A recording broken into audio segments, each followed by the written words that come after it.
Immortal Beast-Taming clan. Hey! Look who's back for more adventures. We love having you here to continue this story that keeps us all awake. Important note, all of this is pure fiction. So don't try any techniques you hear here in real life, your neighbor might call the cops.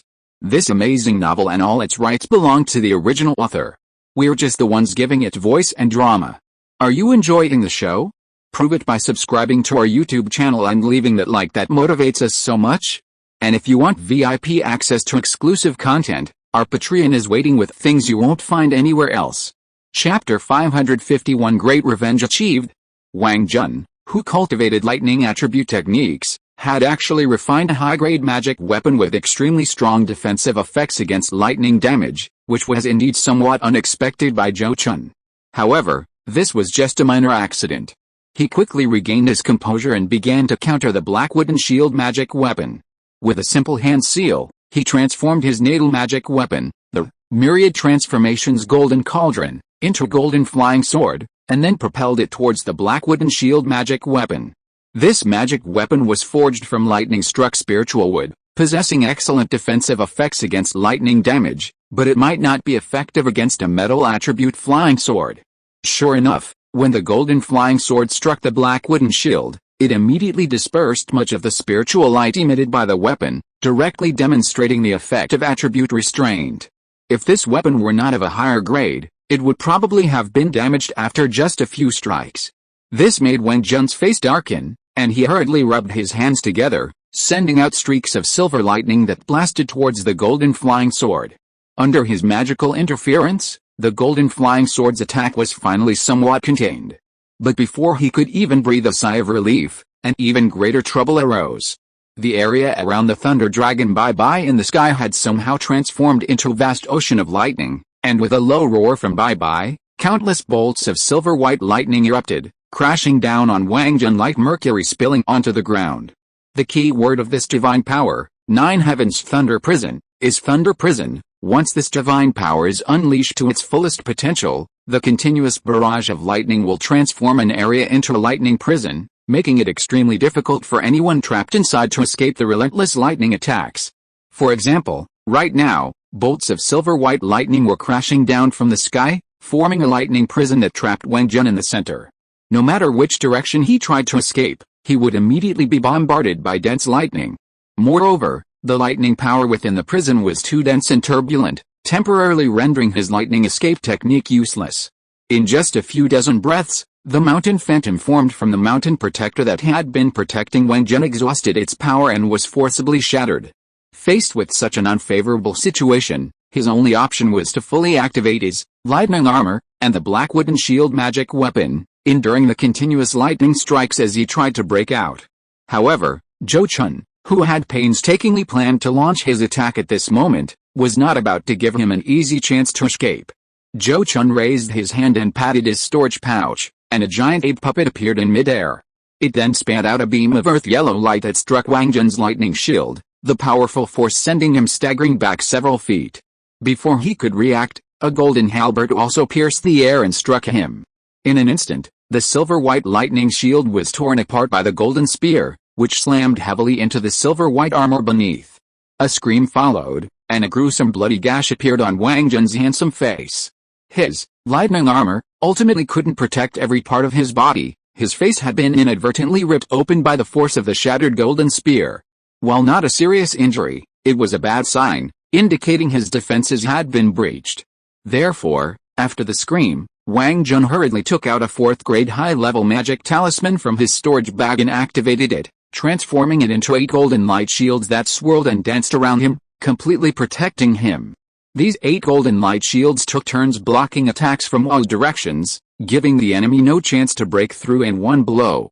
The combined protective power was no less than that of the mountain phantom, and even more agile. After protecting himself with the power of the magic talisman, Wang Jun then took out a 4th-grade high-level offensive magic talisman. He activated the talisman in his hand, and a crimson gold flame sword aura slashed towards Zhou Chun. This was an extremely rare sword talisman. A sword talisman is a talisman created by a sword cultivator using talisman-making techniques to seal their sword skills and supernatural powers within it. The difficulty of creating such a talisman is far greater than that of ordinary talismans, and in some ways even more difficult than thunder talismans. Similarly, the attack power of a sword talisman is far stronger than that of ordinary talismans. At this moment, wherever the crimson gold flame sword aura passed, the rain and thunder were torn apart, and the sharp sword aura reached Zhou Chun in the blink of an eye. The golden light that Zhou Chun had re-established was torn apart by the sword aura in less than a breath, and then even his silver-white immortal robe was shattered. But even a sword aura equivalent to a strike from a late-stage golden core sword cultivator had exhausted most of its power after breaking through these two defenses of Zhou Chun, ultimately only barely tearing through his dragon-scale armor, leaving a charred sword mark on his body. Instantly, a roar filled with pain erupted from Zhou Chun's mouth. He moved swiftly, landing on the ground. Then, a cloud of emerald green rain flew from the grass beside him, drenching him. A miraculous scene unfolded. Nourished by the emerald green rain, the dead skin and charred flesh at Zhou Chun's wounds instantly peeled away, and new flesh, skin, and hair visibly grew rapidly, restoring him to his original state in the blink of an eye. He then slightly activated the secret technique of the dragon transformation secret, and pieces of silver-white dragon scales reappeared, seamlessly fitting into the other intact scales.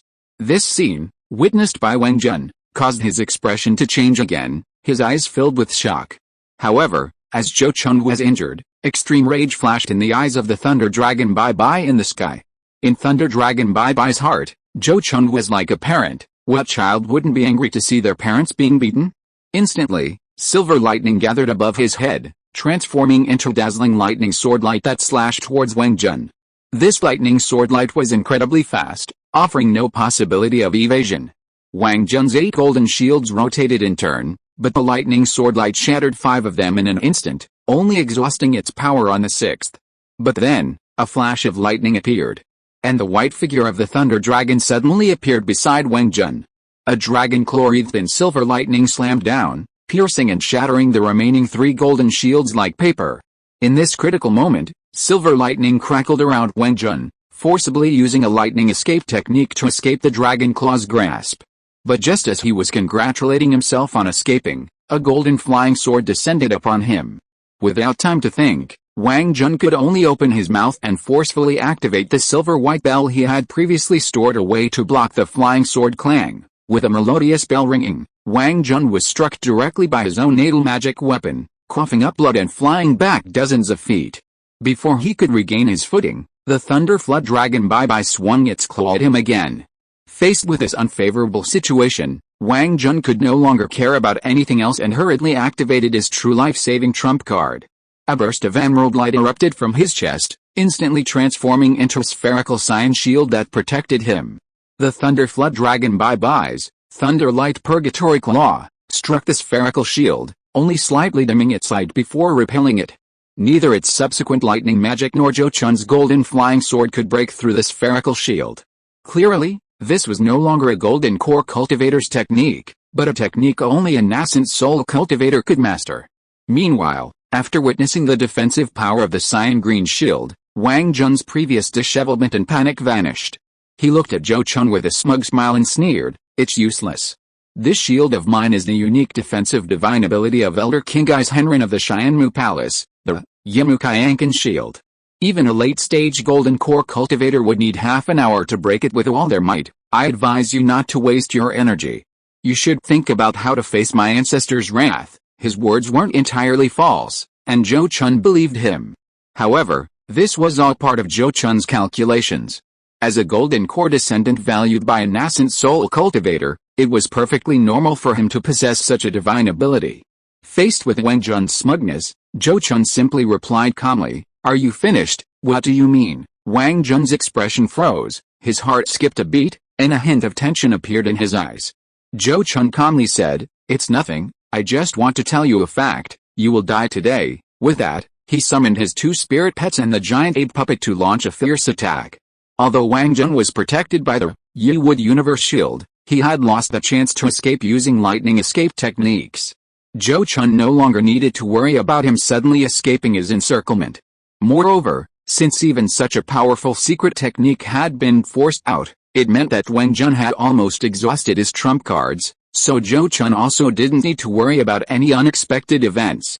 In short, Although Wang Jun was now protected by a tortoise shell, it also confined him, making him difficult to pose any threat to Zhou Chun. As for the fact that the Yiwood Universe Shield could defend against attacks from a late-stage Golden Core cultivator for half an hour, that was irrelevant to Zhou Chun. Why did he insist on waiting for a thunderstorm to make his move? Wasn't it because in this weather, the Thunder Flood Dragon would be empowered by heavenly lightning, making its attack power comparable to a late-stage Golden Core cultivator? Previously, Lei Jiao Bai's attacks might have missed, easily dodged by Wang Jun. But now, trapped inside its tortoise shell, it could only withstand any attack head-on. The power of Lei Jiao Bai's attacks alone was comparable to a late-stage Golden Core cultivator. Add to that Zhou Chun, Yu Mei Mu Sang, and the giant ape puppet, and they could break through the Yiwood Universe Shield as protection within half an hour. As Zhou Chun and his servant launched their fierce attack, Wang Jun quickly realized his predicament. Although he could activate the Yiwood Universe Shield for protection, it wasn't his own power and was beyond his control, meaning his own spells and supernatural abilities couldn't penetrate it. Facing Zhou Chun and his servant's attacks, his only option was to activate several magic treasures to intercept and defend. But how could he, alone with only 3 magic treasures, withstand the onslaught of 4 enemies?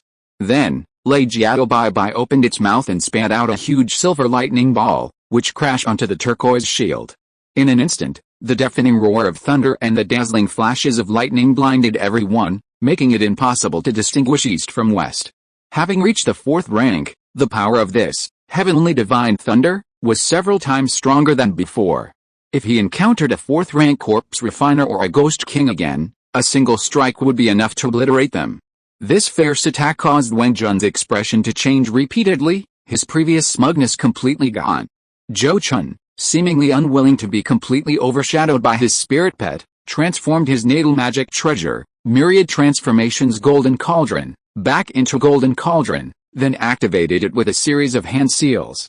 Instantly, a cloud of golden light flew out from the cauldron, transforming into an incomparably sharp golden sword aura that slashed towards the cyan green shield. Wherever this sharp sword aura passed, a thunderous explosion resounded. When the sword aura struck the cyan green shield, a crack was actually cleaved in the shield at the point of impact. Although the crack was subsequently repaired, it was enough to demonstrate the sharpness of the sword energy.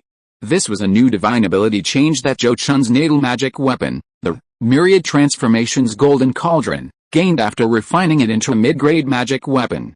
The Myriad Transformations Golden Cauldron possesses strong growth potential and can refine materials contained in other metal attribute magic weapons to enhance its own power. Therefore, during its growth, it may acquire some of the wondrous abilities of the magic weapons it refines. The sword energy divine ability just now was a divine ability change that Zhou Chun gained after refining that unknown magic weapon fragment. In this way, although Zhou Chun is not a sword cultivator, he has essentially mastered a powerful sword energy divine ability. However, activating an attack of this level also consumes a lot of Zhou Chun's own energy. When he attacked, he had already taken a great replenishing yuan pill, and held a spirit crystal to recover his mana.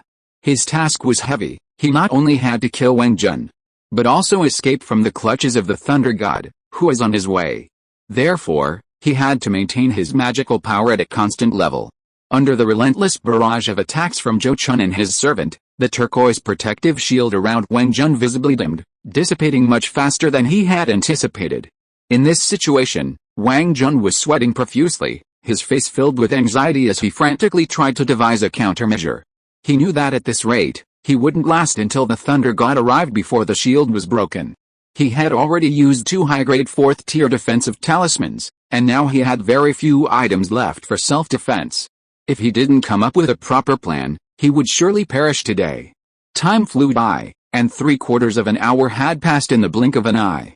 With a deafening explosion, the Yiwood Universe Shield, which was supposedly able to withstand the full-force attacks of a late-stage Golden Core cultivator for half an hour, finally met its end prematurely, completely shattered by Lei Jiao Bai's heavenly divine thunder. In the instant the shield shattered, Wang Jun suddenly retrieved several of his magical treasures, then fully activated his thunder armor to forcefully break free from the lightning-ravaged area. He directly activated the silver thunder talisman in his hand, transforming it into a silver lightning bolt that pierced the sky above the mist, instantly disappearing from Zhou Chun's sight and divine sense. A nascent soul cultivator's lightning escape technique. Zhou Chun's expression changed slightly, instantly recognizing Wang Jun's method of disappearance. Then his gaze turned to Lei Jiao Bai. The master and servant communicated telepathically. Lei Jiao Bai only needed to sense it slightly before nodding affirmatively to Zhou Chun.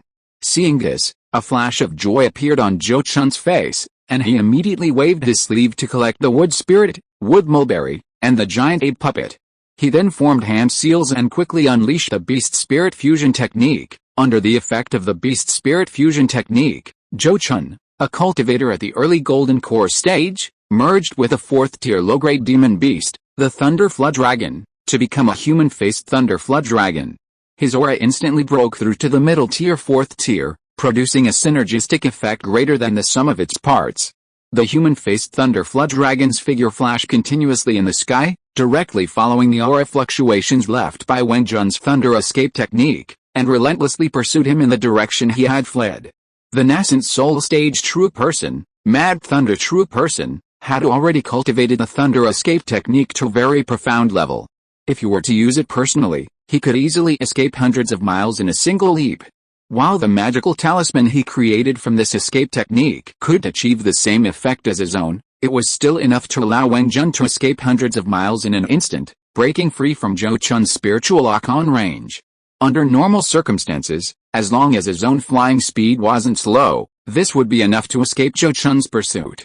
After all, they couldn't even discern his true escape direction, and without locking onto his aura, how could they possibly pursue him? Unfortunately, he happened to run into Zhou Chun. The 4th-tier Thunder Flood Dragon bye-bye. A 4th-tier Thunder Flood Dragon's affinity for lightning power wouldn't be much weaker than that of the nascent soul stage cultivator, Mad Thunder true person, and Thunder Flood Dragon bye-bye was a 4-clawed Thunder Flood Dragon. While the traces left by Wang Jun's escape using lightning techniques might fool ordinary late-stage golden core cultivators, they couldn't escape Thunder Flood Dragon bye-bye's perception.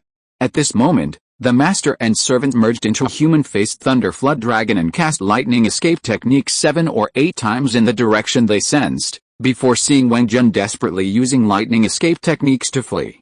However, compared to the human-faced Thunder Flood Dragon's lightning escape techniques, Wang Jun's speed was significantly slower. And Wang Jun quickly noticed the human-faced Thunder Flood Dragon chasing after him. When he clearly saw the appearance of the human-faced Thunder Dragon, he couldn't help but freeze. Then his face turned pale with fright at the aura of the mid-grade 4th-tier demon beast. "Damn it, what the hell is this monster?" he cursed, his voice trembling, and continued to flee desperately without daring to stop. However, the difference in their speed meant that he was quickly overtaken by the human-faced Thunder Dragon. "Wang Jun, prepare to die!" Zhou Chun's shout echoed in the air, and a thick bolt of silver lightning flashed through the air, forcibly interrupting Wang Jun's lightning escape technique. He had no choice but to summon his black wooden shield magic weapon again to defend against the human-faced Thunder Dragon's lightning attacks, but without the protection of the Wood Universe Shield, the human-faced Thunder Dragon directly closed in, constantly slapping and sweeping at him with its dragon claws and tail. The physical body of the mid-grade 4th-tier human-faced Thunder Dragon was incredibly powerful. Even though Wang Jun used his silver-white spear magic weapon to counterattack, he could only inflict minor injuries on the massive body of the human-faced Thunder Dragon. After only a few exchanges, Wang Jun was sent flying by the tail of the human-faced Thunder Dragon, spitting out at least 2 ounces of blood in mid-air. "Fellow Taoist Zhang, spare my life. I, Wang Jun, am willing to apologize. Whatever you desire, I will grant you, as long as I possess it. I only beg you to spare my life." Despite his severe physical injuries, Wang Jun desperately pleaded with Zhou Chun through telepathy, hoping for mercy. His pride and self-respect had been completely abandoned in the face of death. Like a dog, he only wanted to beg his opponent for mercy. But Zhou Chun didn't hesitate for even a moment because of his words. If apologies were enough, what would be the point of fists? "Where were you before?" Zhou Chun's divine sense vibrated, conveying his meaning to Wang Jun. Then he opened his mouth and spat out the moon-toed pearl. He was finally certain that Wang Jun had no other means of survival. Otherwise, given Wang Jun's personality, he would never have uttered those words. Since that was the case, he no longer needed to hold back. The white pearl spun in the air, and a beam of white light pierced through the air, striking Wang Jun and instantly freezing him into an ice sculpture. However, unlike the enemies previously frozen by Zhou Chun's Tai in Extinction Divine Light, Wang Jun's life force did not quickly disappear after being frozen. This was, of course, the result of Zhou Chun deliberately holding back. He dared not kill Wang Jun himself, not even his spirit pet. Therefore, when he initially ambushed Wang Jun, he only tested the waters with a Tabe dragon-slaying sword, not daring to directly use the Moon-Toad Pearl. Now, having temporarily frozen and trapped Wang Jun, Zhou Chun flew forward and unleashed a bolt of silver lightning that struck the ice sculpture. This bolt of silver lightning wasn't very powerful, but it was enough to knock the heavily injured Wang Jun unconscious. Zhou Chun first cleaned up the battlefield, collecting all the dragon blood and broken scales left behind by Wang Jun's injuries to prevent anyone from tracking him down. Then he took the unconscious Wang Jun back to the island. Once on the island, Zhou Chun first took Wang Jun's storage bag, then patted a spirit beast pouch at his waist, releasing a second-tier silver-horned rhinoceros. This silver-horned rhinoceros was a beast Zhou Chun had contracted and raised to trick Yu Jinghua. Now it was being put to good use. After giving some instructions, he immediately broke the soul contract with the silver-horned rhinoceros, then released the wood spirit Mu Seng to supervise the island, while he himself moved dozens of miles away. Then, at Mu Seng's command, the silver-horned rhinoceros stomped heavily on Wang Jun's head. The second-tier silver-horned rhinoceros weighed over 100 tons. With a stomp, Wang Jun's head instantly turned to mush. As Wang Jun died, a dark red spiritual light suddenly flew out from his corpse, transforming into a blood-red ghost mask. This blood-red ghost mask, after appearing in midair, did not immediately pounce on the silver-horned rhinoceros, but hesitated. However, after waiting for a while, seeing that it was about to dissipate, it still plunged into the silver-horned rhinoceros's body. At the same time, as the blood-red ghost mask entered the silver-horned rhinoceros's body, the second-tier silver-horned rhinoceros let out a miserable howl, spitting out blood and collapsing dead to the side. Then, a ball of eerie green spiritual light flew out from the dead Wang Jun's corpse, quickly rushing towards a Foundation establishment cultivator on a certain flying island. Unexpectedly, the Foundation establishment cultivator seemed to be prepared, directly casting a third-tier fire attribute talisman, burning the eerie green spiritual light into smoke. Chapter 552 Shifting the Blame East. On a nameless deserted island in the Black Mist Swamp, Zhou Chun's figure quickly appeared above the island shortly after Wang Jun's soul was destroyed. It turned out that the Foundation establishment cultivator who had come earlier was someone Zhou Chun had forcibly driven over to clear the mines. His previous battle with Wang Jun had caused quite a stir, attracting many cultivators exploring the Black Mist Swamp to approach and see if there were any opportunities for profit. Zhou Chun already knew that the silver-horned rhinoceros's kick wouldn't be enough to completely obliterate Wang Jun's soul. His soul would definitely try to possess someone else. Zhou Chun wasn't sure if Wang Jun's soul had been targeted by a spell, or if it would mark and lock onto the person who destroyed it. Therefore, he deliberately grabbed a Foundation establishment cultivator, gave him a third-tier magic talisman, and directly warned him to be careful of possession. If Wang Jun didn't attempt possession, the talisman in the Foundation establishment cultivator's hand would be aimed at his corpse. The result was much better than he had imagined. Wang Jun, whose physical body had died, indeed eagerly attempted to possess the body of a Foundation establishment cultivator upon noticing their approach, only to have his soul annihilated by a single strike from the cultivator's magic talisman.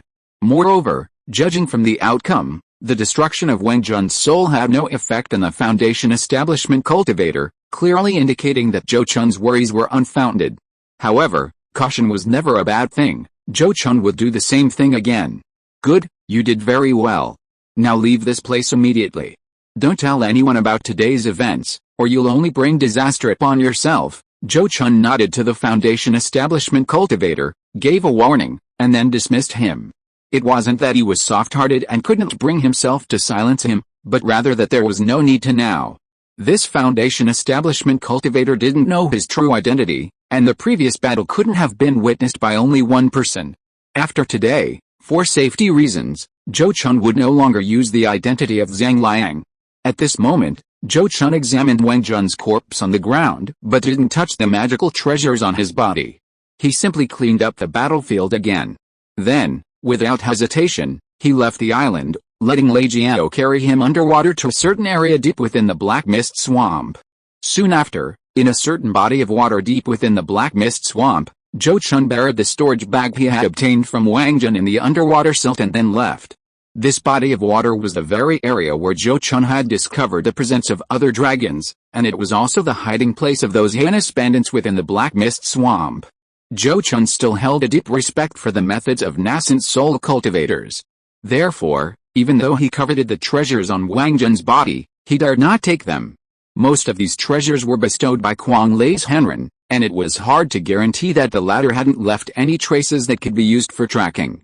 Although Zhou Chun wanted Wang Jun's storage bag, he couldn't open it immediately, and he was worried that it also contained traces that Kuang Lei's Henren could use for tracking.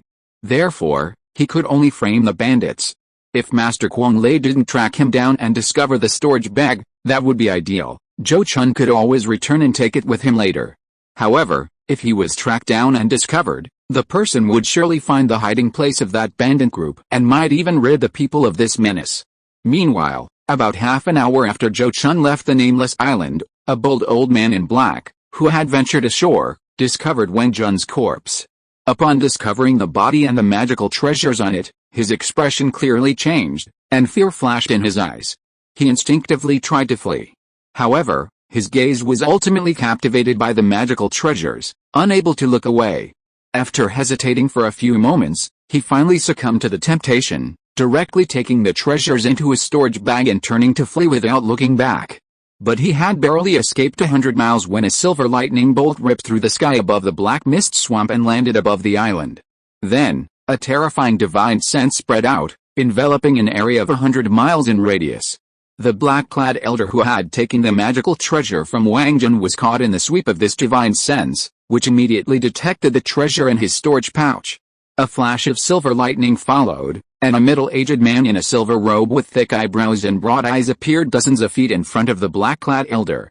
The elder, a mid-stage purple mansion cultivator, was then forced to his knees by a powerful pressure. "Did you kill Junior?" The silver-robed man stared down at the kneeling black-clad elder with eyes like lightning, his tone devoid of emotion. He showed no anger, but the black-clad elder's heart pounded as if it would break. He immediately begged for mercy with all his might. "Senior, spare my life. I know nothing. I was just greedy and picked up those magic treasures. Please, Senior, spare my life for the sake of my flowing cloud sect, a mere mid-stage purple mansion cultivation. You couldn't possibly kill Junior. But what is the flowing cloud sect anyway? A sect without even a nascent soul cultivator dares to make me wary." A glint of disdain flashed in the silver-robed man's eyes. Then, he raised his hand and grabbed the black-robed old man, who involuntarily placed his head in his hand, and was subjected to violent soul search without any resistance. For a nascent soul cultivator to search the soul of a purple mansion cultivator was naturally no difficulty whatsoever. Soon, the silver-robed man had reviewed all of the black-robed old man's memories from the past few days. Then, a ball of silver flame surged from the silver-robed man's palm, burning the black-robed old man to ashes, leaving only a storage bag. Thunderous golden light, the roar of a dragon. What enemy has Junior offended? Recalling what he had seen in the black-robed elder's divine memory, Master Kuang Lei's expression darkened, and he frowned.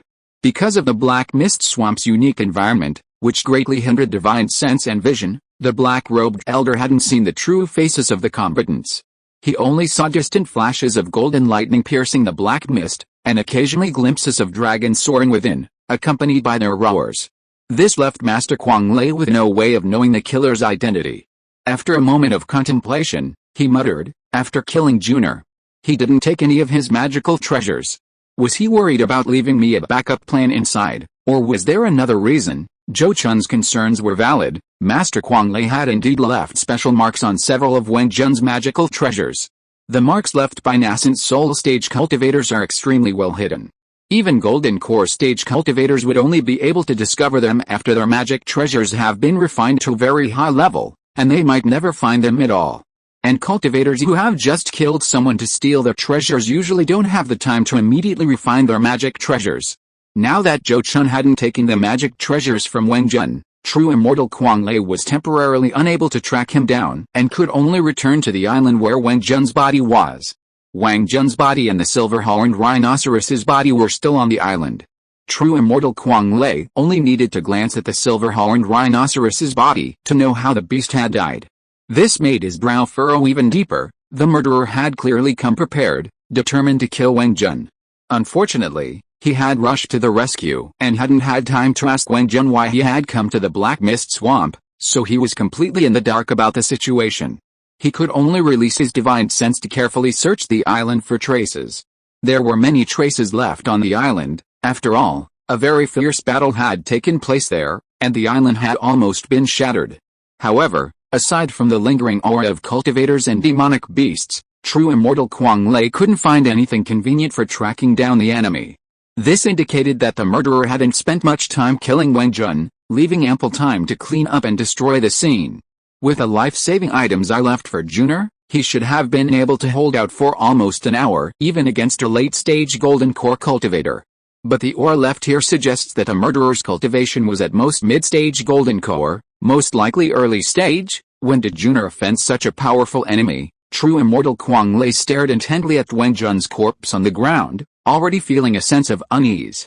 He knew Wang Jun's strength. Even if he encountered a swordsman of the same realm from a major power like the 9-yuan sword sect, while victory wasn't guaranteed, he certainly wouldn't lose his life.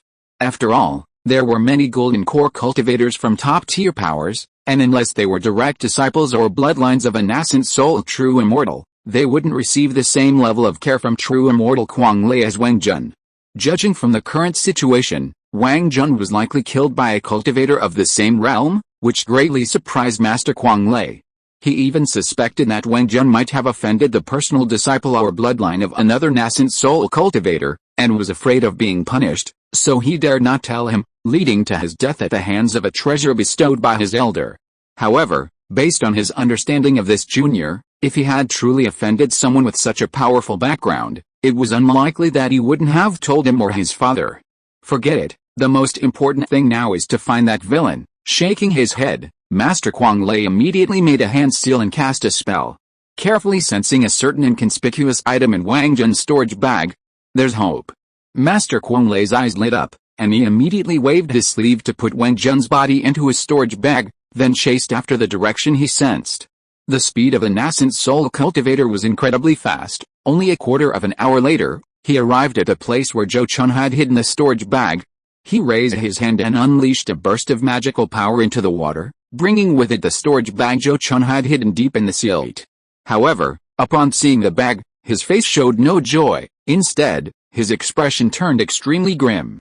While a cautious Junior, Mad Thunder True Man cursed inwardly, and could only tuck the storage bag into his waistband. He then scanned the area with his divine sense and immediately revealed surprise, having discovered the cave where the bandit organization was hiding underwater. I didn't expect there to be such a hidden place beneath the Black Mist Swamp. Could the villain who killed Junior have deliberately lured me here? Mad Thunder True Man pondered, seemingly hesitant to investigate. But soon he smiled coldly and, without hesitation, transformed into a streak of silver lightning and plunged into the water. With Mad Thunder True Man's abilities, what did it matter if there were a 5th-tier demon king or a nascent soul cultivator underwater? At most, he was defeated and had to flee. What danger could possibly keep him here? Besides, he made no attempt to conceal his aura when he arrived. If there were truly a 5th-tier being underwater, they would have already discovered him and come out to negotiate. With this confidence, true immortal Kuang Lei quickly entered the underwater cave that even Zhou Chun dared not enter. There were bandit sentries on duty there, but before they could even spot true immortal Kuang Lei, they were electrocuted to a crisp by a bolt of lightning from an unknown source. True immortal Kuang Lei traversed the cave, and soon arrived at the outskirts of the Black Dragon organization's lair, following the waterways within. The lair of this bandit organization was actually a vast underground cave deep beneath the Black Mist Swamp. The interior of this underground cave was enormous, spanning hundreds of miles in size. It was practically an underground world. And the spiritual veins here were even superior to those of true immortal Kuang Lei's own Thundercliff Valley. Aside from the environment appearing somewhat unsuitable for human cultivators, the physical conditions here fully met the standards of a major powers sect. However, for cultivators, altering the environment is not difficult. For example, in the underground world that Master Kuang Lei was currently observing, every few dozen miles above, a glowing fireball hung in the air, providing light. These were all specially crafted luminous magical artifacts. Meanwhile, on the ground, many low-level cultivators were tending to spirit fields, tending to spiritual herbs, and feeding demonic beasts. For a moment, Master Kuang Lei even thought he had entered the gates of some powerful force. However, after casually searching the soul of a purple mansion stage cultivator guarding the entrance, he had gained a detailed understanding of the true situation here, knowing that the true masters of this place were bandits who had committed heinous crimes in the Great Zhou Kingdom and surrounding countries. It seems I must act on behalf of heaven today. A strange light flashed in his eyes, and Master Kuang Lei, as if forgetting his pursuit of the murderers of his descendants, immediately set his sights on the Black Dragon organization's lair ahead. A force composed of many vicious and ruthless bandits would indeed be very difficult for ordinary cultivators to deal with. Even a late-stage Golden Core cultivator would likely struggle to wipe out this bandit den. However, for an Nascent Soul cultivator, the situation was entirely different. Mad Thunder True Person didn't believe that any Nascent Soul cultivator would hide here as a bandit. And if he destroyed this bandit den, all the treasures those bandits had painstakingly plundered would belong to him. This gain would be enormous for a Nascent Soul cultivator, enough to tempt them greatly. Crucially, after doing this, he wouldn't have to worry about any repercussions, and could even openly proclaim it to gain fame, perhaps even doing favors for the forces and cultivators harmed by the bandits, a win-win situation. At this moment, the master of the underworld seemed to have discovered Mad Thunder True Person and immediately activated the protective array of the area. Suddenly, the light and darkness within the underground cave shifted. A bluish-black array of spiritual light instantly filled the entire underground world, manifesting as a vast ocean that covered most of the underground realm, clearly an extremely powerful forbidden array. However, upon witnessing this, Master Kuang Lei showed no change in expression. Instead, he commented with interest, "What a forbidden array. Judging by its power, it's not much inferior to our Sect's protective array. These bandits are certainly willing to invest heavily to protect their lair." He then smirked, "But no matter how powerful such an array is, without a Nascent Soul cultivator to oversee it, it's nothing more than a child swinging a sledgehammer." Before he finished speaking, he immediately began to break the array. Boom! From within the cave, at an unknown depth, a deafening thunderous explosion suddenly resounded. Lightning crackled around Master Kuang Lei, creating a mobile lightning pool spanning several acres. With a thud, countless bolts of lightning rained down on a certain point in the array. Each time a large amount of lightning struck, a gap was torn open in the vast ocean of light manifested by the array, attracting many scattered lightning bolts into the array. Any unlucky cultivator inside who happened to be near the gap was immediately pulverized by those scattered lightning bolts. Clearly, although this forbidden array was quite powerful, it was still unable to completely protect all the cultivators inside when facing a powerful Nascent Soul True Person. Seeing that even the forbidden array they relied on could not withstand the onslaught of Mad Thunder True Person, the leader of the Black Dragon organization inside could not help but speak up. "Mad Thunder True Person, what exactly do you want? My Black Dragon Society has not offended your Thundercliff Valley recently. Why are you attacking my Black Dragon Society?" From his words, it was clear that he had already recognized Mad Thunder True Person's background. After all, the individual characteristics of a Nascent Soul Stage cultivator are too distinct. In the entire Great Zhou Kingdom, there's only one Nascent Soul Stage cultivator renowned for their lightning attribute supernatural abilities, Mad Thunder Master. Facing the Black Dragon Society leader's questioning, Mad Thunder Master responded with a domineering sneer, "Why should I explain my actions to you?" He then shouted in a deep voice, "Open the Great Formation and surrender now. If I'm pleased, I might spare your lives. Otherwise, once the formation breaks, your souls will be scattered." Hearing his arrogant and domineering words, the Black Dragon Society leader inside was so enraged that veins bulged on his forehead. If he weren't outmatched by Mad Thunder Master, he would definitely go out and teach him a lesson. When had he ever suffered such humiliation? Meanwhile, upon hearing Master Kuang Lei's words, the other high-ranking members of the Black Dragon Society all paled. One of them anxiously asked their leader, "Leader, what should we do?" Master Kuang Lei refuses to give up. "Even if we can hold out for a while, we can't hold out indefinitely." Upon hearing this, the other Golden Core cultivators near the Black Dragon Society leader also looked at their leader with tense expressions. Although the Black Dragon Society was an organization, its members, especially the high-level ones, had virtually no loyalty. They were willing to stay and serve the organization because of 3 reasons: the excellent cultivation caves, the protection they received, and the fact that their leader held leverage over them. But now, with disaster looming, those past benefits and concerns held little weight. If the leader who founded the Black Dragon Society couldn't come up with a solution, then these Golden Core cultivators would have no choice but to fend for themselves. The leader of the Black Dragon Society was a cultivator wearing a black dragon head mask, who called himself Black Dragon Taoist. He possessed the cultivation of a late-stage Golden Core cultivator, capable of entering seclusion to form his nascent soul at any time. Although he single-handedly established a Black Dragon Society, even those who had been with the organization the longest had never seen his true face, and their knowledge of him was extremely limited. He was a very mysterious figure. Facing the gazes of his subordinates, the Black Dragon Taoist, his expression unreadable, calmly replied, "Don't panic. He's just a mere thunderclap true person. He can't destroy our Black Dragon Society." After saying this, he handed the main array flag controlling the Great Formation to another old man with a late Golden Core cultivation level, and said in a deep voice, "Elder Luo, please take charge of the formation for me. I'm going to awaken that person." Then, amidst the surprised and astonished gazes of the Black Dragon Society's high-ranking members, he left and headed straight for a certain place deep within the mountain gate. Seeing this, the cultivator who had previously sought advice immediately looked at the late-stage Golden Core elder and whispered, "Elder Luo, do you know who that person the leader mentions is? Could it be that our Black Dragon Society has a nascent soul stage cultivator behind us?" Unexpectedly, the elder shook his head in surprise, saying, "I don't know either, but since the leader is so confident, it's probably true." He then swept his gaze across the crowd and coldly shouted, "You all heard the leader's words just now.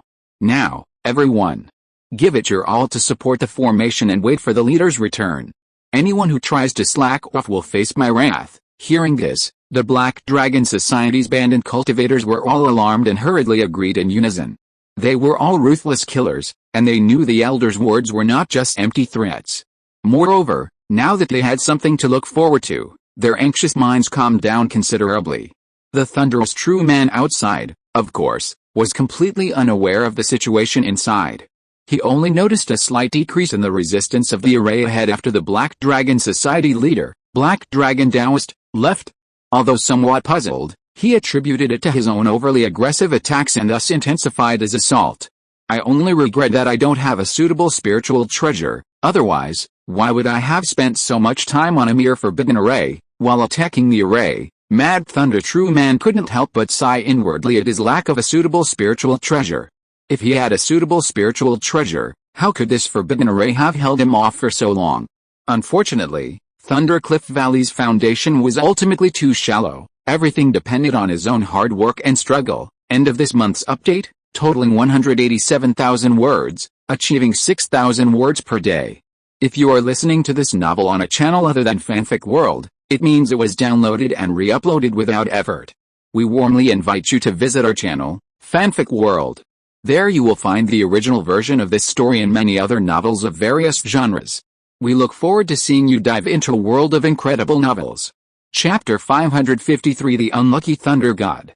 Furthermore, after Zhou Chun employed a diverting the trouble strategy, he didn't actually leave the Black Mist Swamp.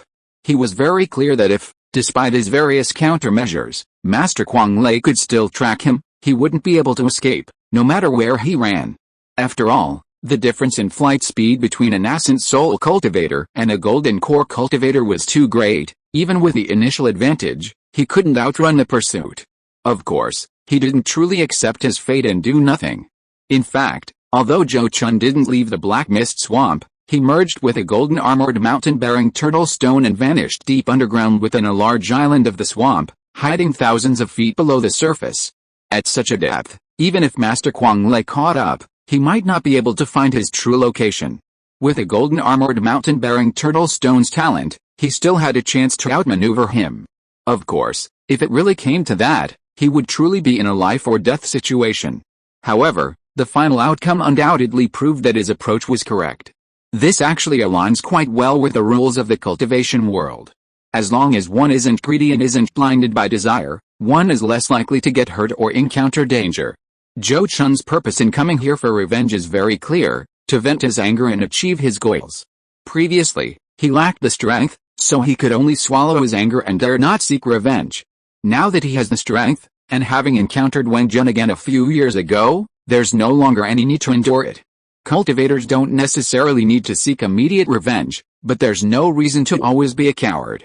One can't live simply for the sake of living, that's too tiring and meaningless. Since his only goal is revenge, Zhou Chun naturally won't put himself in danger for some insignificant gain. Even if he obtained Wang Jun's magical treasures, he wouldn't be able to exchange them for cash, and he wouldn't have the strength to refine more magical treasures for his own use. Why put himself in danger for that? Furthermore, if he didn't take these magical treasures, and if Master Kuang-Lei really did find the Zhou family in the future, Zhou Chun could still have a reason to ask the Moonwheel Sect or Master Xinjing for help in mediating, defining the matter as a feud between cultivators of the same generation. After all, Wang Jun had attacked and killed him first, so his revenge was only reasonable. However, if he even took the magical treasures that Master Kuang-Lei had given to Wang Jun, then the matter would easily veer towards the idea that he had deliberately killed to steal treasures. At that time, it would be difficult for either the Moonwheel Sect or Master Xinjing to protect him. Although the cultivation world is a dog-eat-dog world where the strong are respected, it doesn't mean that reason is useless. The strong won't reason with the weak, but they will certainly reason with those of equal strength. Therefore, Zhou Chun had to leave himself a way out and couldn't be short-sighted and only live for immediate gains. After hiding deep underground for a period of time, Zhou Chun suddenly felt a strong tremor, as if a major earthquake had occurred. Through the golden armored mountain-carrying turtle stone senses, he quickly confirmed that a strong earthquake had indeed occurred in the distance. This immediately piqued Zhou Chun's curiosity. He vaguely guessed that the earthquake must be related to Mad Thunder Master. But what puzzled him was, who was Mad Thunder Master's opponent? Were there any other powerful figures in the Black Mist Swamp capable of exchanging blows with Mad Thunder Master? For a moment, Zhou Chun's mind was like a cat tossing a monkey, desperately wanting to know the identity of the person who had fought Mad Thunder Master. But reason told him that he absolutely could not go out to watch the excitement at this time, and could not expose himself to Mad Thunder Master. So he could only forcefully suppress his curiosity and quietly wait for the result deep underground. After waiting for some time, when the tremor stopped, Zhou Chun sent the golden armored mountain-carrying turtle stone to scout along the source. The golden armored mountain-carrying turtle stone had not appeared at all during the previous battle with Wang Jun, so even if Mad Thunder Master discovered it, he would not be considered to be related to Zhou Chun. After waiting underground for almost 2 more hours, Zhou Chun finally saw the golden armored mountain-carrying turtle stone return. What? You said you sensed the aura of a 5th-tier demon beast at the source of the tremor, deep within the underground cave. Zhou Chun looked at the returning golden armored mountain-carrying turtle stone, utterly shocked by its report. A 5th-tier demon king actually existed in the Black Mist Swamp. The thought filled Zhou Chun with lingering fear. If he had known this earlier, he certainly wouldn't have dared to ambush Wang Jun here. That's not right. If a 5th-tier demon king truly existed in the Black Mist Swamp, how could so many cultivators be allowed to hunt demon beasts and gather spiritual herbs there? Why has there never been a single word of it? Zhou Chun looked up at the cave ceiling with a suspicious expression, sensing that things weren't so simple. The Black Mist Swamp was human territory within the Great Zhou Kingdom. If there were a 5th-tier demon king there, even a high-grade 5th-tier demon king, it would likely have been surrounded and killed by the nascent soul-stage cultivators of the Great Zhou Kingdom. Even if that 5th-tier demon king was from out of town, it shouldn't be possible for him to remain completely hidden without leaving a trace. After all, 5th-tier demon kings have a great need for spiritual veins, and the Black Mist Swamp has very limited space to accommodate such a powerful being. The key point is that a 5th-tier demon king has absolutely no reason to risk staying in the Black Mist Swamp. At that level, even if it's no match for the nascent soul cultivators of the Great Zhou Kingdom, it could escape to the Dolan grassland or other non-human controlled areas. There's no need for it to confine itself to hiding in the Black Mist Swamp. Wait, could the backer of that bandit group be this 5th-tier demon king? Is the reason he can cultivate in the Black Mist Swamp undetected because of the array and the help of human cultivators? Zhou Chun suddenly realized something, his expression slightly changing as he pondered. If the situation was indeed as he suspected, then he had inadvertently solved 2 problems at once, thus contributing to the Great Zhou Kingdom. After spending several more days deep underground, Zhou Chun finally left, disguised himself. and concealed his cultivation before departing the Black Mist Swamp. Upon arriving at a medium-sized market near the Black Mist Swamp, he easily obtained information about the battle that had taken place a few days prior. The information filled him with both surprise and delight. According to rumors circulating in the market, Master Kuang Lei had indeed fought a 5th-tier Demon King in the Black Mist Swamp that day. It was said to be a mid-grade 5th-tier Demon King, and an incredibly powerful mid-grade 5th-tier Black Dragon. Just as Zhou Chun had suspected, this Black Dragon Demon King was the true ruler of the bandit organization Black Dragon Society, who had been hiding deep within the Black Dragon Society's lair, cultivating and concealing his presence using the formations set up by the Black Dragon Society. Master Kuang Lei's sudden attack on the Black Dragon Society's lair forced the leader to awaken the Black Dragon Demon King, and the two 5th-tier beings then engaged in a fierce battle in the Black Mist Swamp. The final result, naturally, was a crushing defeat for Master Kuang Lei. It is said that Master Kuang Lei not only lost, but lost miserably. Rumor has it that his physical body was destroyed by the Black Flood Dragon Demon King, and he only escaped with his life by separating his nascent soul from his physical body. After his identity was exposed, the Black Flood Dragon Demon King did not remain in the Black Mist Swamp, but instead left with a group of high-ranking members of the Black Dragon Society, their whereabouts unknown. This matter has reportedly enraged the top sects of the Great Zhou Kingdom, who have begun investigating the origins and whereabouts of the Black Flood Dragon Demon King. It makes sense. The Great Zhou Kingdom has always been a benchmark and model for the surrounding cultivation world, with countless high-level cultivators within its borders, including several late-stage nascent soul cultivators. Yet, this country harbors such an unsupervised and uncontrolled 5th-tier mid-grade Demon King, who has even enslaved human cultivators and established a bandit organization specifically to abduct and kill them. If such a thing were to spread, it would be a laughingstock, utterly disgracing the nation's cultivators. After all, even a remote country like the Jing Kingdom wouldn't have a 5th-tier Demon King within its borders. To put it more bluntly, since this mid-grade 5th-tier Black Dragon had committed a crime within the Great Zhou Kingdom, the Great Zhou Kingdom had a valid reason to hunt it down. Even if it were killed, the other Demon Kings would have no reason to stand up for it. Zhou Chun didn't care whether the Great Zhou Kingdom could successfully kill the mid-grade 5th-tier Black Dragon this time, because it had nothing to do with him. However, he was very concerned about the true situation of true person Kuang Lei. If it was really as rumored, that his physical body was destroyed and he only escaped with his life by leaving his body through his nascent soul, then that would be the best news for him. After all, in that case, it would probably take him decades or even centuries just to recover his cultivation. However, he certainly couldn't find out the true situation of true person Kuang Lei in ordinary markets. So Zhou Chun quickly recovered his golden core cultivation, transformed into the appearance of his deceased cousin Zhou Zhenking, and headed straight for Xian'an Immortal City. Speaking of this revenge, although Zhou Chun himself did not lose any magic treasures or spiritual objects, he still felt somewhat regretful that his long-cultivated identity as Zhang Liang had been abandoned. Actually, after killing Wen Jun, his identity as Zhang Liang might not necessarily be discovered. However, he dared not gamble, because losing the gamble could cost him his life. Fortunately, Luo Qingni knew his true identity, so communicating with her under a different identity wouldn't be a problem. He just needed to be careful not to let anyone connect his new identity with Zhang Liang's. As for the other lost connections, they weren't essential, and the losses were still within acceptable limits. In short, after returning to Xian'an Immortal City, Zhou Chun didn't contact Luo Qingni, but only sent a message to Zhou Daowei to let him know he was safe and explained the situation. Then he went to Xianxi Tower to buy information about the battle between Kuang Lei's Henren and the 5th-tier mid-grade Black Dragon. This matter was currently the most talked about topic in the Great Zhou dynasty, and buying this information shouldn't arouse any suspicion. It must be said that Xianxi Tower was indeed a professional intelligence broker. Although the incident had only occurred a few days ago, they had already obtained first-hand information. Zhou Chun didn't hesitate to spend spirit coins, directly spending 10,000 spirit coins to buy the most detailed information. You get what you pay for, the only downside to expensive things is their price.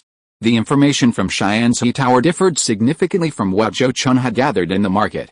According to Xianxi Tower's records, the Black Dragon didn't possess the cultivation of a mid-5th-tier cultivator, it was merely a low 5th-tier Demon King. However, the Black Dragon wasn't a pure Demon King, but rather an extremely rare form of human-demon symbiosis.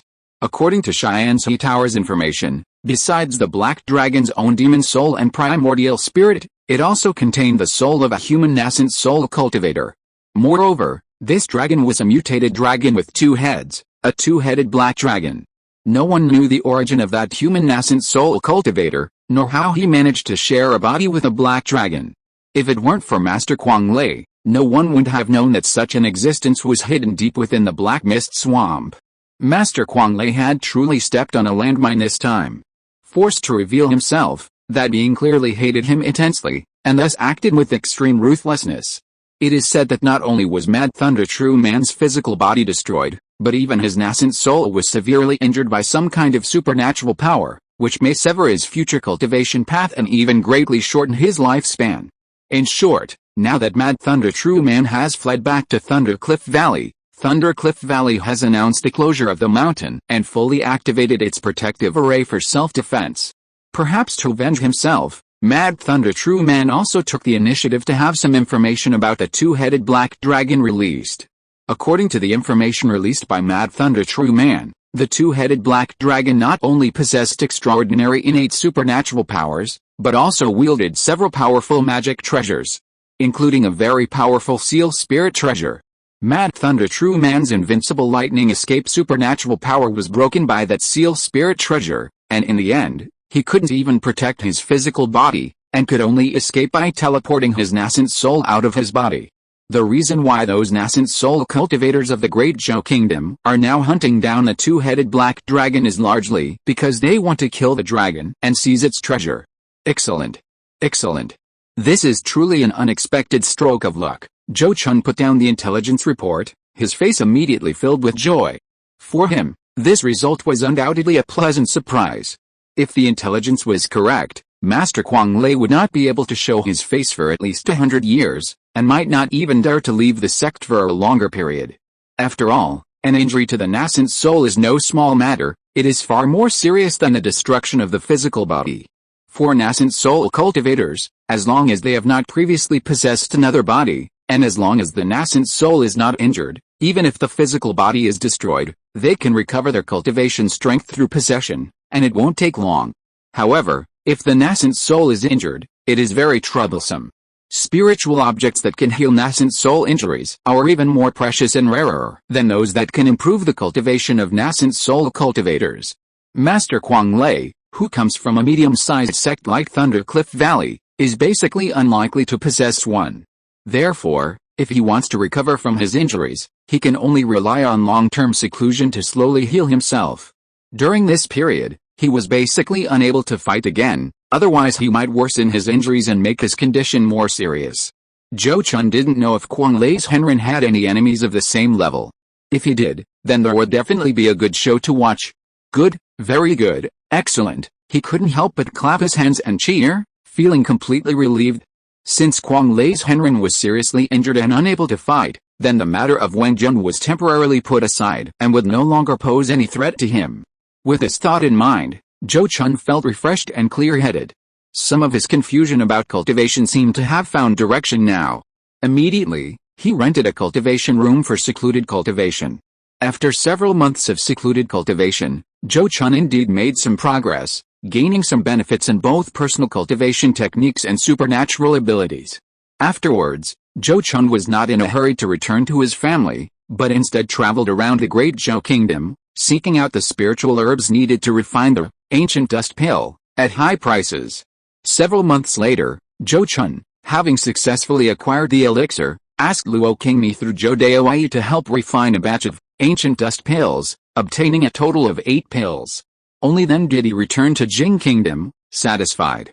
In Jiangzhou, on Suzi Lake outside the Su family mountain gate, several young members of the Su family, along with several friends, were boating on the lake, each discussing and debating a large sheet of paper in their hands, its front and back covered with small characters.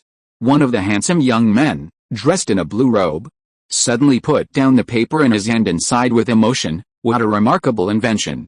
Who would have thought that just this newspaper could let us know about the treasures that appeared at an auction in Yunzhou, and that because a large steel-silver mine was discovered in Kangzhou, The price of steel silver ore there has dropped by 0.5%. Hearing this, another young man in white robes nodded in deep agreement. Fellow Taoist Ma is absolutely right. The appearance of this heavenly spirit morning post has greatly facilitated us low-level cultivators. Now, even if we are in seclusion for several months, we only need to buy the newspapers published in the last few months to know all the big and small things happening in the country, without having to specifically seek out people to find out. At this point, he sighed with a look of frustration. I subscribe to a newspaper every 2 weeks now, hoping not to miss another opportunity to buy a Foundation establishment spiritual item like before. As soon as he finished speaking, a young man from the Su family, dressed in a blue robe, paused, then thoughtfully interjected, the Foundation establishment spiritual item Brother Chen mentioned, you mean the pulse protection pill, that appeared at the auction in Qinghu Market, Huzhou 2 months ago, right? I saw it in the newspaper then.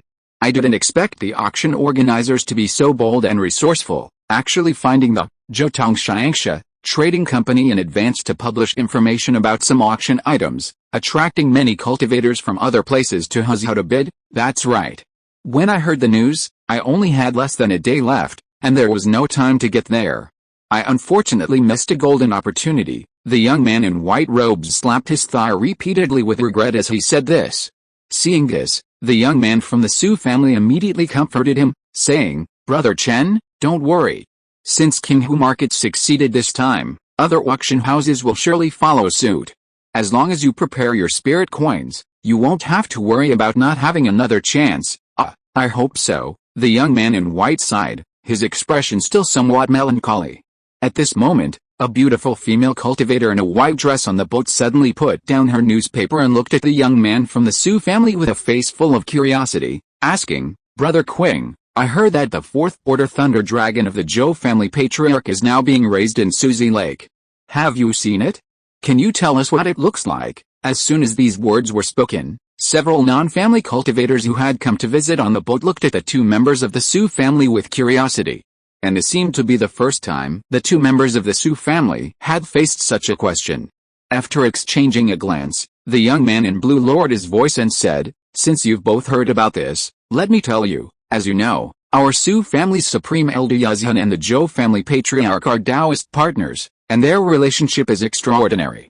Furthermore, the 4th-tier Thunder Flood Dragon now possesses the ability to protect itself and needs to build a dragon nest to reside in.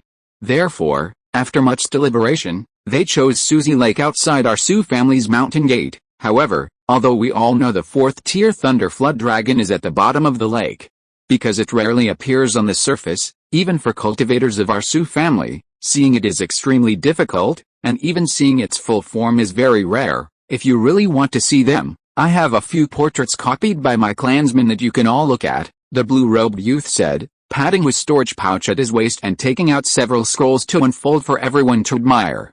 On the scrolls, a silver dragon was depicted, its form appearing and disappearing in a lake during a thunderstorm, creating huge waves. The silver dragons in the various scrolls were all in different poses, but none showed their full forms, only parts of their heads and bodies were visible, truly a dragon whose head was seen but not its tail.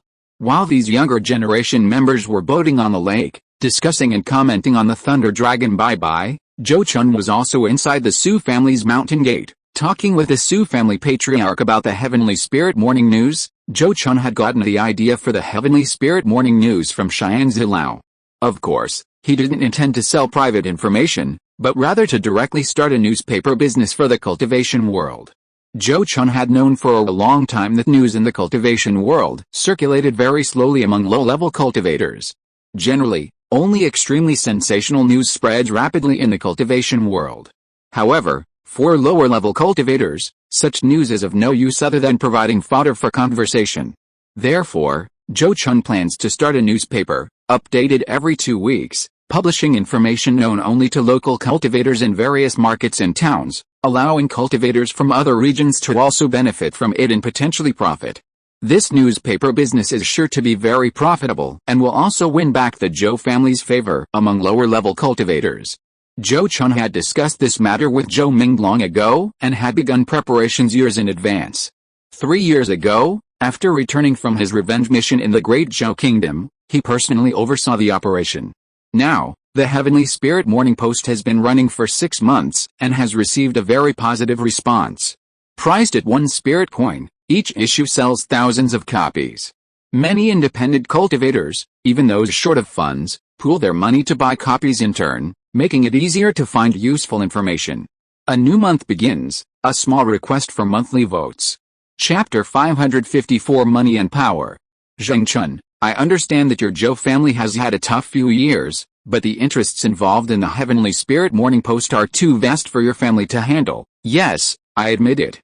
Even if others wanted to create a newspaper like yours, they couldn't gather and compile news from all over the country as quickly as your Zhou family, but you must understand that even if others can't do what you do, it's not difficult for them to disrupt your Zhou family's intelligence transmission. Money makes people greedy.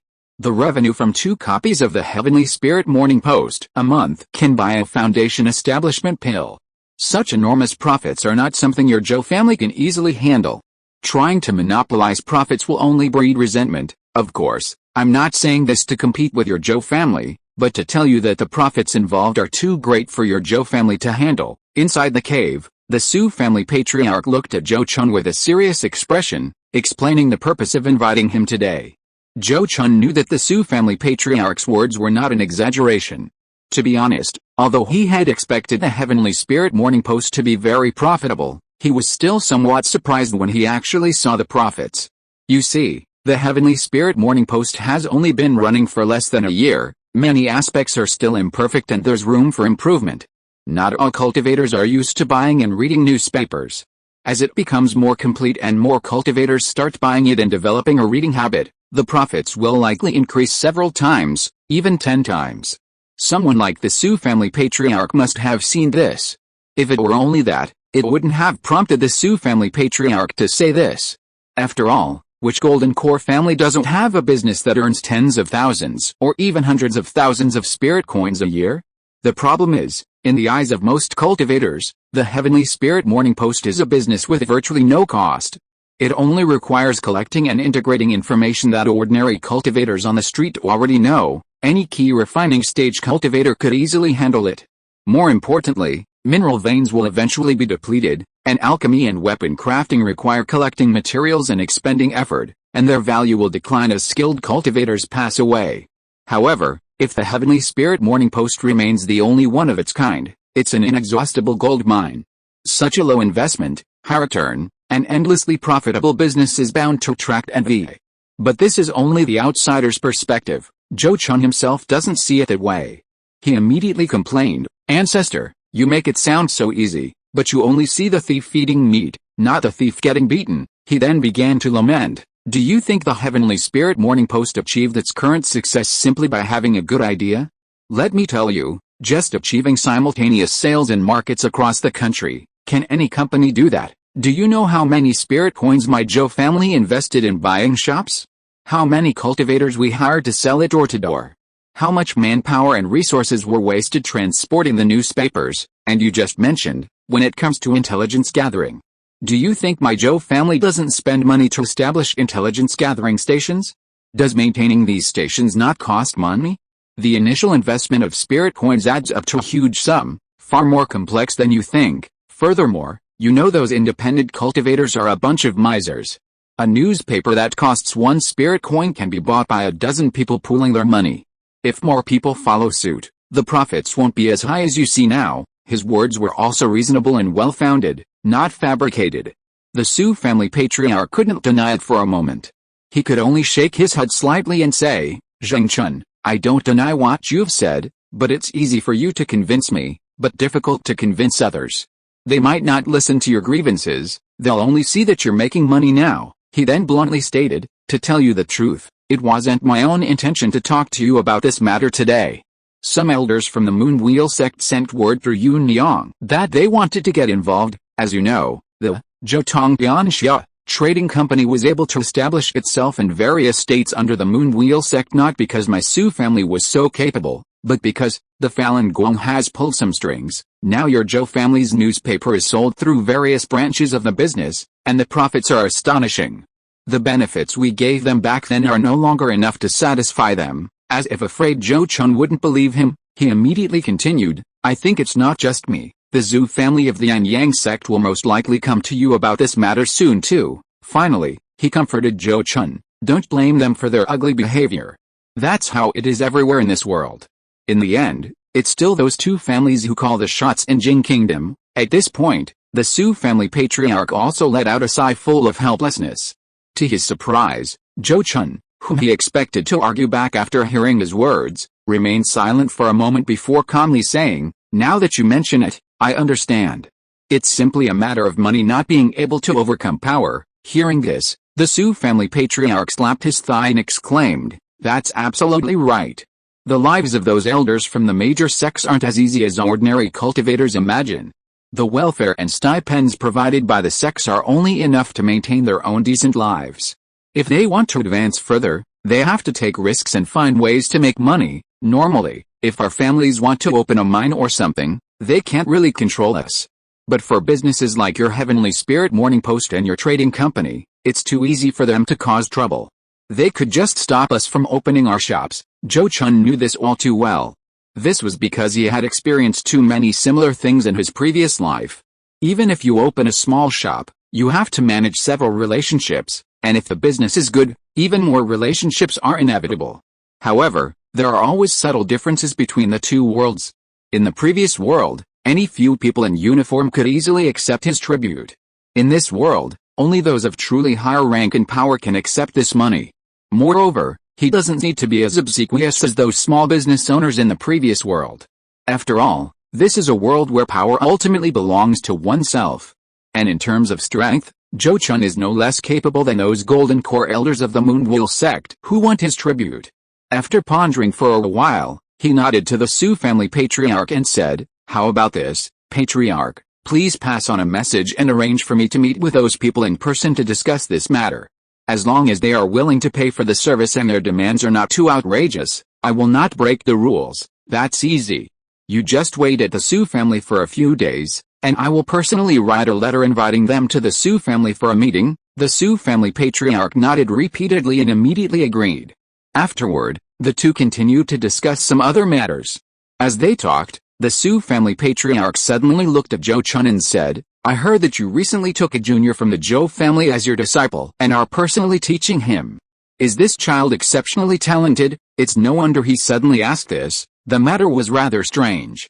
Among the several golden core cultivators in the Zhou family, Zhou Chun was the youngest and had the greatest potential. Logically, he should be focusing on cultivation and striving for a higher realm. Even if they truly wanted to mentor a junior, Zhou Ming and Lin Honggai could do it for him. There was absolutely no need for Zhou Chun to do it personally. But now, Zhou Chun was doing it himself. How could this not make the Su family patriarch suspicious? And since he wasn't exactly an outsider, he simply took the opportunity to voice his doubts. When Zhou Chun heard him ask about this, he didn't show any unusual reaction. He simply replied softly, "As for talent, it's certainly not bad. Yinger has a top-grade wind attribute spiritual root, which is the best talent our Zhou family has had in the last few hundred years. However, the reason I took her as a disciple is because Yinger's father previously offered me a treasure that would be of great use to me. In addition, her own talent is indeed excellent, and I want to cultivate another future golden core seed for the Zhou family." This answer wasn't perfect, but it was enough to appease the Su family patriarch. After all, even if the relationship between the two sides was truly extraordinary, one couldn't pry into everything. He then nodded slightly with a look of realization and said, "I see. I didn't expect you to be considering such things so early. You really have foresight." While waiting for the golden core elders of the Moonwheel sect to arrive, Zhou Chun also went to the bottom of Suzi Lake outside the Zhou family's mountain gate to visit the Thunder Flood Dragon Bai, which was being raised there. After much consideration, Zhou Chun had finally decided to raise the Thunder Flood Dragon Bai in Suzi Lake. Firstly, this place is right outside the Su family's mountain gate, with the Su family patriarch and Su Yuzhen looking after it, so there's no fear of anyone targeting Bai. Secondly, the environment of Suzi Lake is quite suitable for the Thunder Flood Dragon Bai to inhabit. At the deepest part of the lake, hundreds of feet deep, stands a massive palace cast in black bronze. This palace is 50 or 60 feet long, over 30 feet wide, and more than 20 feet high. Inside, There are 36 bronze pillars supporting the weight of the palace and providing a habitat for the Thunder Flood Dragon Bye-Bye. Besides the Thunder Flood Dragon Bye-Bye, some low-level demonic beasts tamed by the Zhou family are also kept inside, such as the azure-patterned water turtle, the iron-armored crocodile, the ink-scaled python, and the thunder-feathered sparrow. These low-level demonic beasts are kept here, exposed to the aura of the flood dragon day and night, hoping to undergo a beneficial mutation and become dragon-blooded demonic beasts. However, this is not so easy to achieve. Most of the time, these demonic beasts die because they cannot withstand the pressure of the flood dragon's aura and the excessive psychological stress. Or, during the mutation, their bloodlines collapse, causing them to explode and die. Speaking of which, the ability to build such a massive palace was largely thanks to the Zhou family's discovery of the Xuantong, mysterious copper, mine in the wilderness. Otherwise, the Xuantong ore required for this palace would have been worth tens of thousands of spirit coins. Upon entering the waterless palace, the Thunder Dragon Bye-Bye, which had been coiled on a bronze pillar, immediately swam down and approached him, nuzzling its head. Frankly, this action resembled that of a snake. However, since Thunder Dragon Bye-Bye was originally an evolved python, retaining some of its serpentine habits was quite normal. As before, Zhou Chun stroked his beloved pet's eyelids and forehead, then took out some of Thunder Dragon Bye-Bye's favorite spirit beast food from his storage bag and fed it. With Thunder Dragon Bye-Bye advancing to the 4th rank, the Zhou family's spirit beast food was no longer effective for it, at most just satisfying its cravings. Moreover, any future progress in its cultivation would essentially depend on its own gradual, step-by-step cultivation. Fortunately, it had awakened its bloodline inheritance and possessed the most suitable demonic cultivation technique for itself, the Thunder Dragon Transformation Scripture, which it could practice. Its future growth and progress shouldn't be much slower than Zhou Chun's.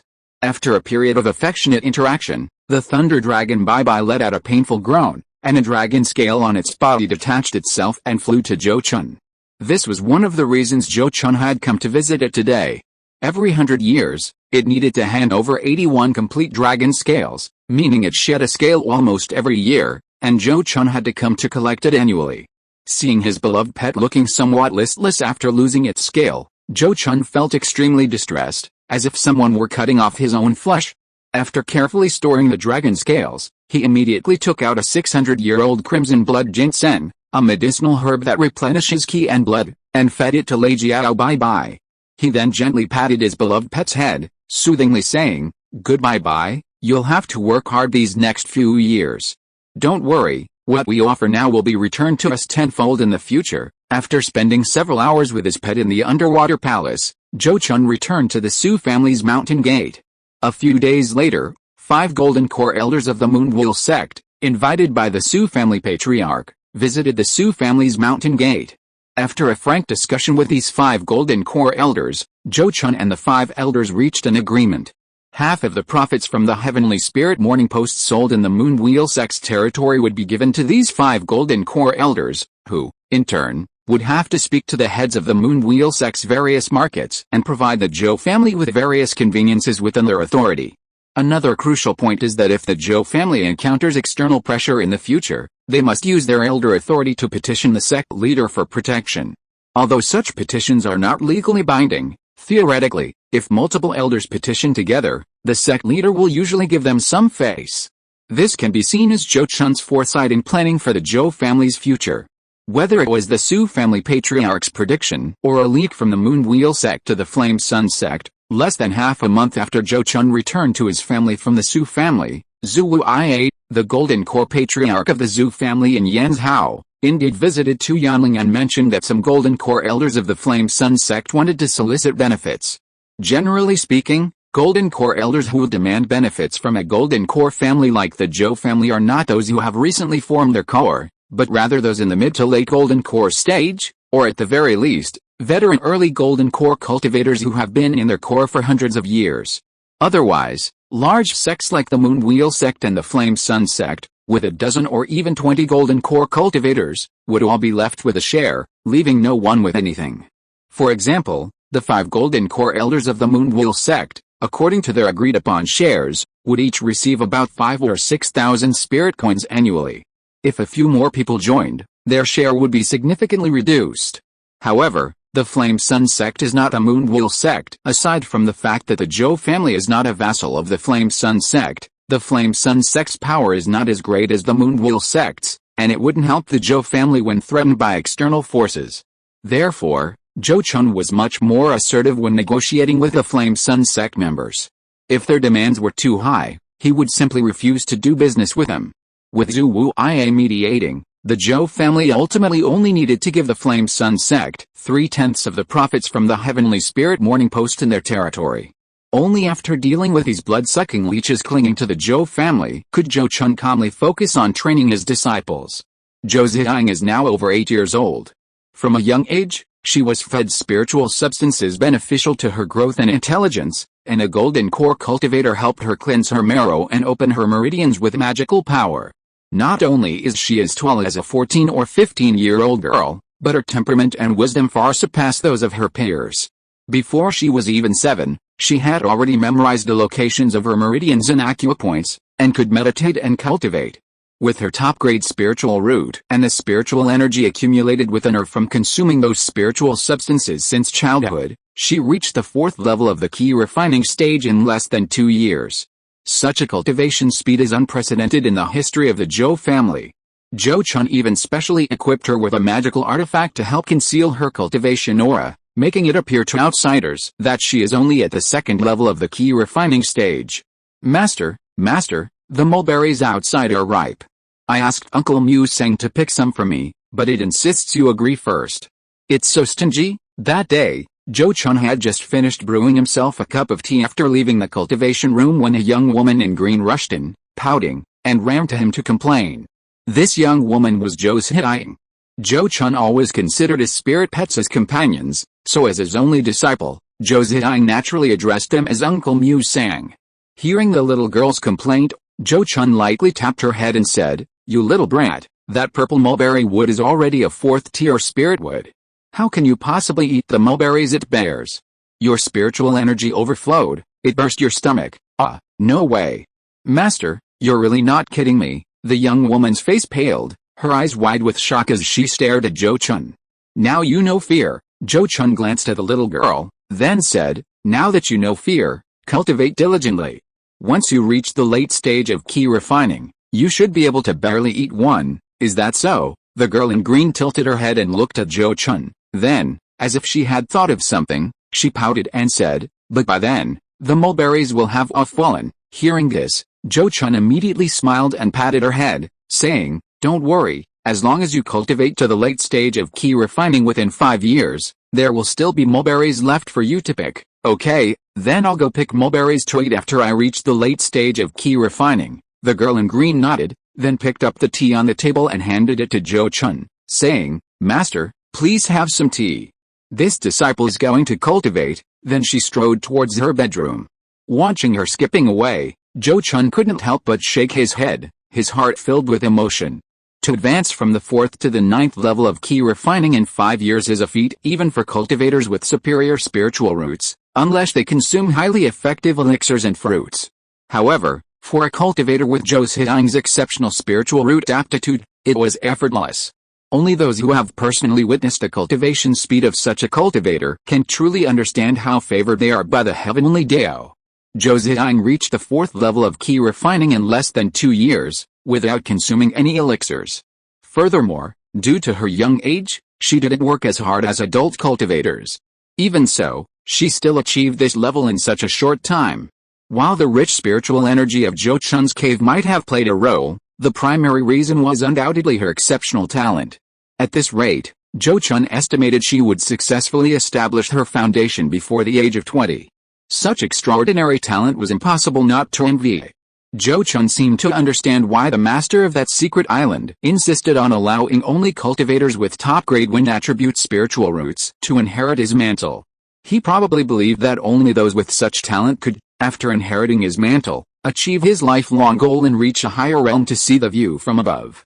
However, Zhou Chun wasn't one to solely rely on spiritual roots. He firmly believed that spiritual root aptitude did not determine a cultivator's upper limit of achievement. Even with a low-grade spiritual root aptitude, given enough opportunity, one might still achieve nascent soul or even deity transformation. and even a cultivator with a top-grade spiritual root aptitude might not ultimately achieve nascent soul or deity transformation. He himself was proof of this. Who could have imagined that he, a cultivator with a mid-grade spiritual root aptitude, could successfully form his core, especially at just over 200 years old? If he succeeded in forming his nascent soul in the future, it would further validate this principle, proving his ideal was correct. Days rose and fell, and 3 years passed in the blink of an eye. On this day, a mid-stage purple mansion cultivator traveled from the Great Zhou Kingdom to deliver a letter to Zhou Chun. The sender was Luo Qingni, who, according to her, had already discovered information about the 3,000-year-old golden thread orchid and invited Zhou Chun to the Great Zhou Kingdom to discuss the refinement of the Jade Golden Glow pill. After reading the letter, Zhou Chun immediately became restless. Whether he could successfully refine the Jade Golden Glow pill was crucial to his future advancement to the mid-stage of the Golden Core realm, and he couldn't afford to be careless.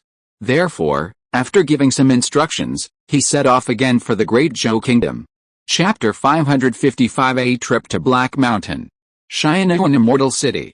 After Zhou Chun rushed back, he didn't visit Luo Qingni. Instead, he first inquired about the pursuit of the two-headed black flood dragon several years ago, as well as the situation in Thundercliff Valley. Several years had passed, and the matter of the two-headed black flood dragon was considered settled. The final result was unsurprising. The two-headed black flood dragon had successfully escaped, reportedly fleeing to a country called Chu in the northeast, and had vanished without a trace. Considering that the flood dragon had hidden in the Black Mist Swamp for countless years without being discovered, the chances of finding him again in the short term were extremely slim. In any case, the Great Zhou Kingdom had essentially given up on the matter, only issuing a high reward notice. As for the unfortunate Mad Thunder True Man, there was still no news of him. Thundercliff Valley's mountain sealing strategy remained unchanged, and it was unknown when it would end. This showed that Mad Thunder True Man was indeed severely injured, to the point that sealing off the mountain was the only way to prevent external forces from spying on him.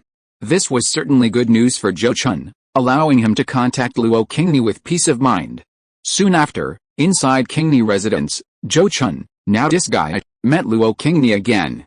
He, fellow Taoist Zhou, arrived quite quickly. Inside the cave, Luo Qingni looked at Zhou Chun, now with a new face, and couldn't help but smile, making a rare joke at his expense.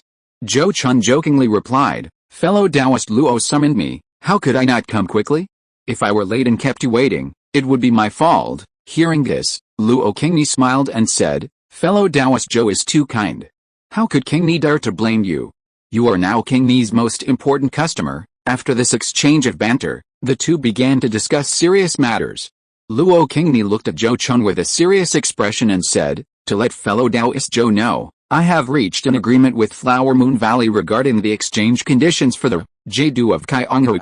They very much want your 3,000-year-old Jade Marrow Fungus, and are willing to exchange it with you. As for the 3,000-year-old Golden Thread Ginseng, I only recently learned that a sect in Liang Kingdom called the Cold Crow Sect has cultivated this spiritual herb for generations, and they likely possess Golden Thread Ginseng of the age that meets our needs. I have also inquired about the Cold Crow Sect. Although their ancestors included nascent soul stage cultivators, they have now declined, and the sect currently only has 6 Golden Core stage cultivators, the highest being at the late Golden Core stage." Upon hearing this, Zhou Chun immediately said, "The 3,000-year-old Jade Marrow Fungus.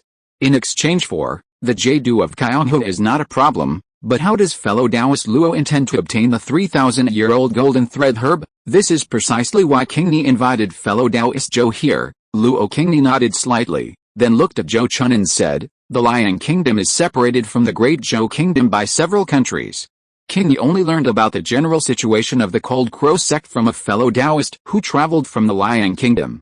She has no plan on how to exchange it with them. Therefore, for safety's sake, Qingni would like to invite fellow Taoist Zhou to accompany me to the Liang Kingdom. We will visit the Golden Core cultivators of the Cold Crow Sect together and see what conditions they want before they are willing to give up the spiritual medicine." From her words, it seems that she has no connections to rely on this time and plans to use the most direct method to ask for the medicine. This kind of thing is not uncommon in the cultivation world. Many Golden Core cultivators do this, either to purchase spiritual medicine or to purchase spiritual materials for refining magic weapons.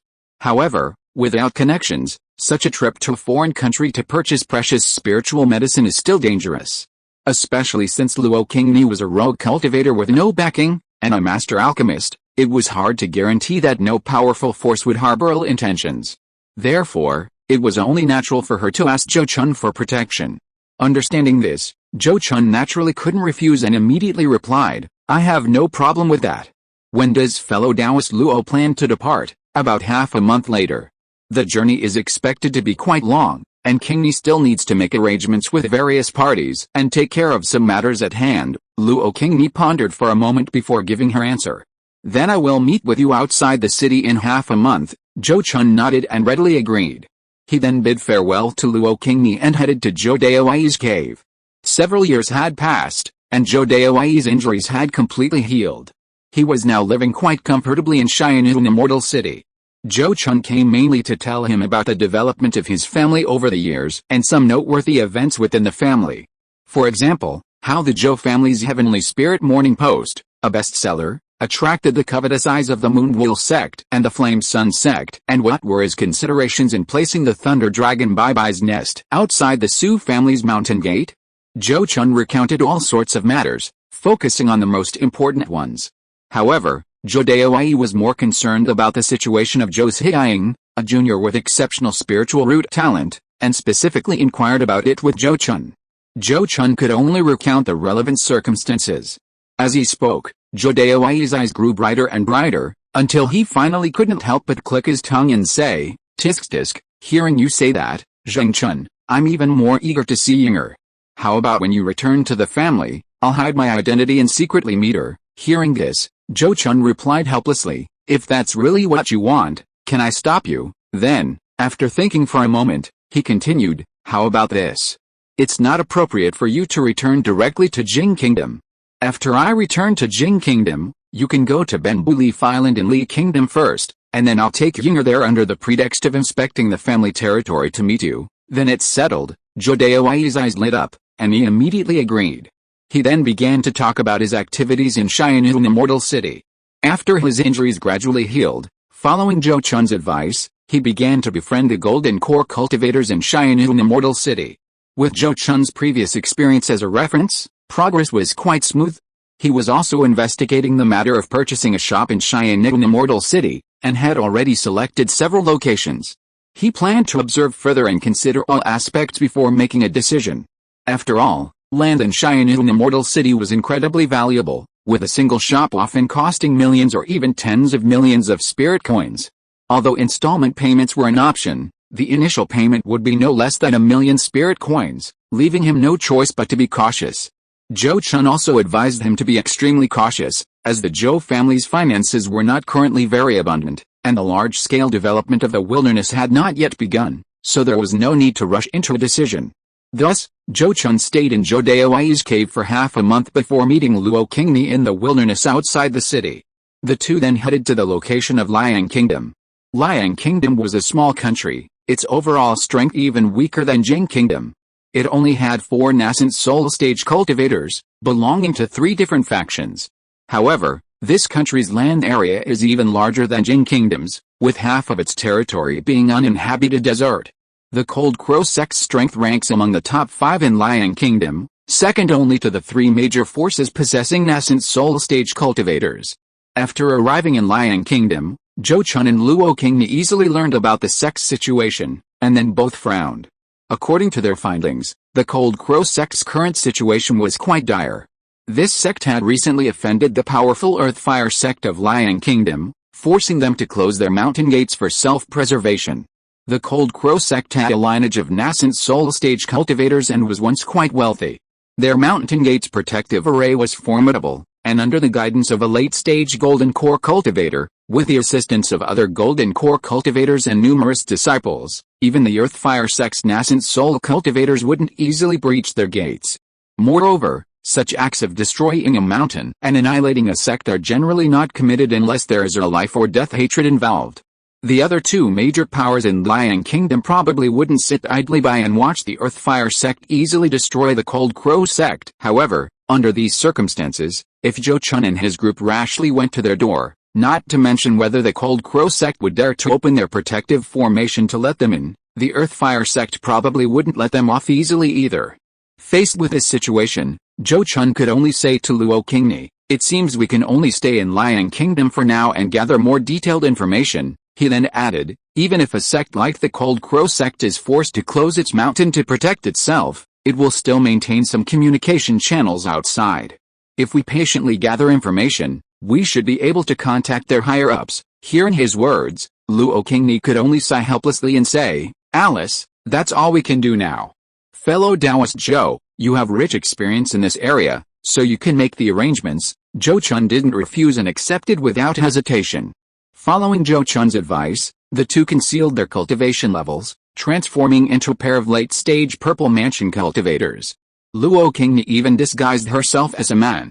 They claimed to be friends traveling in Lion Kingdom, using the aliases Zhang Peng and Li Qing respectively. To facilitate gathering information, they stayed at Heishan Market, the largest market for cultivators in Lion Kingdom. Heishan Market was controlled by Zhenayang Sect, the largest power in Lion Kingdom, but its location was extremely far from the sect's main gate. Zhenayang Sect had to station several Golden Core Elders there to maintain control. Less than 500 li from Heishan Market lay Mixin Ridge, Lion Kingdom's most dangerous place, a place said to be perilous even for Golden Core cultivators, and even harboring 5th-tier demon kings. However, despite its dangers, Mixin Ridge was rich in spiritual energy, home to many rare medicinal herbs, and teeming with exotic birds and beasts rarely seen elsewhere. It even contained ancient cultivator caves, making it a highly sought-after adventure destination for Lion Kingdom cultivators. Black Mountain Market was the only way for these cultivators to travel to and from misty Immortal Ridge. The True Yang Sect, by controlling this market, firmly held its position as the most powerful force in Lion Kingdom, consistently suppressing other factions. After renting a temporary cave dwelling in Black Mountain Market, Zhou Chun and Luo Qingni began gathering intelligence on the Cold Crow Sect from local cultivators. Because Black Mountain Market was far from the Cold Crow Sect's mountain gate and was True Yang Sect territory, they weren't afraid of attracting the attention of the Earthfire Sect. After several days of investigation, Zhou Chun and his companion gained a deeper understanding of the situation. According to the intelligence they gathered, the conflict between the Earthfire Sect and the Cold Crow Sect stemmed from their Golden Core cultivators venturing into misty Immortal Ridge together. A disagreement over the distribution of spoils led to a violent clash.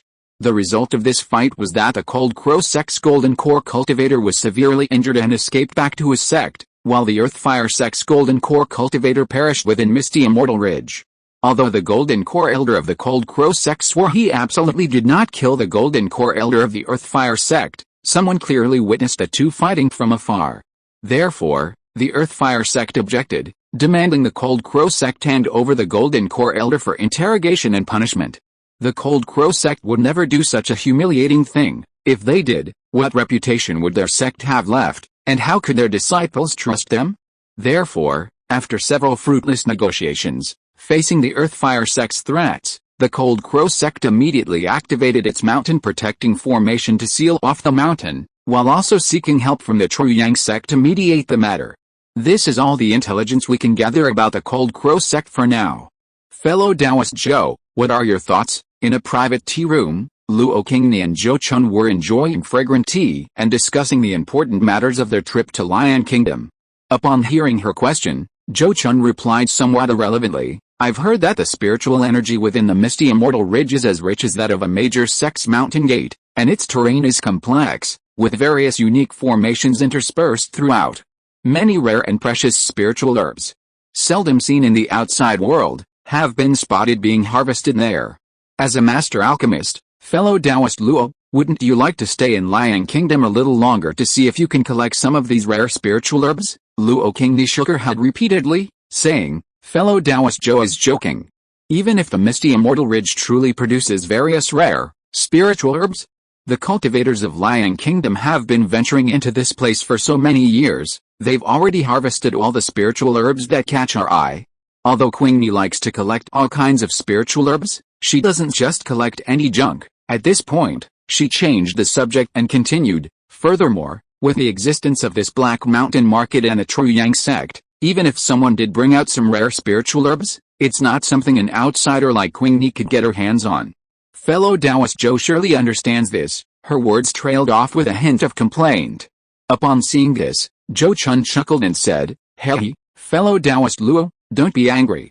I was just saying it casually and didn't mean to tease you." Then, he said seriously, "I intend to reveal my true cultivation level and visit the Golden Core Elder of this Henayang sect who is in charge here, to see if I can learn some more important information from him and obtain a way to contact the Hanaya sect." Hearing this, Luo Qingni was slightly taken aback, then looked at him with a slightly changed expression and said, "Is it necessary to be in such a hurry?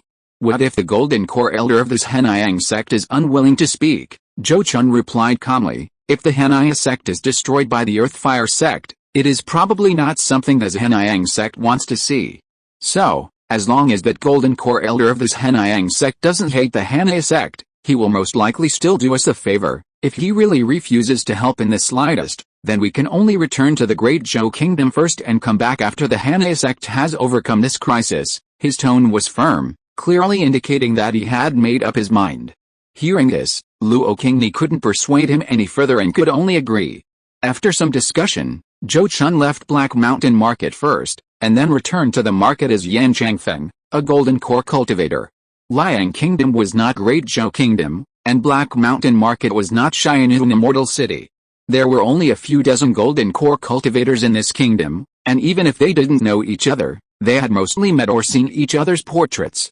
Zhou Chun, a Golden Core cultivator from outside Liang Kingdom, arrived in Black Mountain Market, and the cultivators responsible for maintaining order in the market didn't dare to let him in easily.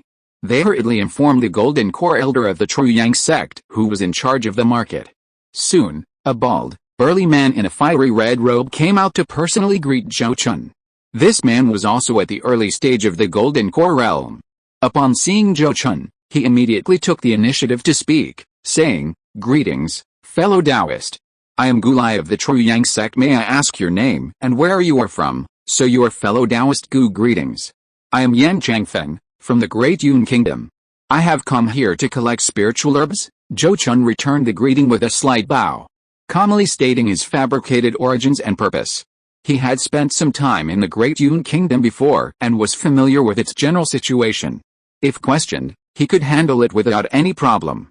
It was unlikely that a Golden Core cultivator from the Liang Kingdom would be very knowledgeable about a country tens of thousands of miles away. As expected, the bald, burly man, Gulai, didn't press Zhou Chun about his origins. He simply nodded and said, "Since you are a distinguished guest from the Great Yun Kingdom, the Black Mountain Market certainly cannot neglect you. I, Gu, will first take you to our sect's treasure pavilion to see if we have what you need. If not, you can search for it in the market yourself. What do you think, fellow Taoist Yan?" "Then I, Yan, will gladly accept your offer and trouble you, fellow Taoist Gu." Zhou Chun smiled faintly and readily agreed. Next, the bald, burly man, Gulai, personally led him into the Black Mountain Market, arriving at the most impressive shop. He immediately summoned the shop's manager to a quiet room to keep him company. Actually, Zhou Chun had previously visited the treasure pavilion to inquire about the medicinal herbs needed to refine the ancient dust pill, but had returned empty-handed. Now, to fit his persona, he recounted all the materials needed to refine the ancient dust pill, purple dust pill, and Jade golden glow pill. Hearing him rattle off the names of dozens of rare spiritual herbs in one breath, the bald, burly man, Gulai, also took a slight breath. He couldn't help but ask, "Fellow Taoist Yan, are you perhaps a master alchemist? Otherwise, why would you need to collect so many rare spiritual herbs at once?" "Although I am not a master alchemist, I have a close friend who is, so during my travels, I was entrusted by her to help collect some rare spiritual herbs," Zhou Chun replied with a slight smile. "I see." Gulai nodded slightly, then didn't delve any further, but turned to the head manager of the Rare Treasures Pavilion and asked, "Nephew Su, do you see if our pavilion has the spiritual herbs that fellow Taoist Yan needs?" The head manager of the Rare Treasures Pavilion was a middle-aged beautiful woman. After hearing Gulai's words, she hesitated slightly, then said in a low voice, "We do have a few spiritual herbs that meet Senior Yan's needs, but those are our store's prized possessions, prepared for future auctions." The so-called store's prized possessions were, in other words, only for display, not for sale, used to attract customers.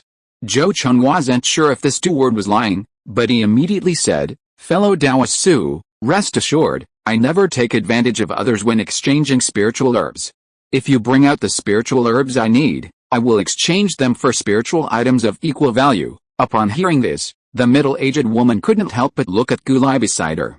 Gulai frowned slightly, then nodded gently and said, "Since fellow Taoist Yan has said so, junior nephew Su, why don't you bring out your items and let him see them, and hear his offer?" Hearing this, the middle-aged woman no longer hesitated and immediately replied respectfully, "Yes, junior obeys." She then brought out 5 or 6,000-year-old spiritual herbs, 3 of which happened to be the spiritual herbs needed to refine the ancient dust pill.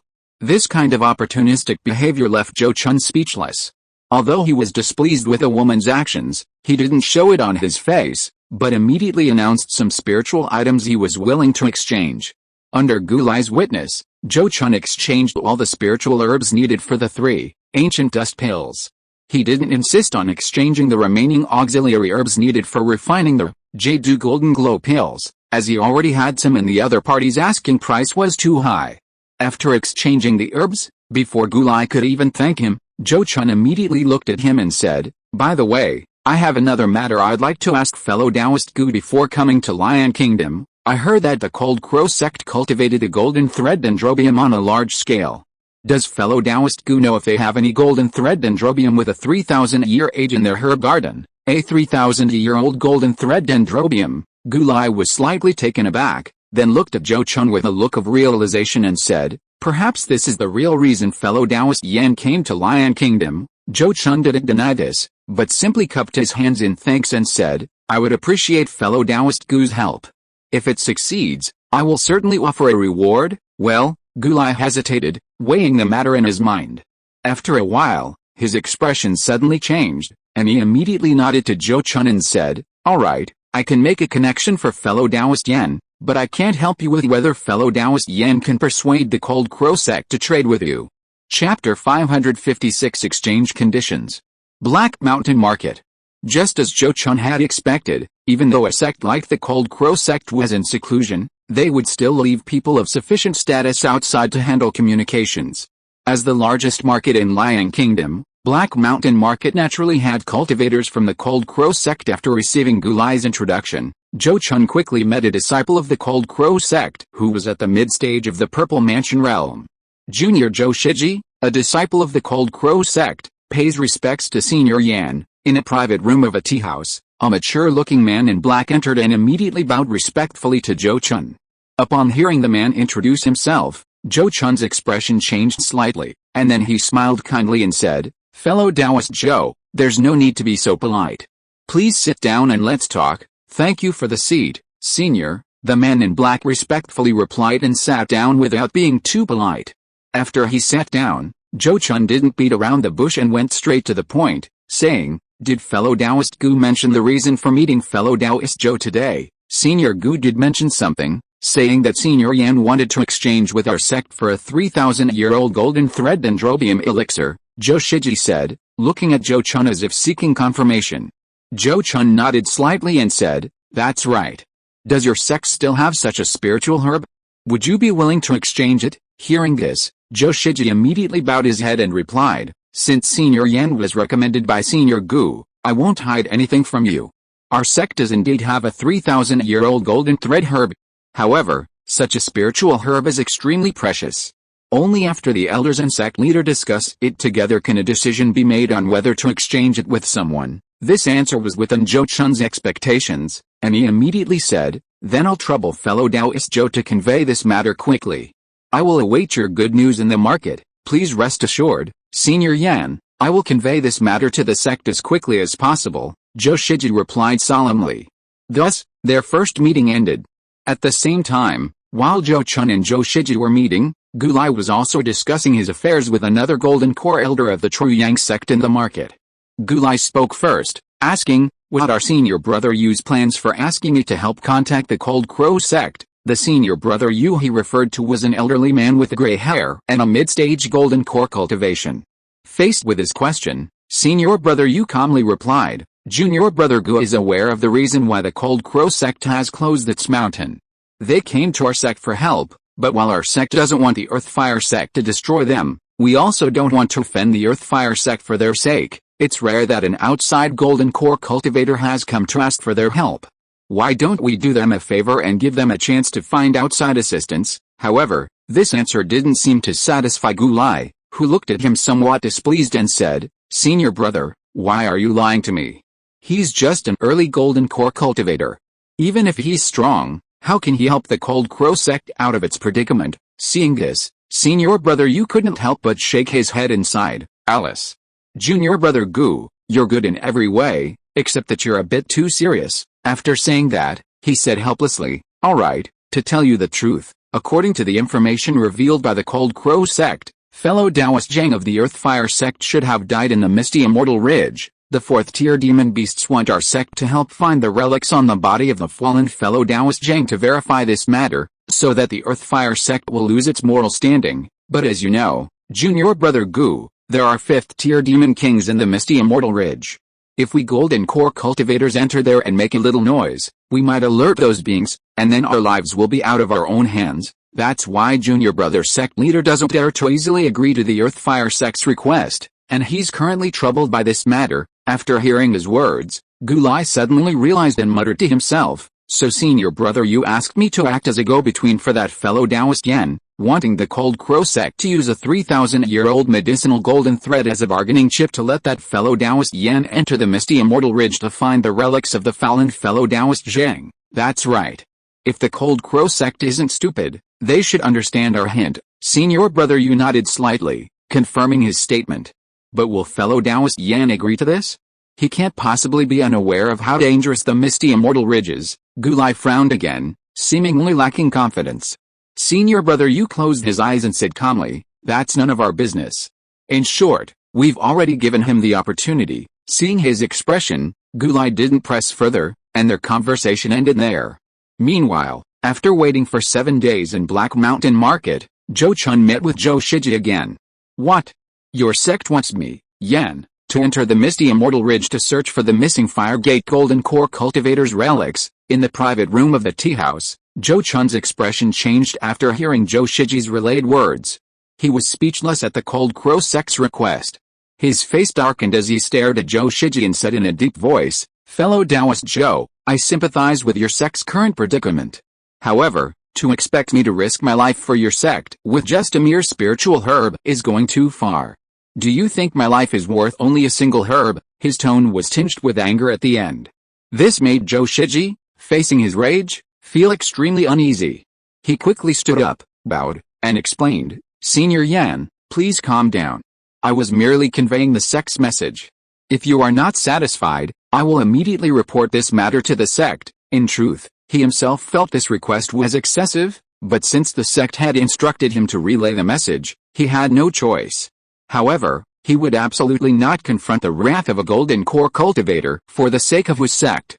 "HMPH, if this is merely a test from your sect, then please convey to your elders that while I do wish to purchase spiritual herbs, a 1,000-year-old treasure herb is not so rare that only your sect possesses it. If your sect truly does not wish to exchange, then I have no desire to waste any more time in Lion Kingdom." Zhou Chun finished speaking with a gloomy expression, then directly flung his sleeves and left the private room, not giving Zhou Shiji, a member of his own sect, a chance to say anything more. 9 days later, Zhou Shiji, carrying the will of the Cold Crow sect's higher-ups, once again invited Zhou Chun to the tea house's private room.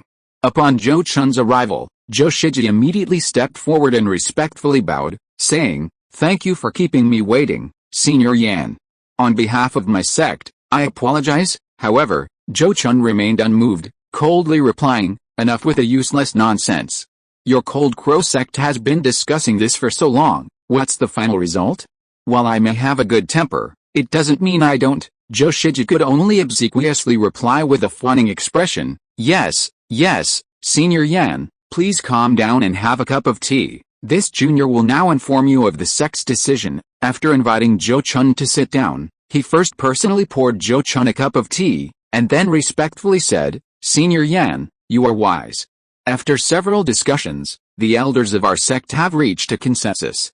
As long as Senior Yan can find and bring back the useful relics of Senior Zhang of the Earth-Fire sect, proving that he fell at the hands of a fourth-tier demon beast. Our sect will give Senior Yan 2 golden thread orchids that are over 3,000 years old as a reward. He had directly doubled the reward.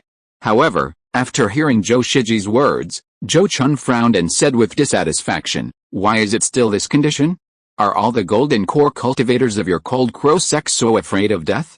Is no one willing to go to the lost Immortal Ridge for the sake of the sect?" His words were full of sarcasm, mocking the Cold Crow sect elders for their cowardice. Upon hearing this, Zhou Shiji naturally defended his elders, quickly explaining, "Senior Yan, you flatter us. It's not that our elders are unwilling to take the risk, but rather that the Earthfire sect is determined to destroy our sect. The only way for us elders to keep watch within the mountain gate and work together to maintain the protective formation is to deter the Earthfire sect. We simply don't have the manpower to do this." He then looked sincerely at Zhou Chun and said, "Furthermore, Senior Yan, don't be misled by the rumors.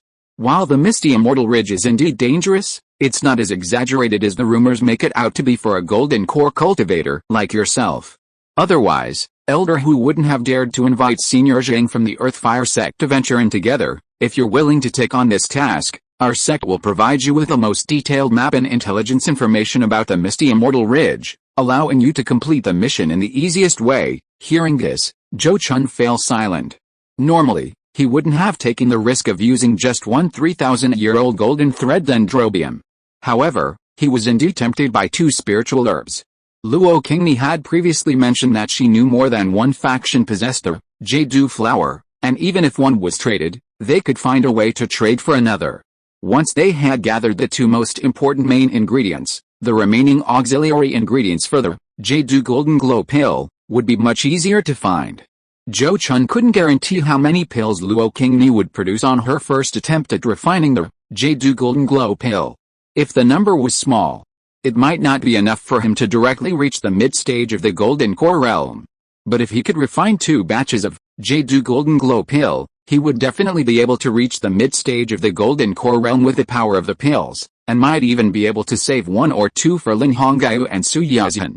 Therefore, after pondering for a while, he looked at Zhou Shiji and said, "I would like to first review the materials prepared by your sect and then investigate in detail about the misty Immortal Ridge before deciding whether to agree to this deal." Upon hearing this, Zhou Shiji hesitated for a moment, then quickly nodded and said, "This junior can agree to this on behalf of my sect, Senior.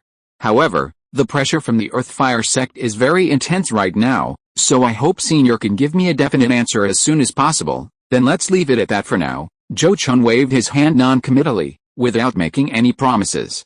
Seeing this, Zhou Shiji, despite his lingering concerns, could only obediently hand over the relevant information to Zhou Chun and then take his leave.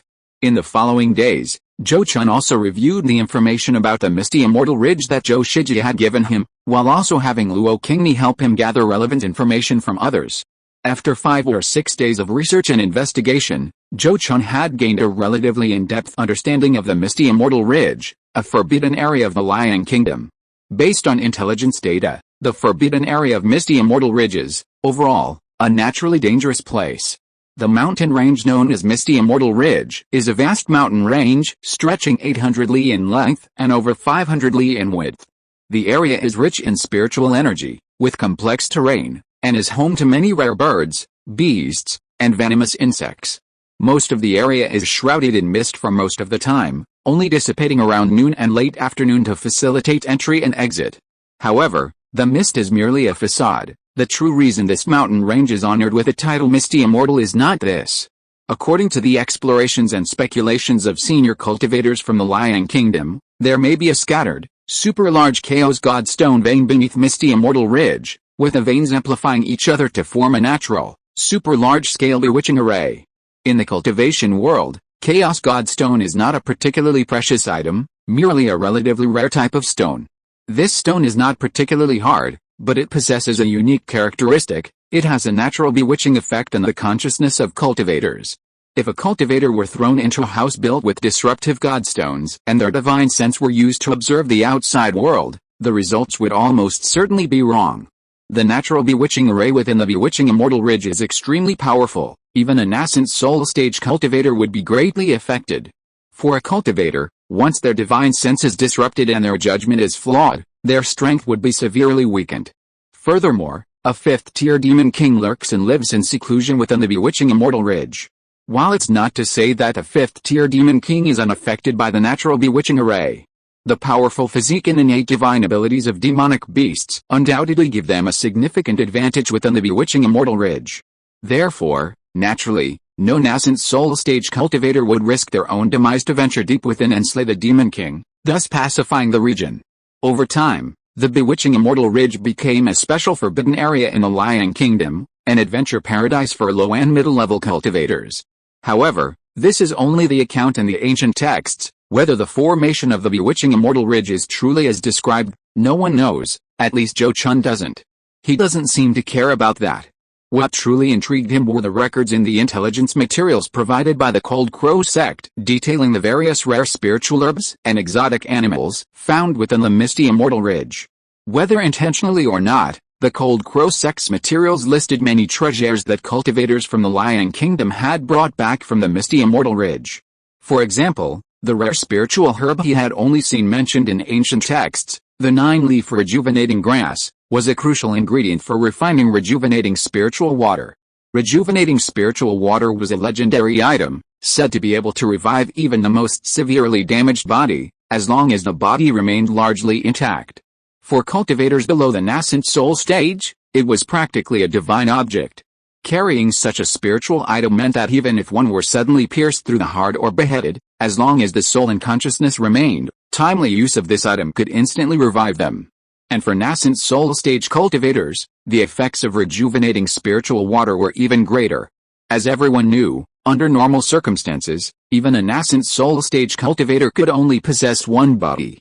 If the physical body is destroyed after possession, there will be no more opportunities for possession. In such a situation, without a rare and precious item like the rejuvenating spirit water, a nascent soul cultivator can only choose to parasitize a corpse or puppet. In that case, not only will their full strength be unleashed, preventing further cultivation, but their lifespan will also be greatly reduced, potentially leading to their demise within a few years. However, with the rejuvenating spirit water, one can use it to create a pure yang body to house the nascent soul. While a pure yang body, once created, cannot break through to higher levels, it allows the nascent soul cultivator to fully unleash their power without worrying about the nascent soul continuously depleting its essence and shortening its lifespan due to lack of a suitable body. Therefore, when the 9-leaf rejuvenating grass was discovered in the misty Immortal Ridge, it even attracted several nascent soul cultivators from the Lion Kingdom to join forces to retrieve it. Whether they ultimately succeeded is unknown. Furthermore, some have discovered the rare spirit bird, the Windfire Phoenix, within the misty Immortal Ridge. This bird possesses the bloodline of the Azure Phoenix, making it even rarer than the Flood Dragon. Additionally, in the history of the Cold Crow Sect, cultivators have slain the rare beast, the fire-repelling rhinoceros, within the misty Immortal Ridge, using its horn to forge a powerful fire-repelling magic weapon. In short, besides the dangers, the misty Immortal Ridge does indeed contain many valuable items.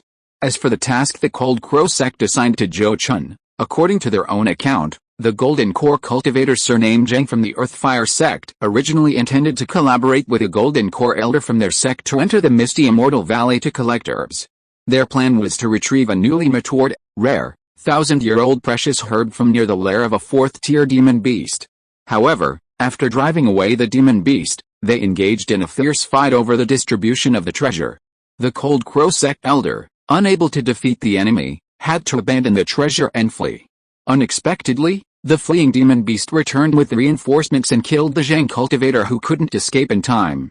A mutated mountain-moving bear with a cultivation level of low-grade 4th rank, and another 4th-rank demonic beast of unknown cultivation level. Are these the opponents I might encounter after entering the misty Immortal Valley? Inside the room, Zhou Chun frowned slightly as he looked at the information in his hand. Judging from the description given by the elder of the Cold Crow Sect, the mountain-moving bear, aside from its formidable melee combat skills and thick hide, wasn't particularly strong in terms of supernatural abilities. Dealing with it wouldn't be difficult. The only concern was the 4th-rank demonic beast of unknown cultivation level. If it were a mid-grade 4th-rank demonic beast, or even a high-grade 4th-rank demonic beast, then things would be complicated. However, I'm not going to kill 2 4th-rank demonic beasts, nor am I going to engage in a life-or-death battle with them. I'm just hoping to get a chance to obtain the relics of that unfortunate fellow from the Earthfire sect. I have Mu Mei and Mu Sang responsible for reconnaissance. I shouldn't be blocked by 4th-rank demonic beasts. Thinking this, Zhou Chun made his decision. Immediately, he sent a message to Zhou Shiji, informing him of his decision. Upon receiving Zhou Chun's message, Zhou Shiji, who had been anxiously restless for days, immediately came to pay his respects, presenting a map with a beaming face. This is a map that our Sect's cultivators have explored in the misty Immortal Ridge over the years, including the routes taken by Elder Hu and Senior Zheng. Please take a look, Senior Yan. Alright, just wait for my message in the market. Zhou Chun accepted the map, waved his hand, and immediately got up and left. Before notifying Zhou Shiji, he had already informed Luo Qingni to meet him at a certain location outside the misty Immortal Ridge. He was naturally the one who would venture deep into the misty Immortal Valley to search for the relics of the Earthfire sect elder, but just in case, Luo Qingni would also be hiding outside the misty Immortal Ridge to meet him. After arriving outside the misty Immortal Ridge and meeting up with Luo Qingni, Zhou Chun also made a copy of the map and gave it to her, then plunged directly into the misty Immortal Ridge. Since he didn't enter during the midday or late afternoon hours, Zhou Chun's vision was completely obscured by the grayish-white mist upon entering the misty Immortal Ridge. The exact formation of this mist is currently unknown. It's only known that even if dispelled by magic, it quickly reappears, obscuring vision. Therefore, cultivators who venture into the misty Immortal Ridge usually either cultivate secret techniques to enhance their eyesight, allowing them to see further in the mist, or they tame demonic beasts skilled in early warning and tracking, helping them avoid enemies and track prey. Although Zhou Chun hadn't cultivated any special spiritual vision abilities, as a golden core cultivator, he could vaguely see objects 100 feet away even within the mist. However, this distance was clearly insufficient for a golden core cultivator. Therefore, he quickly patted his spirit beast pouch at his waist, releasing the wood sprite, wood mulberry, and golden winged tiger. After Mu Mei and Mu Sang advanced to the 4th rank, Mu Mei's intelligence also increased significantly. Zhou Chun took out a map, gave it some instructions, and then it took a copy of the map to scout ahead. The golden winged tiger folded its wings and carried Zhou Chun slowly deeper into the mountains, following in the direction Mu Mei had gone. Halfway there, Zhou Chun also tried to use his divine sense to explore, but the experience was very unpleasant. Divine sense here was like a person's eyes seeing a position of fish in water. It had a huge bias. The divine sense release might only stay on the upper half of a tree, while the lower half was invisible. A grazing deer, when scanned with divine sense, could only be seen as a deer's head, while the body seemed to be invisible. This huge bias and distortion was very uncomfortable. If an ordinary person encountered this situation, they would feel nauseous and vomit after a short while. But Zhou Chun could only endure the discomfort and force himself to adapt slowly. Because if he encountered a battle later, he would still need to release his divine sense to fight, and the more he adapted now, the less this discomfort would affect his performance. Of course, given the environment here, when the real battle begins, the feedback from divine sense detection can't be completely trusted like it would be outside. I recommend a friend's new book, I've Become an Immortal, Will You Guide Me to Buddhism? Synopsis. In March, Westlake is shrouded in willows like smoke, the rain like wine, the grass just sprouting on the broken bridge, and the monks of Jinshan Temple chanting sutras. All the stories begin here. Chapter 557 Shocking Change. At misty Immortal Ridge, near a pool, a blue-skinned water lizard demon beast, its head seized by a golden-winged tiger, struggled wildly until it finally managed to separate its head from its body. After killing the water lizard demon beast, which possessed second-tier superior cultivation, the golden-winged tiger immediately began to eat. Zhou Chun, who had been watching the battle, stepped forward and picked over a dozen yalan grasses growing by the pool, storing them in his pouch. This yalan grass had very demanding environmental requirements, only growing near water with dense moisture and little sunlight. Finding it outside was quite a task. The dozen or so yalan grasses that Zhou Chun picked appeared to be decades old, and given the rarity of this spiritual herb, it was enough to refine pills to enhance the cultivation of Foundation Establishment cultivators. Since he had encountered it, he wouldn't let it go. However, the water lizard's death was truly unjust. Zhou Chun hadn't intended to kill it, but it had been ungrateful, insisting on guarding the yalan grasses. After gathering the spiritual herbs, Zhou Chun glanced at the half-eaten water lizard carcass and shook his head. He first helped the golden-winged tiger put away the food, then let it continue carrying him on its journey. Half a day had passed since Zhou Chun entered the misty Immortal Ridge, and he had traveled 200 to 300 miles on his golden-winged tiger. Perhaps intimidated by the golden-winged tiger's power, no powerful demonic beasts dared to confront them, though this could also be because they hadn't yet entered the core area. Zhou Chun had also gathered several kinds of spiritual herbs and medicines along the way, such as the netherworld grass, making it a modest harvest. However, Zhou Chun was slightly worried because the wood spirit, Mu Sang, hadn't sent any news for so long, making him suspect she might have encountered trouble. For a fourth-tier wood spirit, the misty Immortal Ridge wasn't particularly large. Half a day was enough time to explore it several times. Although searching for the clues he needed would indeed take more time, according to his calculations, this time should be more than sufficient. The contractual connection wasn't broken, so something must have really delayed him, Zhou Chun pondered to himself, and couldn't help but slow down the golden-winged tiger. The depths of the misty Immortal Ridge were still quite dangerous, and Zhou Chun didn't want to venture too far and before Mu Mei returned with a message. Walking slowly like this, and waiting for nearly 2 hours, Zhou Chun finally saw Mu Mei return. Mu Mei, where have you been? Why did you take so long to come back? In a valley, Zhou Chun looked at the energetic Mu Mei, and a strange light appeared in his eyes. He had initially thought that Mu Mei hadn't returned because he had encountered some powerful enemy, and he had worried about him for a long time. But now, judging from his condition, it was clear that he hadn't fought a powerful enemy of the same level. Rather, it seemed that he had gained some benefit. Sure enough, Zhou Chun was right. With his questioning, Mu Mei quickly and honestly explained the reason for his delay. It turns out that while exploring the lost Immortal Ridge in search of the relics of the Earthfire Sect elder, it discovered 3 spirit trees of the 3rd rank. Taking it upon itself to drive away the 3rd rank demon beasts occupying those trees, it refined all 3 spirit trees into Dao Soldier spirit seeds using the Heavenly Wood Dao Soldier, Divine Power. The Heavenly Wood Dao Soldier, Divine Power is an advancement from the transforming wood into weapons Divine Power after the Wood Spirit and Wood Mulberry advanced to the 4th rank. Compared to the transforming wood into weapons Divine Power, while its power and practicality are enhanced, its demand has also increased. The original transforming wood into weapons could be achieved by simply finding some ancient trees and conjuring up tree demon Dao soldiers, which could then be discarded after use. However, the Heavenly Wood Dao Soldier is different. This divine power requires refining an entire spirit tree into Dao Soldier spirit seed, absorbing it and nurturing it. When needed in battle, the Dao Soldier spirit seed is released, transforming it into Dao Soldier to fight. After a battle, as long as the Dao weapon isn't completely destroyed, it can be transformed back into Dao weapon spirit seed and nurtured within the body, restoring it to its original state and even further enhancing its strength. This demonstrates that it's a divine ability with extremely high growth potential. However, for a 4th-tier wood sprite like Mu Sang, refining a Dao weapon spirit seed requires at least 3rd-tier spirit wood. But even if the Zhou family possessed such spirit wood, Zhou Chun wouldn't allow it to refine it. Therefore, aside from finding 3 3rd-tier spirit trees in the wilderness to refine the Dao weapon spirit seed, Zhou Chun hadn't specifically sought out such spirit wood for it. Unexpectedly, today, sending it to scout intelligence allowed it to take the opportunity to desert.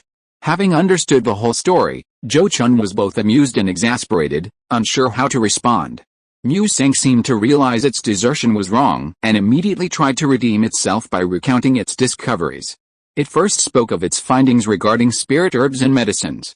Gifted with exceptional talent, its ability to find spiritual herbs and medicines became even more formidable after breaking through to the 4th rank. The unique environment of places like the misty Immortal Ridge meant that cultivators venturing there couldn't possibly reach every inch and plunder all the precious herbs. Along the way, the wood sprite and wood mulberry found many rare herbs, including 2,000-year-old ones. These herbs were either guarded by demonic beasts or kept hidden from ordinary people and beasts. But they were all herbs that Zhou Chun was certain he could harvest. All Zhou Chun had to do was accompany the wood sprite and wood mulberry on the trip. However, Zhou Chun wasn't focused on these things this time, he was concerned with the task assigned to it. In this regard, it hadn't done a good job, at least not to Zhou Chun's satisfaction. Following the map, it had only found traces of the mountain-moving bear's activity, but no trace of the bear itself, nor any of the Earthfire Sect elders' belongings. You can't handle important matters, But you're quite enthusiastic about personal matters. Zhou Chun glared at the cyan green spirit ear and scolded it irritably. Then he couldn't help but ponder. Originally, he thought that with the presence of the wood spirit and wood mulberry, this matter should not be difficult. But now it seemed that he had thought too simply. After pondering for a long time, he looked up at the wood spirit and wood mulberry and said, "Go and search again. Don't let yourself get distracted this time. Find the target carefully first. This misty immortal ridge is not a safe place. Don't be careless and make a mistake." Hearing his words, the cyan green spirit ear nodded repeatedly, and then transformed into a streak of emerald light and disappeared into the valley. After witnessing the departure of the wood spirit and wood mulberry, Zhou Chun temporarily stopped his exploration and waited patiently in the valley. As he said before, the misty immortal ridge was not large. With the abilities of the wood spirit and wood mulberry, if he calmed down and searched everywhere, he wouldn't have any trouble finding clues. Therefore, unless absolutely necessary, Zhou Chun would not venture to the area where the elder of the Earthfire sect had fallen before any clues emerged. Time slowly passed, and while waiting in the valley, Zhou Chun occasionally heard various beast roars and the booming sounds of battle echoing from afar. Hundreds of cultivators entered and exited the misty immortal ridge every day. The chance of encountering another cultivator wasn't high, but it wasn't low either. However, most of the time, cultivators with cultivation levels below the foundation establishment stage only ventured into the area less than 100 miles outside the misty immortal ridge during the periods of noon and late afternoon when the dense fog dissipated. Regardless of whether they gained anything, they would leave before the fog reappeared. Only foundation establishment stage cultivators would take advantage of the dissipating fog to fly 200 or 300 miles deeper and risk it. As for the edge of the core area where Zhou Chun was now, even at noon, a faint fog lingered there, and those without the cultivation level of the Purple Mansion stage wouldn't dare to come easily. The booming sounds of battle he was hearing were all behind him, closer to the outer perimeter. Zhou Chun clearly ignored these concerns, simply concealing his aura and waiting in the valley for Mu Mei and Mu Seng to return. With a golden-winged tiger's imposing presence, he wasn't afraid of any other foolish beasts intruding and disturbing him. He remained hidden in the valley for a day and a half before Mu Mei and Mu Seng finally returned. This time, Mu Mei and Mu Seng had searched diligently for over a day and finally found the trail of the mountain-moving bear. After communicating with it, Zhou Chun learned that the mountain-moving bear was now with another fourth-tier beast, the Earth-Armored Pig, and that the Earth-Armored Pig seemed to be a mid-grade fourth-tier beast. Upon hearing this, Zhou Chun frowned deeply. The Earth-Armored Pig was a variant of the golden-winged tiger, resembling a wild boar but possessing wolf claws, golden eyes, and a large, lizard-like tail. While its offensive capabilities might be mediocre, its defensive abilities were extremely strong, and it was undoubtedly proficient in burrowing techniques. The mountain-moving bear and the Earth-Armored Pig were entangled in this misty immortal valley. If Zhou Chun tried to subdue them by force, he would have no chance. In fact, the commotion might attract the attention of the fifth-tier demon kings who were cultivating there. It seems these fourth-tier demon beasts aren't stupid. Did they know that killing the Golden Core Elder of the Earthfire sect would lead to investigation and retaliation from human cultivators, so they banded together beforehand? Zhou Chun thought to himself, feeling somewhat helpless. After pondering for a long time, he instructed Mu Mei and Mu Seng to lead him to the location where the Earthfire sect elder had disappeared and perished, and to collect the rare spiritual herbs they had found along the way. After traveling for 2 or 3 hours, gathering spiritual herbs, Zhou Chun arrived at a ravaged mountain forest. The mountains and forests, and the surrounding ranges for dozens of miles, were mostly burned, leaving behind ashes and rubble. Some peaks were even blasted and shattered, while others were filled with deep craters. Clearly, the Golden Core Elder of the Earthfire sect had struggled and wasn't entirely without resistance. Unfortunately, due to the unique environment of the misty immortal ridge, Zhou Chun couldn't use his divine sense to scan the battlefield and obtain useful information. After thinking for a moment, he patted his spirit beast pouch and released the golden armored mountain-bearing turtle stone. Zhou Chun had allocated the entire batch of ancient dust pills he had refined to the golden armored mountain-bearing turtle stone, intending to help it advance to the 4th rank. Although it was still far from reaching its peak, it was at least on its way. Originally, if there had only been the mountain-moving bear, a 4th-rank demon beast, Zhou Chun had wanted to try and kill it, a low-grade 4th-rank earth attribute demon beast, to obtain its demon core as resources to help the golden armored mountain-bearing turtle stone advance. Unfortunately, it now seemed that his plan was unlikely to succeed. Now, Zhou Chun released the golden armored mountain-carrying turtle stone, hoping to use its earth-burrowing ability to find something underground. Even finding a fragment of a magical artifact would be helpful. Among his spirit pets, the golden armored mountain-carrying turtle stone was always the most diligent and hard-working. Upon receiving Zhou Chun's instructions, it immediately used its earth-burrowing technique to disappear underground and begin searching for anything suspicious. However, to Zhou Chun's surprise, it had only been underground for less than a quarter of an hour when it suddenly rushed up in a panic. "What's wrong?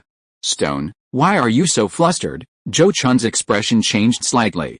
Sensing the emotional fluctuations in his spirit pet, he hurriedly asked about its panic.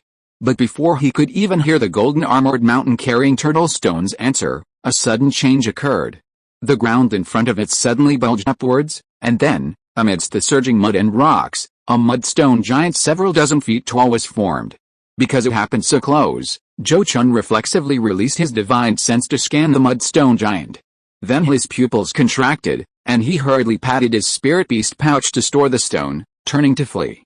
But he had barely flown 1,000 feet when an overwhelming force pressed down on him, forcing him to plummet from the sky and crash heavily to the ground.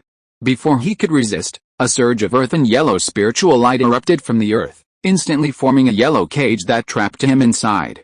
"If I were you, I would stand still," just as Zhou Chun was about to attack the yellow cage. A deep, resonant voice rang in his ears. Hearing this, his face turned incredibly ugly, and the flying sword he had been about to use froze in his hand. A massive figure swiftly appeared outside the yellow cage. It was the mudstone giant. At this moment, Zhou Chun was completely certain of the mudstone giant's identity and understood why the golden armored mountain-carrying turtle stone had been so panicked earlier. Even the most noble-blooded demonic beast would be terrified upon encountering a fifth-tier demon king. While the mudstone giant before him wasn't a true fifth-tier demon king, its strength in the previous attack clearly far surpassed that of an ordinary fourth-tier being. Senior Demon King, a dignified fifth-tier being, yet you attacked a junior like mere golden core cultivator. Aren't you afraid that word will spread and inspire my human nascent soul stage seniors to follow suit? Zhou Chun, despite his extreme nervousness, gritted his teeth and directly questioned the approaching mudstone giant. He knew that against such a powerful being, any fighting techniques were useless. He had to resort to other methods. "Young human, are you threatening me?" The mudstone giant looked down at Zhou Chun, its voice deep and resonant, like thunder. Its tone was cold as it said, "Do you know that disturbing my slumber means even a nascent soul cultivator would have to leave something behind before they can leave?" Judging from its tone, it seemed even a nascent soul cultivator wouldn't be a match for it. This made Zhou Chun gasp in shock, feeling utterly wronged. He immediately tried to explain, "But since entering the misty Immortal Ridge, I haven't personally taken action, so how could I have disturbed Senior Demon King?" Unexpectedly, the mudstone giant didn't play by the rules, staring directly at him and saying, "I say you disturbed me, and that's it." "You disagree?" Judging from its appearance, it seemed it would beat Zhou Chun until he submitted if he refused. Faced with such an unreasonable being, Zhou Chun could only lament his predicament. He could only lower his head slightly and reply in a low voice, "This junior dares not." Upon seeing this, the mudstone giant nodded in satisfaction, then turned its head and looked in a certain direction, saying, "Little fellow, your master is now my prisoner. Aren't you coming over?" As its words fell, a green spirit deer appeared on a large tree. Chapter 558 Demon King Chongsun, The Secrets of the Fushan Clan. Misty Immortal Ridge. Few cultivators know that a vast underground palace exists deep within Misty Immortal Ridge. Zhou Chun is currently inside this underground palace. After being captured by the mudstone giant, who appears to be a fifth-tier demon king avatar, he and his spirit pet, the wood sprite Mu Sang, were brought to the deepest part of Misty Immortal Ridge and then to this underground palace. The size of this underground palace is unknown. It is only known to be located thousands of feet underground, and the spiritual energy here is exceptionally dense, far richer than any other spiritual land Zhou Chun has ever visited. However, compared to the spiritual energy of other places, the earth element spiritual energy here is extremely high. Only cultivators using earth attribute techniques or demonic beasts are suitable for cultivating here. Other cultivators would likely not achieve the best cultivation results. Zhou Chun is currently in what resembles a council hall within the underground palace. However, this council hall is clearly not for a group of humans, hence its enormous size.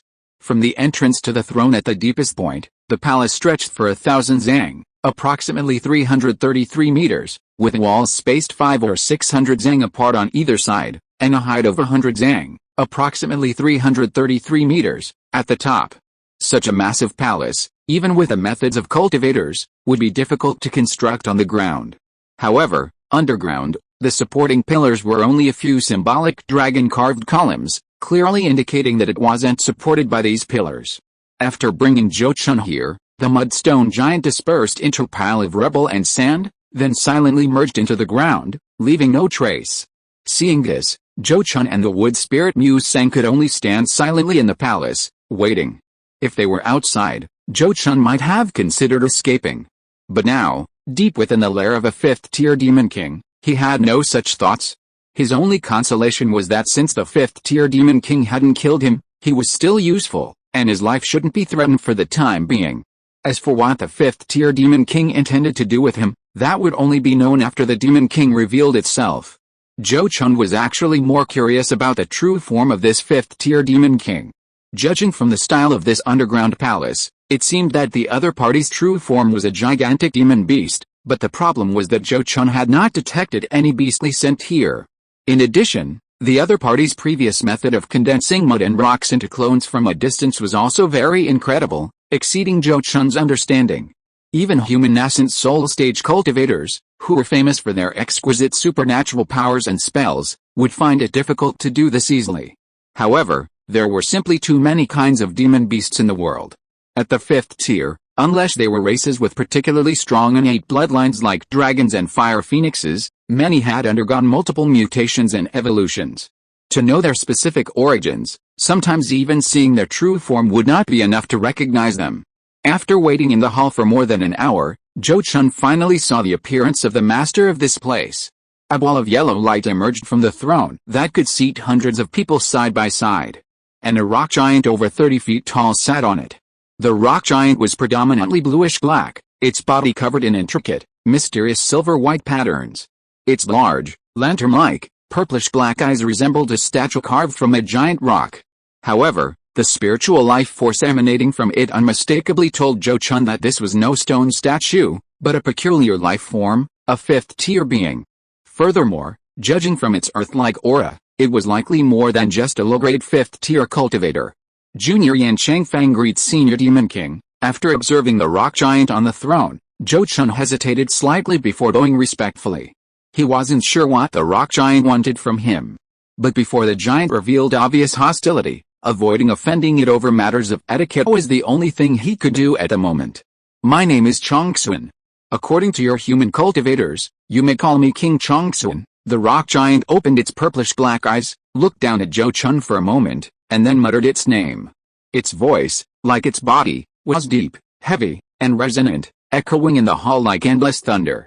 It was fortunate that Zhou Chun was a golden core cultivator. If a foundation establishment cultivator were here, the sound alone would probably rupture their eardrums and make it difficult for them to stand. After shaking his head slightly, Zhou Chun replied, "Yes, Junior Yan Changfang greets Senior King Chongsun." As soon as he finished speaking, King Chongsun said in a deep voice, "Where's that mountain-carrying tortoise you put away? Release it, I want to see its condition." Upon hearing this, Zhou Chun was immediately startled. He hadn't expected that King Chongsun would see through the stone giant's true nature at a glance. And from what he said, it seemed he was quite interested in the golden armored mountain-carrying turtle stone. This gave Zhou Chun a bad feeling, so he didn't immediately release his spirit pet as the other party had asked. Then he felt a weight on his body, as if a mountain had suddenly appeared on his shoulders, almost forcing him to his knees. At the same time, the impatient voice of the Chongsun Demon King rose up. "Did you hear what I said? Do you want me to repeat myself? This junior wouldn't dare. This junior will release it right away." Zhou Chun suppressed his panic and hurriedly responded by patting the spirit beast pouch at his waist, releasing the golden armored mountain-carrying turtle stone. Upon seeing the golden giant turtle, the invisible weight pressing down on Zhou Chun automatically dissipated, as if it had never existed. The golden armored mountain-carrying turtle stone, released by Zhou Chun, immediately shrank its head upon seeing the Zhou Chun Demon King, its eyes filled with fear as it retreated into its shell. Seeing this, the Zhou Chun Demon King smiled slightly and said, "Little turtle, don't be afraid. I have no ill intentions towards you. Show your head." Perhaps because of its size, its smile didn't look very pleasant, but its tone was very gentle, completely different from how it had treated Zhou Chun earlier. The golden armored mountain-carrying turtle, stone, seemed to be influenced by its goodwill. After hesitating for a moment, it slowly stretched its head out again. However, its gaze didn't look at the Zhou Chun Demon King, but rather at its master, Zhou Chun, its eyes pitiful, as if seeking its master's protection. Unfortunately, Zhou Chun was currently in dire straits and couldn't help it. He could only helplessly comfort his beloved pet, saying, "Stone, don't be afraid. Since Senior Zhou Chun Demon King has no ill intentions, just listen to his instructions." Seeing its master say this, the golden armored mountain-carrying turtle, stone, immediately lowered its head dejectedly, as if resigned to its fate. At this moment, the Zhou Chun Demon King spoke again, "Little turtle, show me a drop of your life essence blood. I want to test the purity of your bloodline." Hearing this, the golden armored mountain-carrying turtle, stone, couldn't help but look at Zhou Chun again. This reaction seemed to displease the Zhou Chun Demon King, and a chill suddenly surged from the bottom of Zhou Chun's heart. He felt a chill in his heart and hurriedly said, "Stone, quickly do as Senior Zhou Chun Demon King instructs, don't hesitate." He also hurriedly used his mental connection to comfort and warn his beloved pet, so that it wouldn't do more harm than good out of loyalty. Having received its master's instruction, the golden armored mountain-carrying turtle, stone, no longer hesitated. It immediately opened its mouth and spat out a drop of life essence blood the size of a pigeon egg. After this drop of life essence blood came out, without the Zhou Chun Demon King making any move, it automatically flew to its front. Then, it opened its mouth and spat out a piece of earth yellow armor plate. Then, the drop of its life essence blood fell onto the earthen yellow armor plate. Instantly, an astonishing scene unfolded. The life essence blood of the golden armored mountain-carrying turtle stone merged directly into the earthen yellow armor plate, and a dazzling yellow glow surged forth. As the glow erupted, it automatically condensed into a mountain-carrying turtle carrying a mountain on its back, letting out a long, deep hiss at the golden armored mountain-carrying turtle stone. Hearing this hiss, the golden armored mountain-carrying turtle stone was first startled, then its eyes lit up with joy as it hissed back. But it quickly realized that the hiss of the mountain-carrying turtle formed from the yellow glow remained unchanged, like a lifeless object, offering no response to its words. This made it anxious, and its hiss became more rapid. Just then, the Zhou Chun Demon King suddenly waved his hand, scattering the mountain-bearing tortoise, and softly explained to the golden-armored mountain-bearing tortoise, "Stone, alright, don't waste your energy. This is merely an avatar manifested from a wisp of the divine consciousness of the sky-supporting Demon King. Due to the passage of time, its spiritual essence has been greatly worn away, and it can no longer restore you." Judging from its words, the true form of the mountain-bearing tortoise's illusory form seemed to be a powerful fifth-tier Demon King. This stirred Zhou Chun's heart, and he vaguely began to speculate. After explaining the situation to Stone, the Zhou Chun Demon King also turned his gaze to him. Facing Zhou Chun, the Demon King's attitude was clearly less polite. He directly looked down at him and demanded, "Young human, where did you find this mountain-bearing tortoise? I once heard the sky-supporting Demon King say that there should be no more mountain-bearing tortoises in this area." Hearing this, Zhou Chun was also shocked. The mountain-bearing tortoise clan had actually become extinct? This was truly the first time Zhou Chun had heard of such a thing. He immediately realized the importance of this information. If what the Zhou Chun Demon King said was true, and the mountain-bearing turtle clan had become extinct in this cultivation world, then the golden-armored mountain-bearing turtle stone, the last remaining offspring, would be extremely precious.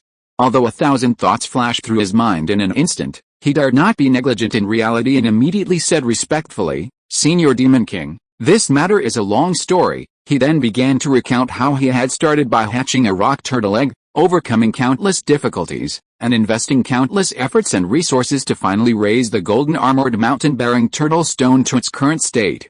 Whether it was because the Zhou Chun Demon King was truly patient, or because he genuinely cared deeply about the golden-armored mountain-bearing turtle stone's experiences, he listened patiently to Zhou Chun's entire story without interrupting. Even after Zhou Chun finished speaking and fell silent, it remained silent. Seeing that it seemed to be deep in thought, Zhou Chun dared not disturb it and simply waited quietly. After waiting for a while, it slowly spoke, so it was a little fellow who mutated and reverted to its ancestral form from a rock tortoise. It seems the heavenly demon king foresaw this, which is why he left this piece of his shed shell to me. Then, it looked at Zhou Chun and said, "Young human, if I were to ask you to break your master servant's contract with this little tortoise, what would you say?" Here it comes. Zhou Chun's heart skipped a beat. He knew his fears had come true. He had this premonition after discovering that the heavy profound demon king might have appeared to capture him because of the golden armored mountain-bearing tortoise stone, and now, with the other party bringing this up, his worries were confirmed. His expression shifted several times, and after a long silence, he finally replied in a low voice, "Senior Demon King Chongsun is incredibly powerful. This junior, I'm certain I have no power to resist you. However, if you wish for me to voluntarily dissolve my soul contract with my beloved pet, you must give me a reason." "Give you a reason?" Demon King Chongsun narrowed his eyes, then looked at him with a half-smile and said, "How about using your life as a reason? Dissolve your contract with this little turtle, and I will let you leave this misty immortal ridge." Hearing this, Zhou Chun was immediately enraged and said in a deep voice, "Senior Demon King Chongsun, why do you think that stone will definitely want to dissolve its contract with me? I have depended on it for hundreds of years, growing together from our weakness to where we are today. Our relationship is already as close as brothers. How can we be separated from our brothers just because of your words, Senior? HMPH, what kind of bullshit brotherhood? Would you humans sign such an extremely unequal master-servant's contract with your brothers?" The Demon King Chongsun sneered, dismissing Zhou Chun's emotional speech with disdain and utterly disbelieving it. Zhou Chun, however, shouted, "Senior, if you don't believe me, you can ask stone yourself. Have I ever mistreated it? Do you think it's willing to go with you?" He added firmly, "If it voluntarily leaves my side, I will immediately terminate the contract without hesitation." Hearing this, the Demon King Chongsun paused slightly, then coldly laughed. "You dare to use provocation against me, Junior? Aren't you afraid I'll kill you?" With that, he waved his hand, and a ball of earth yellow spiritual light instantly transformed into a binding circle, imprisoning Zhou Chun in place. Immediately afterward, a huge boulder crashed down, pinning Zhou Chun to the ground. This sight greatly angered the golden armored mountain-carrying turtle stone, who immediately rushed to help Zhou Chun move the boulder. But with a wave of his hand, the Demon King Chongsun suppressed it on the spot. Then, he coldly said to Zhou Chun, "Junior, you should reflect on your actions here. I will soon prove to you that your petty favors are utterly insignificant to a demon who aspires to become a demon king." Without waiting for Zhou Chun's reply, he forcibly took the golden armored mountain-carrying turtle stone and left the hall. The terrifying thing was that even after the Demon King Chongsun left, the giant stone that imprisoned Zhou Chun's magic power and suppressed his body showed no sign of dissipating. Zhou Chun was like Sun Wukong under the Five-Finger Mountain, except for his neck and above, the rest of his body was completely crushed. He was in another location. Chapter 559, Seeking Help from a Tiger. The Underground Palace. After the Chongsun Demon King left with a golden armored mountain-bearing turtle stone, Zhou Chun did not give up trying to break free of his restraints. He roughly understood the other party's intentions and plans. Judging from the information revealed in his previous words, he must have known a demon king whose true form was a mountain-bearing turtle before, and that demon king named Supporting Heaven Demon King must have been much stronger than him. Otherwise, the Chongsun Demon King would not have spoken so respectfully when mentioning Supporting Heaven Demon King. Furthermore, the fact that Supporting Heaven Demon King left a piece of his own tortoise shell for the Chongsun Demon King to identify the bloodline of the mountain-bearing turtle clan suggests that he still intended to mentor future generations of the mountain-bearing turtle clan. Therefore, Zhou Chun guessed that the Chongsun Demon King took the golden armored mountain-bearing turtle stone away to help it break through to the 4th rank. Perhaps the Supporting Heaven Demon King even left some powerful treasure for this descendant of the mountain-bearing turtle clan. Having received the inheritance of his ancestors and experienced the benefits of serving a demon king, no one knew whether the golden armored mountain-carrying turtle stone's mind would change. However, Zhou Chun was full of confidence. He firmly believed that the deep bond he had developed with a golden armored mountain-carrying turtle stone over hundreds of years could not be swayed by the Chongsun Demon King's offers of favors. If the Chongsun Demon King wanted to change the golden armored mountain-carrying turtle stone's mind by bestowing favors and sowing discord between master and servant, he would be making a grave mistake. the final result would inevitably be a double loss. However, the binding seal left by the Zhou Chun Demon King was not so easy to break free of. For half a month, Zhou Chun was unable to break free of the suppressive restraint of the giant stone on his back. However, as time passed and with his struggles, it was clear that the restraint was beginning to loosen. Given more time, he might be able to break free. However, just when he thought he saw hope, the Zhou Chun Demon King returned to the underground palace. Upon his return, the man merely glanced at Zhou Chun before opening his mouth in slight surprise and saying, "Oh, you human junior seem to be quite strong, actually managing to shake the seal I casually set up. Senior Demon King Zhou Chun, please state your intentions clearly.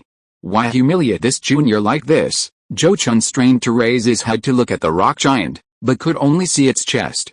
Finally, he could only give up and lower his head, weakly voicing his feelings.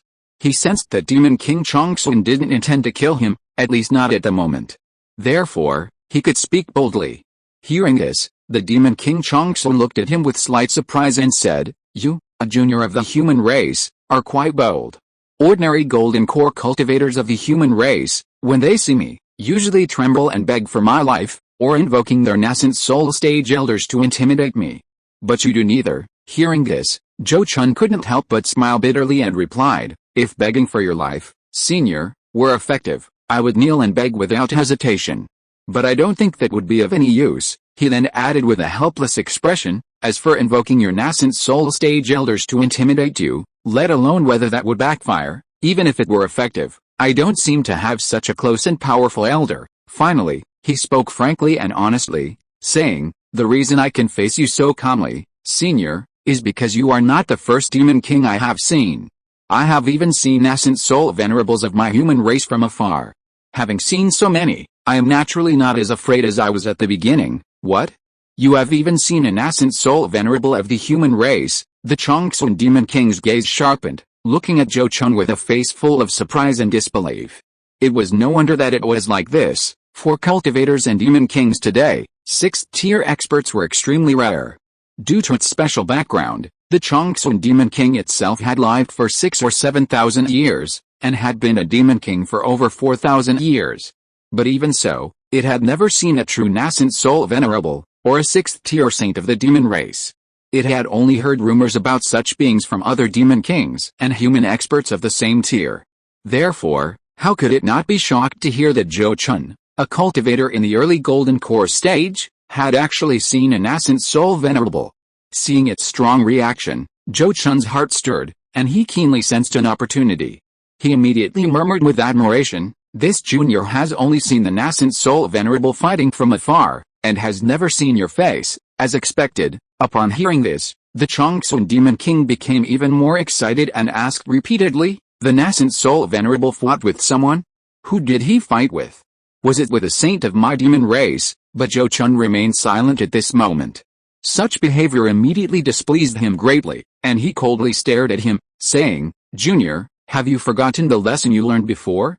If you dare to play tricks on me again, I will search your soul myself." Zhou Chun replied calmly, "This junior is not talented, but I have cultivated a secret technique to avoid being searched by others, and my innate soul is strong, unlike ordinary people. If you, Senior Zhou Chun Demon King, wish to search my soul, I'm afraid you won't easily obtain the information you seek." He then added sincerely, "Besides, how could this junior dare to play tricks on you, senior? I merely want a definite answer from you. Tell me how you intend to deal with me, so I won't have to live in constant fear and anxiety." Hearing this, the Zhou Chun Demon King stared at him fiercely for a long time, even using his divine sense to pressure him, attempting to forcefully open his dungeon.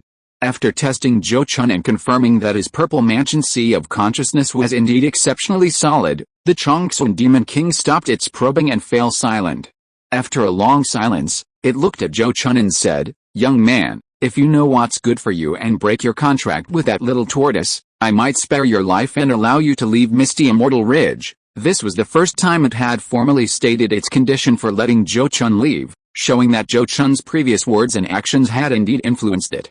However, Zhou Chun was not so easily satisfied, and he was unwilling to trade his beloved pet's freedom for his own.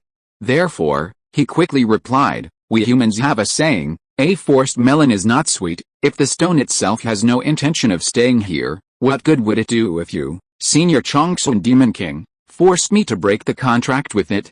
Its heart is not here. Can you force it to stay? If you were to use some secret control technique on it to force it to stay, wouldn't that truly treat it as a servant?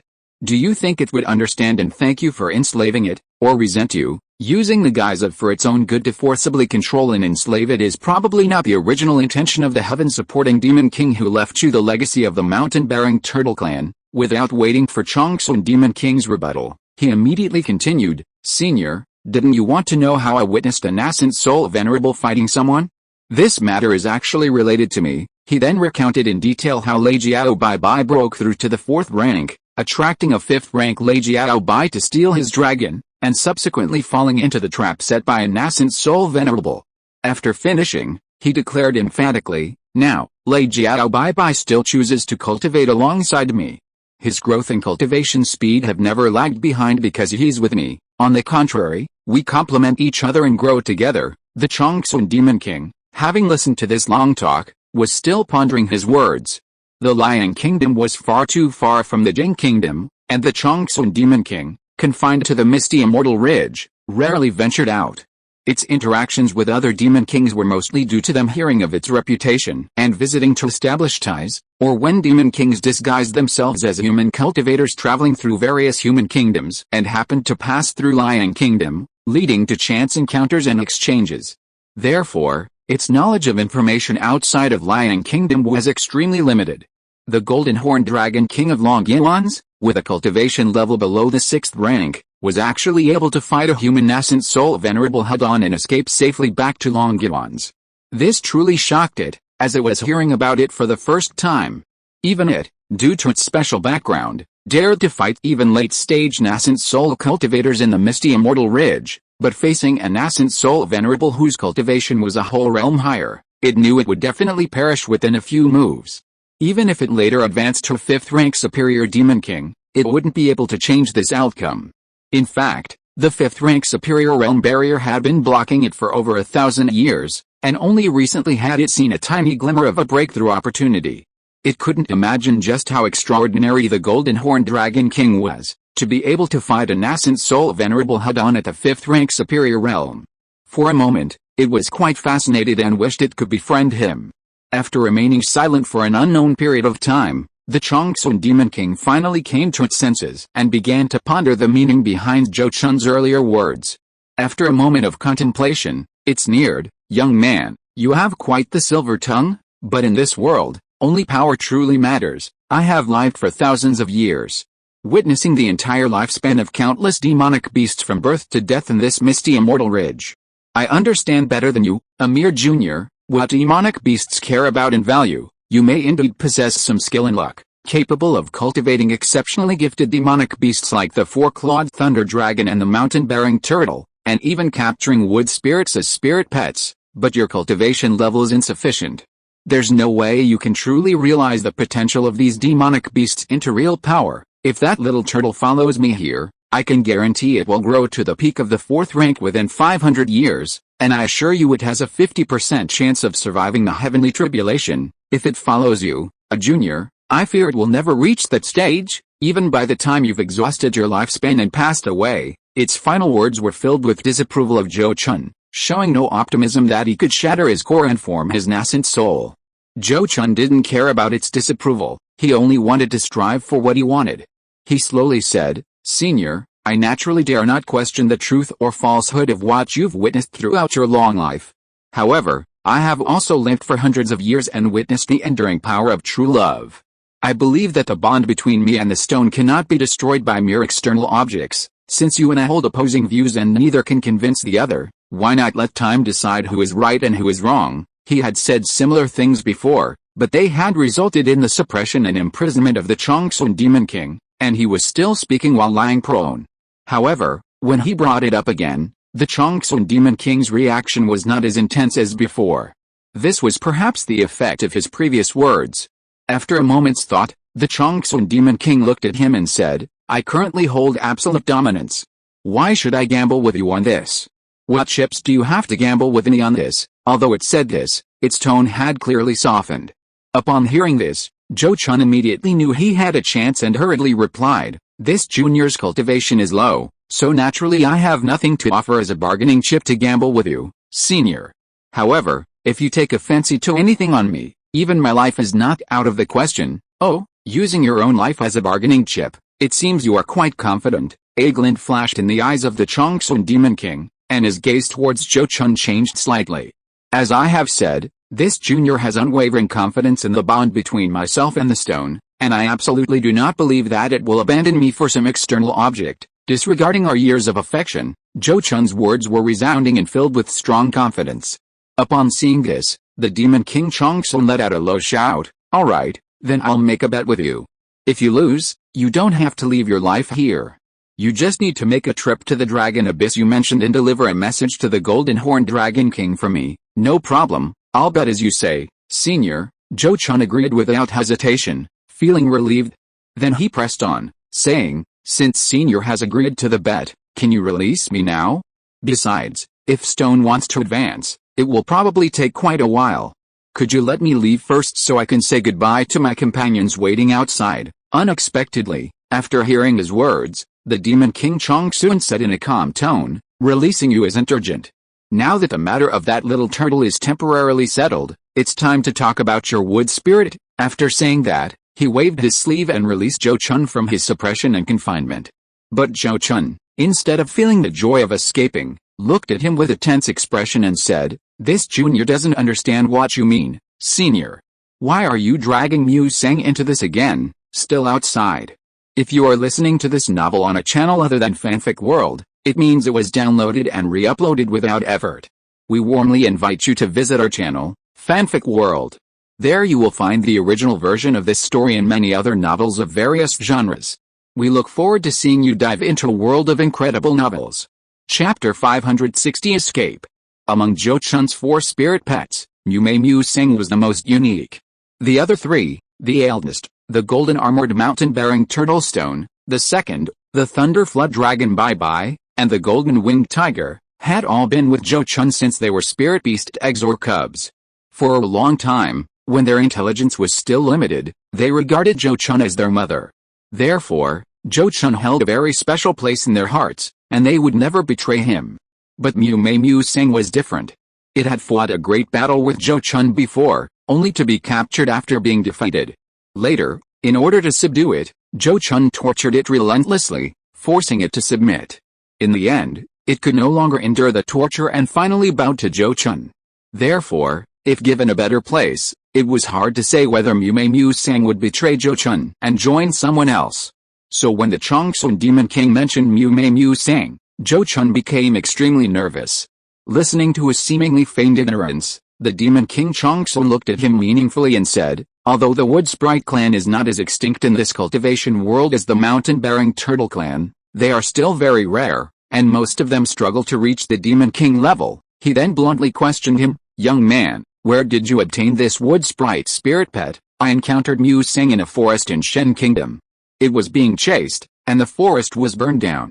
I took it away, nurtured it to the 3rd rank, and then helped it break through to the 4th rank." Zhou Chun hesitated for a moment, then, feeling he couldn't hide it any longer, gritted his teeth and answered the Demon King Changsun's question. Hearing this, the Demon King Changsun nodded in satisfaction and said, "Young man, you've been honest this time. If you were to say again that you raised it from a cub, I would kill you." Upon hearing this, Zhou Chun's expression changed instantly, and he secretly rejoiced. He didn't think the Demon King Changsun was threatening him, he could only be thankful that he had made the right choice. But then, the Demon King Changsun quickly looked at him with a half-smile and said, "Don't worry, although the wood spirit is rare, I don't want it left in the misty Immortal Ridge, and it won't help its growth much anyway." He then changed the subject, adding, "However, if you can one day help it cultivate to the 5th rank, you'll need to bring it back to the misty Immortal Ridge to do me a favor." "No problem. If the wood spirit is fortunate enough to survive the heavenly tribulation and advance to the 5th rank, I will definitely bring it back to the misty Immortal Ridge to see Senior Demon King Changsun." Zhou Chun felt relieved and immediately agreed without hesitation. If that day truly came, he would surely have already successfully formed his nascent soul, and when he came to see the Demon King Changsun then, their positions would be reversed. However, the Demon King Changsun's statement also gave Zhou Chun an opportunity.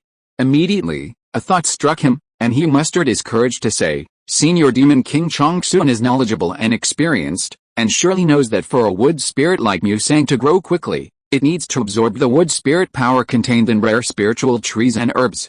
If you wish for it to advance to the 5th rank sooner, why not let it absorb all the wood spirit power accumulated in the high-ranking spiritual trees and herbs within this misty immortal ridge, thus aiding its growth? Hearing this, Demon King Changsun's expression darkened, and he looked at him with hostility, saying, You little brat, you certainly know how to push your luck.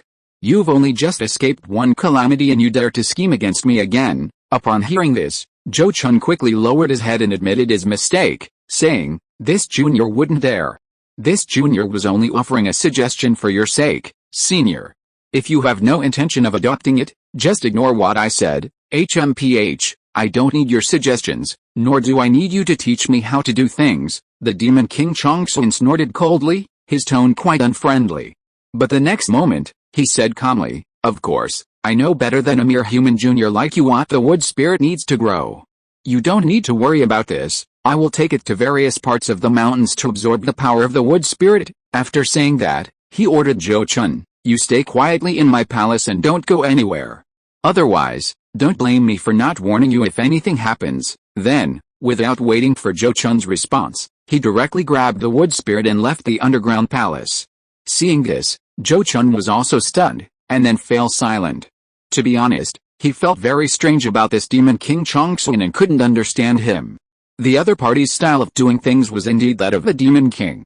But through conversation with the other party, Zhou Chun found that the other party seemed to know a lot about humans, as if he had once been human. Furthermore, it was noticeable that the other party didn't seem to have a particularly strong desire to kill human cultivators, unlike the Demon Kings recorded in those ancient texts who wanted to kill and devour human cultivators on sight. Could it have once disguised itself as a human and lived in the cultivation world? Or was it once a cultivator's spirit pet? Zhou Chun pondered secretly, feeling that there were only these two possibilities. And currently, apart from the final choice of the golden armored mountain-carrying turtle stone, which still caused some concern, his life seemed to be guaranteed. This was undoubtedly the best news. After thinking about it, Zhou Chun suppressed his distracting thoughts and patiently meditated to comprehend the golden escape technique, a divine ability. The underground palace was the lair of the Changsun Demon King, and to avoid exposing the existence of the purifying heaven and earth divine jar, Zhou Chun certainly wouldn't meditate and cultivate there.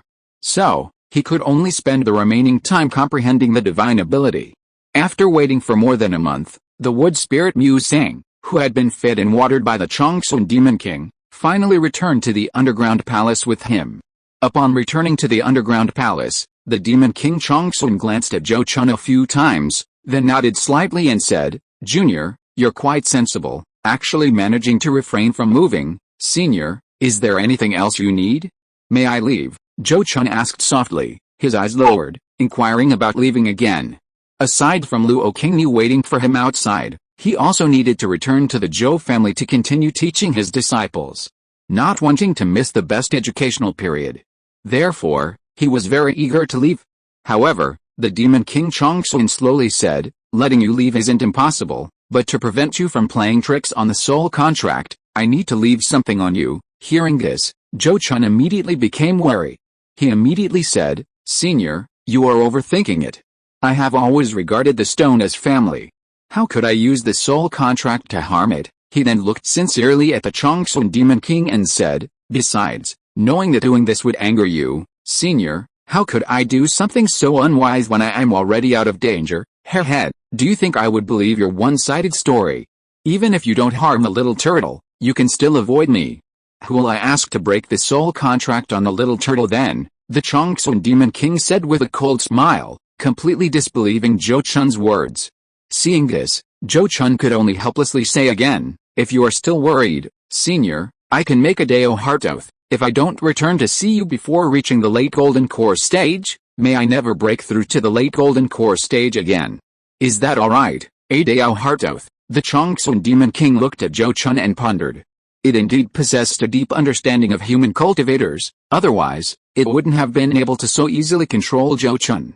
Therefore, It knew that leaving life or death restrictions on some high-potential human cultivators would indeed affect their Dao heart, making it difficult for them to continue their vigorous advancement. If it didn't care about Zhou Chun's future achievements, doing so wouldn't be a problem.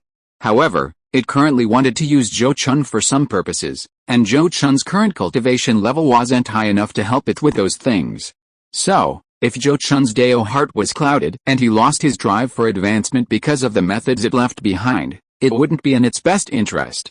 After pondering this for a long time, it finally nodded and said, "Alright, then I'll trust you this once. Just make a vow regarding your Dao heart." Hearing this, Zhou Chun breathed a sigh of relief and immediately made the vow in front of the Chongsun Demon King. After making the vow, Zhou Chun eagerly looked at the Demon King Chongsun and asked, "I have made the vow, Senior. Can you let me leave now?" Hearing this, the Demon King Chongsun waved his hand dismissively. "Alright, since you're in such a hurry to leave, I naturally don't have time to keep you." He then looked at Zhou Chun with cold eyes and said, "But remember this, it will definitely take less than 100 years for the little tortoise to break through to the 4th rank and successfully carry the mountain. So if you don't come back within 100 years, don't blame me for breaking my promise. I will definitely not forget my agreement with you, Senior." Zhou Chun nodded solemnly, agreeing to the matter. "In that case, get lost," the Demon King Chongsun said, then flicked his sleeve, releasing a ball of yellow light that enveloped Zhou Chun, instantly isolating him from all external perception. When the yellow light dissipated, he was already on a mountain peak in the outer area of the misty Immortal Ridge. Beside him, beside the wood spirit and wood mulberry, there was now a blood-stained storage bag at his feet. "This is..." Zhou Chun looked at the storage bag at his feet, a look of surprise and uncertainty flashing across his face. The wood spirit and wood mulberry lowered their heads and explained the situation to him through telepathic communication. It turned out that when the Chongsun Demon King took it away to absorb the wood spirit power contained in high-grade spiritual trees, it had asked it some questions about Zhou Chun, including why Zhou Chun had entered the misty Immortal Ridge. And the storage bag at Zhou Chun's feet was the relic of the Golden Core Elder of the Earth-Fire Sect, who died at the hands of the Mountain-Moving Bear and the Earth-Armored Pig. This was originally a rule set by the Chongsun Demon King. All storage bags obtained by high-grade demon beasts in the mountains from killing human cultivators of the 3rd rank or above had to be handed over to a fixed location outside its underground palace, where one of its trusted subordinates would guard them. Then, whenever it had time, it would open and inspect the accumulated storage bags. The storage bag of that Earth-Fire Sect elder was still inside, its original owner's divine imprint still visible, as the Chongsun Demon King hadn't had time to open and inspect it. Now, this item was at Zhou Chun's feet, clearly a favor the Chongsun Demon King was doing him. But Zhou Chun felt no joy at completing his mission. Instead, he looked at Musang with a serious expression and questioned, "Musang, what else did you say? You didn't betray all my secrets, did you?" His spirit pets knew all his secrets perfectly well.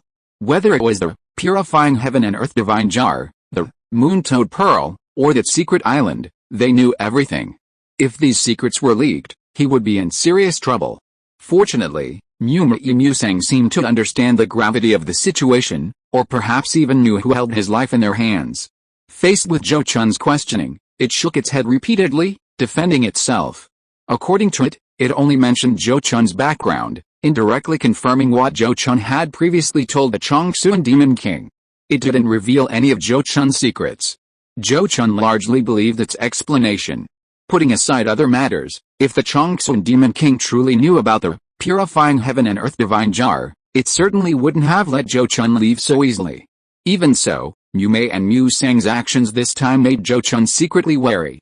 He secretly decided that before he shattered his core and formed his nascent soul, he would absolutely not allow Musang to meet the Chongsun Demon King again, and would also try to prevent it from meeting other demon kings, lest it be sold out by that old dear one day. Immediately, his expression softened slightly, and he nodded, taking the matter aside, saying, "You've also gained a great deal this time. Go back and properly cultivate to digest what you've gained." After saying this, he put Musang and Musang into his spirit beast pouch, then took the storage bag of the Earth-Fire Sect elder and left Misty Immortal Ridge. Although the journey into the Misty Immortal Ridge was fraught with danger, and he even temporarily lost a spirit pet, the ultimate goal was ultimately achieved. Moreover, the golden armored mountain-bearing turtle stone had a truly fortunate encounter, obtaining the inheritance left behind by a powerful member of the mountain-bearing turtle clan. If it can digest that inheritance and return to Zhou Chun's side, its future strength and potential will be limitless, ensuring it can once again solidify its position as the team's leader. Furthermore, the wood sprite wood mulberry also gained immense benefits, likely providing the foundation for its future advancement to the middle tier of the 4th rank.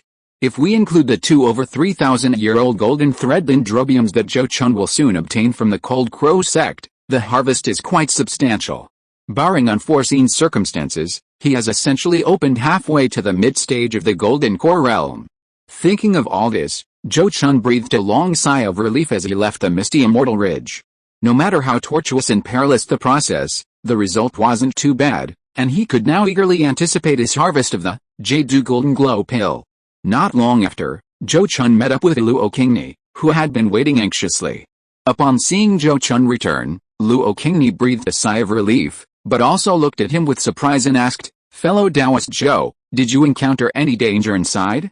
Why haven't we heard from you for so long?" Hearing this, Zhou Chun couldn't help but sigh and say, "Indeed, I almost lost my life inside." Upon hearing this, Luo Qingni's face paled, and she immediately exclaimed, "What exactly happened? Why do you say that, fellow Taoist Zhou?" "Alice, this matter is complicated, and I swore not to reveal a single detail, so please don't ask any further, fellow Taoist Luo." Zhou Chun shook his head with a mysterious expression and changed the subject, saying, "In short, although the process was tortuous and dangerous, fortunately, I still managed to fulfill my mission and successfully found the relics of that Earthfire Sect elder. I believe this is enough to give the Cold Crow Sect an explanation and obtain what we want." Hearing this, Luo Qingni was shocked, but also showed a hint of joy. She was now even more focused on refining the Jade Golden Glow Pill than Zhou Chun. Therefore, upon hearing that the task had been completed, she was happier than anyone else. She tactfully refrained from pressing Zhou Chun about what had happened in the misty Immortal Ridge, instead looking at him with gratitude and saying, "Fellow Taoist Zhou, you've worked so hard. If the Jade Golden Glow Pill is successfully refined, you will be the one to deserve the greatest credit. I, Qingni, have suffered greatly." Hearing this, Zhou Chun felt embarrassed to continue feigning distress and quickly replied modestly, "Fellow Taoist Luo, you flatter me. Without your information and mediation, we wouldn't have been able to gather the materials.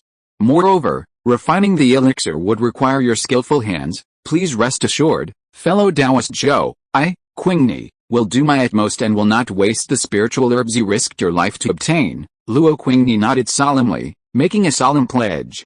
After exchanging these pleasantries, the two returned to Black Mountain Market together. Upon reaching the outside of the market, Zhou Chun didn't go in immediately. Instead, he used a communication talisman to send a message to Zhou Shiji, inviting him to meet outside the market.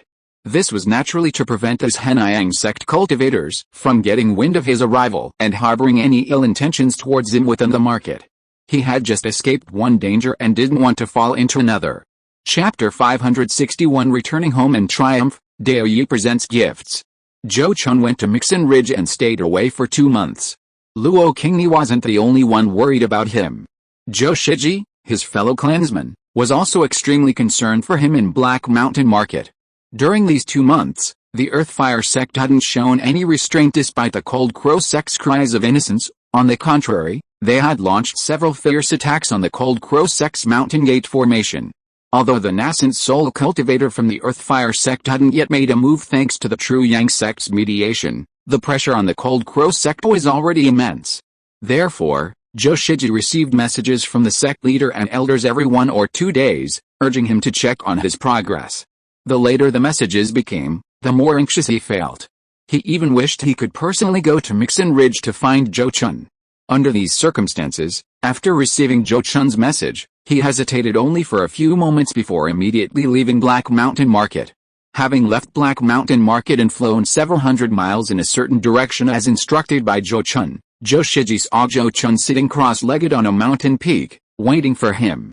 Upon seeing this, he quickly landed and bowed deeply to Zhou Chun, saying, "Zhou Shiji greets Senior Yan, congratulations on your safe return. I have been gone for several dozen days. Fellow Taoist Zhou must have been waiting anxiously." Zhou Chun smiled slightly, his words immediately revealing Zhou Shiji's thoughts. Seeing this, Zhou Shiji didn't deny it, but nodded with a wry smile and said, "I'm more than just anxious. If you don't appear soon, Senior, I'll have no choice but to go to misty Immortal Ridge to find you myself, so as to give the sect leader and elders an explanation." Hearing this, Zhou Chun chuckled and said, "Hey, it seems the pressure from the Earthfire sect is quite considerable." After speaking, his expression turned serious, and he looked at Zhou Shiji solemnly, saying, "I've spent dozens of days wandering around misty Immortal Ridge, and I've finally lived up to your expectations. I found the storage bag left behind by that Earthfire sect elder in the mountain moving bear's lair. The divine sense imprint of that fellow Taoist Zhang is still inside. I think this item is enough for your sect to give the Earthfire sect an explanation." After Zhou Chun finished speaking, he waved his hand and took out a blood-stained storage bag, handing it to Zhou Shiji for inspection. Seeing this, Zhou Shiji's face lit up with joy, and he hurriedly replied, "I apologize for my rudeness." Then he took the storage bag and began to examine it. After examining the storage bag briefly, the man exclaimed with delight, "Senior Yan is right. This is indeed Elder Zhang's personal possession." He then said happily, "I will immediately inform the sect leader and all the elders." Zhou Chun suddenly waved his hand, saying, "This matter is not urgent. Does Senior Yan have any further instructions?" Zhou Shiji was slightly taken aback, then realized something and asked proactively. Zhou Chun gave him an appreciative look and said, "Since fellow Taoist Zhou has verified the authenticity of this storage bag, please inform your sect's higher-ups that if they wish to take it, they must first send someone with spiritual herbs to the location I have designated to complete the exchange. Then we will be even. With no further debts owed." "I understand. I will convey Senior Yan's words to the sect leader." Zhou Shiji nodded, then tactfully returned the storage bag to Zhou Chun before taking his leave. It must be said that this person's ability to be left outside by the Cold Crow sect to handle external communications under such circumstances demonstrates his exceptional interpersonal skills. At least he knows how to handle interactions with Golden Core cultivators effectively, avoiding causing annoyance. On the other hand, perhaps truly driven to desperation by the Earthfire sect, the Cold Crow sect's leadership made a decision shortly after receiving Zhou Shiji's message. They had previously communicated with the True Yang sect, requesting them to keep an eye on the nascent soul cultivator from the Earthfire sect, preventing him from making a move. Then, taking advantage of the lull after the Earthfire sect's attack, they arranged for an elder with mid-golden core cultivation to break through with spiritual herbs and head to the location designated by Zhou Chun for the transaction.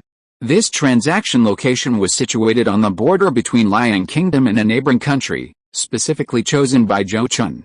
Furthermore, when the Cold Crow sect elder arrived, Zhou Chun appeared alongside Luo Qingni, who displayed golden core cultivation.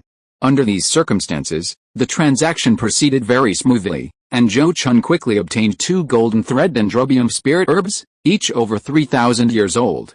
Even after the transaction was completed, the Cold Crow sect elder, fearing they might harm him, hurriedly took his leave and rushed to Black Mountain Market. For the Cold Crow sect, obtaining the Earthfire sect elder's storage bag wasn't enough to eliminate the danger. They also needed the True Yang sect's mediation to get the Earthfire sect to admit their elder died at the hands of a demonic beast and cease their attacks. Achieving this would certainly require a hefty price. But that's the world of cultivation. The strong make the rules, break the rules, and the weak must obey. However, this was no longer Zhou Chun's concern.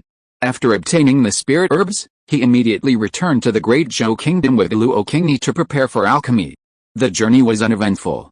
Upon returning to the Great Zhou Kingdom, Luo Qingni first used the 3,000-year-old jade marrow Ganoderma, given to her by Zhou Chun to exchange for Jade of Kyonghua, which was over 3,000 years old.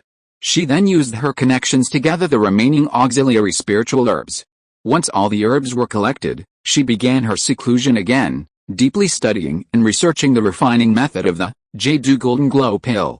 Meanwhile, Zhou Chun returned to the Zhou family to fulfill his promise to Zhou Daoyi, taking Zhou Ziyang to meet him on Bamboo Leaf Island in the Li Kingdom. Upon returning to the Zhou family, Zhou Chun discovered that in just a few months, Zhou Ziyang's cultivation had advanced further, breaking through to the 8th level of the key refining stage. At this rate, it wouldn't take 5 years, perhaps just over 4, for her to break through to the late key refining stage. Fortunately, Zhou Chun was now accustomed to his disciples' rapid cultivation advancement and had developed a considerable immunity to it. After offering the usual praise and bestowing upon her some delicious spiritual fruits brought back from the great Zhou kingdom, he discussed taking her abroad to inspect the family's territory. Given Zhou Ziyang's talent, Zhou Chun wouldn't allow her to take any cultivation-enhancing pills before she successfully established her foundation, lest her foundation become unstable, given her remarkably rapid cultivation breakthroughs. However, to ensure she established her foundation in the safest and fastest way, Zhou Chun frequently had various spiritual fruits beneficial to key refining cultivators purchased for her. In any case, the cost of purchasing these spiritual fruits was negligible for Zhou Chun, a drop in the ocean. And Zhou Ziyang, being still young, inevitably retained her love of food and playfulness. Having received several spiritual fruits she had never tasted before, and hearing that she could also travel abroad, she was overjoyed. She immediately threw herself into Zhou Chun's arms, rubbing against him excitedly, exclaiming, "That's wonderful! Master, you're so good to your disciple.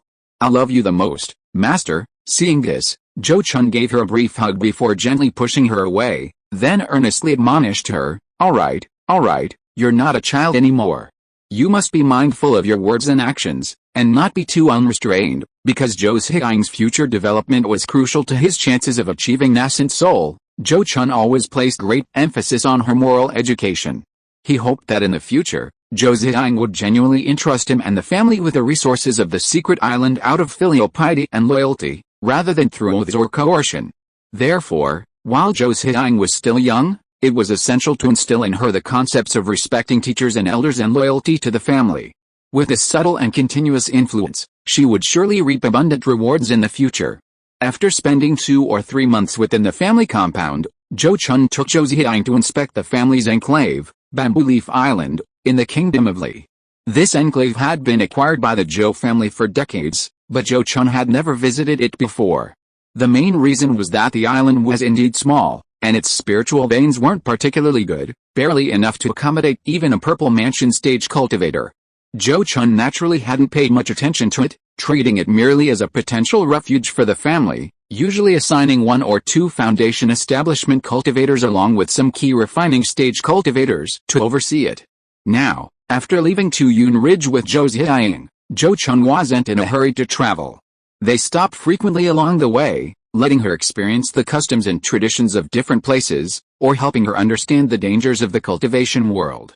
Outside many markets in the cultivation world, bandits lay in ambush, ready to kill and rob at any moment. Zhou Chun held high in the air with Zhou Ziyang, watching how these bandits attacked and killed other passing cultivators, letting her witness the most common and cruel side of the cultivation world. This kind of hands-on teaching was far more effective than the warnings from the teachers in the family academy. After seeing it several times, any young cultivator would become more vigilant in this regard. If Zhou Ziyang weren't still quite young, and if Zhou Chun hadn't planned to let her leave the family to adventure before she completed her mission, Zhou Chun would have had to spend some time taking her deep into the lower-level cultivators, letting her truly experience the various intrigues and betrayals of the cultivation world, thus broadening her life experience. After traveling for about half a year, stopping and starting along the way, Zhou Chun finally arrived at the family's enclave in the Kingdom of Li, Bamboo Leaf Island. Just like its name, Bamboo Leaf Island resembled a bamboo leaf floating on the water. From the air, this alluvial island located at the mouth of a river and lake looked like a small boat. After surveying the island from the air, Zhou Chun descended onto the island with his disciple, Zhou Ziyang. There were no ordinary people on Bamboo Leaf Island. The Zhou family had only set up an array at the location of the spiritual vein on the island and assigned dozens of cultivators to guard it. Zhou Chun hadn't concealed his presence, so his and his disciples' whereabouts had already been discovered by the Zhou family cultivators on the island. Upon seeing them land on the island, the 2 foundation establishment cultivators from the Zhou family, Zhou Sijin and Zhou Yuangsha, who were guarding the island, hurriedly stepped forward to pay their respects. Junior Zhou Sijin and Zhou Yuangsha greet the clan chief. Welcome to Bamboo Leaf Island. The 2 foundation establishment cultivators bowed deeply to Zhou Chun, their faces filled with surprise and joy. For them, Bamboo Leaf Island was undoubtedly a remote place. After being assigned there by their family, they knew in their hearts that they were now far removed from the true center of power within the Zhou family. Although they knew that with their qualifications and abilities, they had little chance of rising to the top ranks of the family, they couldn't help but feel secretly saddened and resentful. Now, The sudden arrival of Clan Chief Zhou Chun on Bamboo Leaf Island without prior notice had rekindled a glimmer of expectation and hope in their hearts. They all knew that Zhou Chun, the clan leader and a golden core cultivator, couldn't have come here idly on a whim. There must be some deeper purpose. If they could seize this opportunity and perform well, gaining the clan leader's favor, they might have a chance to be transferred back to the clan. However, Zhou Chun's next words quickly disappointed them. "I'm just here to inspect the clan territory. You all return to your posts and proceed as usual." Zhou Chun waved his hand and led Zhou Zhiang on a stroll around the island. Bamboo Leaf Island was, of course, not very interesting. It had no special spiritual objects, and the scenery wasn't particularly beautiful. Zhou Chun's actions were purely for show, to facilitate his upcoming meeting with Zhou Daoyi. After all, Zhou Daoyi's current identity couldn't be revealed, and he couldn't meet Zhou Zhiang in his true form. But if they met inside the great formation of Bamboo Leaf Island, there was a chance the two foundation establishment cultivators of the Zhou family, who had seen Zhou Daoyi many times, wouldn't notice anything amiss. Therefore, they could only find an opportunity to meet outside. Zhou Chun hadn't concealed his presence earlier to inform Zhou Daoyi, who had arrived earlier. Sure enough, after strolling around the island with Zhou Zhiang for a while, they encountered Zhou Daoyi, disguised as an old man with white hair, fishing on a beach by the lake. "Yinger, this is fellow Taoist Yi, whom I met while traveling. Just call him Senior Yi." On the beach, after exchanging greetings with Zhou Daoyi, Zhou Chun smiled and patted the girl beside him on the shoulder, taking out a tea set for them to brew tea. Zhou Zhiang, being quite sensible, didn't ask any questions. Following Zhou Chun's instructions, she bowed to Zhou Daoyi and obediently knelt beside him to brew the spiritual tea. Zhou Daoyi openly scrutinized this talented junior of the family. After Zhou Zhiang served him the brewed tea, he smiled kindly and said, "Is this fellow Taoist Zhou's disciple? Judging by his age, he should be under 20. To have such cultivation at such a young age is truly remarkable. His future achievements are limitless." Hearing this, Zhou Zhiang couldn't help but smile smugly. Then, she glanced at Zhou Chun and stuck out her tongue slightly, saying, "Senior Yi, you flatter me. I owe my cultivation to my master's excellent teaching. Yinger will never forget my master's guidance and nurturing." Hearing her words, even knowing that she was deliberately flattering him in front of outsiders, Zhou Chun couldn't help but smile with satisfaction, and Zhou Daoyi felt extremely gratified and happy for him. He chuckled and said, "Hey, what a sensible and good girl. I am truly envious that fellow Taoist Zhou has accepted such a disciple." He then suddenly patted his storage pouch at his waist, took out a jade box, and handed it to Zhou Zhiang. He said, "I once received a great favor from fellow Taoist Zhou, but Alice, I have never had the chance to repay it. Today, I feel a connection with you, little girl, so I will give you this as a gift. I believe fellow Taoist Zhou will not mind my way of repaying kindness." This, Zhou Zhiang couldn't help but look at Zhou Chun, hesitant to accept it without permission. Although Zhou Chun was curious about what Zhou Daoyi had given her, he immediately nodded and said, "Since it is fellow Taoist Yi's kind gesture, Yinger, please accept it." Seeing this, Zhou Zhiang immediately said happily, "Then this junior thanks Senior Yi for his kindness." Without hesitation, she took the jade box from Zhou Daoyi's hand and opened the lid in front of Zhou Chun. Inside the jade box lay a white demon beast egg covered in cyan and silver patterns. Judging from the rich life force emanating from it, it was actually a high-grade demon beast egg. "Alright, everything's taken care of. I'll resume updates tomorrow and try to make up for the word count I missed these past few days." Chapter 562 Heavenly Wind Thunder Eagle, Sword Cultivator's Ambition. Bamboo Leaf Island. When Zhou Chun saw the gift Zhou Daoyi gave to Zhou Zhiang, she was slightly surprised. Normally, it's customary for elders to give a gift to an outstanding junior. However, this gift from Zhou Daoyi went far beyond the scope of a mere greeting gift. Even Zhou Zhiang could tell the demon beast egg inside the jade box was extraordinary, so she felt it was too hot to handle and looked to Zhou Chun for help. Although young, she was no longer ignorant. Her experiences over the past 6 months had made her deeply understand the difficulty of obtaining cultivation resources. Therefore, when she saw the senior Yi giving her such a valuable gift, her first reaction was that such a generous offer must be suspicious. He must want something from her master to ask for help, hence the lavish gift.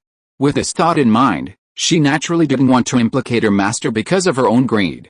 From this perspective, Zhou Chun's teachings had undoubtedly been effective. Therefore, upon seeing her pleading eyes, Zhou Chun felt gratified and immediately smiled at her, saying, "Since it's fellow Taoist Yi's kind offer, Yinger, please accept it." He then looked at Zhou Dai meaningfully and said, "All right, fellow Taoist Yi, please tell me, what kind of demon beast's egg is this?" Zhou Dai, of course, understood his meaning and chuckled. This is something I obtained at an exchange event. It's the egg of a high-level demon beast, the Heavenly Wind Thunder Eagle, found on the Dolan grassland. It's said that the Heavenly Wind Thunder Eagle sometimes lays eggs. They lay 2 eggs, but will only raise 1 offspring to adulthood. Therefore, they often feed the weaker egg to the newborn chick to replenish its essence and strengthen its bloodline. However, once the multi-winged mages of the Dolan grassland discover this, they will seize the weaker eagle egg to hatch it into a spirit pet, or exchange the eggs laid by their own spirit pets for spirit items. That's how Yi, had the opportunity to obtain this item. The Heavenly Wind Thunder Eagle is a unique demonic beast of the Dolan grassland, born with the ability to control wind and thunder. It is an extremely rare wind and thunder dual attribute demonic beast. This demonic beast is renowned throughout the Great Zhou Kingdom for its flight speed. It is said that the speed of a third-tier superior Heavenly Wind Thunder Eagle is so great that even a golden core cultivator in the early stages cannot keep up.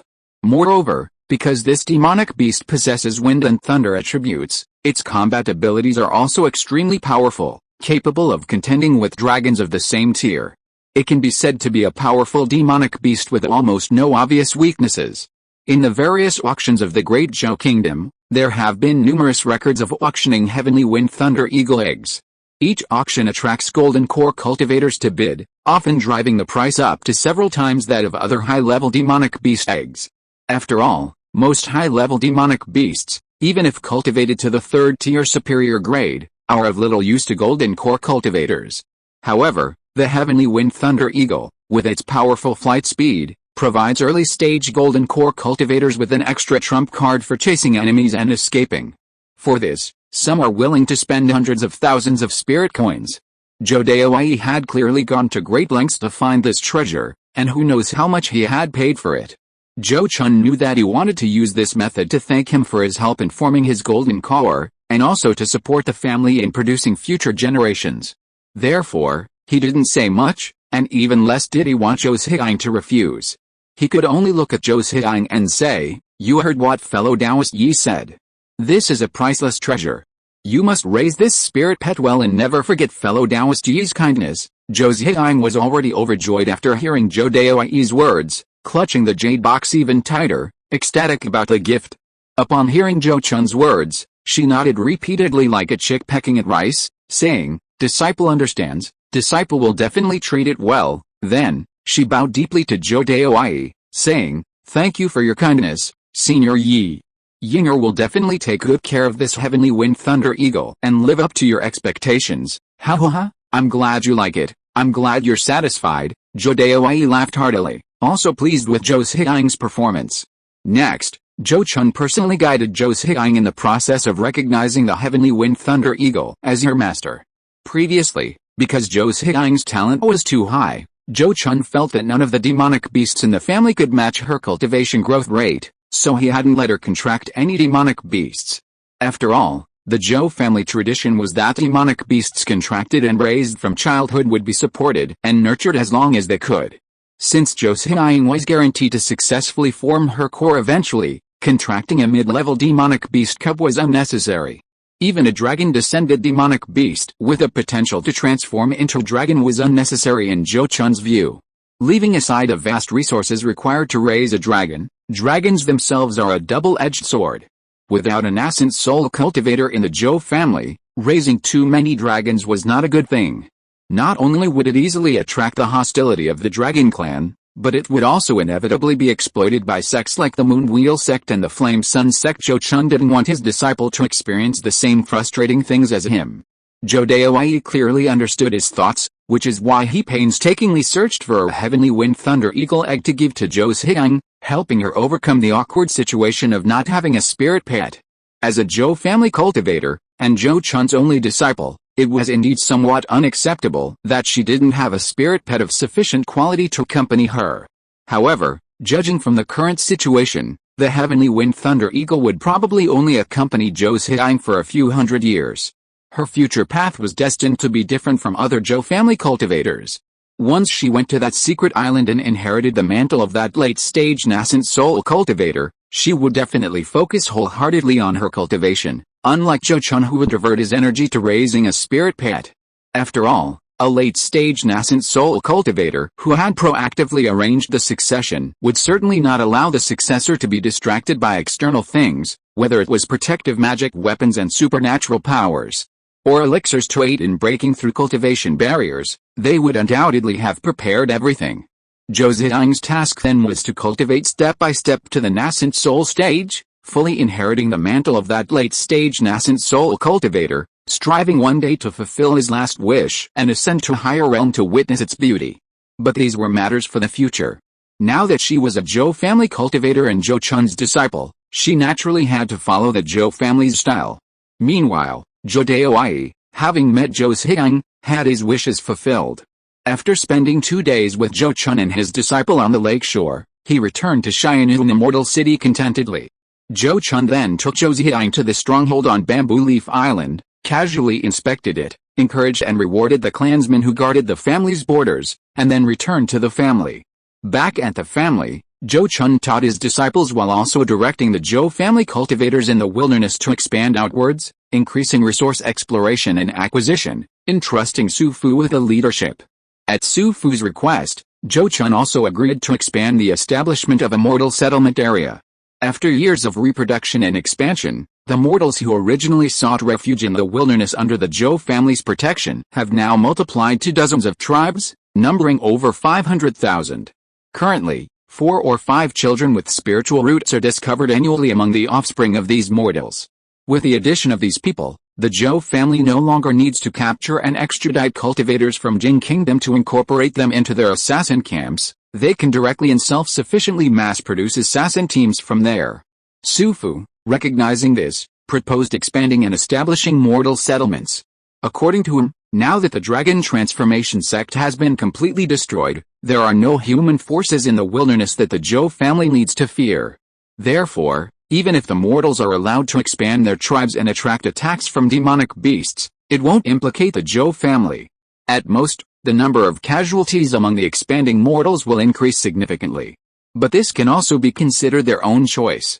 Choosing to sacrifice themselves by expanding their living area is better than internally implementing birth control and suppressing their reproductive instincts. However, while Zhou Chun agreed to the matter, he also sternly warned Su Fu that the Zhou family must never make enemies of high-level demonic beasts in order to protect mortals. His past experience hunting high-level demonic beasts in the wilderness taught him that most of these beasts were connected to 4th-tier demonic beasts. If Zhou family cultivators were to become enemies with them to protect mortals, there was no guarantee they wouldn't report the matter to the 4th-tier demonic beasts, which could then reach the ears of the Dragon Clan. Even if it didn't implicate the Zhou family itself, it would still bring annihilation to the family's stronghold in the wilderness. Therefore, Zhou Chun would not allow such a thing to happen. Besides the large-scale expansion of the wilderness, Zhou Chun was also planning an industrial upgrade internally. Now, the Zhou family, while not exactly overflowing with talent, was certainly producing many. And significant progress had been made in the 4 major cultivation techniques: alchemy, weapon crafting, talisman formations, and more. In alchemy, Zhou Xinlan, Zhou Simeo, and others are already capable of refining pills that enhance the magical power of foundation establishment cultivators, with a respectable number of successful pills produced. They are also able to refine a considerable variety of other healing and detoxifying pills, with effects comparable to those purchased from outside. In weapon crafting, Zhou Ming's success rate in crafting 2nd-tier high-grade magic weapons has reached 80%, and he's expected to be able to craft 3rd-tier low-grade magic weapons soon. Several other foundation establishment cultivators from the Zhou family who are learning weapon crafting techniques are also capable of crafting 2nd-tier low-grade and 2nd-tier mid-grade magic weapons.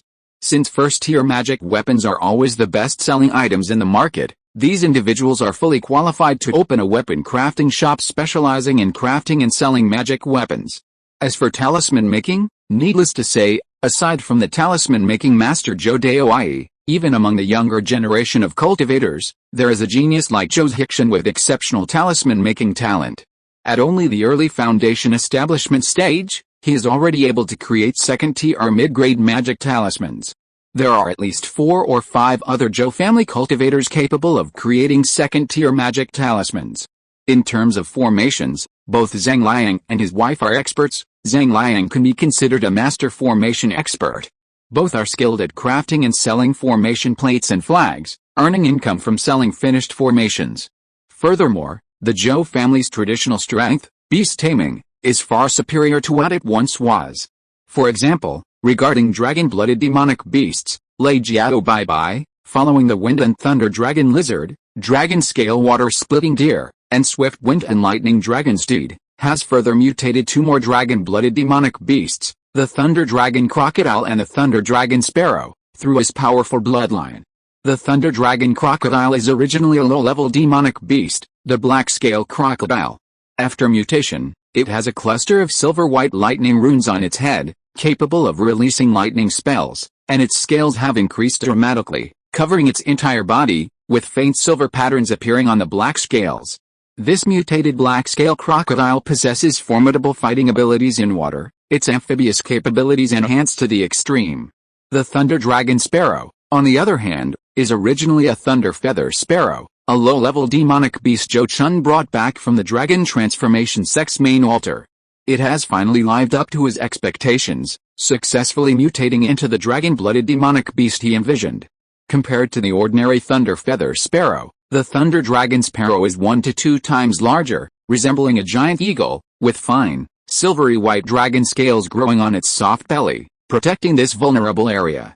Simultaneously, the power of its lightning magic has been greatly enhanced, mastering several previously unlearned lightning spells, significantly increasing its chances of evolving into a second-tier demonic beast.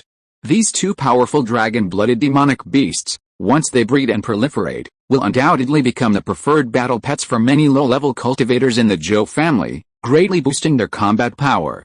Furthermore, the second-tier superior-grade demonic beast, the golden feathered eagle, which Zhou Chun had given to Zhou Zhenggang, had successfully paired with a golden winged iron feathered eagle, resulting in a hybrid demonic beast with even greater potential and strength. The golden winged iron feathered eagle, Zhou Chun judged that once this golden winged iron feathered eagle grew to a second-tier superior grade demonic beast, it would have a considerable probability of breaking through to the 3rd tier and becoming a high-grade demonic beast, provided it had the opportunity to consume a 3rd-tier inferior grade demonic core of the same attribute.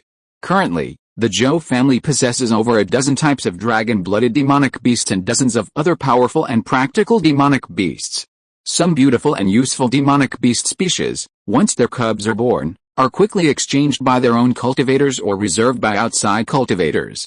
The various demonic beasts produced by the spirit beast Zhou family have become a golden brand, frequently attracting cultivators from other regions to place orders. Under these circumstances, Zhou Chun naturally conceived the idea of industrial upgrading, preparing to leverage the spirit beast Zhou family brand to boost sales of other family products. The first step was bundled sales. To order the Zhou family's famous demonic beasts, cultivators must first purchase a certain quantity of accompanying spirit beast food and pills, as well as animal-related magical implements such as saddles, vests, and horseshoes crafted by the Zhou family. It's common knowledge that once a demonic beast becomes accustomed to a certain food, it will only crave that food and develop a dependency. Then there's the lottery system for obtaining a purchase slot.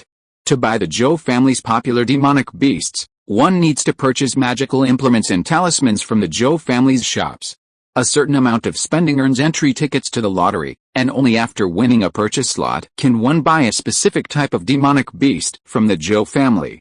Finally, there's the group buying system. Purchase slots for certain special demonic beast cubs are not open to the public. To obtain a purchase slot, one must recruit others to buy other ordinary demonic beasts from the Zhou family. Only cultivators who recruit a certain number of people can ultimately buy the desired demonic beast. When Zhou Chun decided to implement these sales methods, some elders and core members of the family worried that it might cause resentment and backfire. However, reality proved their worries unfounded.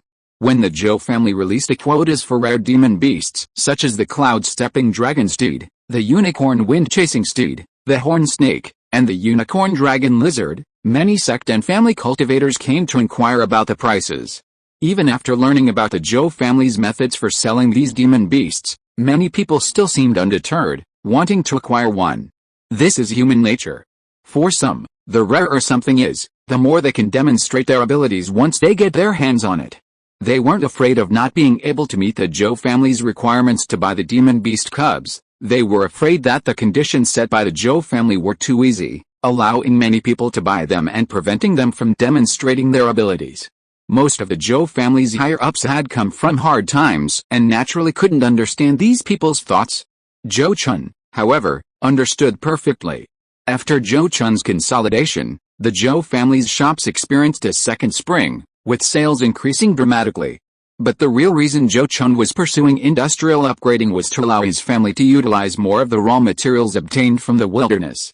He preferred to sell finished magic weapons and pills at a discount rather than sell raw materials at a low price. That day, after Zhou Chun finished his daily cultivation and left the secret chamber, Zhou Ziyang suddenly reported to him that Zhou Ziqian, a core member of the Zhou family, had been waiting outside for several hours. According to the rules set by Zhou Chun, unless specifically permitted by him, Foundation establishment cultivators of the family could only visit him or other golden core cultivators once every 5 years to inquire about cultivation matters. Apart from that, unless there was an extremely important matter to report to Zhou Chun, the patriarch, ordinary Foundation establishment cultivators were not allowed to disturb his cultivation. Zhou Ziqian, a thought flashed through Zhou Chun's mind, and information about this junior immediately surfaced. He hadn't had much contact with juniors of the ZHI generation, only knowing that Zhou Ziqian also possessed superior spiritual root aptitude, successfully established his foundation at 38, and then cultivated the Zhou family's combat technique, the Golden Fiend Sword Scripture, seemingly embarking on the path of sword cultivation. To be honest, Zhou Chun didn't particularly understand Zhou Ziqian's choice.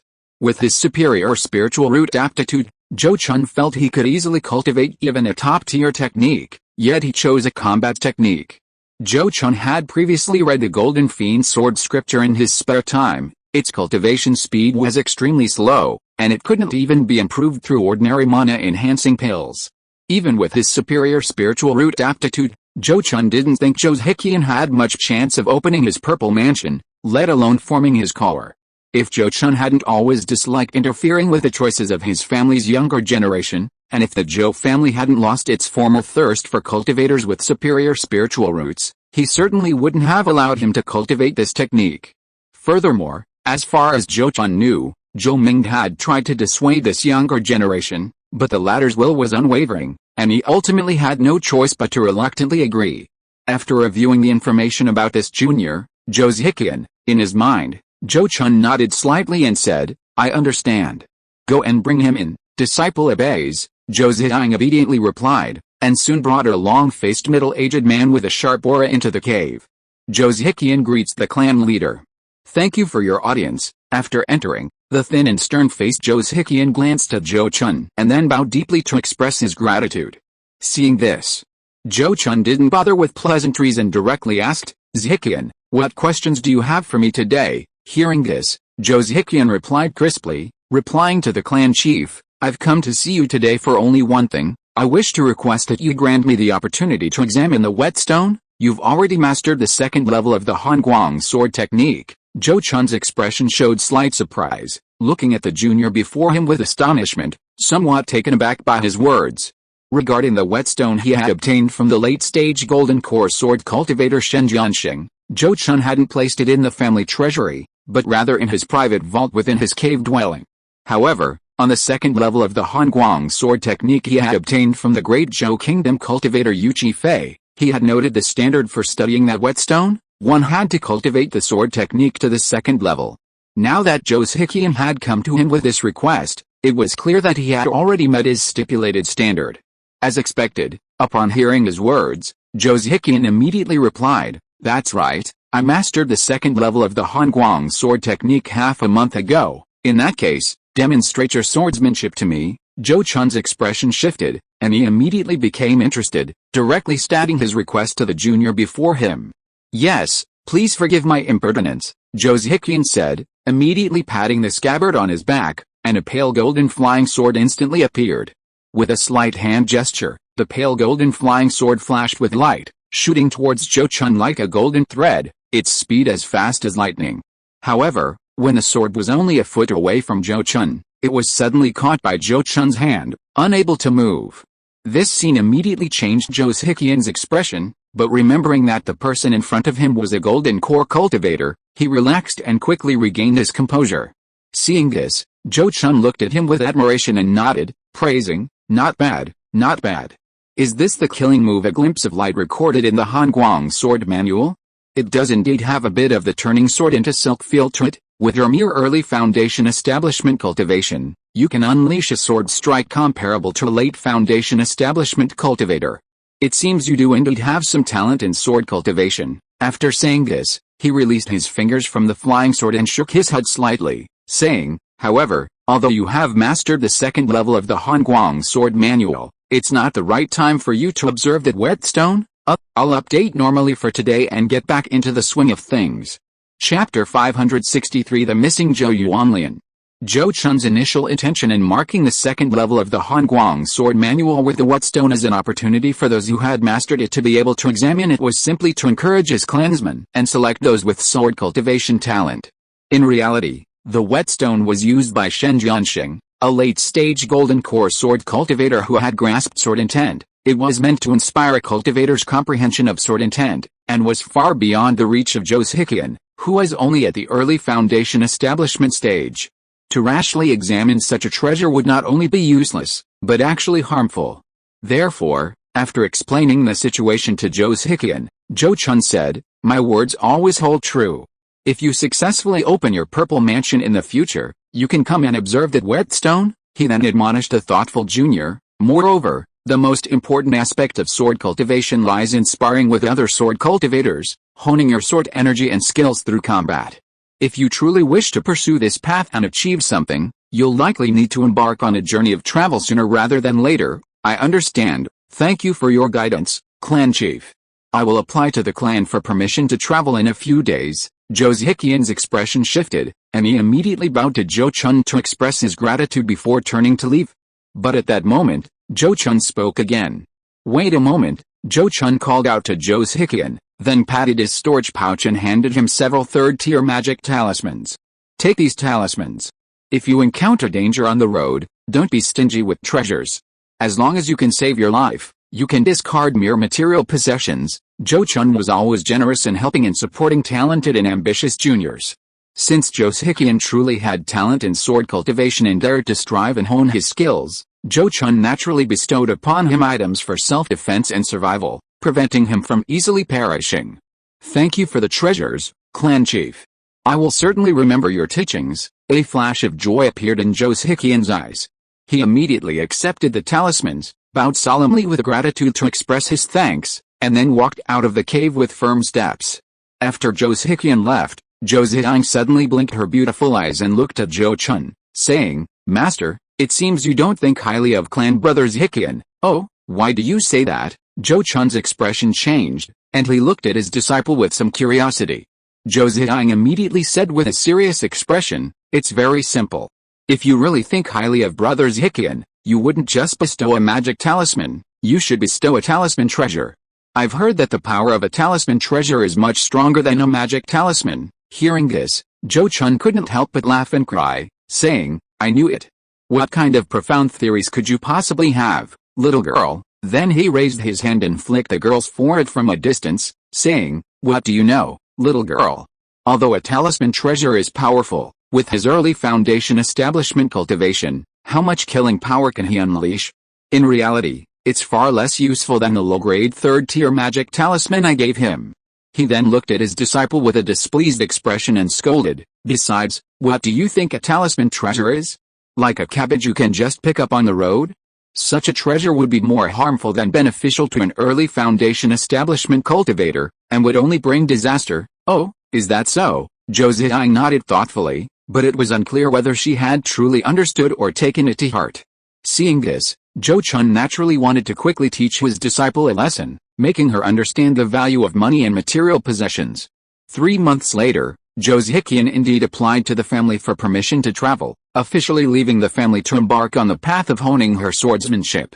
According to the Zhou family's rules, once a core member or elder decides to travel and is away from the family for an extended period, their corresponding family benefits will be suspended during that time. If Zhou Chun hadn't reminded him, Zhou Chun might not have made this decision so quickly. After all, he had only recently achieved foundation establishment and was not currently well off. Several more months passed, and one day Zhou Chun suddenly received a letter from Fen Kingdom. After reading the letter, he couldn't help but sigh, his expression slightly complicated. It turned out that the Golden Core cultivator ancestor of the Yu family, specializing in formations, had passed away, and the letter was an invitation for Zhou Chun to attend the funeral. The Yu family's move was clearly intended to use the Zhou family's influence to intimidate others and prevent anyone from coveting the Yu family because of the ancestor's passing. However, Zhou Chun believed this was utterly futile. The Zhou and Yu families had indeed been close friends for millennia, but their relationship had gradually weakened since the three absolute sects split up. Even when the Yu and Li families returned to their ancestral home in glory, reclaiming the sacred mountain of three immortals, the Zhou family only sent a casual elder. Furthermore, since the two families returned to Fen Kingdom, their interactions had decreased again. Such matters couldn't be kept secret. Anyone truly interested in targeting the Yu family could easily find out with a little investigation. Nevertheless, after some thought, Zhou Chun visited Zhou Ming and discussed the matter. Somewhat unexpectedly, Zhou Ming, upon learning of this, expressed his intention to travel to three immortals to attend the funeral of the Yu family patriarch. Zhou Chun quickly understood Zhou Ming's intentions and naturally wouldn't stop his elder's desire to return home in glory. Then I'll leave this matter to you, he nodded with a smile, readily agreeing. Afterwards, Zhou Ming selected two elders and, accompanied by several foundation establishment cultivators and a retinue of juniors, traveled to the three immortal mountains of Fen Kingdom. This trip lasted half a month. When he returned from Fen Kingdom, Zhou Ming's complexion was noticeably rosy, clearly indicating he was in a very good mood. Upon seeing Zhou Chun, who was presiding over the family, he immediately chuckled and said, "Hey, Zheng Chun, you would never have imagined that during the Yu family's funeral, Li Jingxun, one of the main figures of the three immortal mountains, actually took the initiative to offer me the seat of honor, praising me and the Zhou family repeatedly." Adopting a humble and subservient attitude, at this point, his expression darkened, and he coldly laughed. "There's one thing he might have forgotten, but I've never dared to forget. Back then, when that scoundrel Yu Jingho tried to usurp my Zhou family's legacy, I went to see him overnight, but he refused to see me, showing no regard for our 1,000-year-old friendship, completely disregarding the matter. Now that my Zhou family has been rebuilt to its former glory, entering an unprecedented golden age, he has finally remembered our 1,000-year-old friendship." How laughable. Zhou Chun genuinely didn't know this. It seemed Zhou Ming had been holding back for a long time, finally finding an opportunity to avenge his humiliation. At this moment, as if suddenly remembering something, he abruptly spoke up. "If I remember correctly, Li Jingxun should have already passed his 800th birthday. With only 100 years left to live, he probably can't guarantee that he can definitely cultivate a golden core cultivator for the family. Now that he has seen the situation of the Yu family, he inevitably feels a sense of loss and thus has some unrealistic ideas." "That's right, Zheng Chun, you've hit the nail on the head." Zhou Ming nodded repeatedly, greatly appreciating and even admiring Zhou Chun's quick thinking ability. He chuckled and said, "Speaking of which, I also saw those twin siblings with superior spiritual roots from the Li family that we used to envy so much. Although one of them is already at the late stage of the Purple Mansion realm and the other at the mid stage, they don't seem to have much confidence in successfully forming their core." Zhou Chun shook his head repeatedly upon hearing this, saying, "That's troublesome. With the Li family's resources, preparing a set of spiritual materials for core formation isn't too difficult, but if the person forming their core lacks confidence, the success rate is unpredictable." "Hey, isn't that right? Li Jingxun is probably having such a headache that he can't sleep at night." Zhou Ming chuckled again, his laughter tinged with schadenfreude. However, just as they were laughing at the Li family's lack of successors, their interest was completely dampened by an internal family matter. It turned out that Zhou Xian, who had previously offered a fifth-order thunder dragon tooth, had failed to open his Purple Mansion realm after taking the spirit-opening pill bestowed by Zhou Chun. This failure severely damaged his soul, and it's estimated that he'll never be able to attempt to break through to the Purple Mansion stage again. Actually, for the Zhou family now, having one more or one less purple mansion cultivator wouldn't have much of an impact. However, this failure is equivalent to crippling a clansman with the potential to reach the purple mansion stage, and wasting a precious spiritual artifact that aided in the process. Such a double loss couldn't help but make Zhou Chun and Zhou Ming, the family leaders, feel frustrated and regretful. As the saying goes, misfortunes never come singly. Less than 3 months after Zhou Sihong's failed attempt to open his purple mansion, another event occurred in the Zhou family that Zhou Chun couldn't ignore. Zhou Yuanlian, who had gone out to collect poisonous herbs and creatures for cultivation, hadn't returned for 6 months, exceeding the expected time frame. As the Zhou family's only foundation establishment stage poison cultivator, Zhou Yuanlian was qualified to leave a natal soul tablet in the family ancestral hall. After learning of Zhou Yuanlian's disappearance from Zhou Zinai, Zhou Chun quickly went to the ancestral hall to check on her soul tablet. The investigation revealed that the soul tablet was intact, without any damage. However, this only meant that Zhou Yuanlian was not in immediate danger. If she were captured and imprisoned, trapped in an array, or even confined to a natural forbidden area, as long as her life was not in danger, the soul tablet would not malfunction. But if the soul tablet did malfunction, it could be fatal. Therefore, Zhou Chun did not take it lightly and immediately ordered Elder Zhou Zinayan to lead a team of 4 core foundation establishment cultivators and more than a dozen elite key refining cultivators to search for Zhou Yuanlian.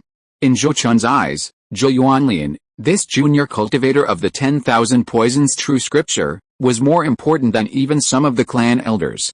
This was because poison cultivators possessed an ability that even golden core cultivators like themselves lacked, the ability to cause mass destruction. Zhou Yuanlian was currently at the mid-foundation establishment stage, and the poisonous smoke or gas she released could kill hundreds or even thousands of key refining cultivators or first-tier demonic beasts in an extremely short period of time. This is something many cultivators at the Purple Mansion stage cannot do.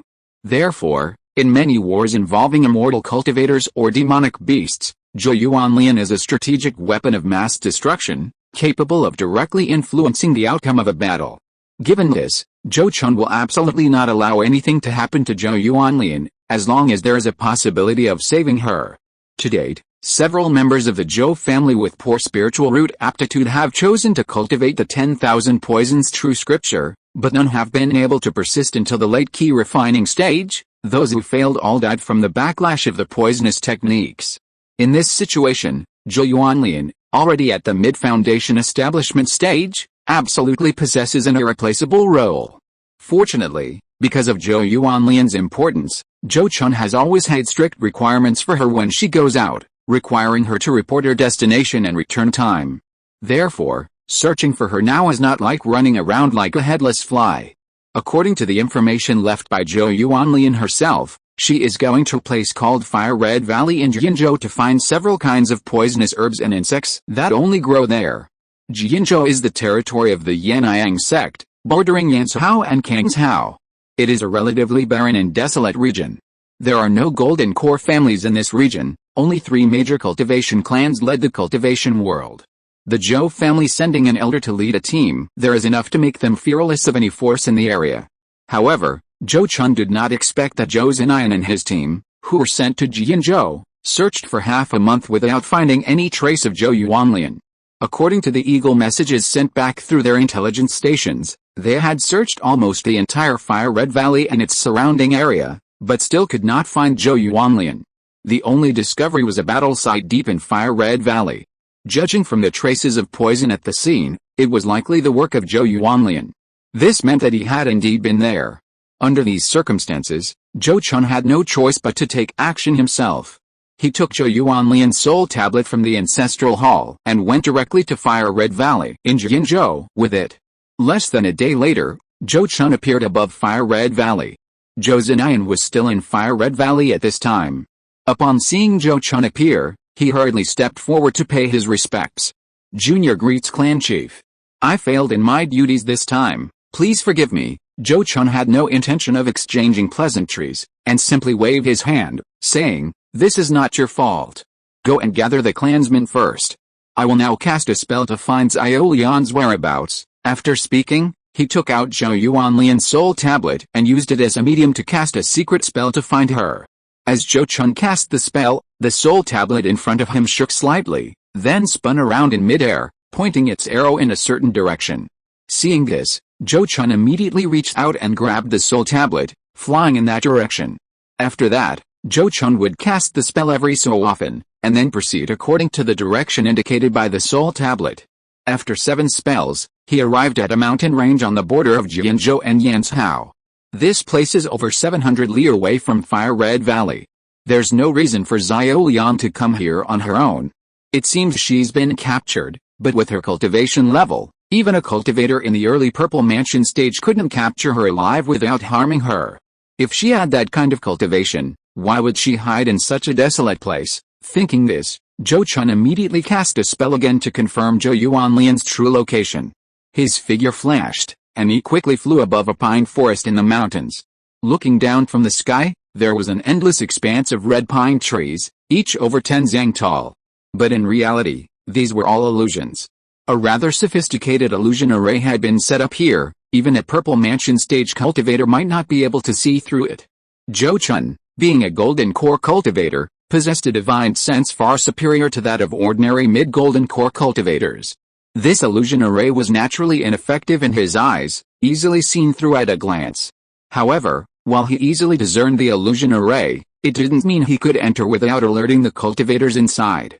Such sophisticated illusion arrays typically had warning functions, immediately alerting the system if someone entered. Worried about Zhou Yuanlian's safety, Zhou Chun didn't want to rashly enter the array. After observing from the outside for a while, he left and sought out Zhou Zinayan and other family members.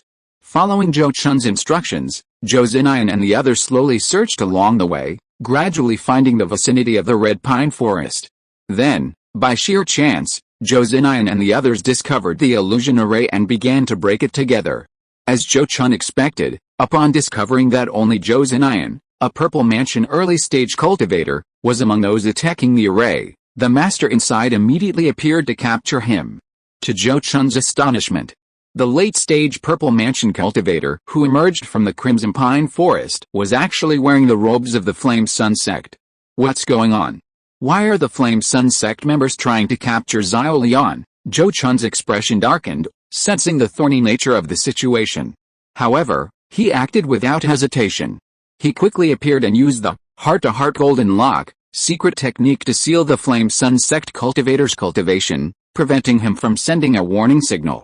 After capturing the man, Zhou Chun carried the ugly Flame Sun Sect cultivator into the formation. Although he lacked a pass, unaffected by the illusion formation, he easily passed through it and entered the inner chamber. Inside the illusion formation was not a Crimson Pine Forest, but a mountain peak planted with a large area of hexagonal fire maple spirit trees, its spiritual energy density comparable to the Zhou family's 9 Peaks Ridge.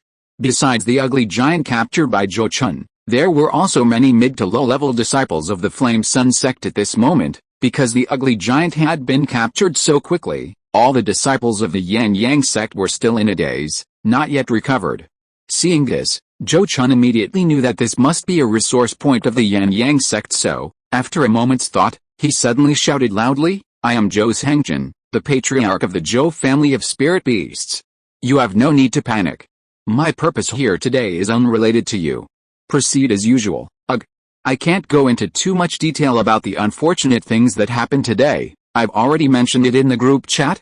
Anyway, I'll start making up for it tomorrow. Chapter 564 Fiery Prison Peacock. As the saying goes, plans are often subject to change. Zhou Chun initially assumed Zhou Yuanlian had been captured by a powerful cultivation family or a lone, independent cultivator. In either case, he and the Zhou family could disregard the captor's background and simply capture them to break the formation. However, the person who captured Zhou Yuanlian was a cultivator from the Yan Yang sect. By the time Zhou Chun realized this, it was too late to back down. With Zhou Zinayan and the others exposed, if he didn't capture the late-stage Purple Mansion cultivator from the Yan Yang sect in time, not only would Zhou Yuanlian's safety be jeopardized, but he might also be framed. Therefore, after only a few moments of contemplation, he immediately decided to capture the captor. Although he chose the lesser of two evils, the harm was still very real. He was acutely aware that if this matter wasn't handled properly, it would bring serious trouble to the Zhou family. Therefore, After entering the illusion array, Zhou Chun quickly summoned Zhou Zinayan and the others outside, instructing them to keep an eye on the Yang sect disciples and try to prevent the sect's higher-ups from knowing that something had happened. Zhou Chun then interrogated the captured late-stage Purple Mansion cultivator from the Yang sect. After sealing the man's cultivation with a secret technique, he threw the ugly man, whose face was covered in dark red pimples the size of soybeans, to the ground and coldly said, "You surely know who I am, and you also know why I am here today. If you don't want your centuries of cultivation to be wasted in one fell swoop, immediately release my Zhou family member, this ugly man, worthy of being a disciple from a major sect." Or perhaps he understood that Zhou Chun wouldn't easily harm him. Therefore, despite his cultivation being sealed, he remained calm and composed, saying, "Senior Zhou's name is renowned far and wide. I did not harm that young fellow Taoist from your family in the slightest, nor did I ever intend to. I merely wished to ask her for a favor." Upon hearing this, Zhou Chun immediately sneered, "If you want her to do something, you can simply hire her. I believe that as long as the payment is appropriate, she will not refuse. At the very least, you can personally go to my Zhou family and ask our elders to intercede. Why do you forcibly bring her back here and imprison her? Do you think that just because you are a disciple of the Yang sect, you can disregard my Zhou family?" His words were tinged with anger at the end. How could Zhou Chun not be furious? If today's matter was not handled properly, it would be a huge problem for the Zhou family. And the root of all this trouble was undoubtedly the ugly giant before him. This junior had no such intention.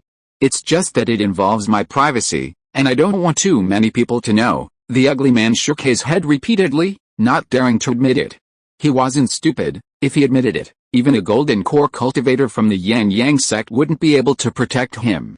After all, the Zhou family was now the fifth largest power in the Jing kingdom, and even a golden core cultivator from their Yang sect wouldn't dare to bully the Zhou family so easily.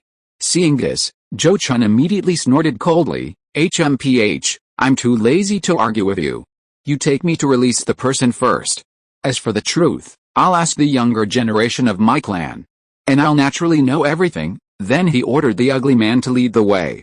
At this point, the ugly man naturally couldn't harbor any illusions anymore, knowing that if he didn't cooperate, he would only suffer more. Therefore, he could only obediently lead Zhou Chun to a quiet and secluded place in the mountains. Not long after, Zhou Chun found Zhou Yuanlian in a secluded valley. Judging from her complexion, the ugly man hadn't lied. He hadn't abused her, only restricted her freedom. Zhou Chun still looked at this junior with concern and asked, "Little Yan, are you all right? If this fellow has mistreated you, just tell me, and I will certainly seek justice for you." "I'm fine. Thank you, clan chief, for coming all this way to rescue me." "I'm sorry for the trouble." Zhou Yuanlian gently shook her head, responding to Zhou Chun's concern in a calm tone. Previously, because Zhou Chun had brought her back to the Zhou family, she had been somewhat close to him.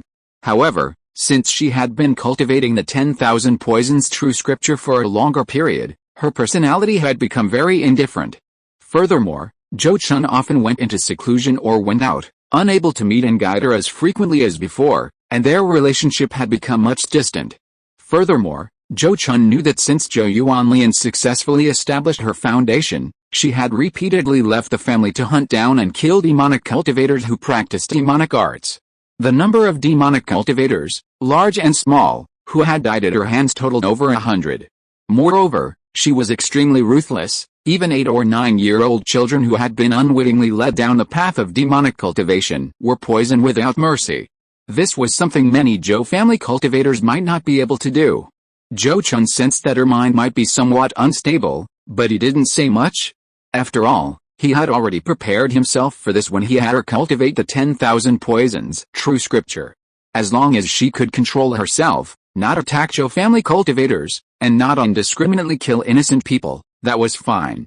Therefore, Zhou Chun quickly cleared his mind of distractions and looked at his junior with a serious expression, asking, "This fellow said he captured you to get you to do something for him. What exactly is it? And how were you captured?" Hearing this, Zhou Yuanlian couldn't help but glance at the ugly man, then answered in a low voice, reporting to the clan leader, "I was captured by this person while gathering herbs and fighting demons in the Fire-Red Valley. As for his reasons for capturing me, firstly, he wants me to help him neutralize the fiery hell peacock poison in his body, and secondly, He wants me to help him lure out the fiery hell peacock and kill it, needle the fiery hell peacock poison. Zhou Chun was slightly taken aback, and his gaze couldn't help but fall on the dark red pimples on the ugly man's face, revealing a look of realization. He knew it, with this ugly man's late-stage purple mansion cultivation, unless he had a twisted personality, he wouldn't allow so many poisonous pimples to grow on his face. In this situation, it was clear that with his cultivation and abilities, he couldn't completely eliminate the poison he had been ingested, and could only seal it away in this way. But Zhou Chun quickly seemed to realize something and shook his head repeatedly, saying, "No. If he only wanted you to help him detoxify and lure out the fiery peacock, he wouldn't need to continue detaining you after knowing your true identity. This guy isn't telling the truth, that's what I thought too, which is why I've been playing along, not daring to truly help him completely eliminate the poison in his body." Zhou Yuanlian nodded, deeply agreeing with Zhou Chun's words. The ugly giant's expression changed drastically upon hearing their conversation. After a series of changes in his expression, he suddenly looked at Zhou Yuanlian and asked, "Was what you just said true? Can you really detoxify the fiery peacock poison in Qin's body? So what if I am? So what if I'm not? Do you still expect me to help you?" Zhou Yuanlian looked at the ugly giant indifferently, her tone full of sarcasm. Zhou Chun also looked coldly at the ugly giant, not speaking, but the coldness in his eyes was equally chilling. Unexpectedly, the ugly giant suddenly revealed a strong sense of confidence, calmly looking at Zhou Chun and saying, "How about we make a deal? If you let this fellow Taoist help me remove the fiery hell peacock poison from my body, I will help you tame a low-grade 4th-tier fiery hell peacock as your spirit pet." "What?" Zhou Chun looked at the ugly giant in astonishment, shocked by the other's words. After the shock subsided, Zhou Chun couldn't help but shout in a deep voice, "Have you lost your mind? You can't even remove the fiery hell peacock poison from your body yourself, so how can you help me tame a 4th-tier fiery hell peacock?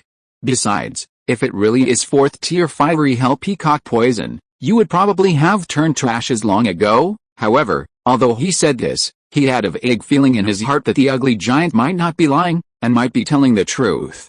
As expected, facing his skepticism, the ugly giant calmly replied, "This junior is not exaggerating. Senior Zhou, please allow me to explain in detail, and you will know the truth." He then began to recount the whole story to Zhou Chun and Zhou Yuanlian. It turned out that the fiery hell peacock poison on his body was contracted during a battle with a high-grade, 3rd-tier fiery hell peacock. This type of demonic beast inhabits areas near volcanoes, possessing the ability to penetrate deep into volcanic magma. It also feeds on centipedes, scorpions, venomous snakes, and various poisonous insects, ants, and herbs. Over time, the fiery hell peacock's demonic fire becomes extremely toxic, and even its claws, teeth, and blood contain special toxins. Once injured by it, one's body will be infected with a peculiar fiery hell peacock poison, a poison containing hundreds of toxins, extremely complex and difficult to cure. The ugly giant had been deeply injured by the fiery hell peacock's demonic fire during his battle with it, thus contracting the fiery hell peacock poison. Fortunately, his cultivation technique was quite effective at refining toxins, and he also took antidote pills in time, which neutralized some of the poison and saved him from dying from this strange poison. However, being poisoned, he dared not continue fighting and could only hastily use a 4th-tier magic talisman to escape. After returning to his sect, the ugly man realized that because he had delayed for too long and was only focused on refining the poison with his natal fire, he hadn't noticed that the poison had invaded his danchan along with his natal fire. As a result, the poison took root in his body, nourished by his magic power in essence, constantly regenerating and becoming an intractable disease. Even when he sought help from the golden core cultivators of the Flame Sun sect, none of them could truly cure him completely. In the end, they could only use a secret method to gather the toxins growing in his body to form poisonous bumps on various parts of his body, and then puncture these bumps every few days to release the poison. While this saved his life, it caused him immense suffering and virtually eliminated his chances of forming a core. This situation was unbearable for him. Therefore, in the days that followed, he began searching high and low for ancient texts and information about the Flame Prison Peacock, a demonic beast. This led him to discover a way to detoxify. The method was simple: kill the Flame Prison Peacock and consume its bile. However, when he sought the assistance of a golden core elder to slay the demon, his efforts ultimately failed, as the flame prison peacock escaped into the volcanic lava. But every cloud has a silver lining. During that battle, the ugly giant discovered that the flame prison peacock possessed an extraordinary fire phoenix bloodline, potentially capable of condensing a fire phoenix true feather and awakening its fire phoenix inheritance upon breaking through to the 4th rank. He had happened to read in an ancient text that if the flame prison peacock could break through to the 4th rank and condense a fire phoenix true feather, it would likely undergo a fire phoenix rebirth, reshaping its bloodline. During its nirvana, the fiery hell peacock erases all its past memories, and its demonic soul is reborn along with its body and bloodline. Therefore, theoretically, if someone can approach the fiery hell peacock during its nirvana and withstand the flames of its rebirth, they could have a chance to forcibly form a contract with it. The ancient texts the ugly man had read recorded such a successful example. So he was immediately tempted. He quickly made 2 preparations. First, to continue looking for an opportunity to kill the fiery hell peacock and extract its bile to detoxify himself. If that was impossible, he would help the fiery hell peacock break through to the 4th rank and then seek an opportunity for a desperate gamble. If successful, he would obtain an incredibly powerful 4th rank fiery hell peacock spirit pet. If he failed, he would at most die. However, the ugly man had already invited friends to kill the fiery hell peacock several times, but all attempts failed, even resulting in the death of a fellow disciple. Furthermore, after being attacked several times, the fiery hell peacock no longer easily left the vicinity of the volcano, making it difficult for him to have another chance to deal with it. But it seemed that fate had spared him. When he went to the Crimson Fire Valley to capture some fire attribute poisonous insects that the fiery hell peacock liked to eat, he happened to encounter Zhou Chun, who cultivated pure poison techniques. What happened next was simple. The ugly man hoped that Zhou Chun could help him resolve the fiery hell peacock poison in his body, while also wanting to use Zhou Chun to help him collect various poisonous insects and snakes to help the fiery hell peacock break through to the 4th rank. Now, seeing Zhou Chun come knocking on his door, and him becoming a prisoner, and knowing that Zhou Chun could help him completely cure the fiery hell peacock poison in his body, the ugly man knew that if he didn't offer something in return, Zhou Chun would definitely not let it go, and the sect might not be willing to stand up for him, who had already become a pawn. Therefore, he wanted to use the opportunity of subduing the fiery hell peacock to exchange for his own safety. He knew perfectly well that Zhou Chun, renowned throughout Jing Kingdom and neighboring countries for his beast-taming skills, was unlikely to resist this temptation. He had to admit, his judgment of Zhou Chun was spot on. After hearing his explanation, Zhou Chun was indeed tempted. He had always wanted a fire attribute demonic beast spirit pet, a pure avian demonic beast spirit pet. Back at the exchange event hosted by Wang Yun, a nascent soul stage cultivator in the Great Zhou Kingdom, Zhou Chun had missed out on an egg of a high-level demonic beast, the phoenix-tailed flame sparrow, and had been quite annoyed. Now, hearing that there was an opportunity to directly contract a 4th-tier flame prison peacock, possessing the same fire phoenix bloodline and potentially even condensing a fire phoenix's true feathers, how could he not be tempted? If this could be accomplished, he would essentially have collected both the fire phoenix and the thunder dragon, 2 powerful dragon phoenix spirit pets, both 4th-tier demonic beasts. For someone with a certain special attachment to such things, the temptation was immense. However, while he was tempted, Zhou Chun wasn't about to immediately believe everything he heard from others. He immediately stared at the ugly man and said, "Where's that ancient book you mentioned? I must see it with my own eyes before I believe your words." He then added, "And what method do you have to help that fiery hell peacock break through to the 4th rank? Do you know how difficult it is for a demon beast to break through to the 4th rank?" Upon hearing this, the ugly man immediately replied, "The ancient book is in my storage bag. Senior Zhou only needs to unlock some seals for me, and I can retrieve it for you to see." He then continued, "As for how to help that fiery hell peacock break through, I will not hide it from you, Senior. I know that in a certain villa of the Ma family, a powerful clan in Yan continent, there's a phoenix eye fire cloud grass that is over 3,000 years old. Although this spiritual herb is a 1,000-year-old treasure, it has accumulated a large amount of fire poison because it grows near a volcano. Even a grandmaster of alchemy wouldn't dare say they could definitely refine pills with it. Therefore, whether it's me exchanging it for it, or you, Senior Zhou, personally intervene, as long as the price is right, the Ma family will likely give me face," he said confidently. "That fiery prison peacock has already reached its peak, but it hasn't found a breakthrough opportunity. If we can give it this, Phoenix Eye Fire Cloud Grass, which is very suitable for it, it will have a 60-70% chance of successfully breaking through. A 60-70% chance is already very high. Even with a 5-element spiritual fruit, and many other core formation spiritual items, Zhou Chun didn't have such a high success rate. However, this was only the assessment of the ugly man, a late-stage purple mansion cultivator. Zhou Chun estimated the actual situation would be much less certain. However, if the man wasn't exaggerating, and the Fire Phoenix bloodline on that fiery prison peacock was truly as pure as claimed, then with the aid of the over 3,000-year-old Phoenix Eye Fire Cloud Grass, it would indeed have a very high chance of successfully breaking through to the 4th rank. Let me take a look at that ancient book you mentioned first, Zhou Chun said, slightly releasing some of the seals within the ugly man's body, allowing him to use some of his magic power and divine sense. The ugly man, naturally, dared not play any tricks in front of him and quickly and obediently took out an ancient book made of animal hide and handed it to him. This ancient book looked quite old, even showing signs of insect damage and fire damage, with some pages missing. Fortunately, the section about the fiery prison peacock was intact. The ancient book recorded the legendary stories of several golden core cultivators.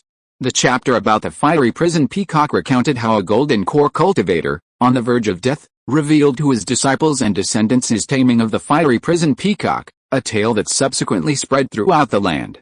According to the book, if the ugly man wasn't lying about the fiery prison peacock's bloodline purity, his claim of directly taming a 4th-tier fiery prison peacock might indeed be plausible. Zhou Chun was thoroughly captivated after reading the book. After a moment of contemplation, he looked at the ugly giant and said, I have another question. You mentioned that the fiery hell peacock can penetrate deep into volcanic lava. What if it takes the Phoenix Eye Fire Grass into its belly and then goes into the lava to sleep and evolve? I don't have the ability to go deep into the lava to find it. Hearing this, the ugly giant looked at him strangely and said, Senor Zhou, don't you know? Unless it's a true pure-blooded fire phoenix, or some 4th-tier demon beast with special bloodlines, most demon beasts that can travel through volcanic lava can only travel through it. They can't completely reside in the lava. Moreover, volcanic lava is extremely dangerous. Not only might there be powerful fire spirits and demon beasts, but there's also the possibility of lava eruptions at any time. If the fiery hell peacock doesn't want its nirvana evolution process to be interrupted, or even to perish there, it certainly wouldn't dare to break through and evolve inside. Didn't you say that the fiery hell peacock has a strong fire phoenix bloodline? Zhou Chun glanced at the ugly man with displeasure, deciding not to argue with him.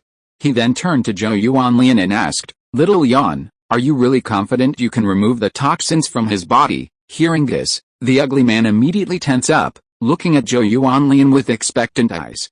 Seeing this, Zhou Yuanlian immediately replied, I may not be entirely confident at the moment, but if I use the toxins in his body to cultivate to the late foundation establishment stage and successfully refine the 100 poison pearl magic weapon, I should be able to do it without a doubt. As soon as she finished speaking, the ugly man's face lit up with wild joy. If the occasion weren't inappropriate, he probably would have burst out laughing. Over the years, he had indeed been tormented by the fiery hell peacock's poison. If he could remove the toxins and restore his health, he would be willing to pay any price. In any case, he didn't have much confidence in subduing a 4th-tier fiery hell peacock to begin with. If he hadn't met Zhou Yuanlian, he might have risked trying to find a golden core cultivator from his own sect in his despair. After receiving Zhou Yuanlian's affirmative reply, Zhou Chun turned to the ugly man with satisfaction and said, You heard what little Yan said. If you are willing to fully cooperate with me in subduing the flame prison peacock, I will not pursue the matter of you capturing and imprisoning her. I will even have her help you overcome your stubborn illness and regain your health. No problem, as long as I can overcome my stubborn illness, I will absolutely cooperate unconditionally with Senior Zhou. The ugly man immediately agreed, and even took the initiative to say, Moreover, to express my apology to fellow Taoist little Yan, I am willing to bear all the expenses for her breakthrough to the late foundation establishment stage and give her a 3rd-grade low-level magic weapon. Seeing that he was so cooperative, Zhou Chun felt relieved. After a moment's thought, he looked at the man and said, Then it's settled. You'll handle the aftermath of what happened here today, and you'll also exchange for the Phoenix Eye Fire Cloud Grass. Once you've prepared everything, Come find me and we'll go find that fiery hell peacock together. Chapter 565 The Peacock's Mystery and the Jade Elixir's Success. After reaching an agreement with the ugly, burly man Qin Yang, the turmoil subsided. With both parties reconciled, even though Zhou Chun's capture of the Yang Sect disciple was somewhat excessive, the Yang Sect wouldn't pursue the matter too much due to his cultivation level and status. After all, they were in the wrong. After bringing Zhou Yuanlian back to his family, Zhou Chun instructed her to stay within the sect and not venture out, lest Qin Yang change his mind and kidnap her again. Zhou Chun only needed to wait for Qin Yang to prepare everything and come to him. Concerning his own path to cultivation, he believed Qin Yang would be more eager than anyone else to get things done. Sure enough, only half a year after Zhou Chun's return, Qin Yang had already obtained the Phoenix Eye Fire Grass. He then personally came to Tuyun Ridge to pay his respects to Zhou Chun, intending to take him to the dwelling place of the fiery prison peacock. The volcanic region of Jing Kingdom is mainly located within the territory controlled by the Yang Sect. The habitat of the flame prison peacock is situated at the border between Jinzhou and Yongzhou of Shen Kingdom. This border region is home to numerous volcanoes, with dozens of large and small active volcanoes that erupt every few years. Therefore, this area is practically uninhabited, with no mortals settling there. However, cultivators are extremely active in this region. During volcanic eruptions, lava may bring out spiritual creatures that only exist within the magma. These unique spiritual creatures are quite valuable. If a key refining cultivator is lucky enough to find one or two, they can live comfortably for several years. Therefore, the vicinity of recently erupted volcanoes is often frequented by large numbers of treasure hunters. Qin Yang speculates that the flame prison peacock got lost while wandering through the magma and ended up in this region. According to the records of the Yang Sect, this region had never before seen a demonic beast like the flame prison peacock, or even any other fire attribute peacock demonic beasts.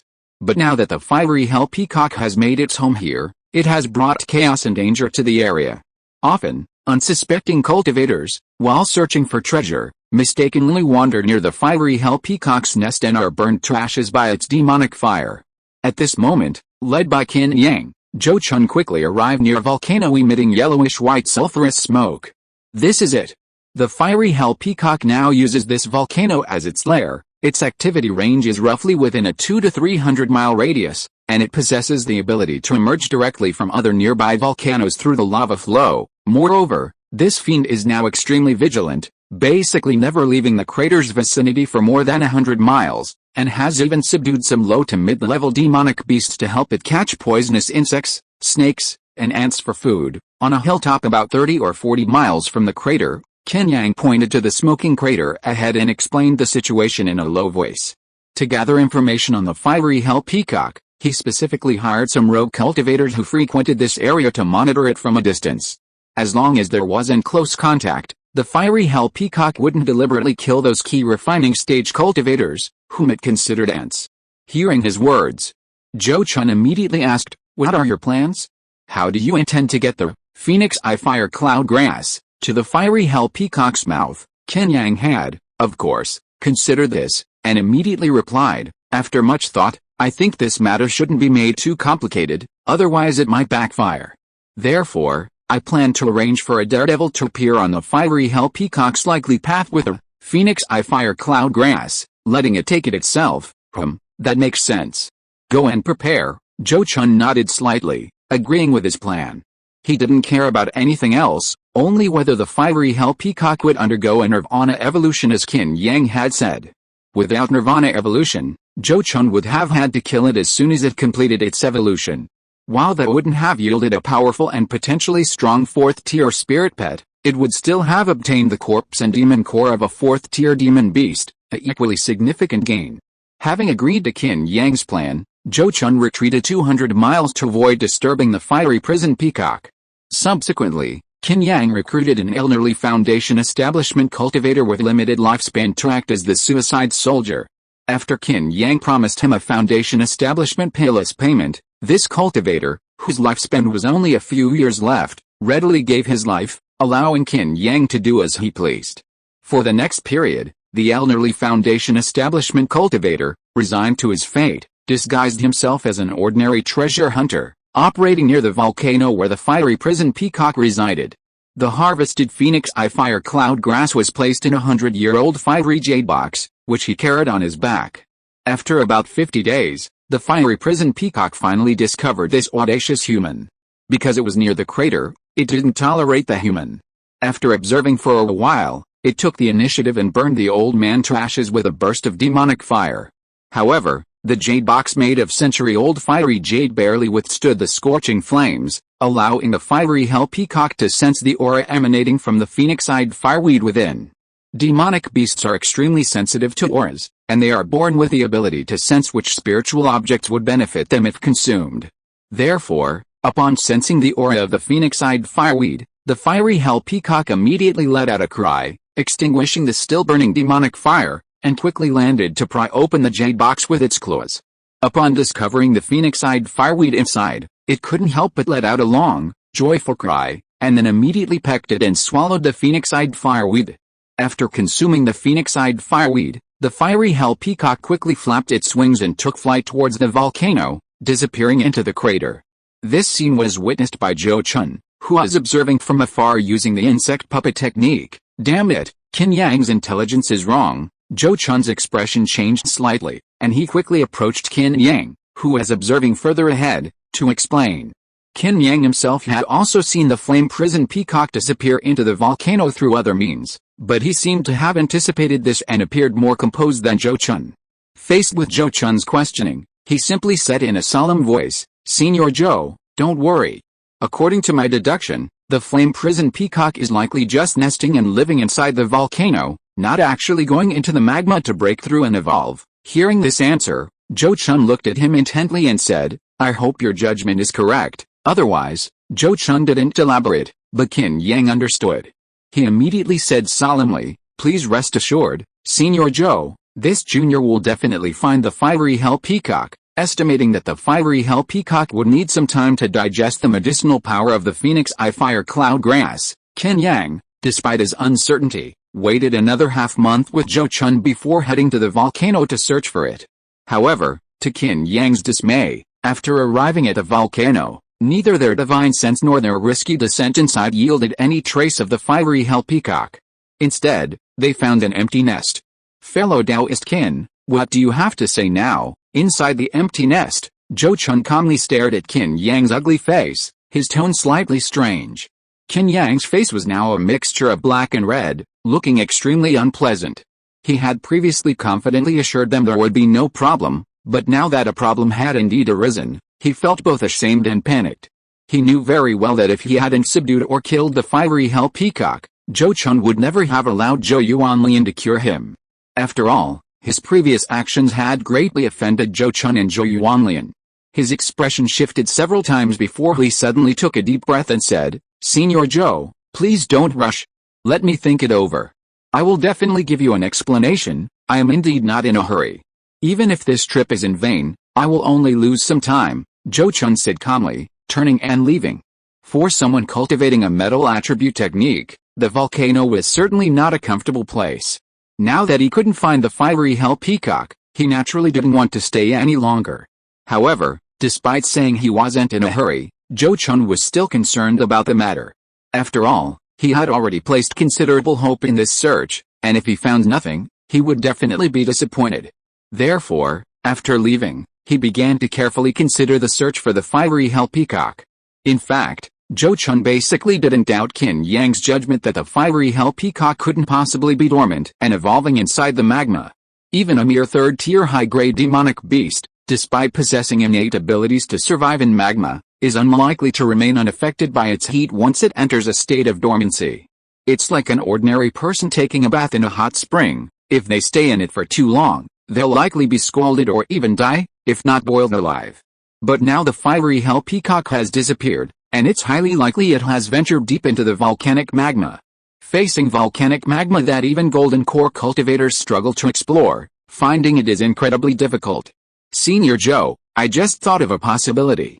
Do you think the fiery hell peacock might have established a hidden nest elsewhere, and is currently using the magma sea to travel to that hidden nest to slumber and evolve? Just as Zhou Chun was pondering the fiery hell peacock's whereabouts, Qin Yang suddenly ran over, excitedly sharing his thoughts.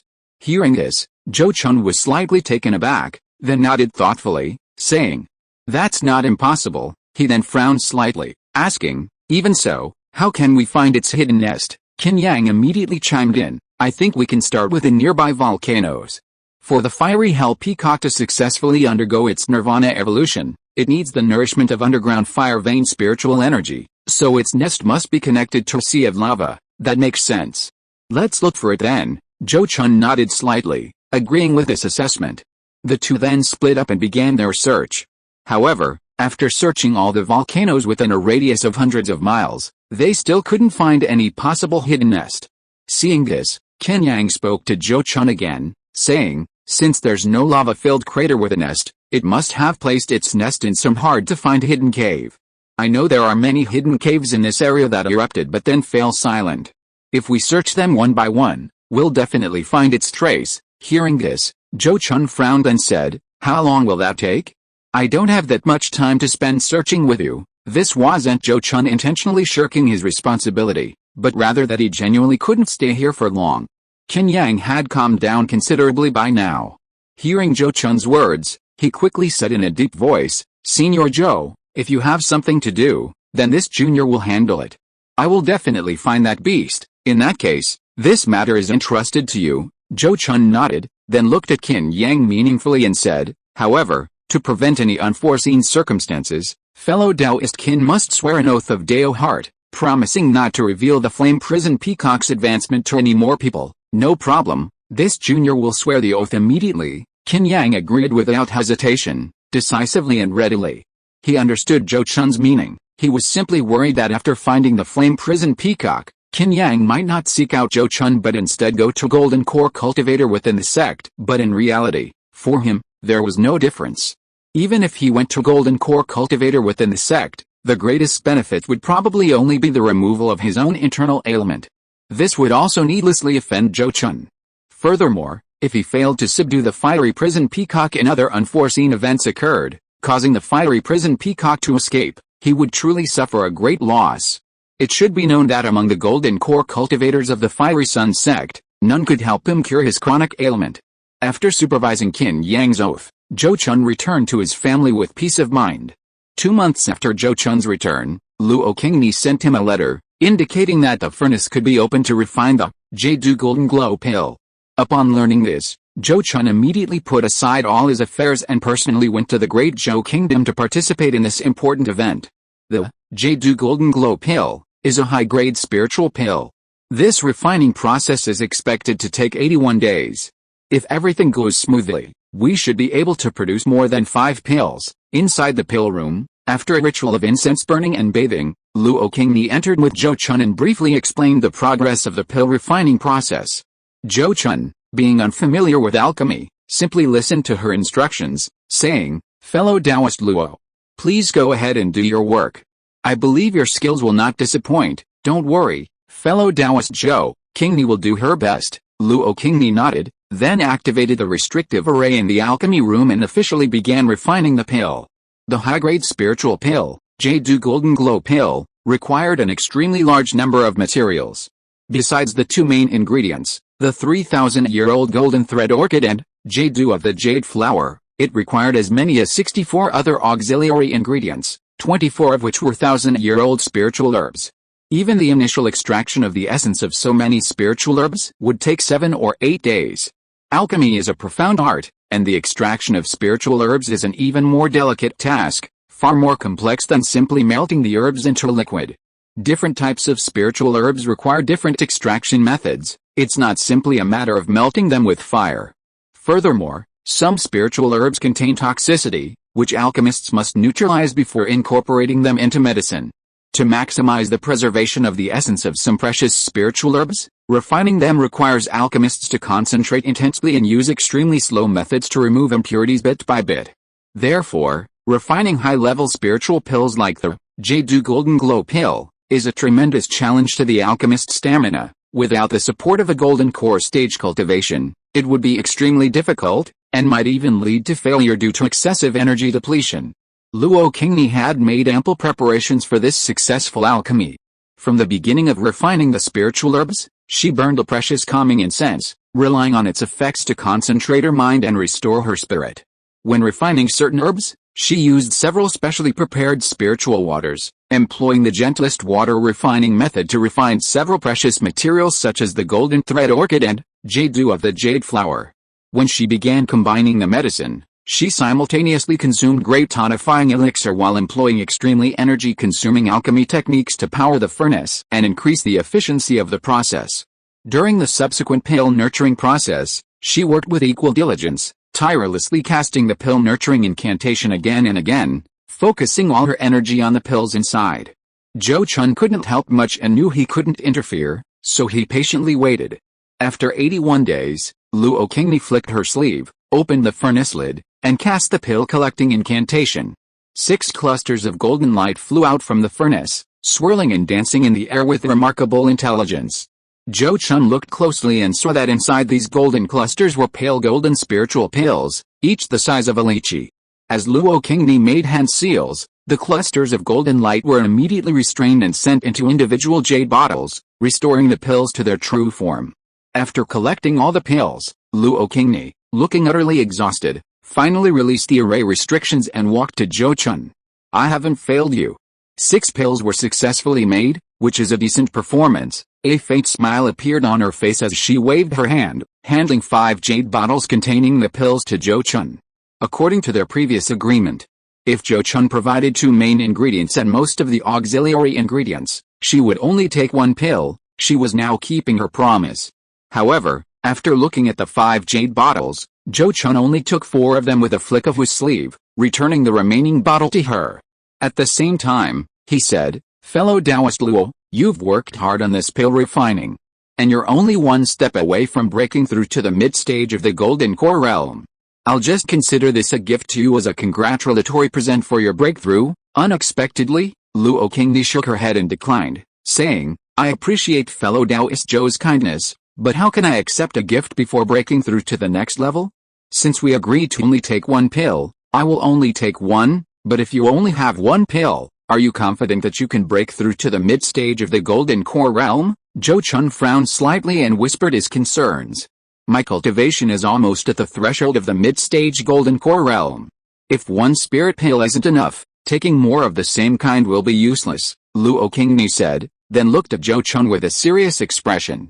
"But you, fellow Taoist Zhou, if you can take all 5 spirit pills, perhaps you can reach the mid-stage Golden Core realm?" Hearing this, Zhou Chun didn't press the matter further and nodded. "All right, since fellow Taoist Luo says so, then I won't stand on ceremony." After saying that, he put away the jade bottle.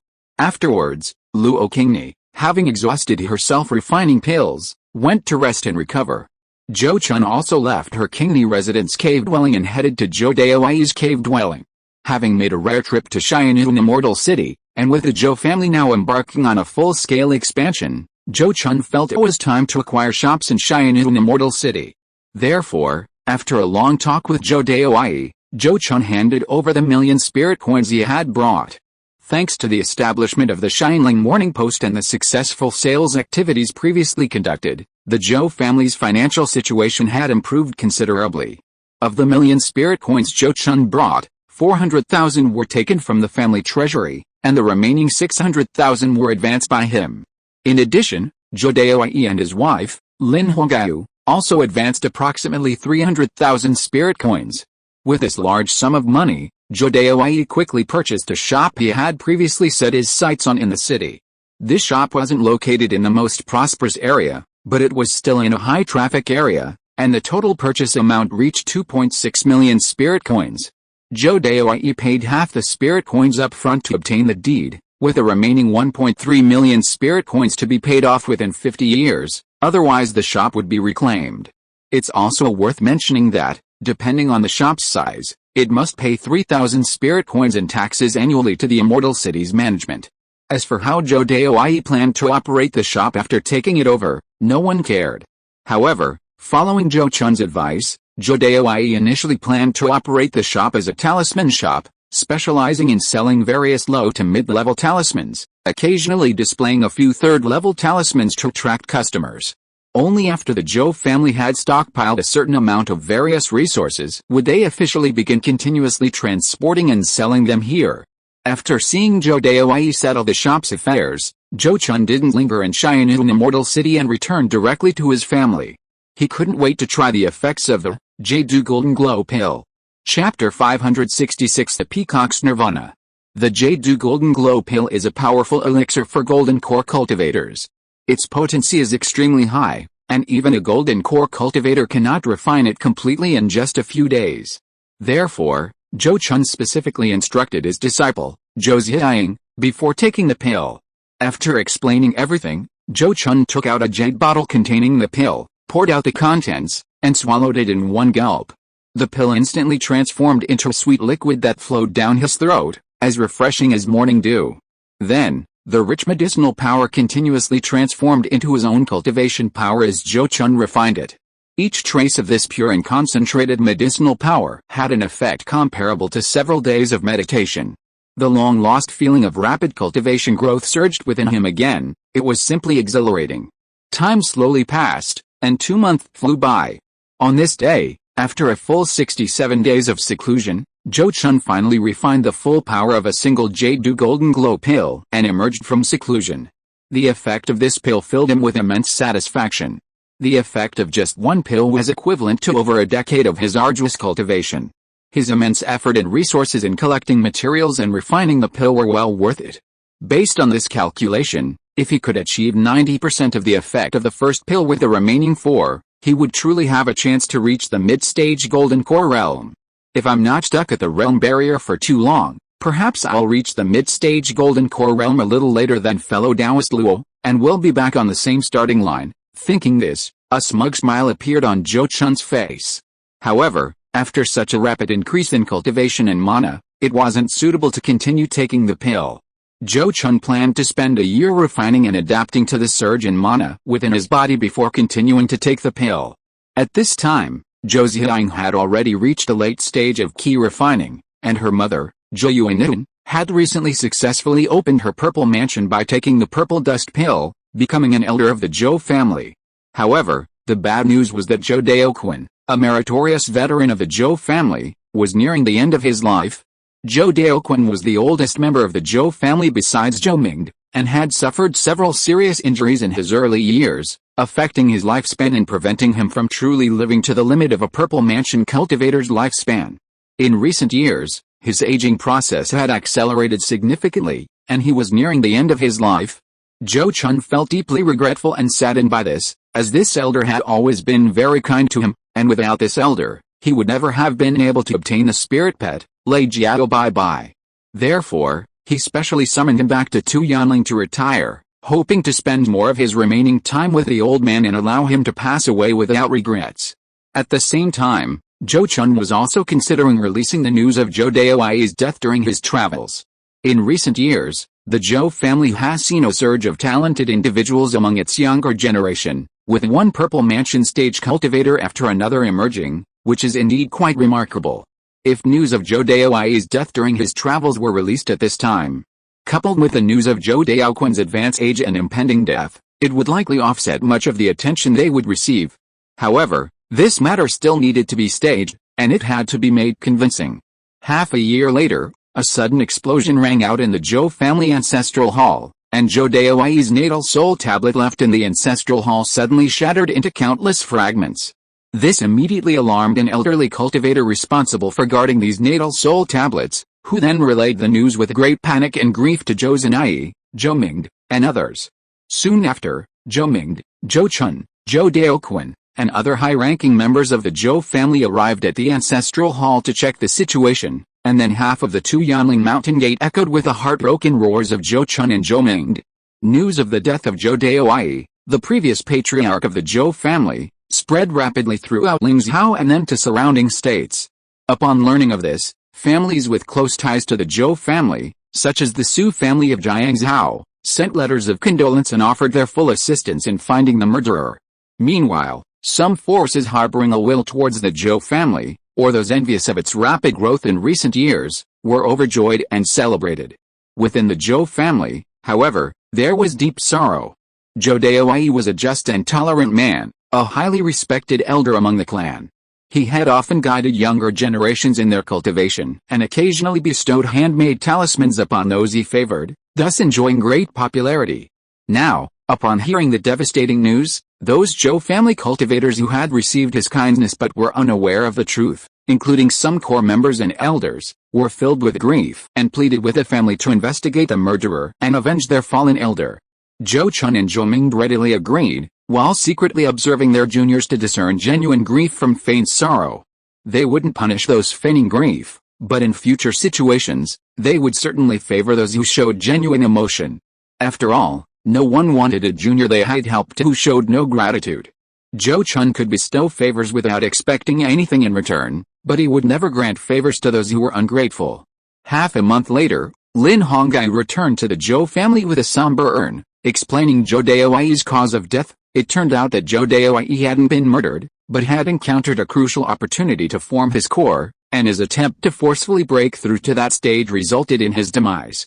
Upon learning this, the grief within the Zhou family eased considerably. Most felt sorry for Zhou Daoi, and the initial sorrows subsided. After all, in the world of cultivation, dying during a breakthrough to a higher realm is only slightly less desirable than simply passing away at the end of one's lifespan. It can be considered a joyous death. Some ambitious cultivators would rather die during a breakthrough than wait to pass away peacefully. Zhou Daoi's death during a breakthrough meant he was once incredibly close to the golden core stage, which, in a sense, was worthwhile. The family then held a grand funeral for Zhou Daoi, burying his ashes in the family cemetery. After this event, Zhou Chun, Lin Honggai, and other high-ranking family members lived in seclusion, rarely appearing in public to avoid revealing anything through their emotional changes. More than a year later, the news of Zhou Daoi's death was rarely discussed, and those who had grieved had returned to normal life. Only then did Zhou Chun reappear in public. By this time, Zhou Chun had refined his second, Jade Golden Glow pill, further increasing his magical power. To avoid anyone noticing his unusually rapid growth, he also tried to avoid meeting other golden core cultivators. It wasn't until Qin Yang's sudden visit to the Zhou family that Zhou Chun made an exception and left the family, once again heading to Jianzhou. Senior Zhou, please look, this is it. For over a year, I've searched every inch of the surrounding area, and finally, my efforts have paid off. I've successfully discovered the fiery hell peacock in this abandoned, hidden cave, on a hilltop covered in lush shrubs. Su Yang, after landing with Zhou Chun, pointed to a cave and vividly described his discovery. Zhou Chun looked around. The hilltop and the terrain below were indeed typical volcanic rock formations, lacking tall trees but covered in various shrubs and weeds. Judging by this, the last eruption here must have occurred at least several hundred years ago. The fact that Su Yang had found this place, even scrutinizing such a spot, showed that he had truly been driven to desperation. And the fact that the fiery hell peacock had chosen such a hidden location for its nest also demonstrated its extreme caution. After a thorough inspection, Zhou Chun acknowledged his contribution, saying, "This place is so remote and inconspicuous, yet you didn't overlook a single detail. You've truly put in the effort." He then concealed his aura and, together with Su Yang, began descending into the cave. This cave, created by Su Yang in his search for the fiery prison peacock, had long since been blocked. Zhou Chun and he descended several dozen feet into the cave before entering a natural volcanic cave. They continued for a while, the temperature rising steadily ahead, indicating they were getting closer to lava. After another quarter of an hour, a faint reddish light appeared in the previously dark cave. Further on, Zhou Chun soon witnessed a truly astonishing sight. In the spacious cavern stood a circular bird's nest constructed from various fire attribute materials, including fire essence jade, fiery light iron, purple fire copper, fiery crystal stone, and 100-year fiery jade. Below the bird's nest was a pool of magma fire, 3 zang in diameter, from which bubbles of magma would occasionally burst, burning brightly in the air. Inside the nest was a huge, fiery red luminous object. From a distance, it resembled a giant, upright, fiery red egg, but upon closer inspection, it was revealed to be a fiery red peacock nestled inside, its wings covering its head. The fiery red glow was actually formed by the crimson flames burning on its body. This was the fiery hell peacock. At this moment, the fiery hell peacock was in a state of fiery rebirth. This state was extremely special. During rebirth, its aura was completely concealed, making it impossible to determine whether it was a third-tier or fourth-tier demon beast based solely on its aura. Furthermore, because it was in a state of rebirth, the fiery hell peacock's perception of the outside world was practically non-existent. Even though Zhou Chun and Su Yang were dozens of zang away, it showed no reaction whatsoever. It was precisely because Qin Yang knew this that he dared to bring Zhou Chun here directly. After observing the fiery prison peacock for a while, Zhou Chun turned to Qin Yang beside him and asked, "Fellow Taoist Qin, do you know how long its nirvana state will last?" Hearing this question, Qin Yang immediately looked troubled, hesitating for a moment before replying in a low voice, "This junior isn't sure either, but I estimate it should be finished within 3 to 5 years. 3 to 5 years? That's about what I expected." Zhou Chun nodded slightly, agreeing. As a cultivator with 2 fourth-tier spirit pets, Zhou Chun had some authority on how to handle a demon beast breaking through to the 4th tier. The fiery prison peacock was originally a high-grade 3rd-tier demon beast, having accumulated enough power and only lacking a bit of good fortune to break through. After consuming the Phoenix Eye Fire Cloud Grass, that missing piece of good fortune was made up, and it could immediately begin its evolution and breakthrough. Generally, in most cases, this evolution and breakthrough process yields results within 3 to 5 years. The case of the Thunder Flood Dragon, which broke through in just over 2 years, was an exception. The fiery hell peacock's current nirvana state is essentially burning its own flesh and blood essence, and it cannot continue burning indefinitely. Thinking of this, Zhou Chun looked at Qin Yang again and asked, regarding the timing and method of contracting this fiery hell peacock, "Fellow Taoist Qin, do you have any suggestions?" Hearing this, Qin Yang couldn't help but shake his head with a wry smile, saying, "Senior Zhou, you are the expert in this area. How could I dare to show off my knowledge in front of you?" Zhou Chun frowned, but didn't press him further. Zhou Chun himself had read the ancient book. It only recorded that one could take advantage of the fiery hell peacock's special state after its nirvana evolution to form a contract with it. It didn't mention the specific timing of the contract or the type of contract technique to use. Therefore, it was normal that Qin Yang didn't know the details. But this would put Zhou Chun's luck, insight, and strength to the test. He might only have one chance. If he failed, he might not have another. "I need to consider this matter carefully before proceeding," he said, immediately sitting down cross-legged and carefully observing the fiery hell peacock state. Seeing this, Qin Yang could only stay by his side and wait for him to make a decision. After nearly 2 months of observation, day after day, Zhou Chun gradually developed an idea of how to form a contract with a fiery prison peacock. In Zhou Chun's view, the fiery prison peacock was still in the process of physical and bloodline transformation. Its demonic soul had not yet truly transformed, and its memories remained, only its consciousness was in a dormant state. Therefore, forming a contract with it at this time was absolutely impossible. To truly form a contract with a fiery prison peacock, one had to wait until it had completely undergone nirvana and was truly reborn from the ashes. The specific timing of this action would likely only be determined after the opportune moment arrived. Furthermore, forming a contract with it in this way would probably not be possible using ordinary contract methods. Fortunately, when he killed Yu Jinghu, he obtained a contracting secret technique from the spirit control sect from his storage bag, suitable for forming contracts with adult demonic beasts like this. Zhou Chun could now take this opportunity to study and cultivate it for future use.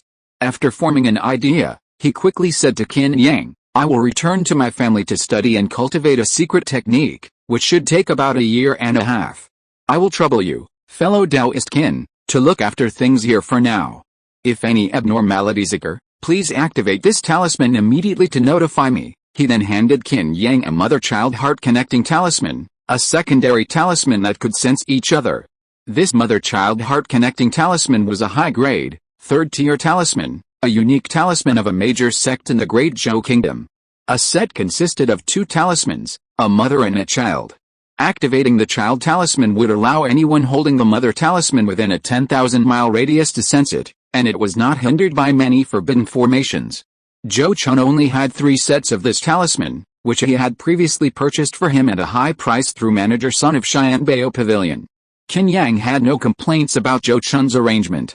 He had no other choice but to follow Zhou Chun to the end, satisfying him so that he could have the chance to cure his internal ailment and advance further. Therefore, he quickly accepted the talisman and patiently waited and guarded the underground cave.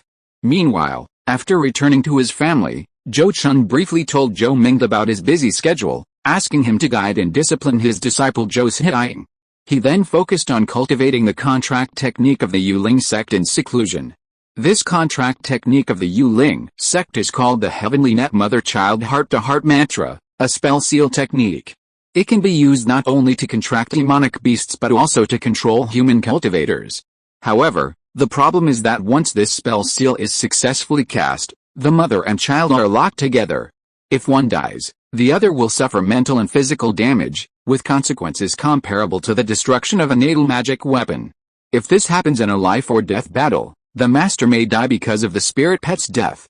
Therefore, almost no one uses this technique to control human cultivators, to avoid being betrayed and killed in a life or death exchange. Unlike human cultivators, demonic beasts are generally unwilling to accept contracts. Once they do, their will to resist is not as strong as that of human cultivators. Unless they are subjected to inhuman abuse, they are unlikely to intentionally seek death to harm their master. Similarly, because the Heavenly Net Mother-Child Heart-to-Heart Mantra also has a certain binding force on the master, who is the mother, it is easier for adult demonic beasts to accept it when it is used to contract them. Although the ancient book says that after the flame prison peacock undergoes nirvana and evolution, its memories are erased, as if it were reborn, Zhou Chun knows that even if this were to happen, the powerful instincts of a fourth-tier demonic beast would strongly resist anyone who tries to enslave it. It would be impossible to contract it as easily as contracting a spirit beast egg. In that situation, a pure-hearted person would definitely be more likely to accept a contract technique like the Heavenly Net Mother-Child Heart-to-Heart Mantra, which binds both parties. Zhou Chun always treated his spirit pets with great care, never mistreating them. Therefore, even though the Heavenly Net Mother-Child Heart-to-Heart Mantra bound him, he didn't care, trusting that his contracted spirit pet wouldn't risk its life to harm him.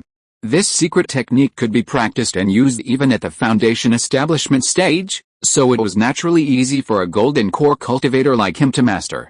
It only took him about 4 months to become proficient in using this secret technique.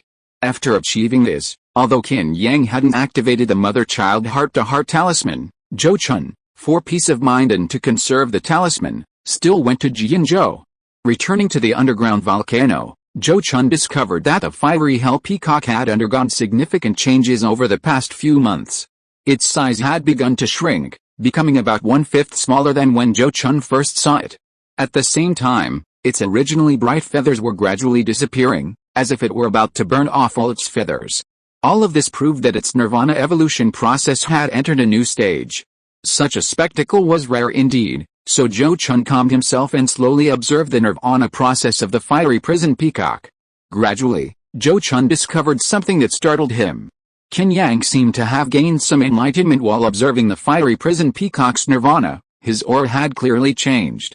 Could it be because this person cultivates a fire attribute technique? Zhou Chun pondered, even considering having Zhou Ming and Lin Hongyu come and see if they had any insights.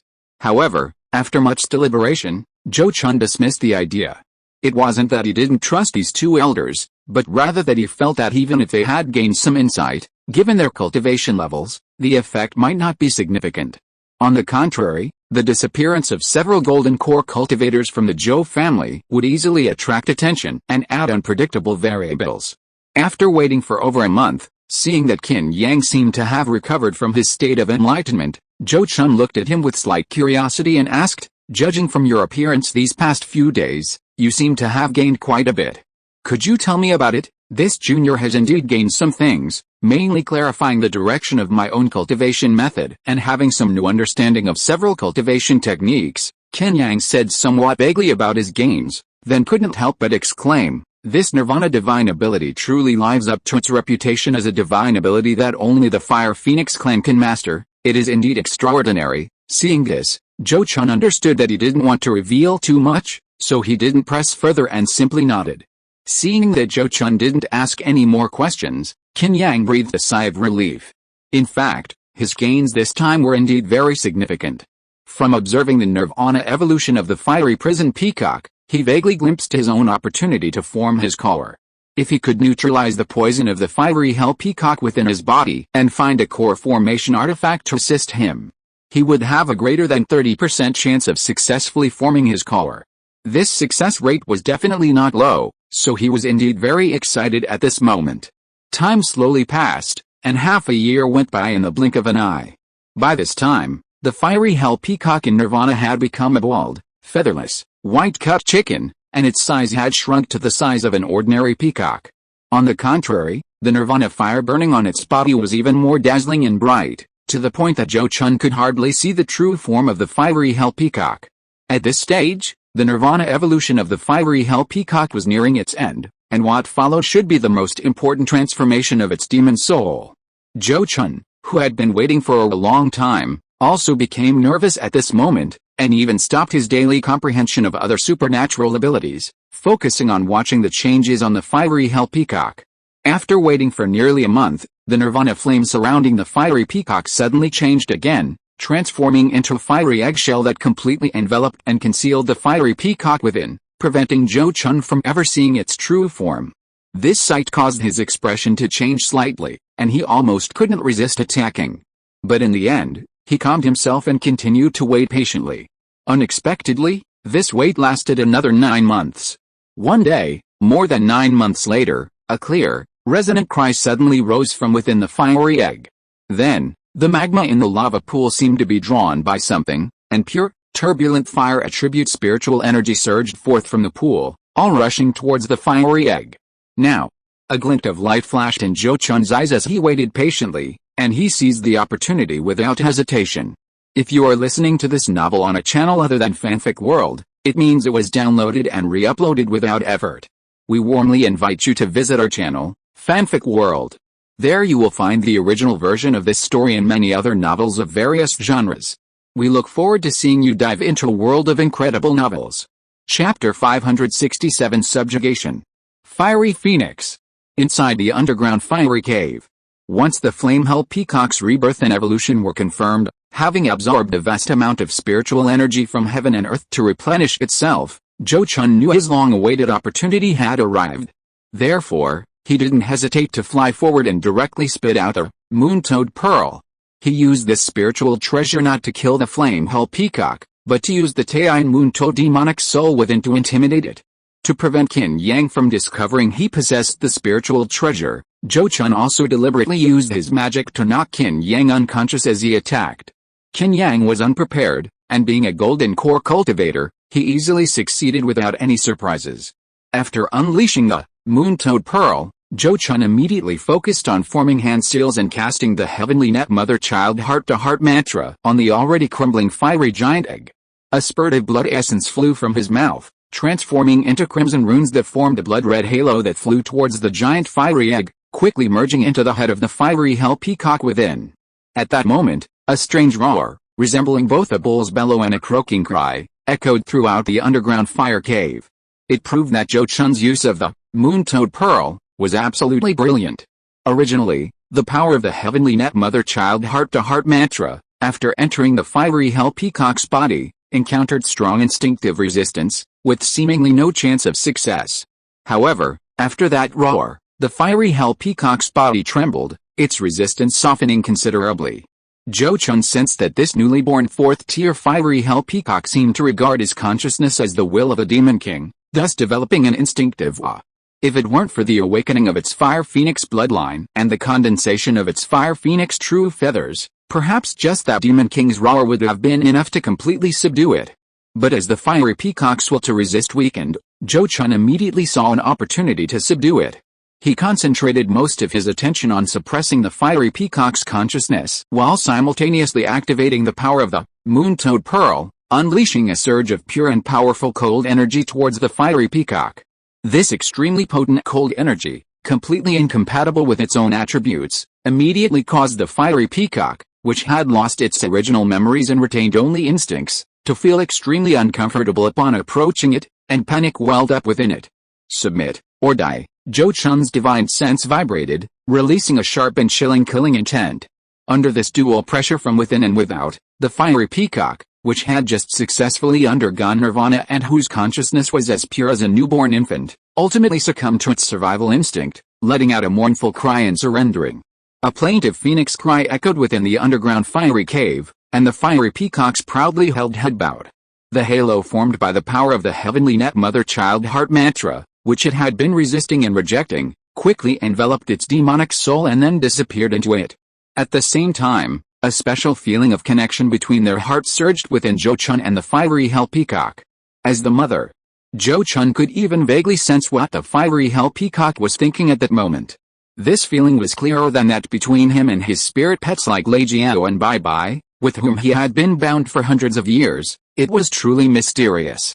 After briefly adapting to this special feeling, Zhou Chun quickly released gentle kindness to soothe his fifth spirit pet, allowing it to continue absorbing the spiritual energy of the fire vein to nourish itself. When Qin Yang woke up, everything had settled down. He saw the fiery hell peacock, reborn from the ashes, standing obediently beside Zhou Chun. At this moment, the fiery hell peacock was less than 2 zang long from head to tail, its size several times smaller than before its rebirth. But the most significant change was in its feathers. What was once a tuft of feathers on its head was now not only more numerous but also far more magnificent, resembling a fiery red phoenix crown. Each of its fiery red feathers was crystal clear, naturally adorned with intricate and captivating patterns, radiating a fiery red glow, each seemingly a treasure in itself. The most dramatic change, however, was in its tail. What was once a large tail with numerous feathers, capable of spreading out like a screen, now consisted of only 5. But the value of these 5 tail feathers far exceeded that of the many feathers before. For they were all rare and precious fire phoenix true feathers, each possessing immense power. These fire phoenix true feathers, seemingly the most beautiful feathers in the world, clung to the flame prison peacock's tail like burning flames. If the flame prison peacock were to spread its wings and soar, a beautiful flame could be clearly seen swaying and dancing on its tail. The fire phoenix feather is as important to the flame prison peacock as the reverse scale on a dragon. It is the essence of its phoenix blood, and losing even one would cause its cultivation to regress and its strength to plummet. However, this feather also grants it unparalleled power, allowing it to possess divine abilities capable of scorching the heavens and boiling the seas. Leaving aside other aspects, the glazed pure fire, divine ability gained from it is enough to make countless golden core cultivators of fire attribute techniques extremely envious. Glazed pure fire is a unique fire divine ability of the Fire Phoenix clan, listed alongside Southern Bright Fire and World Destroying Flame as one of the 3 innate divine abilities of the Fire Phoenix clan, each with its own unique characteristics. Taking glazed pure fire as an example, this fire has an extremely high temperature, comparable to Samadhi true fire, capable of melting gold and iron, incinerating all tangible things, and simultaneously scorching intangible things such as divine consciousness. If a cultivator were to face a fire phoenix wielding such divine power, the moment their consciousness leaves their body, they would suffer the constant burning of the glazed pure fire, injuring themselves before even making a move. If Zhou Chun had to choose, he would rather be an enemy of a dragon like the Thunder Flood Dragon than an enemy of the fiery prison peacock wielding the glazed pure fire, because it would be far too painful. Besides the glazed pure fire, the fiery prison peacock also possesses another innate divine power of the Fire Phoenix clan, rebirth from fire.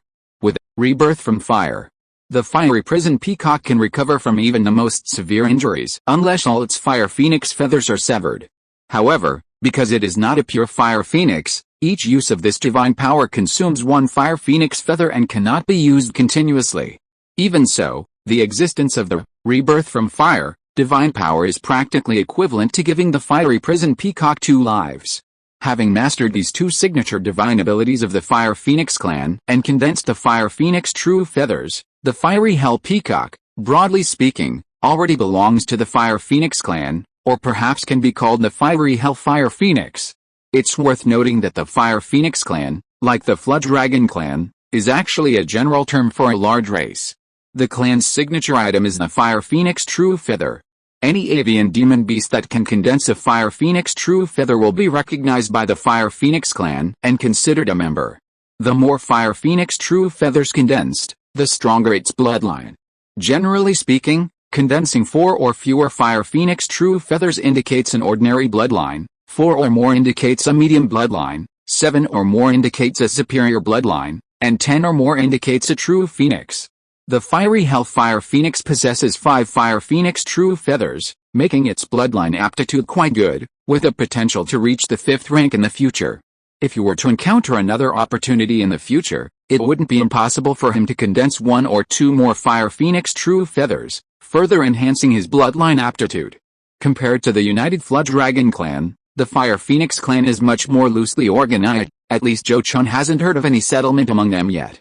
This means that even if word got out more about his contract with the fiery prison Fire Phoenix, it wouldn't cause him the same trouble as his contract with the Thunder Flood Dragon. Bye-bye. Of course, given the powerful attraction of Fire Phoenix true feathers to certain fire attribute cultivators, Zhou Chun would definitely try his best to keep the secret.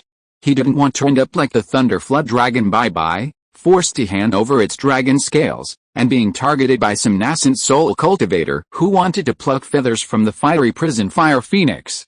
Thinking about concealing the matter of the fiery prison Fire Phoenix, Zhou Chun couldn't help but look at Qin Yang, who had just woken up. He smiled slightly and said, "Fellow Taoist Qin is awake.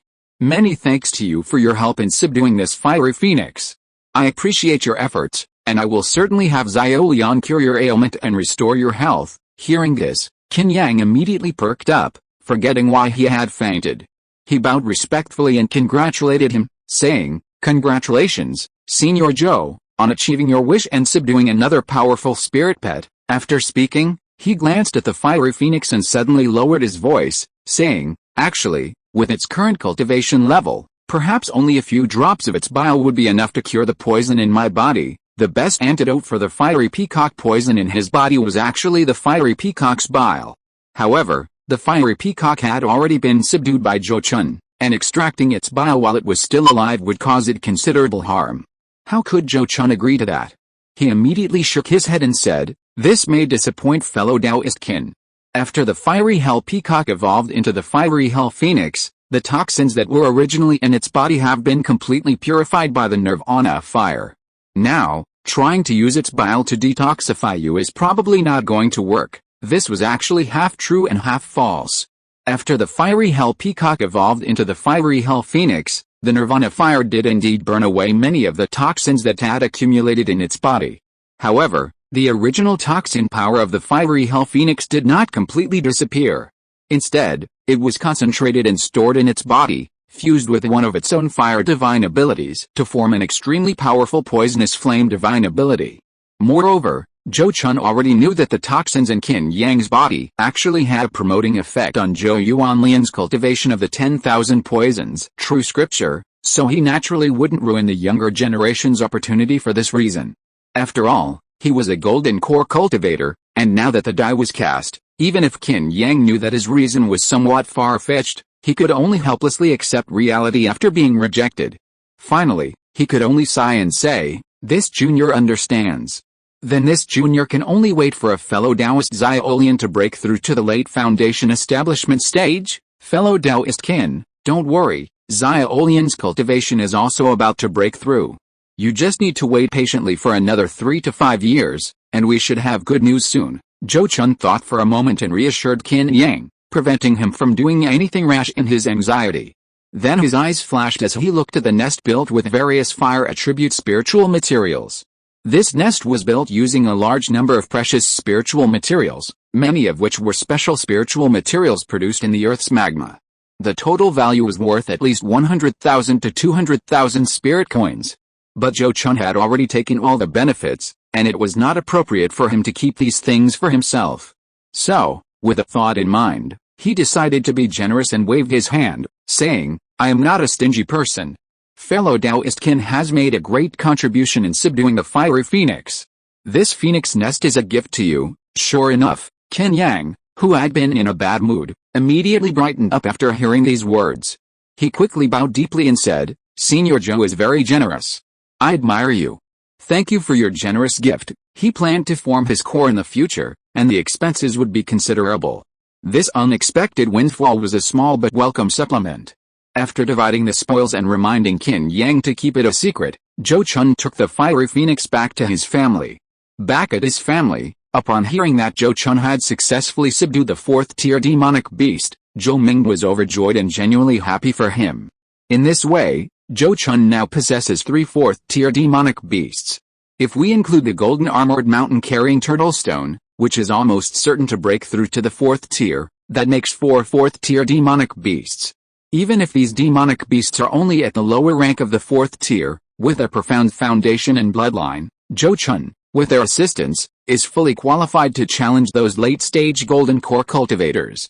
Once Zhou Chun breaks through to the mid-stage Golden Core, within the Golden Core stage, it's unlikely anyone will dare claim they can kill him. And the stronger Zhou Chun becomes, the stronger the Zhou family will become. If Zhou Chun can achieve invincibility among his peers as he did during the Purple Mansion stage, the Zhou family could even surpass the Azure Lotus Temple and become the 4th largest power in the Jing Kingdom. In the following years, Zhou Chun trained his disciples and the Fiery Phoenix, which resembled a newborn chick, while consuming 1 Jade Golden Glow pill each year to improve his cultivation. 3 years passed in a flash, and Zhou Chun had consumed and refined all 5 Jade Golden Glow pills he possessed. Everything unfolded exactly as he had predicted. After refining the 5th Jade Golden Glow pill, Zhou Chun indeed reached the mid-stage Golden Core barrier, his cultivation and mana power stagnating. Unfortunately, he had already consumed all the Jade Golden Glow pills he had left, otherwise, he might have taken another one to try and break through this barrier. At the same time, his disciple Zhou Ziyang's cultivation also increased at a rate of 1 level per year, reaching the 12th level of the key refining stage. And at this time, she was still under 20 years old. Because she possessed top-grade spiritual root aptitude, and her cultivation had been achieved step by step through meditation and cultivation, Zhou Chun didn't suggest she further refine her mana power before foundation establishment. He directly gave her a foundation establishment pill and had her cultivate in seclusion in his cave. 2 months later, Zhou Ziyang successfully established her foundation without any surprises, breaking the Zhou family's record for the fastest foundation establishment success. And this record is likely to remain unbroken for many years to come. Tisk tisk tisk, a foundation establishment cultivator under 20 years old, Yinger. If word got out about your cultivation speed, it would probably shock the entire Jing Kingdom. Inside the cave, looking at the young woman in blue who had successfully established her foundation establishment and emerged from seclusion, Zhou Chun couldn't help but click his tongue in amazement. It was only because he had become accustomed to his disciples' rapid cultivation over the years that he had developed an immunity to it. Otherwise, his reaction would definitely not have been so nonchalant. Only those cultivators who truly understood the significance of a foundation establishment cultivator under 20 years old knew how terrifying that was. With Zhou Ziyang's cultivation speed, as long as the Zhou family was willing to invest resources in her, opening the Purple Mansion realm by the age of 60 or 70 would not be difficult at all. She would definitely be able to cultivate to the late Purple Mansion stage before the age of 150. This disciple's achievements are all thanks to your guidance, Master. Without your guidance, I wouldn't have achieved what I have today, Zhou Ziyang said gratefully to Zhou Chun, without any pride. After being shown the hardships of ordinary people by Zhou Chun, she clearly understood how abundant her cultivation conditions were.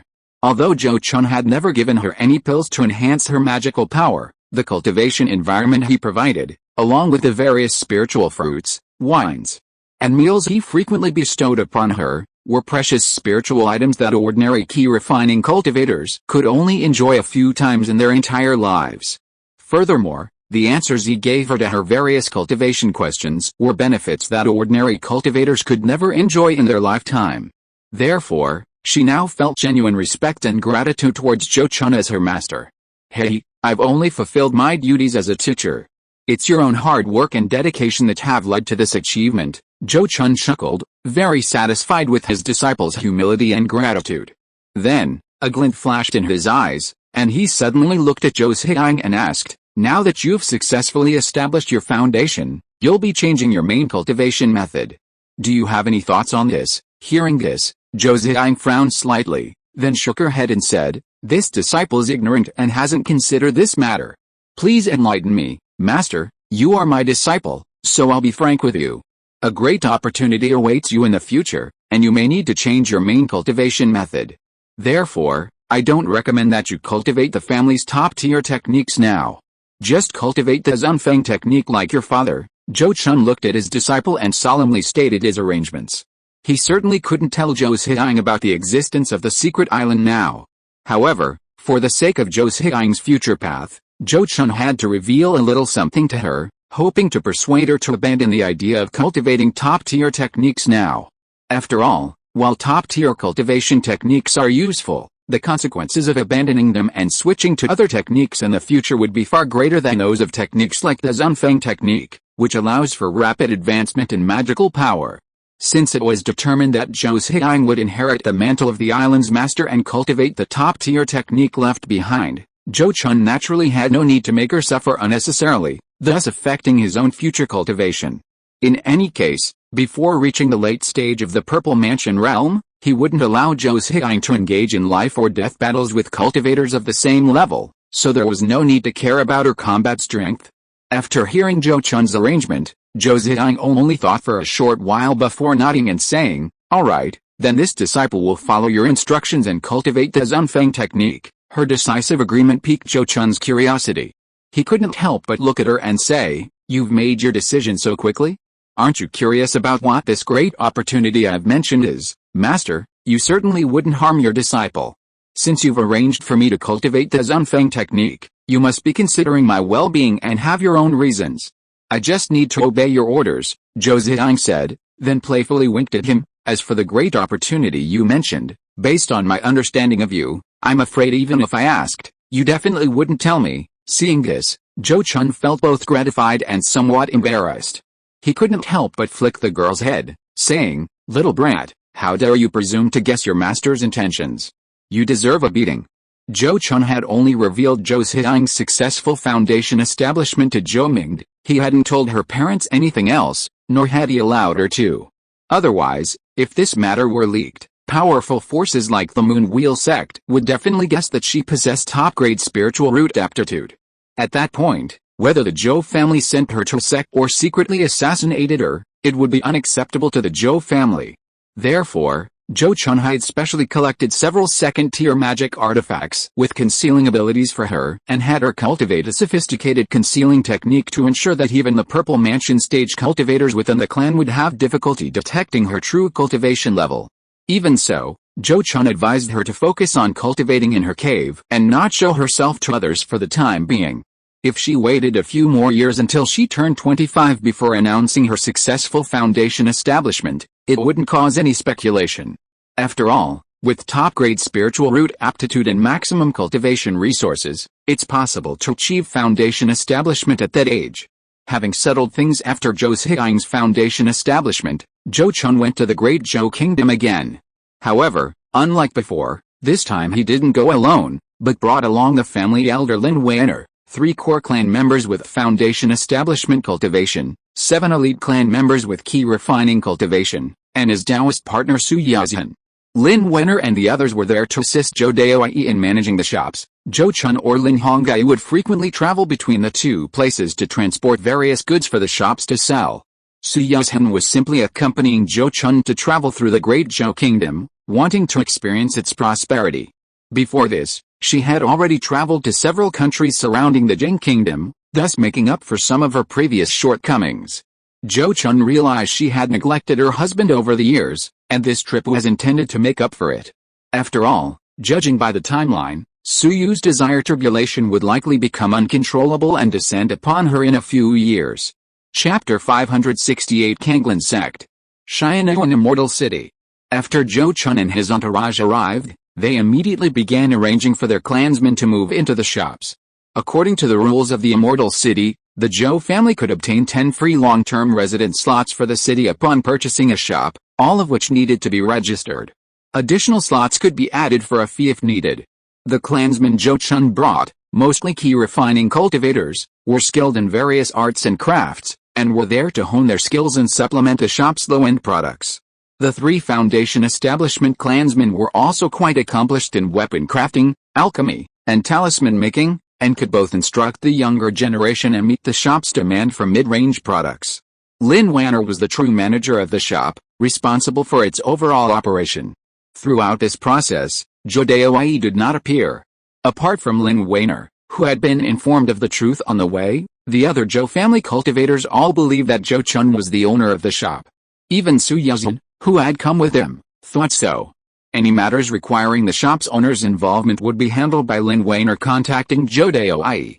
After arranging for the clansmen he had brought, Zhou Chun, along with his Taoist partner Su Yazhan, went to visit Luo Qingni. His timing was perfect. Luo Qingni was preparing for seclusion to break through to the mid-stage of the Golden Core realm. She was currently still in seclusion and had time to entertain them. It's been several years since we last met, and fellow Taoist Zhou's cultivation has advanced so much. It seems the Jade Golden Glow pill hasn't disappointed you. Inside the Qingni residence cave, after serving spiritual tea to Zhou Chun and his wife, Luo Qingni smiled and steered the conversation towards Zhou Chun's cultivation progress. Although she also possessed a Jade Golden Glow pill, she hadn't taken it yet and was unsure of its effects. Since Zhou Chun had come to visit before her breakthrough, she naturally wanted to ask him, the one who had taken the plunge. Hey, fellow Taoist, Luo wants to know how effective this pill is, right? Zhou Chun chuckled, immediately revealing Luo Qingni's true intention. He then spoke candidly, based on my own experience taking the pill, the first time was the most effective. One pill was equivalent to over 10 years of my arduous cultivation. The medicinal power wasn't violent, and it was very easy to refine. As for whether it truly helps in breaking through realm barriers, I haven't tried it myself, so I can't offer fellow Taoist Luo any advice. Hearing this, Luo Qingni frowned slightly. She slowly said, in the art of alchemy, pills that enhance magical power cultivation are naturally better the milder they are, as this minimizes damage to the body. However, pills that help break through realm barriers are generally the opposite. The more domineering and violent the medicinal power, the better, so as to forcefully break through the barrier with this unparalleled medicinal power. From her words, it was clear that she wasn't very optimistic about the Jade Golden Glow pill's ability to help break through barriers. Zhou Chun had taken the Jade Liquid Flowing Gold pill, a pill that aids in breaking through realm barriers, when he attempted to break through to the late stage of the Purple Mansion realm. He understood that Luo Qingni's words were true. Although he successfully broke through, the powerful medicinal effects of the pill damaged his meridians, causing his cultivation to stagnate for several years. The medicinal properties of the Jade Golden Glow pill were indeed quite different from those of the Jade Liquid Flowing Gold pill.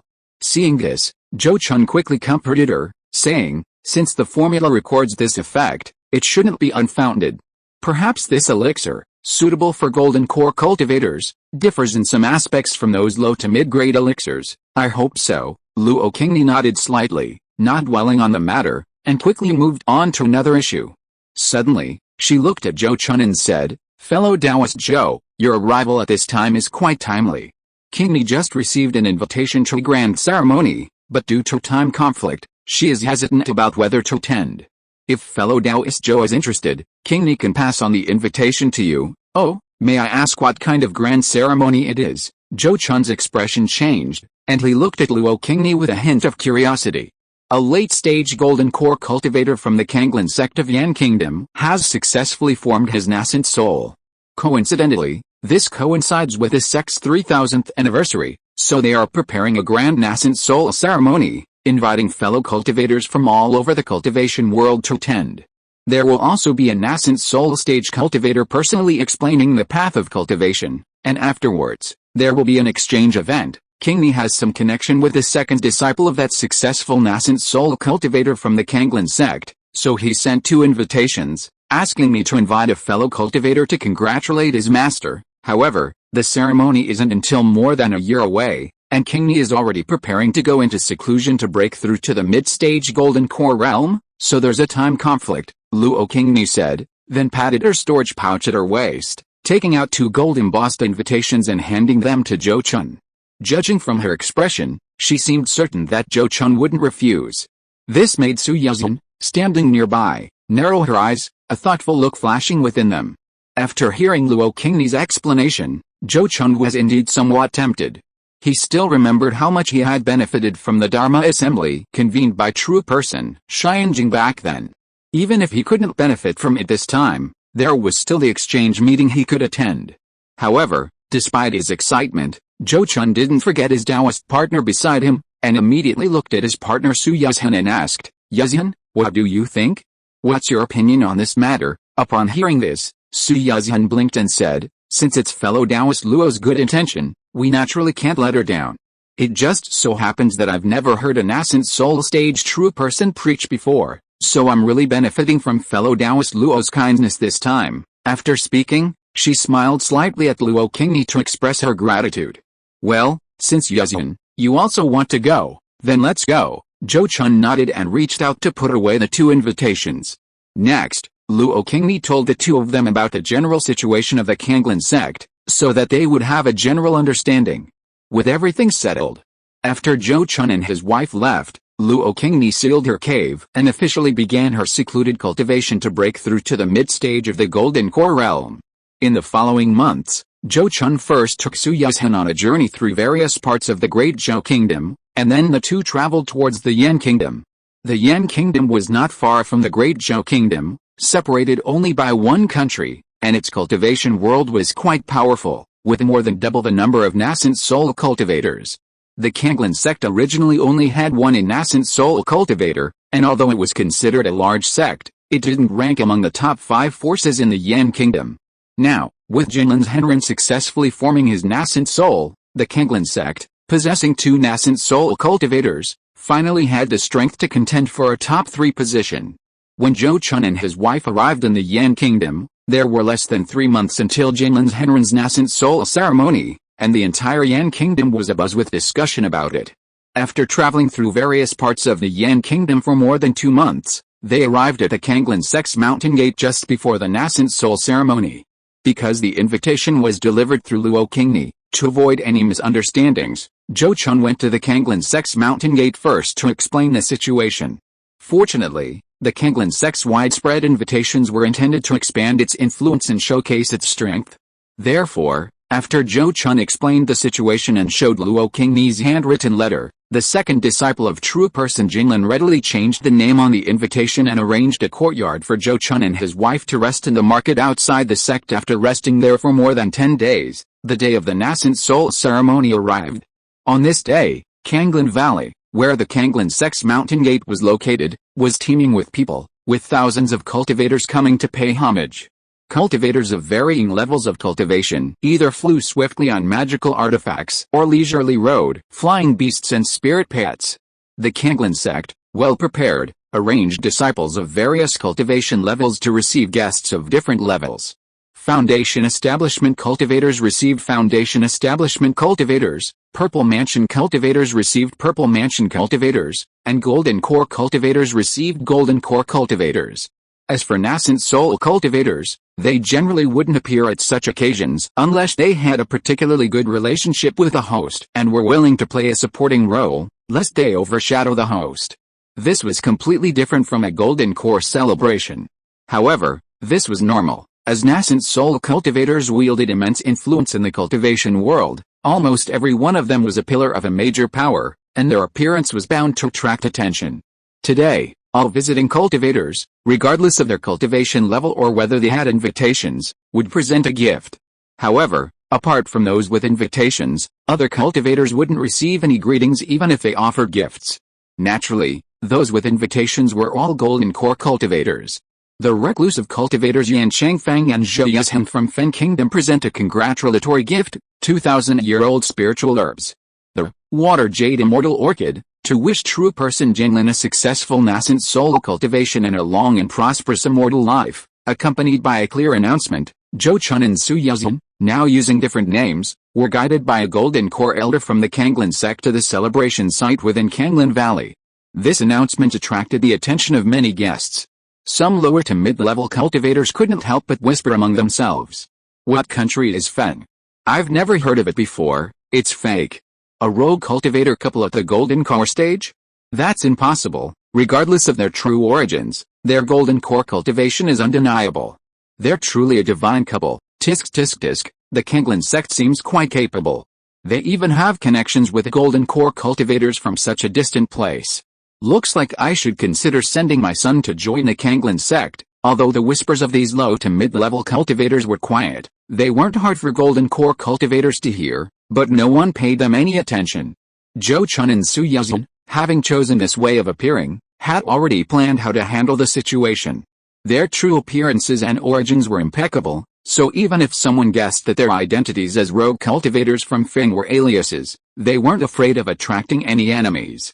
However, after they sat down, their identities inevitably aroused the curiosity of some Golden Core cultivators nearby, some of whom even tried to talk to them.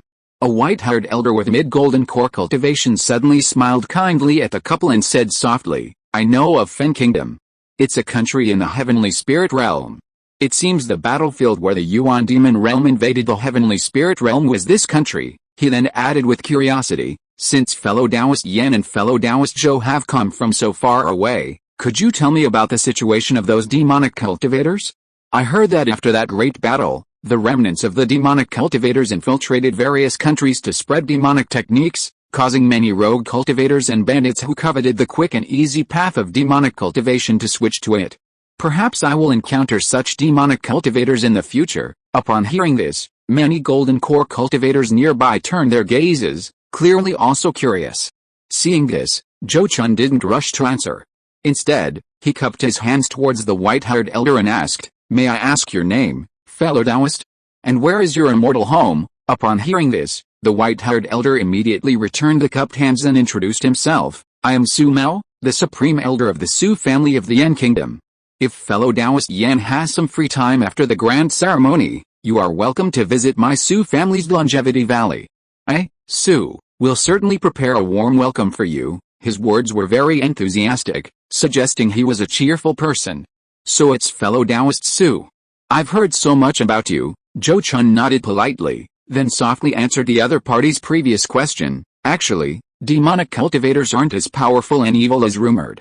It's just that we cultivators rarely come into contact with them and don't understand their methods well enough, which is why we seem somewhat passive and weak. If we have enough understanding and prepare countermeasures and spells, it's not impossible to eliminate them. As he spoke, he shared some characteristics and weaknesses of the 5 sects of Yuanmo cultivators and mentioned some magical artifacts and spells that could be used against these demonic cultivators. In this regard, he was undoubtedly an expert. After all, the number of Yuanmo 5 sect cultivators who died at his hands was considerable. He didn't mind currying favor with everyone, and when he spoke, he didn't choose to use divine sense transmission or lower his voice. Not only could the golden core cultivators nearby hear what he said, but even some purple mansion cultivators who were far away could hear it. After he finished explaining the situation in one breath, the white-haired elder Su Mao nodded repeatedly with a look of sudden understanding, saying, So that's how it is. Indeed, a single conversation with you is worth more than 10 years of study. He then smiled kindly at Zhou Chun with gratitude, saying, After listening to fellow Taoist Yan's explanation, I have a better understanding of the methods of those demonic cultivators. If I encounter them in the future, at least I won't panic and make mistakes, giving them an opportunity to exploit me. Upon hearing this, Zhou Chun immediately said with righteous indignation, Demonic cultivators are cruel and unrestrained. Everyone has the right to kill them.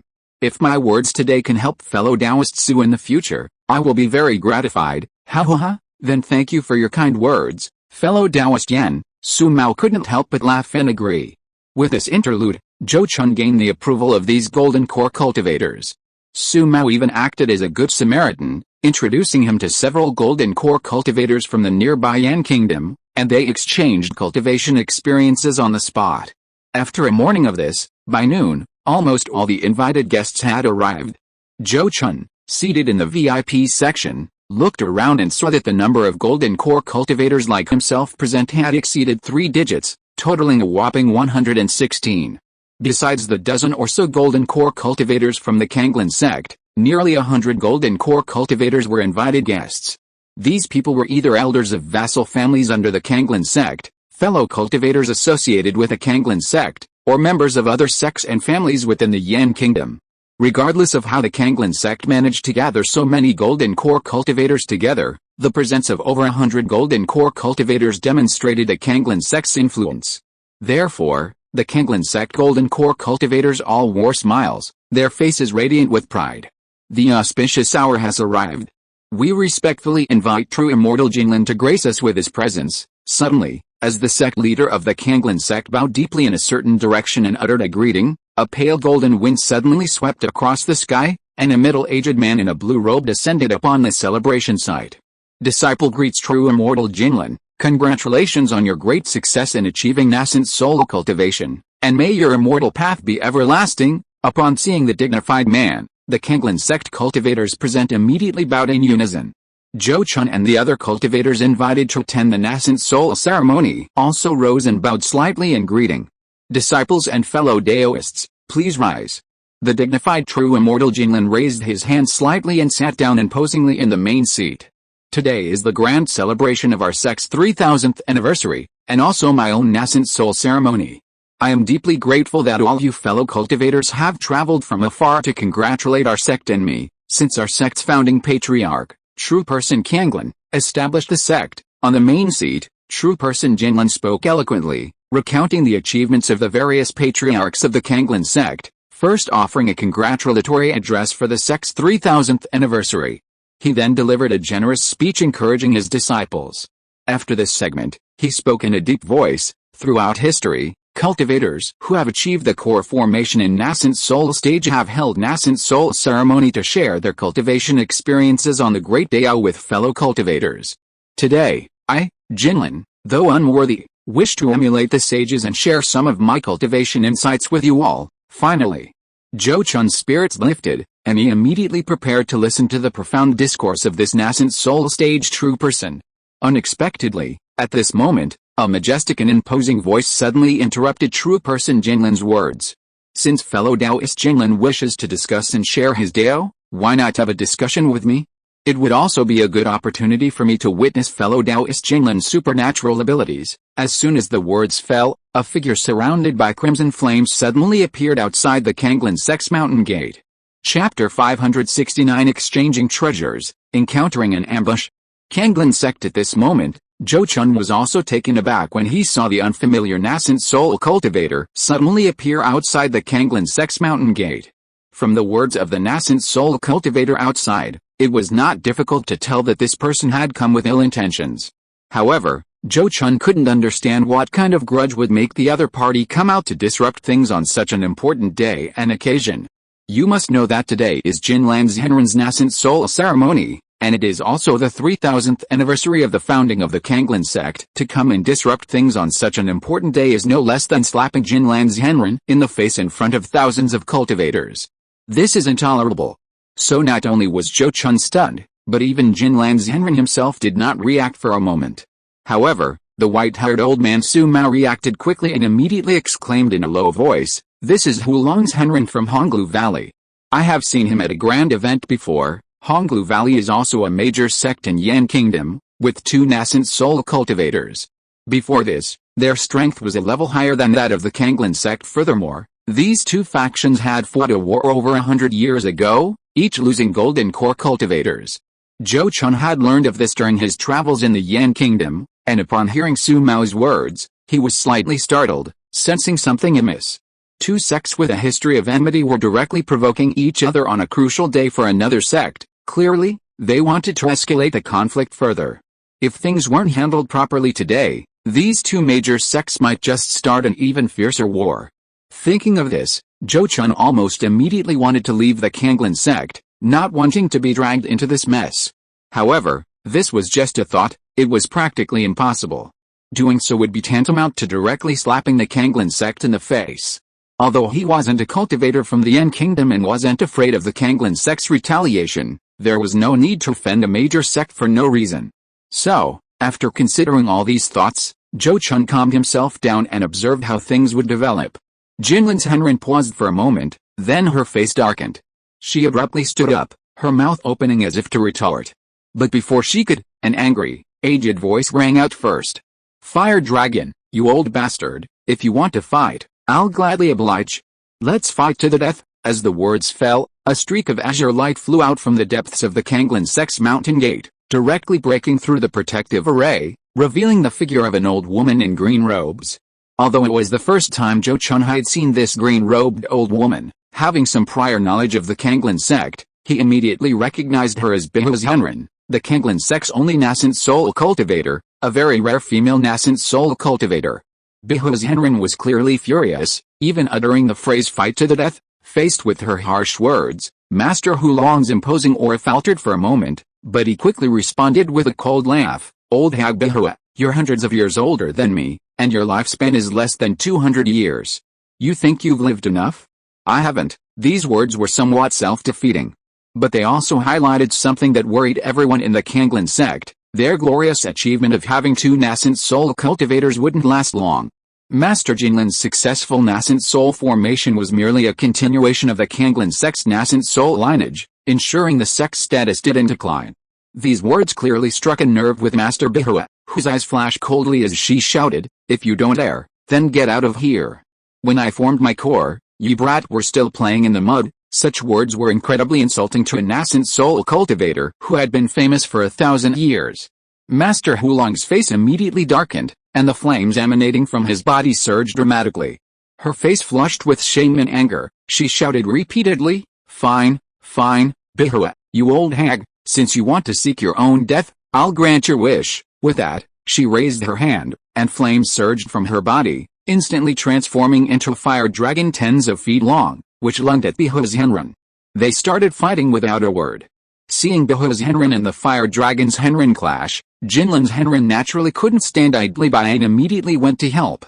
However, Bihua's Henren seemed to have anticipated this, and before he could act, she sent him a deep voice transmission, saying, "Junior brother Jinlin, you can rest assured and guard the sect. Fire dragon alone can't do anything to me." Hearing this, Jinlin's Henren's expression changed slightly, and he only said, "Senior sister, be careful," before suppressing his temper and sitting back down. Meanwhile, watching the two nascent soul stages Henren suddenly start fighting outside, Zhou Chun and the other guests exchanged bewildered glances. No one had expected things to develop to this point. Now, even the main figure, Master Jinlin, probably doesn't know how this grand ceremony will proceed. Zhou Chun's mind was racing with various thoughts. Finally, he quietly sent a telepathic message to his newly acquainted local strongman, Su Mao, asking, "Fellow Taoist Su, in your opinion, will the exchange meeting still proceed as scheduled?" "Oh, fellow Taoist Yan came to the ceremony for the exchange meeting." Su Mao turned to look at Zhou Chun, seemingly surprised. Zhou Chun didn't argue, but simply nodded non-committally, saying, "Not entirely. But judging from the current situation, Senior Master Jinlin probably has no heart for lecturing. If the exchange meeting is also cancelled, it's better for Yan and I to leave this troublesome place as soon as possible." Su Mao deeply agreed with Zhou Chun's description of the Kanglin sect's mountain gate as a troublesome place. However, the Su family was a vassal of the Kanglin sect. Even if he shared Zhou Chun's thoughts, he couldn't simply leave when things turned unfavorable like Zhou Chun did. He could only give a vague reply, "I dare not presume to guess the thoughts of a nascent soul cultivator, but if the Dharma Assembly and exchange meeting are truly cancelled, it will likely be even more detrimental to the Kanglin sect. Therefore, as long as things don't deteriorate to the extreme, there should still be a chance." This answer reassured Zhou Chun somewhat, and he thought what he said made sense. So he didn't discuss the matter further, but patiently continued to observe the battle between the two nascent soul cultivators outside. The two nascent soul cultivators were now fighting with all their might, each unleashing their spiritual treasure level inheritance treasures. The spiritual treasure wielded by the fire dragon cultivator was a crimson bronze mirror, capable of releasing crimson flames that could burn everything. A beam of fire landed on a mountain peak dozens of miles away from the Kanglin sect's mountain gate, and the 100 zang high mountain instantly turned into dust and ashes, leaving a crater dozens of zang deep in its wake. The spiritual treasure activated by true person Bihua was a cyan pearl, which, when rotated, could unleash gigantic wind blades or wind dragons capable of tearing and slicing through anything. Once, a giant wind blade over 10 zang long struck the earth, instantly leaving a terrifying crack tens of zang long and unknown in depth. The attacks unleashed by these two spiritual treasures were so powerful that even the two nascent soul stage true persons themselves dared not easily withstand them. This was also the first time Zhou Chun had directly witnessed the power of spiritual treasures in the hands of the nascent soul stage cultivator, a power vastly different from the moon-toad pearl he possessed. If he also had nascent soul stage cultivation, he could probably freeze and annihilate an entire mountain with a single Tai in extinction divine light. Given that both possessed spiritual treasures, a battle between two nascent soul stage true persons was naturally not easy to determine a winner. Judging from their exchange, Zhou Chun estimated that if this continued, it might not end even after a day and a night. If things really turned out that way, this grand ceremony would probably become a huge joke. Therefore, after fighting with Fire Dragon True Person for a while, True Person Bihua angrily shouted, "Fire Dragon Old Ghost, what exactly are you plotting? If you really only want to fight this old woman, then before my lifespan ends, I will definitely go to the outside of Furnace Valley to discuss life and death with you." The threat in her words caused Fire Dragon True Person's expression to change. It's both difficult and easy for a nascent soul true person to try and take another nascent soul true person down with them. As long as one is willing to sacrifice their life, they can use their nascent soul to teleport close to the opponent and then self-destruct their nascent soul. In close combat, almost no nascent soul true person can withstand the power of a nascent soul self-destructing from another nascent soul true person of similar cultivation. If true person Bahu really intended to take a nascent soul true person from Furnace Valley with her before her lifespan ended, she would have a considerable chance. Of course, she might just be saying it for show. After all, if this sets a precedent, Furnace Valley will surely follow suit, and then no one will truly benefit. But whether it's true or not, once these words are spoken, true person Fire Dragon must consider the consequences if they come true. He couldn't help but restrain some of his power and weigh the options in his mind. Just then, another golden escape light suddenly flashed and appeared near the battlefield in the blink of an eye. Golden escape technique. Inside the Kinglan Sect's mountain gate, Zhou Chun couldn't help but exclaim after discovering the golden escape light. He stared intently at the newcomer, his heart filled with excitement. This was the first time he had seen someone use the true golden escape technique, and it seemed that they had even reached a minor completion stage. Zhou Chun, who had devoted many years to cultivating the golden escape technique, undoubtedly knew all too well how difficult it was to master. He had painstakingly studied this escape technique for decades, and had not yet formally entered the door, which showed its difficulty. The reason for this is twofold. Firstly, this escape technique is indeed extremely difficult to master. Secondly, without guidance or any experience to draw upon, everything must be learned through trial and error. If Zhou Chun could find someone with considerable expertise in the golden escape technique to instruct him, he estimated that with his current level of cultivation, mastering this divine ability wouldn't be too difficult. At this moment, he looked intently and saw the golden light fall outside the battlefield, quickly revealing a lean old man dressed in golden robes. With this person's appearance, the azure flower true person in the sky immediately retreated, returning to the sky above the Kanglan Sect's protective array, ready to retreat back into the sect at any moment. This showed our fear of the lean old man. Fellow Taoist Su, which senior from your country is that? After scrutinizing the lean old man for a few moments, Zhou Chun couldn't help but turn his gaze to the local tyrant Su Mao, inquiring about his background. His time traveling in Yan was short, and although he had heard of some nascent soul cultivators there, he hadn't actually seen them in person and couldn't recognize the lean old man immediately. It seems to be Jin Guangzhenren of the Jinshu sect. I've heard the senior has mastered the legendary golden escape technique, and his golden escape technique has even been praised by a late-stage nascent soul cultivator. Su Mao, true to his reputation as a local strongman in Yan, quickly identified the lean old man after a moment's thought. Hearing this, Zhou Chun was slightly startled and blurted out, "The Jinshu sect is the second largest sect in Yan. Could they be involved in this incident?" Realizing his slip of the tongue, he opened his mouth slightly, seemingly wanting to explain, but ultimately said nothing. He knew that explaining at this point was pointless. Su Mao merely gave him a strange look, then looked down, remaining silent. Looking at the three nascent soul cultivators outside, the battle had completely ceased after Golden Light True Person appeared. The three then began communicating telepathically. Zhou Chun didn't know what they discussed, but after a considerable period, Fire Dragon True Person and Golden Light True Person left. Only Bihua True Person returned to the mountain gate with a stern face, communicated telepathically with Jinlan True Person, and then returned to his own cave. It was unclear what Bihua True Person said, but after speaking with her, Jinlan True Person's expression noticeably worsened. Unexpectedly, he quickly spoke, saying, "As you all witnessed, some unpleasant things happened. I have no intention of discussing cultivation experiences now, so I'll just share some personal experiences in cultivating and using wind attribute spells." He then used some common second and third tier wind attribute spells as examples. Seeing this, Zhou Chun quickly focused his attention. He hadn't learned many wind attribute spells, but his disciple Zhou Xiang possessed a top-grade wind attribute spiritual root aptitude. Hearing more insights from nascent soul stage cultivators would make teaching his disciples much easier in the future. Furthermore, the Zhou family had many other members with wind attribute spiritual roots. Compiling today's insights and placing them in the family library would benefit these descendants. After explaining for over an hour, Covering the cultivation and application techniques of 9 wind attribute spells, True Person Jinlin waved his sleeve and said, "Alright, that concludes my lecture for today. Now, please enjoy the spiritual feast prepared by our sect." Hearing this, many cultivators who were still eager for more sighed regretfully, feeling extremely annoyed at the disruptive Fire Dragon True Person. If it weren't for the Fire Dragon True Person's interference, perhaps True Person Jinlin would have followed ancient customs and lectured for several days, giving them the opportunity to hear more insights from nascent soul stage cultivators. But no matter how unhappy they were, they couldn't change True Person Jinlin's current mindset. So, everyone could only wait as the Kanglin sect disciples brought out various delicacies to enjoy this sumptuous meal. From the dishes served, it was clear that the Kanglin sect had indeed spared no expense and put a lot of effort into this grand event.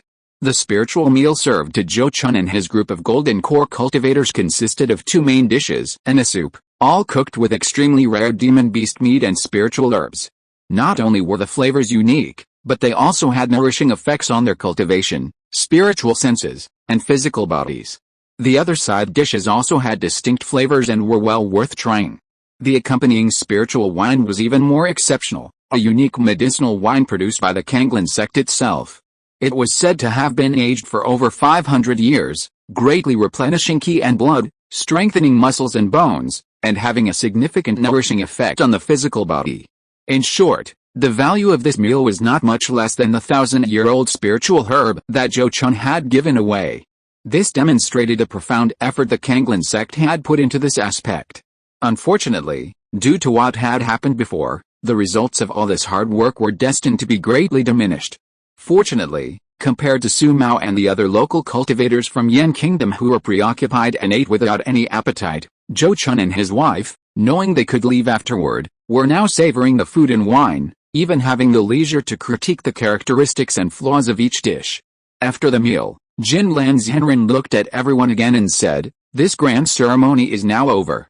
Fellow Daoists who are interested in participating in the exchange can stay, while those who are not can leave now." Upon hearing this, more than a third of the golden core cultivators immediately stood up and expressed their intention to leave.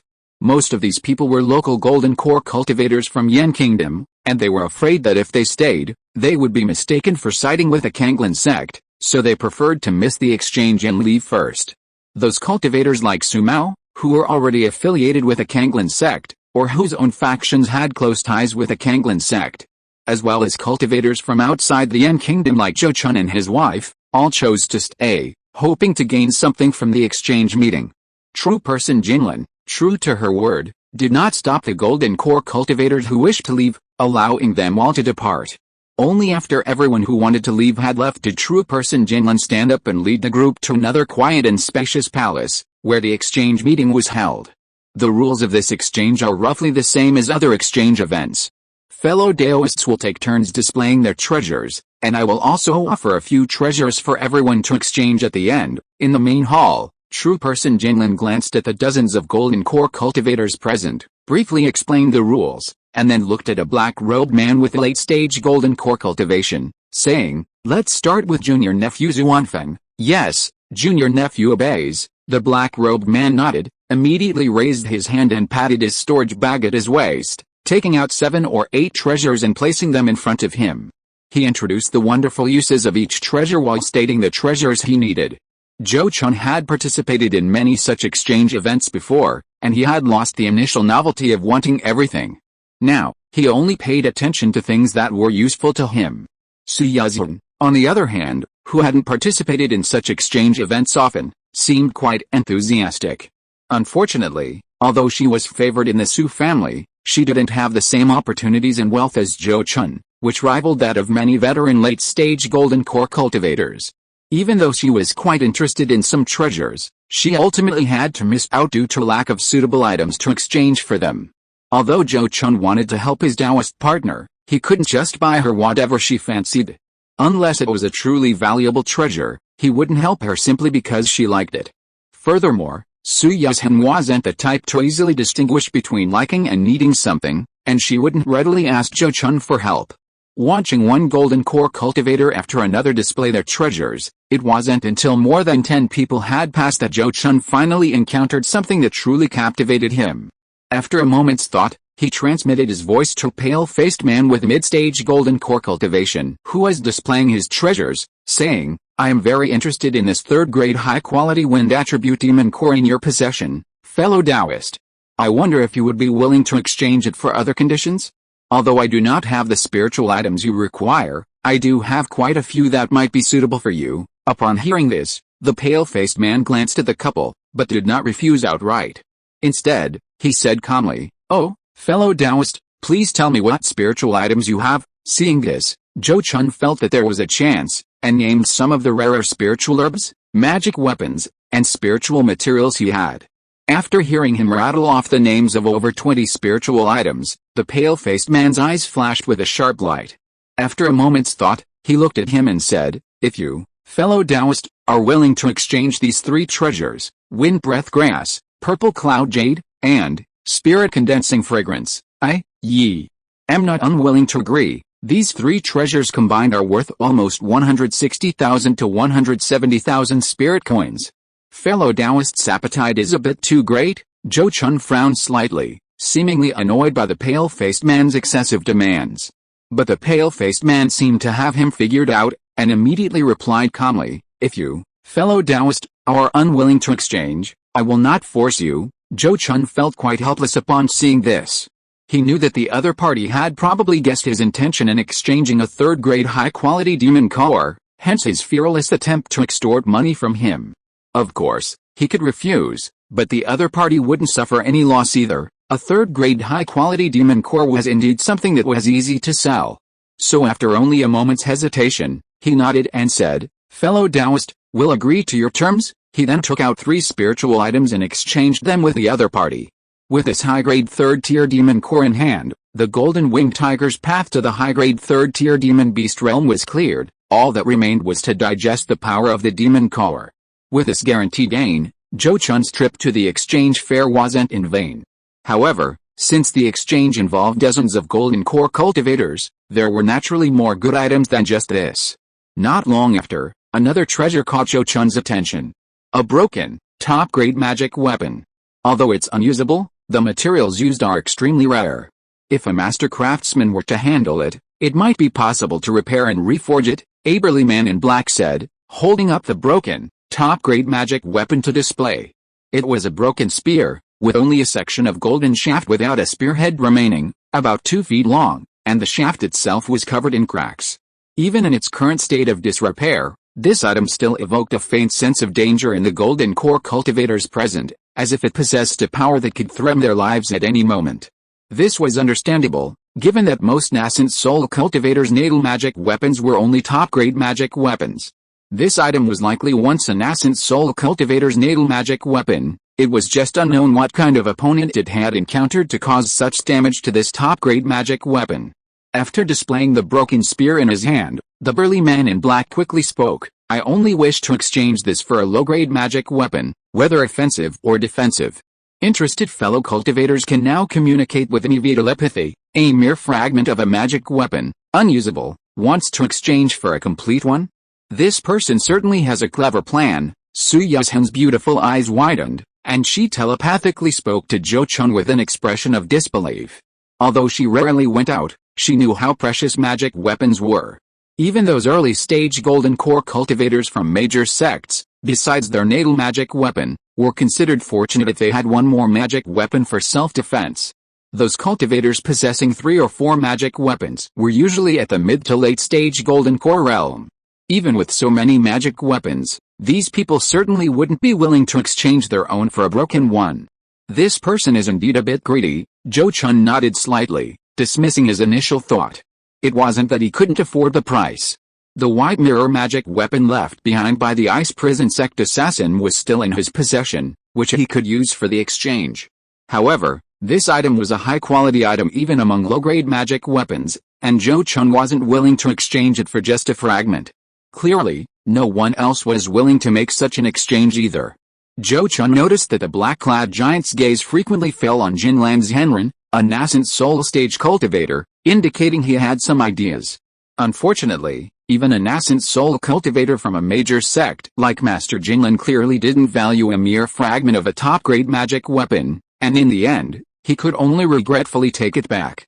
One cultivator after another took turns appearing, and after 2/3 of them had displayed their treasures, it was finally Zhou Chun's turn. He immediately took out a pile of spiritual materials and herbs, and announced what he wanted to exchange. His requests were simple: materials for refining the ancient dust pill, and Jade golden glow pill, as well as third-tier demon cores of the metal and wind attributes. Because he had a considerable variety of items to exchange, compared to many cultivators who left empty-handed, Zhou Chun successfully completed several exchanges, including even a low-grade third-tier metal demon core. With 2 demon cores and several medicinal herbs, Zhou Chun's gains at this exchange were quite good. Later, when Su Yuzhen displayed her treasures, she was short of money and only casually took out a few thousand-year-old spiritual herbs as a formality. Alright, now that you have all displayed your treasures, it is my turn to finish. With Jinlan Zhenren's sudden speech, the cultivators in the hall immediately perked up, all turning their gazes to this newly promoted nascent soul stage cultivator, eager to know what treasures he would produce. Jinlan Zhenren simply waved his sleeve, and 3 treasures appeared before him: a talisman emitting a hazy blue light, a black jade bottle containing an unknown substance, and an earthen yellow shield-like magic weapon exuding a heavy aura. A 4th-tier superior-grade magic talisman, the 9 Heavens Divine Speed Talisman, which, upon use, can increase the flight speed of a golden core stage cultivator by 50%. The effect weakens by 10% for each higher cultivation level, with a duration remaining constant at 1 hour. 1 seed of the exotic spiritual fire, the Bone Spirit Demon Fire, 1 low-grade defensive magic treasure, the Mountain Shield. While introducing the 3 treasures before him, Jinlan Zhenren calmly looked at the crowd and said, "If any of you fancy any of these treasures, simply transmit your message and state the treasure you wish to exchange. I will then determine whether a trade is possible." Upon hearing this, many cultivators present showed interest. While these 3 treasures were useless to nascent soul stage cultivators, they were all invaluable to golden core stage cultivators, extremely practical. Zhou Chun was also instantly tempted and immediately transmitted his offer to Jinlan Zhenren. He was interested in the defensive magic treasure, the Mountain Shield. His exchange was naturally the White Mirror magic treasure. The final result delighted Zhou Chun. Jinlan Zhenren agreed to his exchange proposal, and the exchange was completed on the spot. The other 2 spiritual items were also quickly exchanged. With all 3 treasures exchanged, Jinlan Zhenren waved his sleeve and said, "Alright, today's exchange meeting is now over. Thank you again for attending our Sects and my celebration. I hope we will have the opportunity to meet again in the future." After saying this, he left. Zhou Chun, having gained much, didn't want to linger in this troublesome place any longer. He quickly left the Kanglan Sect's mountain gate with his Taoist partner, Su Yuzhen. After the couple left the Kanglan Sect's protective array, they declined the invitation from the local bully Su Mao and immediately flew towards the outskirts of the Yan Kingdom, not wanting to stay there for even a moment longer. However, after flying for some distance, just before leaving the Yan Kingdom's borders, Zhou Chun's expression suddenly changed, and he quickly stopped flying. "What's wrong? Why did you suddenly stop, husband?" Su Yuzhen looked at Zhou Chun with a puzzled expression, not understanding his meaning. Zhou Chun, however, said solemnly, "Someone is watching us. Prepare for battle." As soon as he finished speaking, it seemed the person in the shadows also realized their location had been exposed. Soon, a whooshing sound came from the sky behind them, revealing a silver-blue flying boat. Although the flying boat was clearly only a high-grade third-tier magic artifact, it was able to carry people through the fierce winds of the heavens, which was quite miraculous. Standing on the flying boat were 2 golden core cultivators, one of whom was at the mid-stage of the golden core realm. "It's you." Zhou Chun's gaze swept over the 2 people on the flying boat, instantly recognizing them as the cultivators who had appeared at the exchange meeting earlier. Chapter 570 The Fire Phoenix displays its power, high-grade magic treasure. Being robbed and murdered after participating in an exchange event is not uncommon in the cultivation world. There are always some cultivators who are overconfident in their own strength and greedy for the treasures of others, wanting to commit murder and robbery. They may not be professional bandits, but they don't mind occasionally playing the part. The 2 golden core cultivators who are now targeting Zhou Chun and his wife are such people. Speaking of which, Zhou Chun does have some recollection of these 2. One of them, the early golden core cultivator, is the burly man in black who previously brought out a broken, top-grade magic weapon. The other, a narrow-eyed old man in hemp clothing with mid-golden core cultivation, brought out 2,000-year-old precious herbs at the exchange event, attempting to exchange them for the spiritual herbs he needed. Unfortunately, Zhou Chun knows nothing about their specific origins. But he's certain they're not cultivators from the Yen Kingdom. What exactly are you two doing, secretly following my wife and me? Zhou Chun coldly shouted at the two golden core cultivators on the silver-blue flying boat, secretly giving instructions to his Taoist partner, Su Yazhen. Hey, what do you say, fellow Taoist Yen? The old man in hemp robes chuckled, his narrow eyes slightly narrowed, and said leisurely, don't blame me for not giving you two a chance to live. Hand over that mountain shield, magic weapon and your storage bags, and I'll let you go. Otherwise, today I'll make you two a pair of doomed lovers. What arrogance! Zhou Chun's gaze narrowed slightly, then he said with a cold smile, wanting me to hand over my storage bags isn't impossible, but that depends on your strength. After saying that, he raised his hand and patted the spirit beast pouch at his waist, and the fiery phoenix and the wood spirit Musang flew out, appearing beside him like left and right protectors. The smile on the old man's face immediately froze when these two fourth-tier demonic beasts appeared. Even Su Yazhen, seeing the fourth-tier fiery phoenix for the first time, widened her beautiful eyes and opened her mouth slightly in shock. After a brief and rapid change in expression, the old man in hemp robes suddenly cried out repeatedly, misunderstanding. It's all a misunderstanding. He then turned to Zhou Chun with a fawning smile and said, fellow Taoist Yen, please calm down. I'll leave right away, but what if I'm really angry right now? Zhou Chun smiled coldly and gave an order. The flaming phoenix and the wood spirit wood mulberry moved simultaneously and began to surround the two old men in hemp robes. Seeing this, the old man in hemp robes immediately changed his expression, shouting angrily, fellow Taoist Yen, don't push your luck.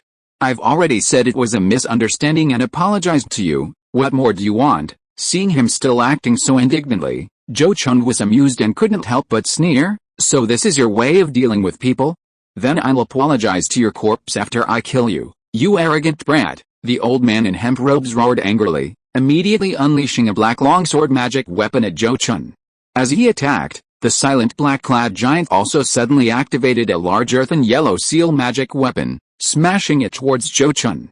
Zhou Chun had been anticipating the two, and at this moment, he simply raised his hand, drawing out a tamer dragon-slaying sword, to meet the black longsword magic weapon, and the sword and blade clashed fiercely in the air.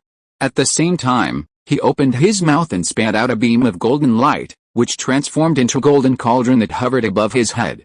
The cauldron's mouth rippled with the golden light, and in the blink of an eye, several golden sword rainbows shot out, repelling the massive, earthen yellow seal that was crushing down from the sky. Su Yazhen, however, did not participate in the attack.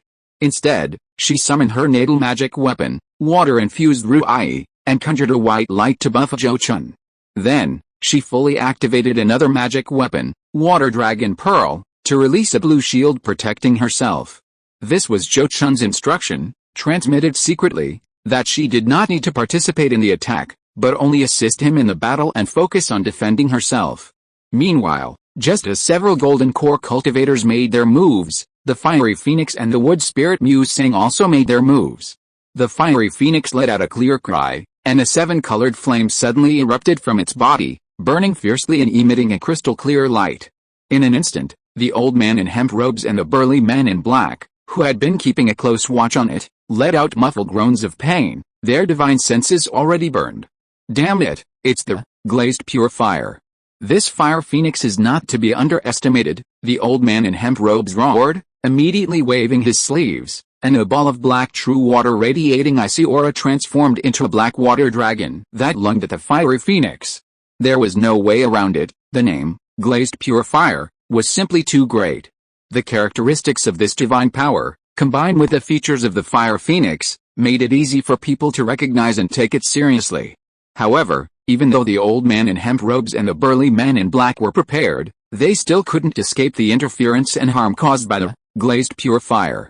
The fiery phoenix flapped its wings, and the seven-colored flames radiating glazed light transformed into a seven-colored fire phoenix that lunged at the black water dragon.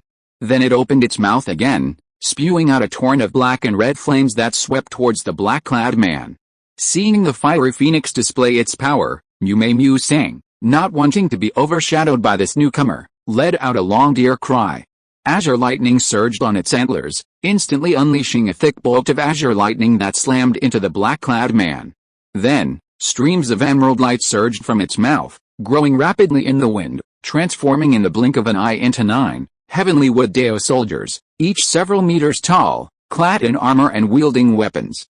3 of these, heavenly wood Dao soldiers, were high-grade 3rd-tier Dao soldiers, and the rest were mid-grade 3rd-tier Dao soldiers. The 9 Dao soldiers were interconnected, their magical power originating from the same source. Under the unified control of the heavenly wood Dao soldiers, divine abilities, they could be considered as 4th-tier combatants. They scattered and surrounded the burly man in black, their spears flashing, sending sharp streaks of emerald light towards him. The poor man in black was merely an early-stage golden core cultivator. He never expected Zhou Chun to target him. His natal magic weapon was nowhere to be found, so he could only unleash his full golden core power, conjuring a golden yellow shield to protect himself, while desperately calling out to the old man in hemp robes, "Fellow Taoist Lin, save me!" Boom! A deafening explosion followed as cyan lightning struck the shield the man in black had conjured, shattering it into a shower of light. The remaining power of the wood divine lightning clung to the shield, continuously eroding its strength. This wood attribute attack was particularly troublesome and painful for the man in black, a cultivator of earth attribute techniques. Even the subsequent attacks from the heavenly wood Dao soldiers inflicted excessive damage on him. But what was even more deadly was the torrent of black and red flames. The moment this fire landed on the earthen yellow light shield, it instantly transformed into a sea of fire, engulfing the burly man in black. Under the extreme heat, the thickness of the earthen yellow light shield visibly thinned. Even through the shield, the burly man in black quickly realized he was poisoned. Fortunately, due to the shield's protection, he only slightly came into contact with the poison, which he could suppress and refine with his profound magical power. However, this made him even more afraid to let the black and red flames touch him, otherwise the consequences would be unimaginable. But he couldn't rely on the old man in hemp robes at all. Zhou Chun was now at the peak of the early golden core stage, only blocked by a realm barrier, and his natal magic weapon, the myriad transformations golden cauldron, had already been refined and nurtured to the level of a mid-grade magic weapon. Holding off the old man in hemp robes, a mid-golden core cultivator, was no problem at all. Not to mention, he also had the auxiliary amplification abilities cast by his Taoist partner, Su Yuzhen. Speaking of Su Yuzhen's natal magic weapon, the water-infused Ruai, it's quite interesting. As a rare support-type natal magic weapon, it possesses 2 unique amplification abilities. One is the amplification ability currently amplifying Zhou Chun's abilities, saving him the mana cost of using his abilities while simultaneously increasing their power. The other directly amplifies his mana cultivation, up to a 30% increase. With these 2 abilities, Su Yuzhen is a top-tier support character, capable of greatly enhancing her teammates' strength.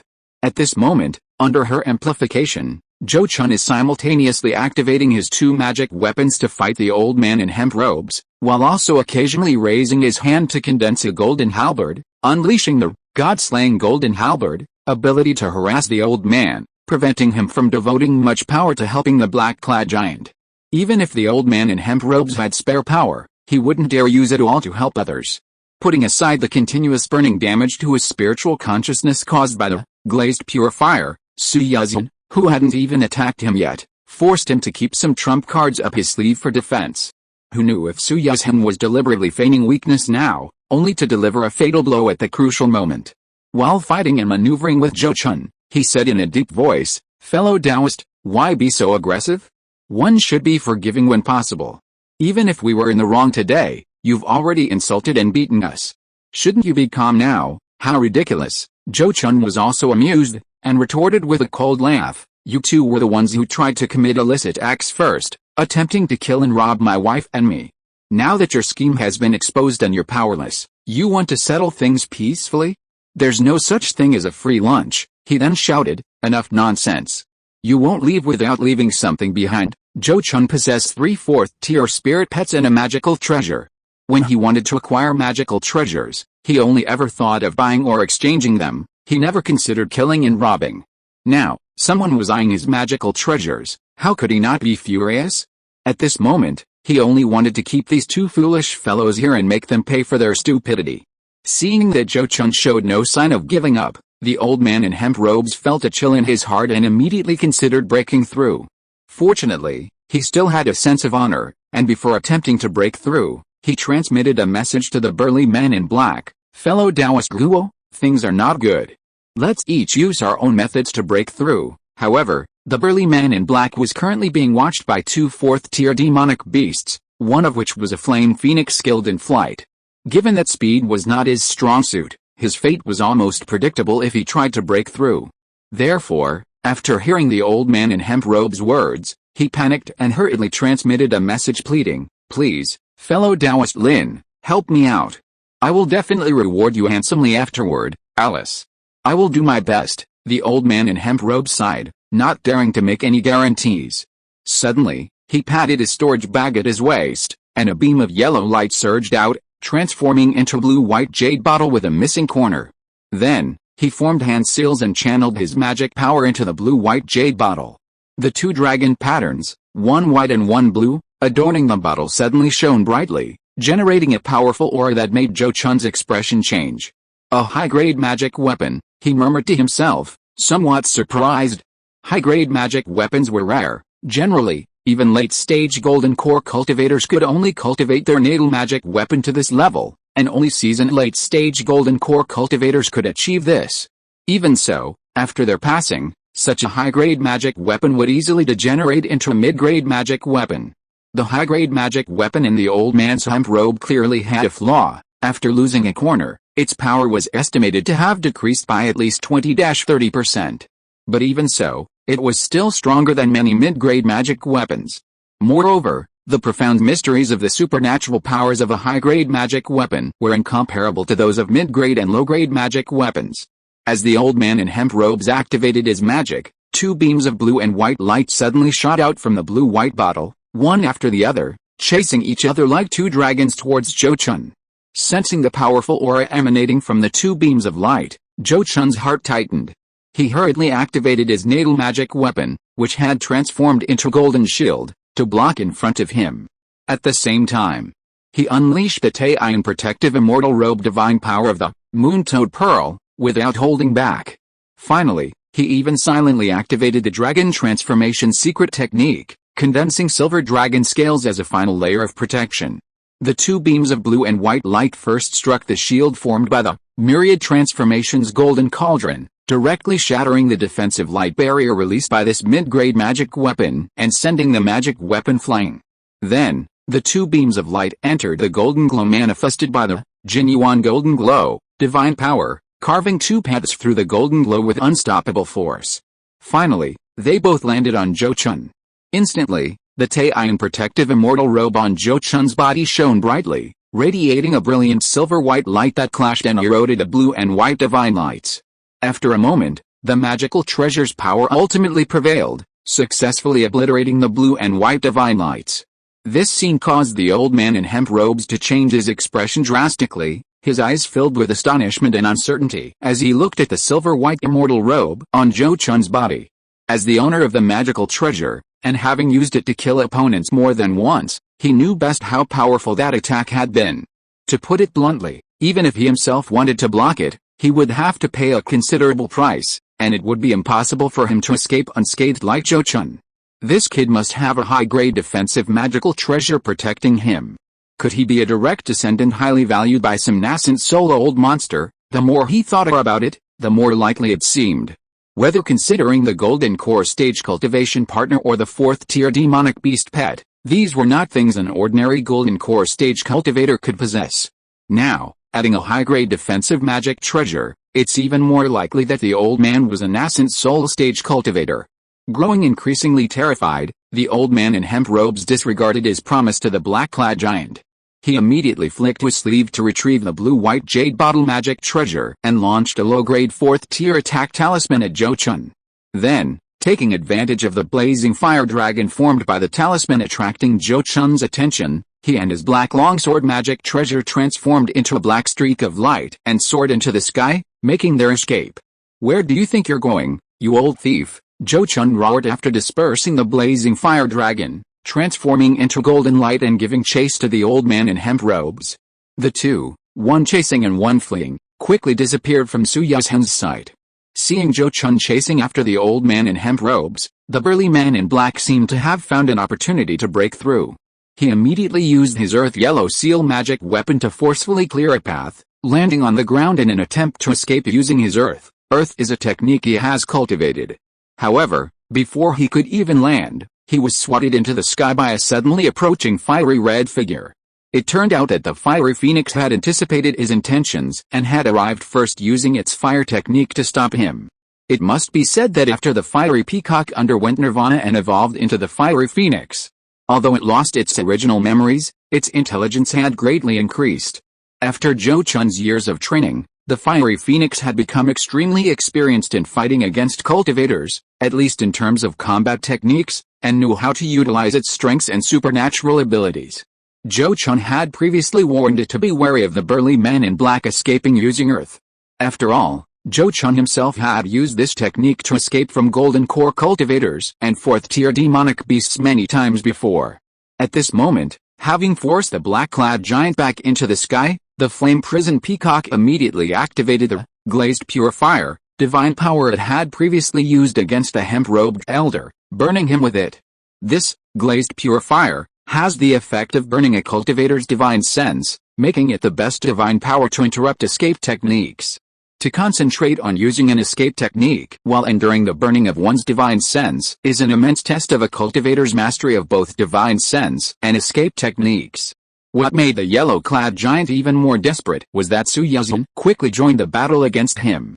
Like the last straw that broke the camel's back, although Su Yuzhen's offensive capabilities were quite ordinary, her addition became the final straw, both in terms of morale and the actual pressure, causing the yellow-clad giant to collapse.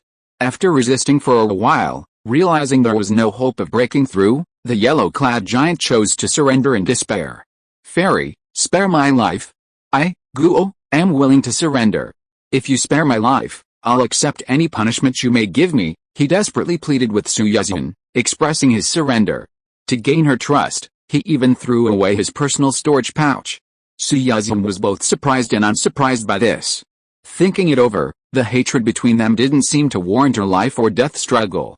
Although the black-clad man had initially intended to ambush the couple with the old man in hemp clothing, they hadn't succeeded in harming them. Initially, he only wanted their valuables. Faced with a life or death situation, surrender offered a chance of survival, while resistance meant certain death.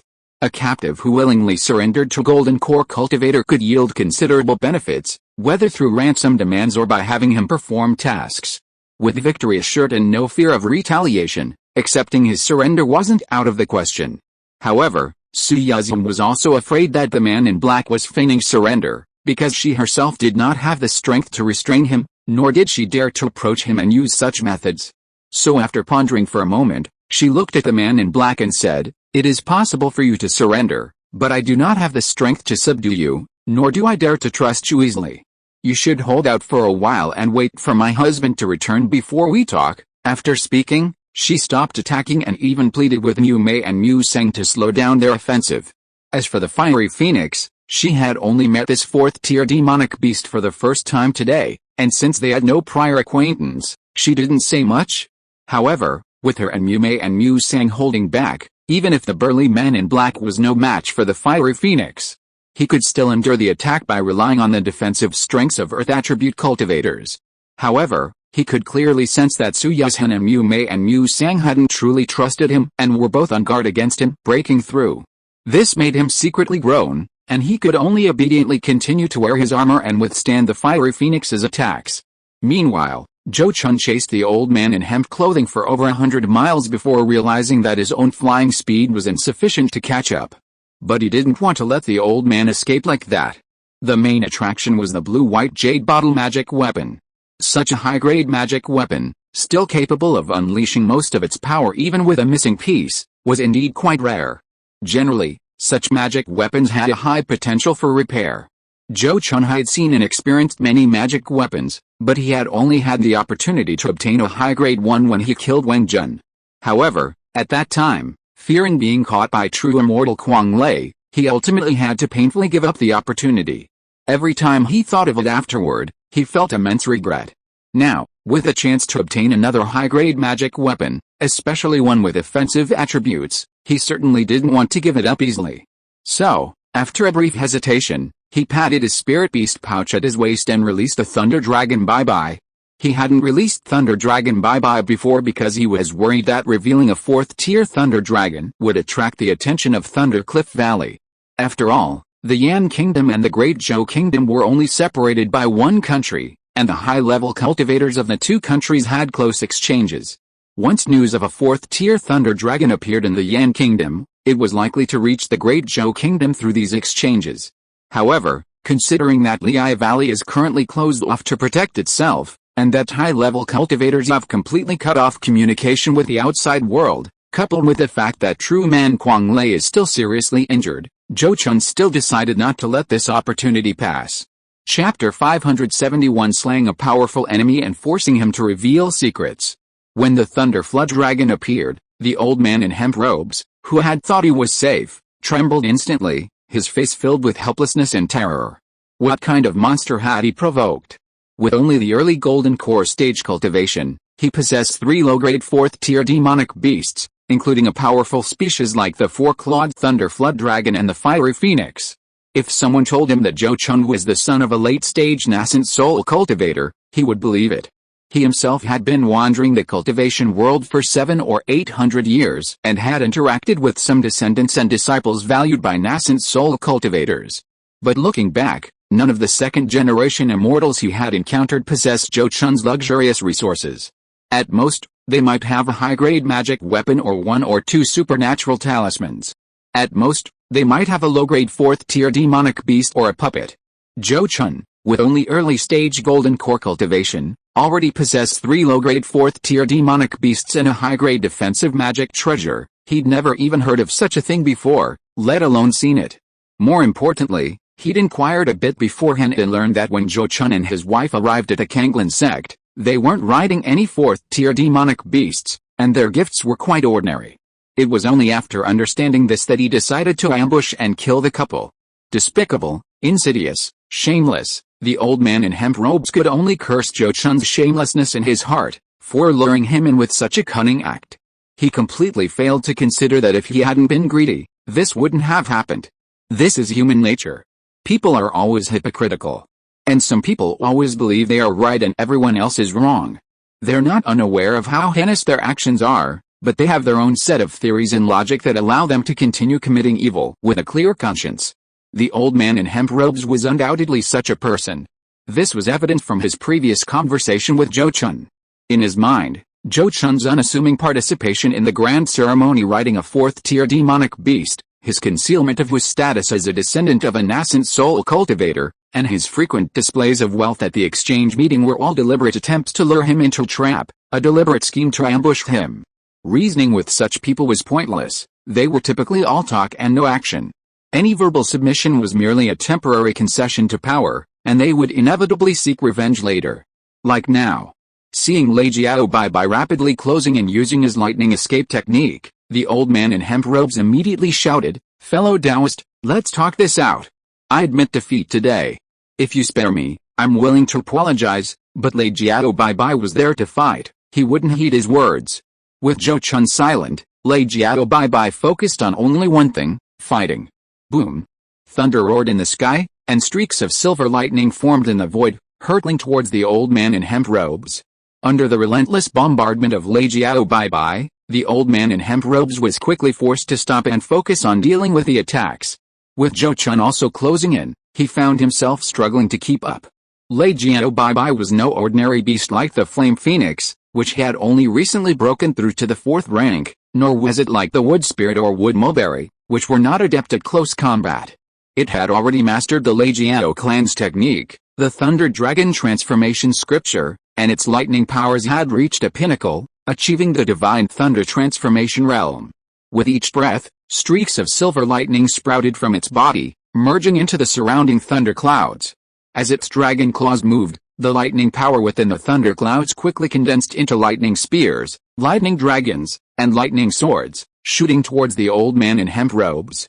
These attacks were not only extremely frequent but also possessed power comparable to fourth-rank spells. Despite possessing defensive magic treasures and a cultivation level a minor higher Lei Jiao Bai, the old man in hemp robes was still quite overwhelmed by the high-frequency, relentless bombardment. Furthermore, he had to be wary of Lei Jiao Bai's sudden close-range attacks. Its unpredictable lightning escape technique was utterly impossible to defend against, and each time he noticed it, it was almost too late. Lei Jiao Bai alone was already exhausting him, and with Zhou Chun added to the mix, his morale was crumbling. He quickly shouted again, "I admit defeat. Fellow Taoist Yan, just tell me what you want. If you spare my life today, I will offer you a generous reward as an apology, but I only want you dead," Zhou Chun thought to himself, completely ignoring the old man's words. He didn't believe the old man would hand over that high-grade magic treasure, so there was no point in negotiating. Seeing that Zhou Chun didn't respond to his words, the old man in hemp robes quickly understood his meaning, and a venomous look appeared in his eyes. With a fierce glint in his eyes, he suddenly took out a scarlet pill and swallowed it, causing his magical power to surge dramatically. Immediately afterward, his hands flew into hand seals, and as he channeled his magical power, a large cloud of dark water gathered around him. Seeing this, Zhou Chun immediately realized that his opponent was using some extremely powerful magical technique that consumed a great deal of magical power, so he hurriedly ordered Lei Jiao Bai to interrupt him with all his might. Lei Jiao Bai suddenly absorbed a large amount of lightning power from the surrounding thunder clouds into its body, then opened its mouth and spat out a dazzling silver lightning beam that plunged directly into the dark water cloud. At the same time, golden light surged wildly within Zhou Chun's natal magic weapon, the myriad transformations golden cauldron, instantly condensing into a golden beam that blasted towards the old man in hemp robes. He then followed up with a god-slaying golden spear, divine power. The two beams of light, one gold and one silver, entered the dark water cloud and immediately exploded into two orbs of light, one gold and one silver. In the blink of an eye, the dark water cloud was torn apart and dispersed by the two orbs of light. A mouthful of blood spurted from the old man in hemp robes. He hurriedly formed hand seals, desperately controlling the remaining power of the dark water cloud to transform it into a giant water ball tens of feet in diameter, which hurtled towards Lei Jiao Bai. Seeing the black water ball moving at a relatively slow speed, Lei Jiao Bai seemed eager to pounce and disperse it. However, Zhou Chun knew that the old man in hemp robes wouldn't waste his efforts and immediately stopped his spirit pet's risky move, ordering it to temporarily avoid the attack. Seeing that Lei Jiao Bai wouldn't take the hit, the old man in hemp robes had no choice but to change his tactics again, transforming the giant black water ball into a long black river that swept towards Zhou Chun. Without even checking the effect of his attack, he immediately unleashed a blood-burning escape technique, his figure instantly transforming into a black streak of light and shooting away. Boom! A thunderclap echoed in the sky as a bolt of silver lightning struck the black streak of light. However, the old man in hemp robes' escape technique was not interrupted. He continued to fly away at an extremely rapid speed. Seeing this, Zhou Chun hurriedly used the beast spirit fusion technique to merge with a thunder flood dragon, transforming into a human-faced thunder flood dragon, and used lightning escape techniques to pursue the old man in hemp robes. The two, in this chase, quickly left the territory of the Yan Kingdom and entered a neighboring country. After pursuing for 500 or 600 miles, the old man in hemp robes, seeing that he couldn't shake off Zhou Chun, had no choice but to stop his escape technique and continue fighting him. Even at his peak, he was no match for Zhou Chun and his servant, let alone now, with his magical power greatly diminished and his blood and vital energy severely depleted. After another fierce battle between the man and the dragon, Zhou Chun used the same tactic again, closing in on the old man in hemp robes with his lightning escape technique. He then spat out the moon-toad pearl, and unleashed the Tai in extinction divine light. This move had already killed and captured two mid-stage golden core cultivators, proving consistently effective. This time was no exception. The old man in hemp robes was immediately pierced through his defenses by the white, cold light and frozen into an ice sculpture. Then, Zhou Chun swung his sword, and the old man in hemp robes was decapitated, his soul and body shattered by the sword energy. After killing the old man in hemp robes, Zhou Chun hurriedly gathered his belongings and rushed back to the place where the battle had begun. When Zhou Chun returned to the scene, the black-clad man had already fallen unconscious. This was due to the continuous burning of his consciousness by the glazed purifier, coupled with the inhalation of too much poison, causing him to faint. If Su Yuzhen hadn't persuaded Yan Yu Huifeng at the last moment, he would probably have been reduced to ashes by now. After listening to Su Yuzhen's account, Zhou Chun didn't blame her for acting on her own. "Madam, you did the right thing. This person might actually have some use." Zhou Chun first affirmed his Taoist partner's actions, then put away his spirit pet and took the unconscious black-clad man with him, leaving the battlefield. They flew all the way until they entered the territory of the Great Zhou Kingdom, where Zhou Chun finally found a place to stop. By this time, the black-clad man was suffering from severe poisoning, his face was black, and he hadn't woken up yet. Seeing this, Zhou Chun realized that if he didn't intervene soon, the man might never wake up. As the saying goes, the one who tied the knot must untie it, so Zhou Chun immediately summoned the fiery phoenix and fed it a few drops of its spirit blood to the black-clad man. The fiery peacock, which once fed on all kinds of poisons, had evolved into the fiery phoenix, and its blood possessed extremely strong detoxifying properties, making it even more effective against its own poisons. This was something Zhou Chun had discovered over the years. At this moment, a few drops of phoenix spirit blood entered his stomach, and the black-clad man's complexion visibly improved, and he quickly woke up. Of course, just a few drops of phoenix spirit blood were far from enough to completely eliminate the toxins in his body, and Zhou Chun wouldn't be so kind as to completely eliminate the toxins for him now. "Since you're awake, let's have a proper talk." In a mountain cave, Zhou Chun looked at the black-clad man in front of him, who was clearly awake but deliberately didn't open his eyes, and bluntly exposed his disguise. Seeing that he had been discovered to be awake, the black-clad man couldn't pretend any longer, and immediately opened his eyes, looking at him with a bitter smile, saying, "Fellow Taoist Yan, you truly have excellent methods. I'd like to know, how is fellow Taoist Lin now?" Naturally, he has been reduced to ashes. Zhou Chun glanced at the black-clad man and replied in a calm tone. Hearing this answer, the black-clad man's pupils shrank, his eyes filled with shock. After a long silence, he let out a bitter sigh. "That was a mid-stage golden core cultivator with a superior grade magic weapon. A mid-stage golden core cultivator with a superior grade magic weapon would have a good chance of escaping even if they encountered a late-stage golden core cultivator. Yet, they died at the hands of Zhou Chun, a mere early-stage golden core cultivator. This outcome was truly unbelievable.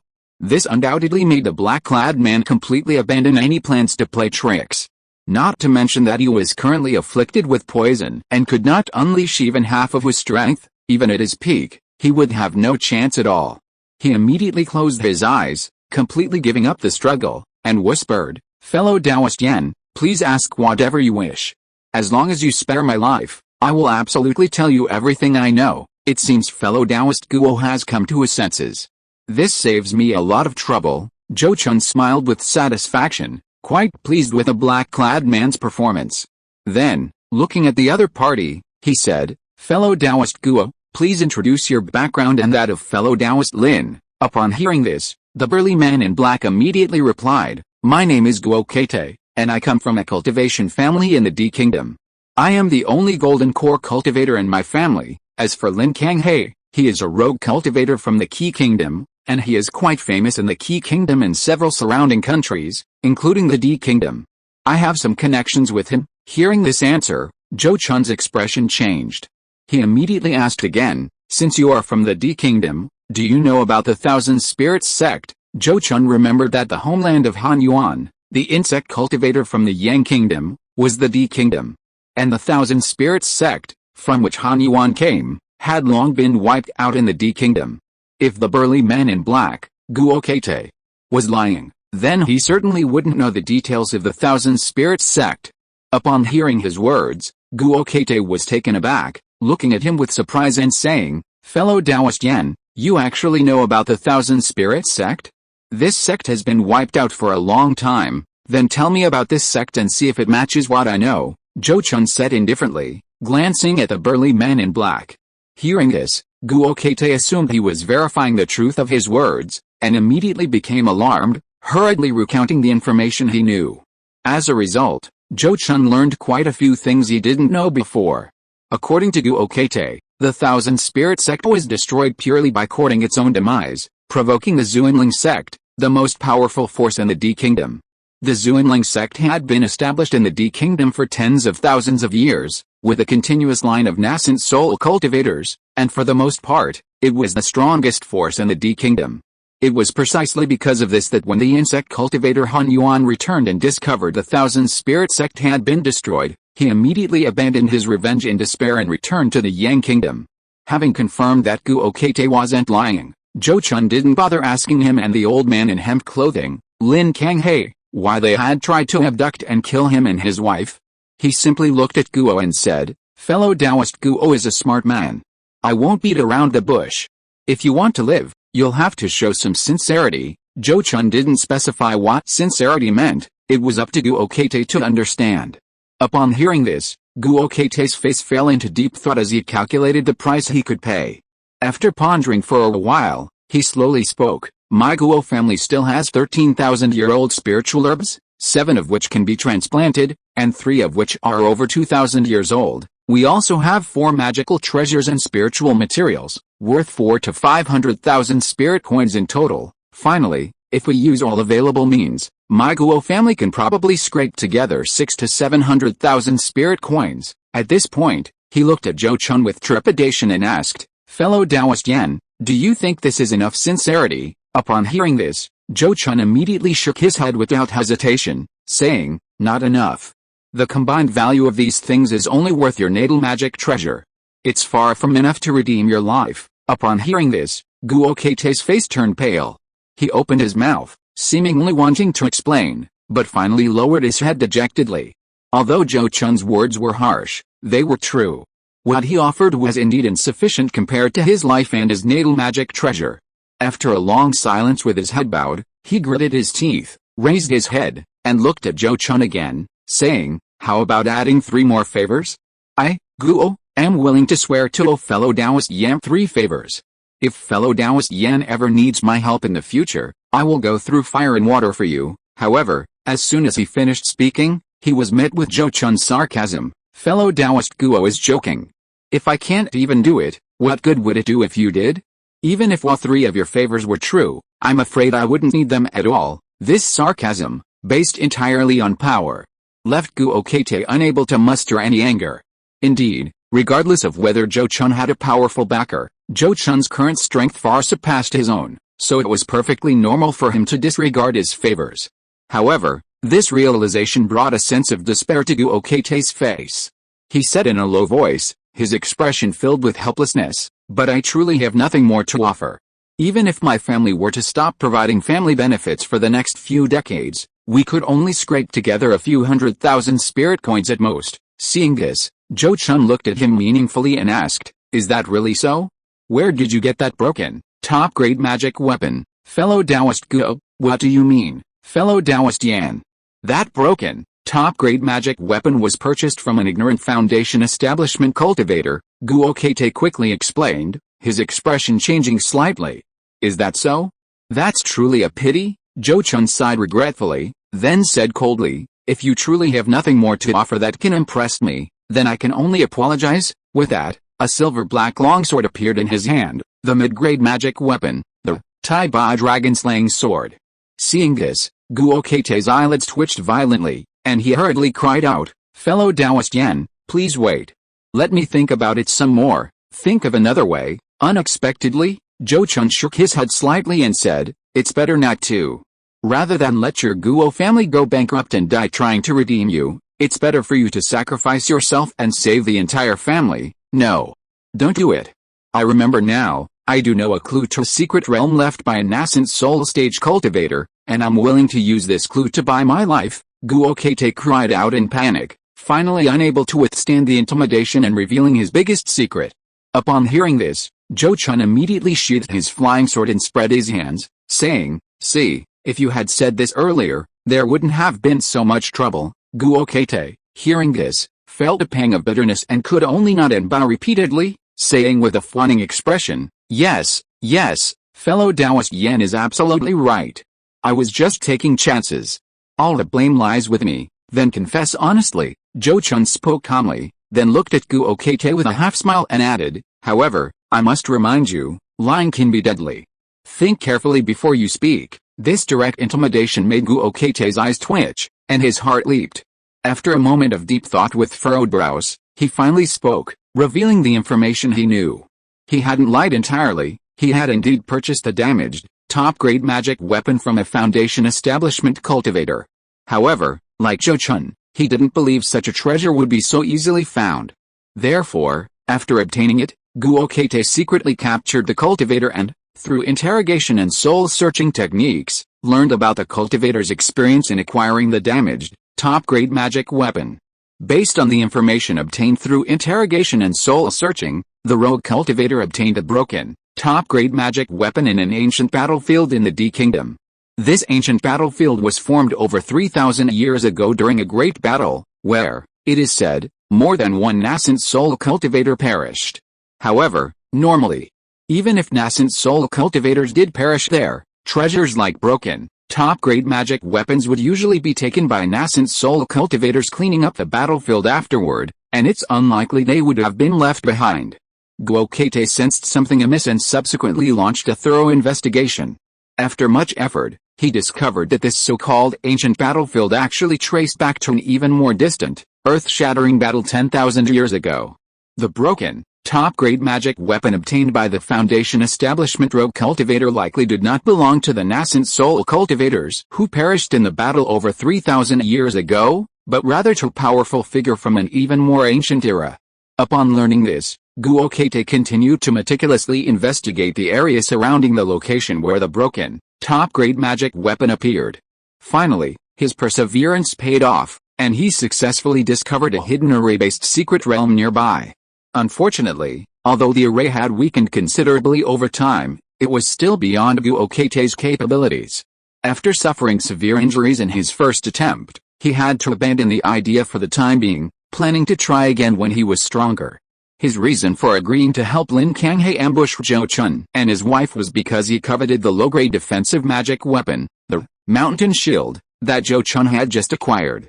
If he could obtain this high-quality defensive magic weapon with attributes perfectly suited to him, Guokete would dare to venture into the array-based secret realm again. Unfortunately, he never expected that his greed would lead him not only to fail to obtain the treasure but also to nearly lose his life, and now even his life savings and the secrets he held dear had been stolen. Chapter 572: A Surprising Harvest. After learning the secret hidden deep in Guokete's heart, Zhou Chun was immediately intrigued. Leaving aside the treasures hidden within the array formation, the fact that Guokete had managed to enter and successfully exit indicated that the danger inside wasn't great. At least with Zhou Chun's current strength, he was unlikely to encounter any problems. Since his own safety wasn't a concern, Zhou Chun was naturally very interested in exploring this array formation. Therefore, after further questioning Guokete and learning about his exploration experience, Zhou Chun decided to investigate the array formation and collect the ransom Guokete had promised. Of course, before doing so, Zhou Chun needed to tally up his gains. After some effort, Zhou Chun opened the storage bag he had obtained from the old man in hemp robes, Lin Kanghe. This Lin Kanghe, as expected of a rogue cultivator at the Golden Core stage, perfectly fit the style of a rogue cultivator carrying all the possessions. Inside his storage bag were over 800,000 spirit coins of various types. He also possessed 4,000-year-old rare herbs, 5 spirit herbs over 2,000 years old, and more than 30 other 1,000-year-old spirit herbs. Zhou Chun was quite surprised to see him carrying so many spirit herbs. However, after hearing Guokete's explanation, he wasn't surprised anymore. According to Guokete, Lin Kanghe was a bandit cultivator in his early years.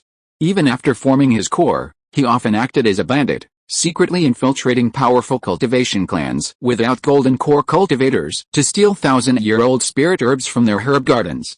His collection of so many spirit herbs wasn't for nothing. In his storage bag, Zhou Chun discovered a precious pill formula called the 4 Spirits Barrier Breaking Pill, a rare spirit pill that helped break through the barrier of the late Golden Core stage. This pill required 4 extremely rare 1,000-year-old rare herbs and 32 other 1,000-year-old spirit herbs, including 16 spirit herbs over 2,000 years old, as well as several other auxiliary ingredients. Lin Kanghe's storage bag contained 2 main medicinal herbs and 17 auxiliary herbs. Upon discovering this, Zhou Chun was overjoyed, experiencing an unexpected delight. He was now only one step away from the mid-stage of the Golden Core realm, and now, having obtained the formula and half the materials for the Four Spirits Breakthrough Pill, he could continue collaborating with Luo Qingyi to collect materials and refine the pill after reaching the mid-stage of the Golden Core realm. If he could refine the Four Spirits Breakthrough Pill before his cultivation reached the late-stage Golden Core barrier, he could directly attempt to break through. Thinking of this, Zhou Chun couldn't help but exclaim with delight, Lin Kanghe is truly a treasure-giving genius. Not only did he give me a high-grade magic weapon, but he also gave me an opportunity to reach the late-stage Golden Core realm. He's a truly benevolent person, wasn't that the truth? During the subsequent inventory, Zhou Chun also found 5 third-tier magic artifacts, 17 third-tier magic talismans, various pills, 2 sets of magic treasure materials, several sets of formations, and various books in Lin Kanghe's storage bag. Among these items, the most noteworthy was the silver-blue flying boat magic artifact. This third-tier high-grade flying magic artifact, named Azure Sea Silver Boat, was made of extremely high-end materials, crafted from several magic treasure materials combined with the bones of a certain 4th-tier demon beast. Not only was its flight speed extremely fast, but it could also fly in the high-altitude gale layer. Lin Kanghe and Guo Keite had previously relied on this artifact to fly into the high-altitude gale layer to avoid being discovered by Zhou Chun and his wife. After all, Golden Core cultivators usually wouldn't fly in such places to avoid increasing their mana consumption. Zhou Chun, who found flying on a sword uncomfortable enough, immediately refined the Azure Sea Silver Boat, after discovering its wonderful uses, preparing to use it for travel when it was inconvenient to expose his spirit pet.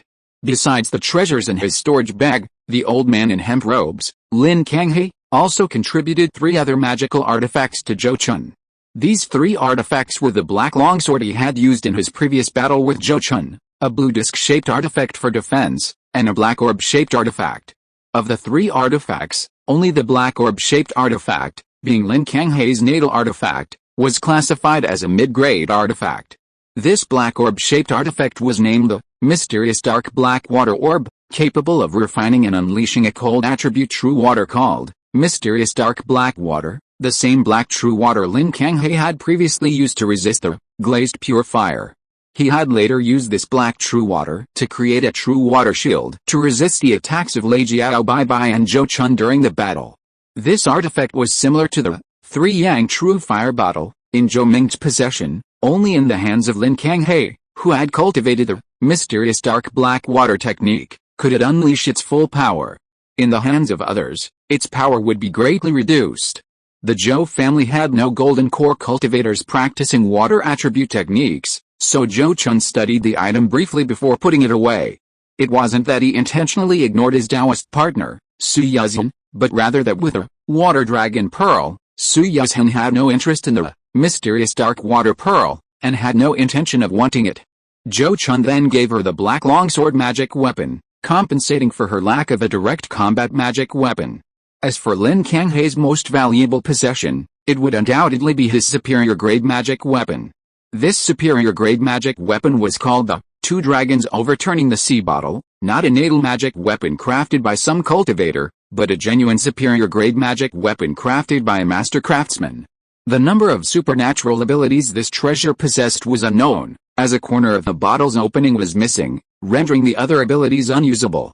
The only remaining magical ability Lin Kanghe could use was the one he had previously employed, called Twin Dragons Chasing the Sun. It was incredibly powerful, capable of unleashing over 70% of the full potential of this superior grade magic weapon.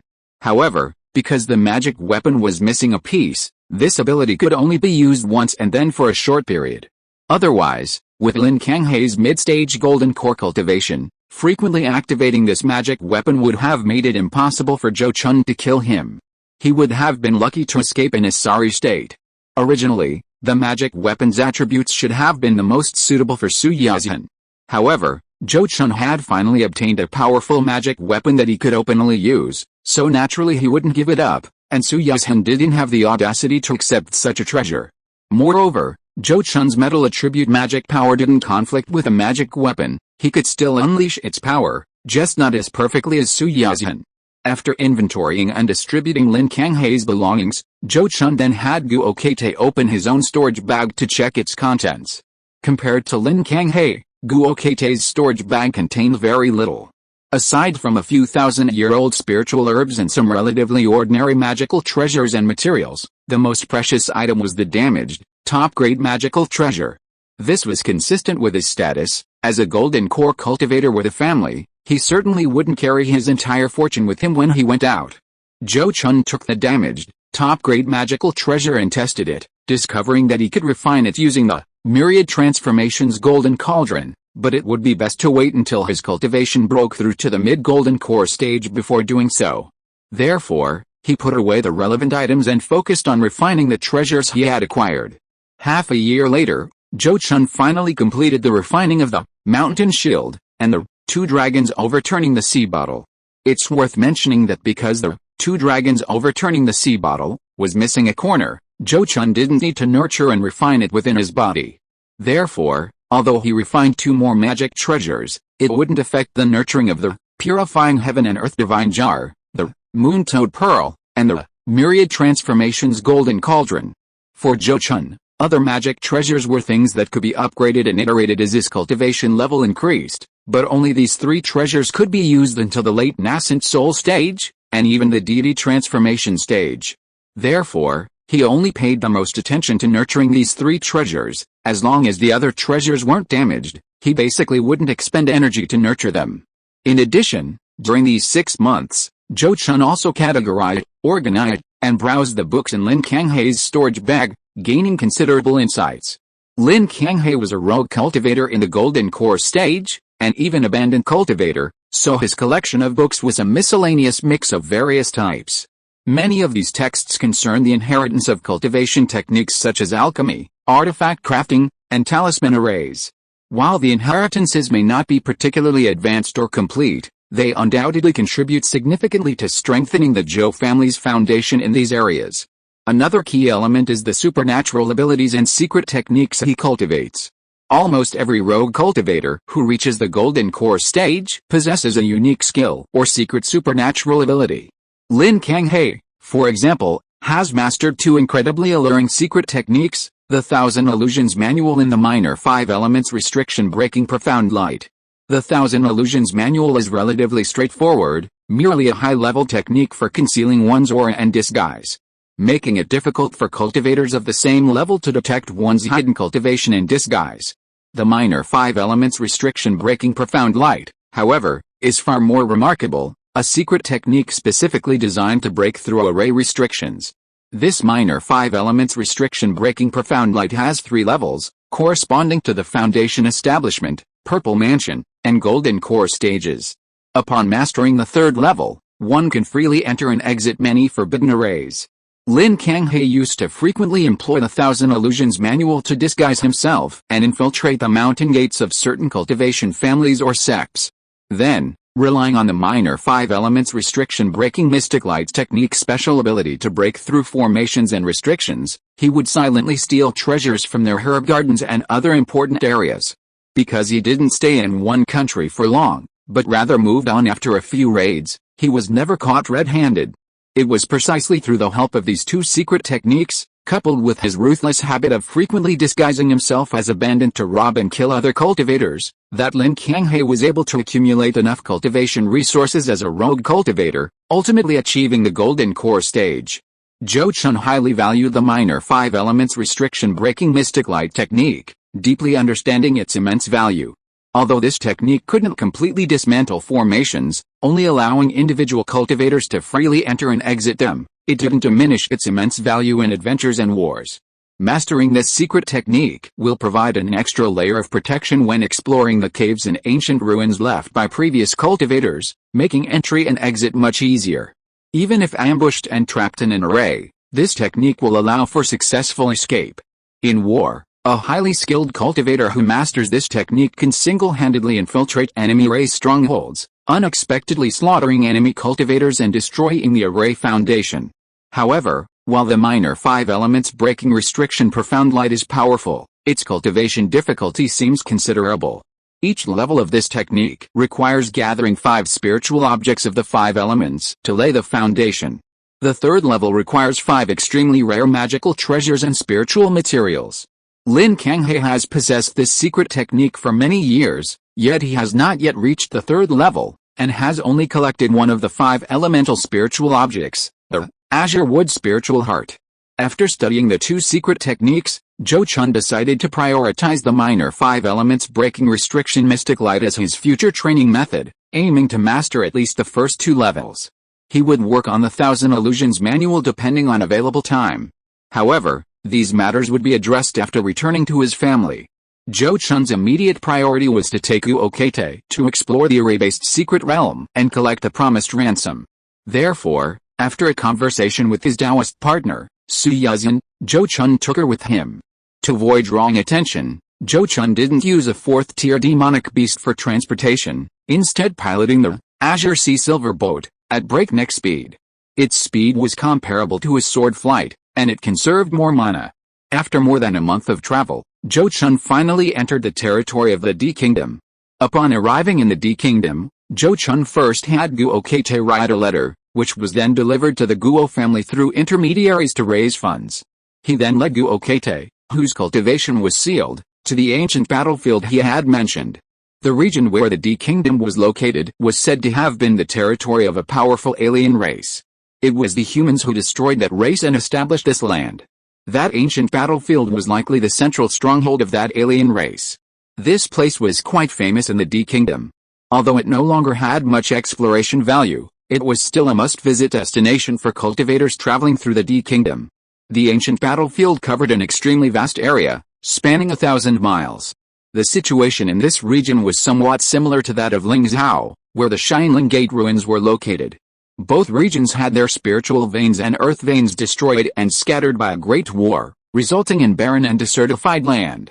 However, this place was better than Lingzhou because, due to the long passage of time, the land had repaired itself more completely, and mountains and forests still existed, only with thin spiritual energy. Led by Guokete, Zhou Chun and Su Yuzhen quickly arrived at a section of broken mountains deep within the ancient battlefield. This place should have been a majestic, rolling mountain range, but now it's fragmented, its landscape shattered. Some peaks look as if they've been sliced flat by a sword, a large section of them missing. Others have been cut in two, one side higher than the other. Some have become isolated islands in lakes, surrounded by water due to their low-lying terrain. What was once a blessed land of spiritual energy has been shattered and lifeless due to numerous battles between powerful figures, turning it into a desolate wasteland.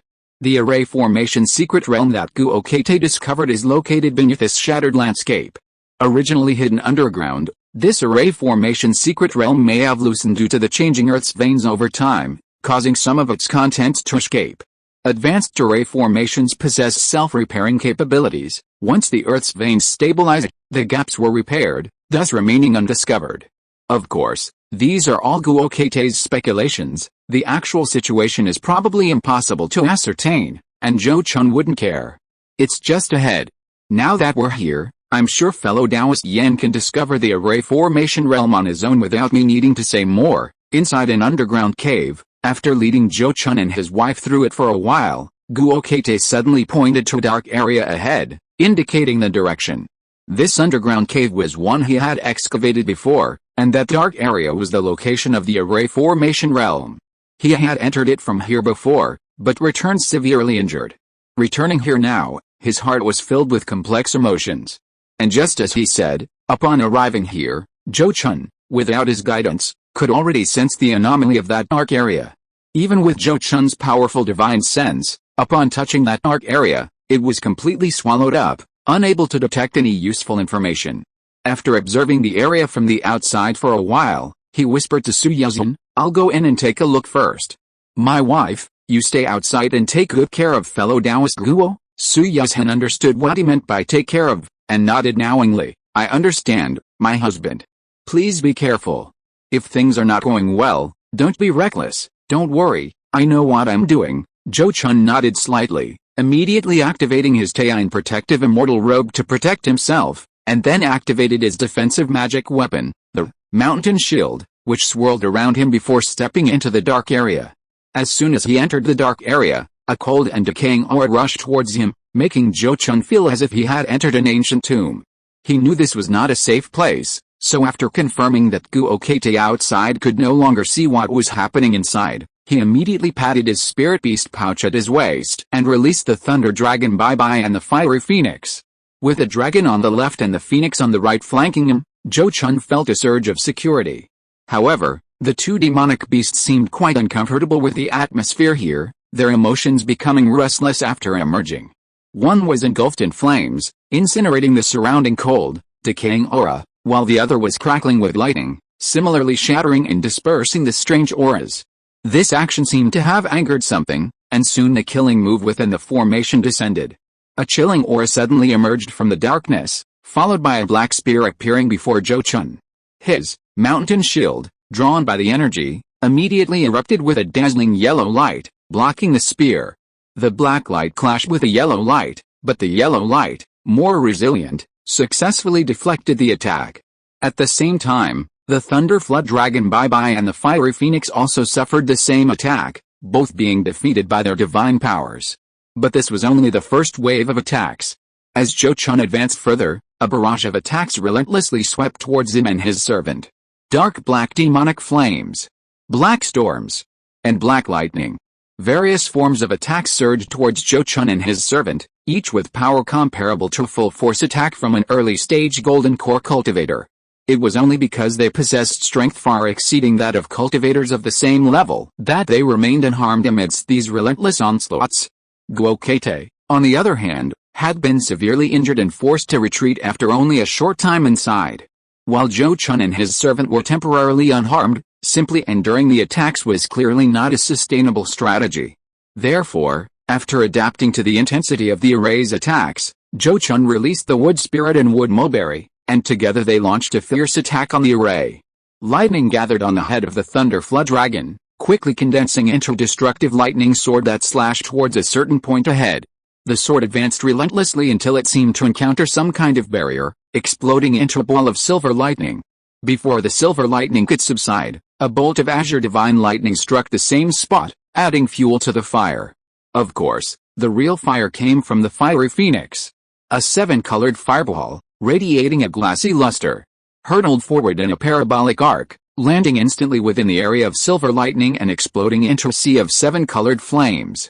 This relay of heavenly lightning and fire seemed to lighten the darkness of the area, revealing a wall in the distance.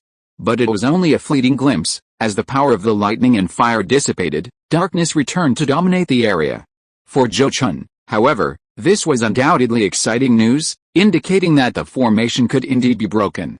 Therefore, he no longer held back, quickly ordering his three spirit pets to attack the point with all their might, while he himself activated his magical artifacts and joined the offensive.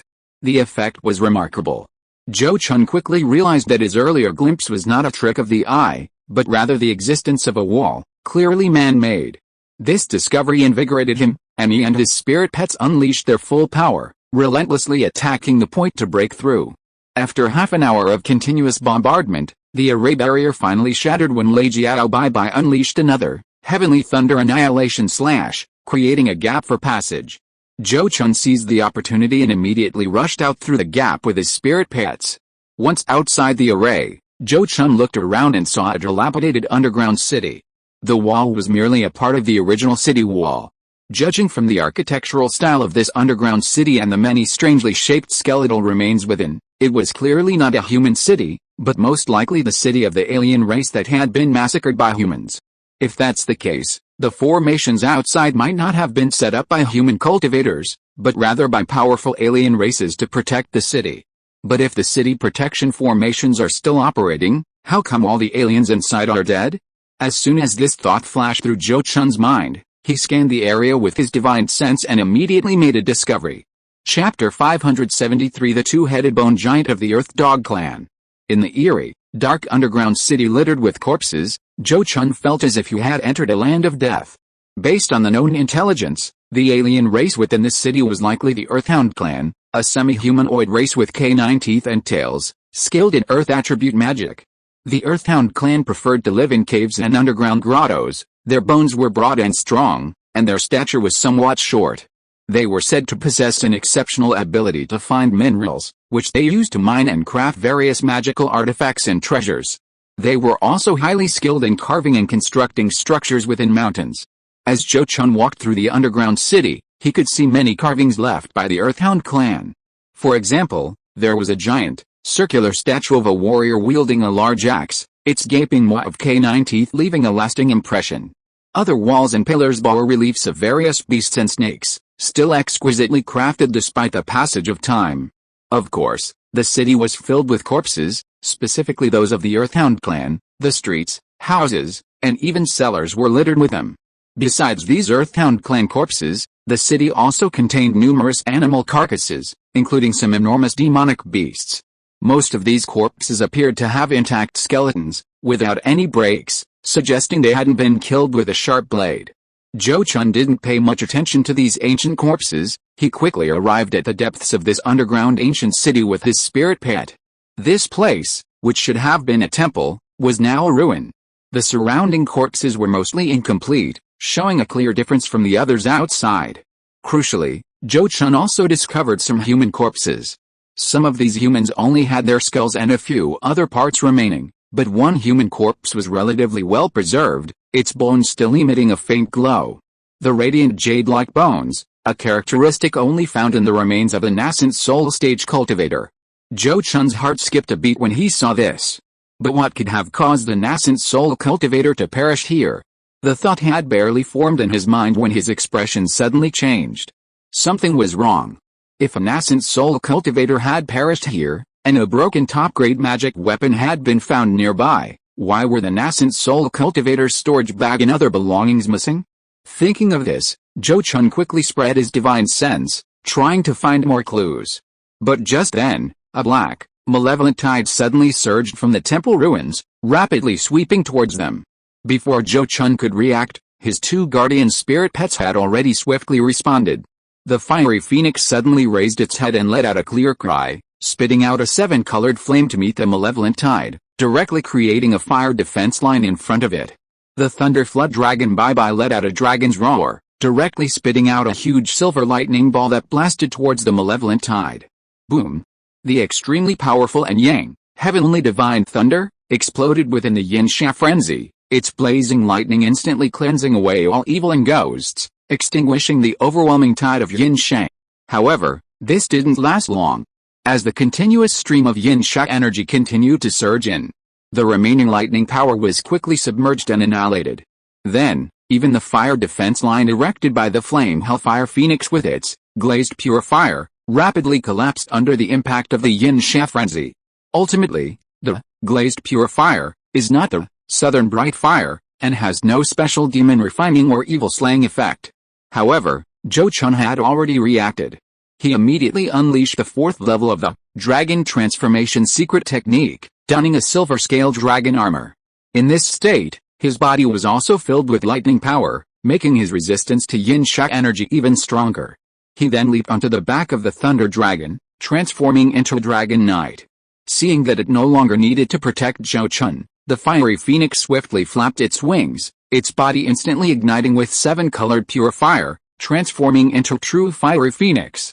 Don't rush to attack, let's see what's causing this trouble. Zhou Chun, through telepathic communication, first calmed the fiery phoenix, which was eager to plunge into the yin-sha frenzy to investigate, deciding to remain calm and wait for the inevitable.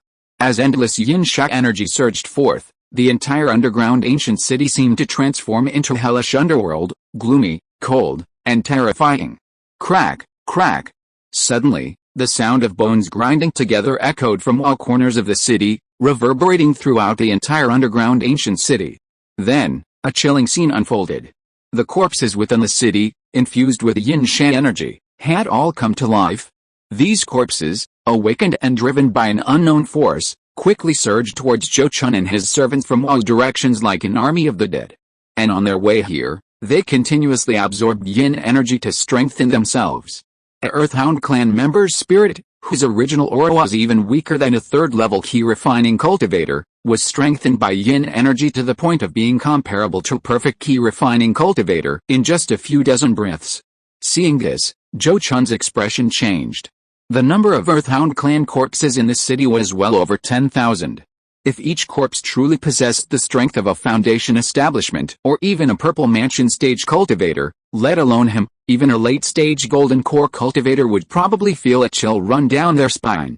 Fire Phoenix, go and deal with those spirits first, burn them all to ashes, Zhou Chun said, releasing the previously stored wood spirit and wood mulberry again, instructing it to use the Heavenly Wood Deo Soldier divine power to clear out the spirits. Upon receiving the order, the fiery phoenix let out a clear cry and immediately swooped down towards the densely packed army of spirits. Like a grim reaper spreading natural disasters, it showered down flames wherever it went, incinerating the corpses of the resurrected dead into ashes. To conserve its mana, the fiery phoenix would return after annihilating an area of the undead, drawing the still burning flames back into its body. On the other side, the wood spirit wood mulberry also unleashed its 9 condensed Deo soldiers, transforming them into bone crushers, shattering the charging undead corpses into fragments. Thanks to the 2 spirit pets' strenuous output, most of the surging undead corpses were burned and shattered before they could even attack Zhou Chun. If this continued, even if while the undead corpses were exhausted, it would only deplete the mana of Zhou Chun's 2 spirit pets. But this clearly did not satisfy the lurking observer. So it quickly revealed its true killing move. A white shadow flashed in the sky, and a white figure swiftly approached Zhou Chun. The mountain shield beside him activated instantly, bursting forth with a dazzling yellow light to block the white figure. Then, a loud explosion rang out, and the heavy, mountain-like magical shield was blasted away. Fortunately, Lei Jiao Bai reacted quickly, unleashing a bolt of silver lightning that struck the white figure. This exorcising lightning seemed to have a restraining effect on the white figure, instantly freezing it in midair and revealing its true form. It was none other than the radiant, jade-like corpse of the nascent soul cultivator. At this moment, taking advantage of the nascent soul corpse's paralysis and stiffness from the lightning, Zhou Chun's Tai-Bai dragon-slaying sword slashed fiercely at the corpse. But to his utter astonishment, this sword strike, capable of cleaving even a dragon's body, failed to shatter the nascent soul corpse, only severing some unimportant ribs. Was it because it had been tempered by yin energy? Zhou Chun quickly realized why the nascent soul corpse was so tough. Otherwise, let alone a mere nascent soul corpse, even a true nascent soul cultivator, without using defensive techniques, would absolutely be cut in two by a single sword strike. After being cleaved away by his sword, the nascent soul corpse finally expelled the lightning power from its body and resumed its normal function. With a swift movement, it retreated back into the temple ruins dense with yin energy, and did not launch another attack. However, Zhou Chun instinctively sensed something was wrong. Sure enough, his feeling quickly became reality. Suddenly, a series of crackling sounds came from the temple ruins dense with yin energy, and then a two-headed skeletal giant emerged from them. This two-headed skeletal giant had two skulls of different shapes. One was the skull of the nascent soul corpse that had just disappeared, and the other was the skull of a member of the Earthhound clan. Its skeletal body, several dozen feet tall, was formed by piecing together the bones of the nascent soul corpse, the Earthhound clan members, and demonic beasts. This extremely strange and incongruous two-headed skeletal giant emanated an aura of the highest rank, 4th grade, equivalent to a late-stage golden core cultivator. Even in terms of sheer magical power, it was stronger than any late-stage golden core cultivator Zhou Chun had ever seen. However, Zhou Chun remained filled with doubt about what kind of being it was. He immediately looked at the two-headed skeletal giant and asked in a deep voice, "Do you have a name, Pacitus, Pacitus?" Suddenly, a dark black flame surged from within the Earthhound clan member's skull, emitting a deafening roar. Just as Zhou Chun thought this was its name, the nascent soul corpse's HUD flickered with eerie green flames and emitted a low roar. "I am the Xuansha True Man Li Zhuan Gang." What was going on? Two souls in one body? Zhou Chun looked at the two-headed skeletal giant with surprise, also very astonished by its condition. But before he could ask further, the two-headed skeletal giant roared and launched an attack on him. It casually ripped a rib from its chest, which quickly transformed into a bone spear and was hurled at Zhou Chun. In an instant, Zhou Chun sensed a deadly danger from the bone spear. He hurriedly activated the defensive divine power attached to the mountain shield, directly using the shield as a fulcrum to transform into an earthen yellow mountain in front of him. Boom! With a loud bang, the earthen yellow mountain in front of Zhou Chun was directly shattered by the bone spear, and the mountain shield, itself was also blasted away. However, the bone spear, having exhausted its power, flew back to the two-headed skeletal giant, transforming back into a rib and returning to its original position. The two-headed skeletal giant then detached two more ribs, transforming them into two bone spears, which it hurled at Zhou Chun. This sight caused Zhou Chun's expression to change drastically, and he hurriedly had Lei Jiao use his lightning escape technique to dodge the attack.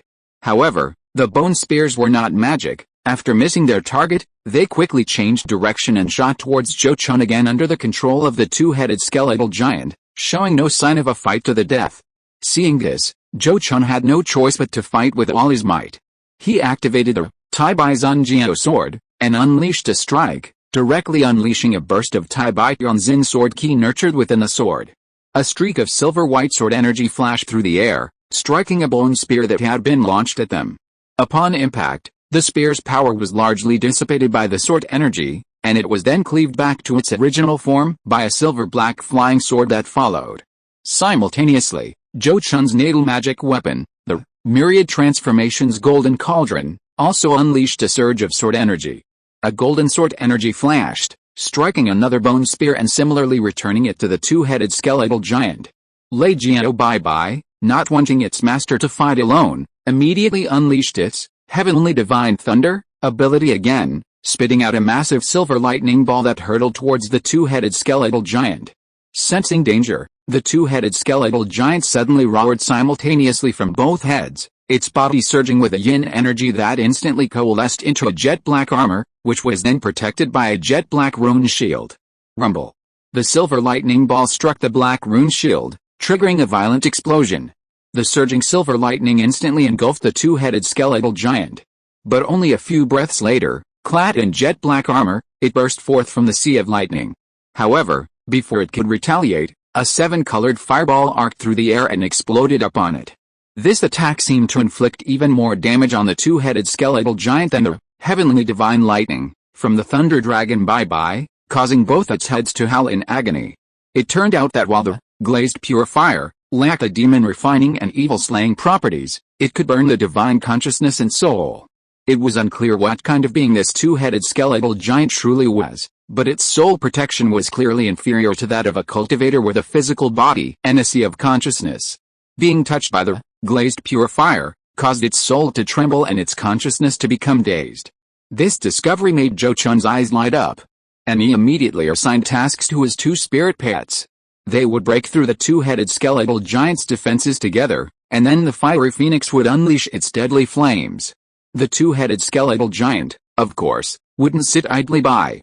It quickly found a way to resist the glazed pure fire, completely encasing its head in bones to form a sphere and laying down a thick layer of yin shaki as a protective barrier. While this couldn't completely block the glazed pure fire's burning effect on the soul, it maximized the reduction of the damage it suffered.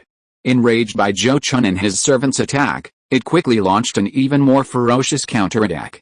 A black aura suddenly burst forth from its body, instantly drawing in the surrounding yin shaki, which flowed like water to flame, merging into the black aura. Soon, a giant black yin sha python took shape. This python was hundreds of feet long, its body even sprouting tangible, jet-black scales, as if it were alive. Hiss! A hiss rang out, and the giant yin-yang python, accompanied by a chilling wind, lunged at Lei Jiao Bai and Zhou Chun on its back. Before it could even get close, a bolt of silver lightning struck it. Although the attack shattered a portion of its body, the dense yin-yang energy of the area quickly replenished it, repairing the damage. In a sense, it was now practically mortal. Seeing this, Zhou Chun immediately leaped away from Lei Jiao Bai's body, allowing it to unleash its close combat abilities without restraint. Lightning crackled in the void as Lei Jiao Bai, its body crackling with electricity, charged head-on at the giant yin-yang python. Despite the significant size difference, the lightning encircled Lei Jiao Bai gained the upper hands in the fight, tearing the python apart with each collision. However, the python's immortality was incredibly troublesome, as it consistently used its advantageous position to absorb yin-yang energy and regenerate. Because of the dense yin energy in its deep underground location, Lei Jiao Bai was unable to draw upon the power of heavenly lightning to strengthen itself, and its magical power was dwindling with each use. The same situation occurred with the Yan Yu Hou Feng. It had already expended considerable magical power cleaning up the corpses of the dead, and with the power used to break the formation at the beginning, its magical power was now less than 30%. On the other hand, Zhou Chun, having contributed less and been constantly consuming great replenishing pills to recover his magical power, still had more than half of his power remaining, making him the one in the best condition. This won't do, it seems I need to finish this quickly. Upon receiving the message from his spirit pets, Zhou Chun's expression hardened, feeling considerable pressure. His two spirit pets were his biggest helpers in dealing with this two-headed skeletal giant. If either of them lost its fighting ability, the battle would collapse, and he might even find it difficult to leave this place. After weighing the options, Zhou Chun quickly made a decision. He swiftly formed hand seals, unleashing the beast spirit fusion technique to merge with a thunder flood dragon, transforming into a human-faced thunder flood dragon. This completely alleviated the thunder flood dragon's lack of magical power, allowing it to freely unleash its lightning abilities. The effect was obvious, in the blink of an eye. Through several waves of fierce attacks, the human-faced thunder flood dragon quickly dismantled the Yin Sha giant python, utterly annihilating the black aura supporting its continuous regeneration. The disappearance of this black aura seemed to have a significant impact on the two-headed skeletal giant, its magical power instantly dropping, though still remaining at the late golden core stage. Immediately afterward, the human-faced thunder flood dragon swung its tail, directly attacking the two-headed skeletal giant's true form. If you are listening to this novel on a channel other than Fanfic World, it means it was downloaded and re-uploaded without effort. We warmly invite you to visit our channel, Fanfic World. There you will find the original version of this story and many other novels of various genres. We look forward to seeing you dive into a world of incredible novels.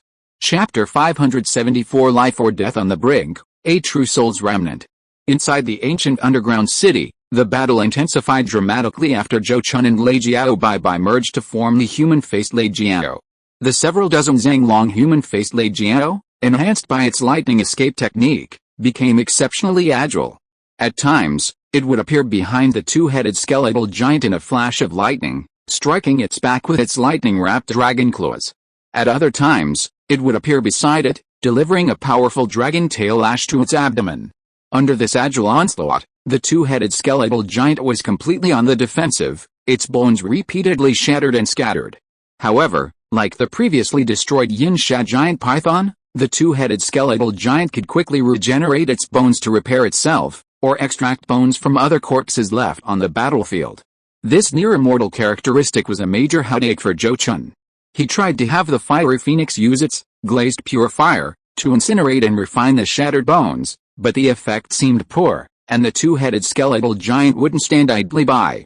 Although this two-headed skeletal giant didn't seem very intelligent, lacking a clear and rational consciousness, it was still a sentient being.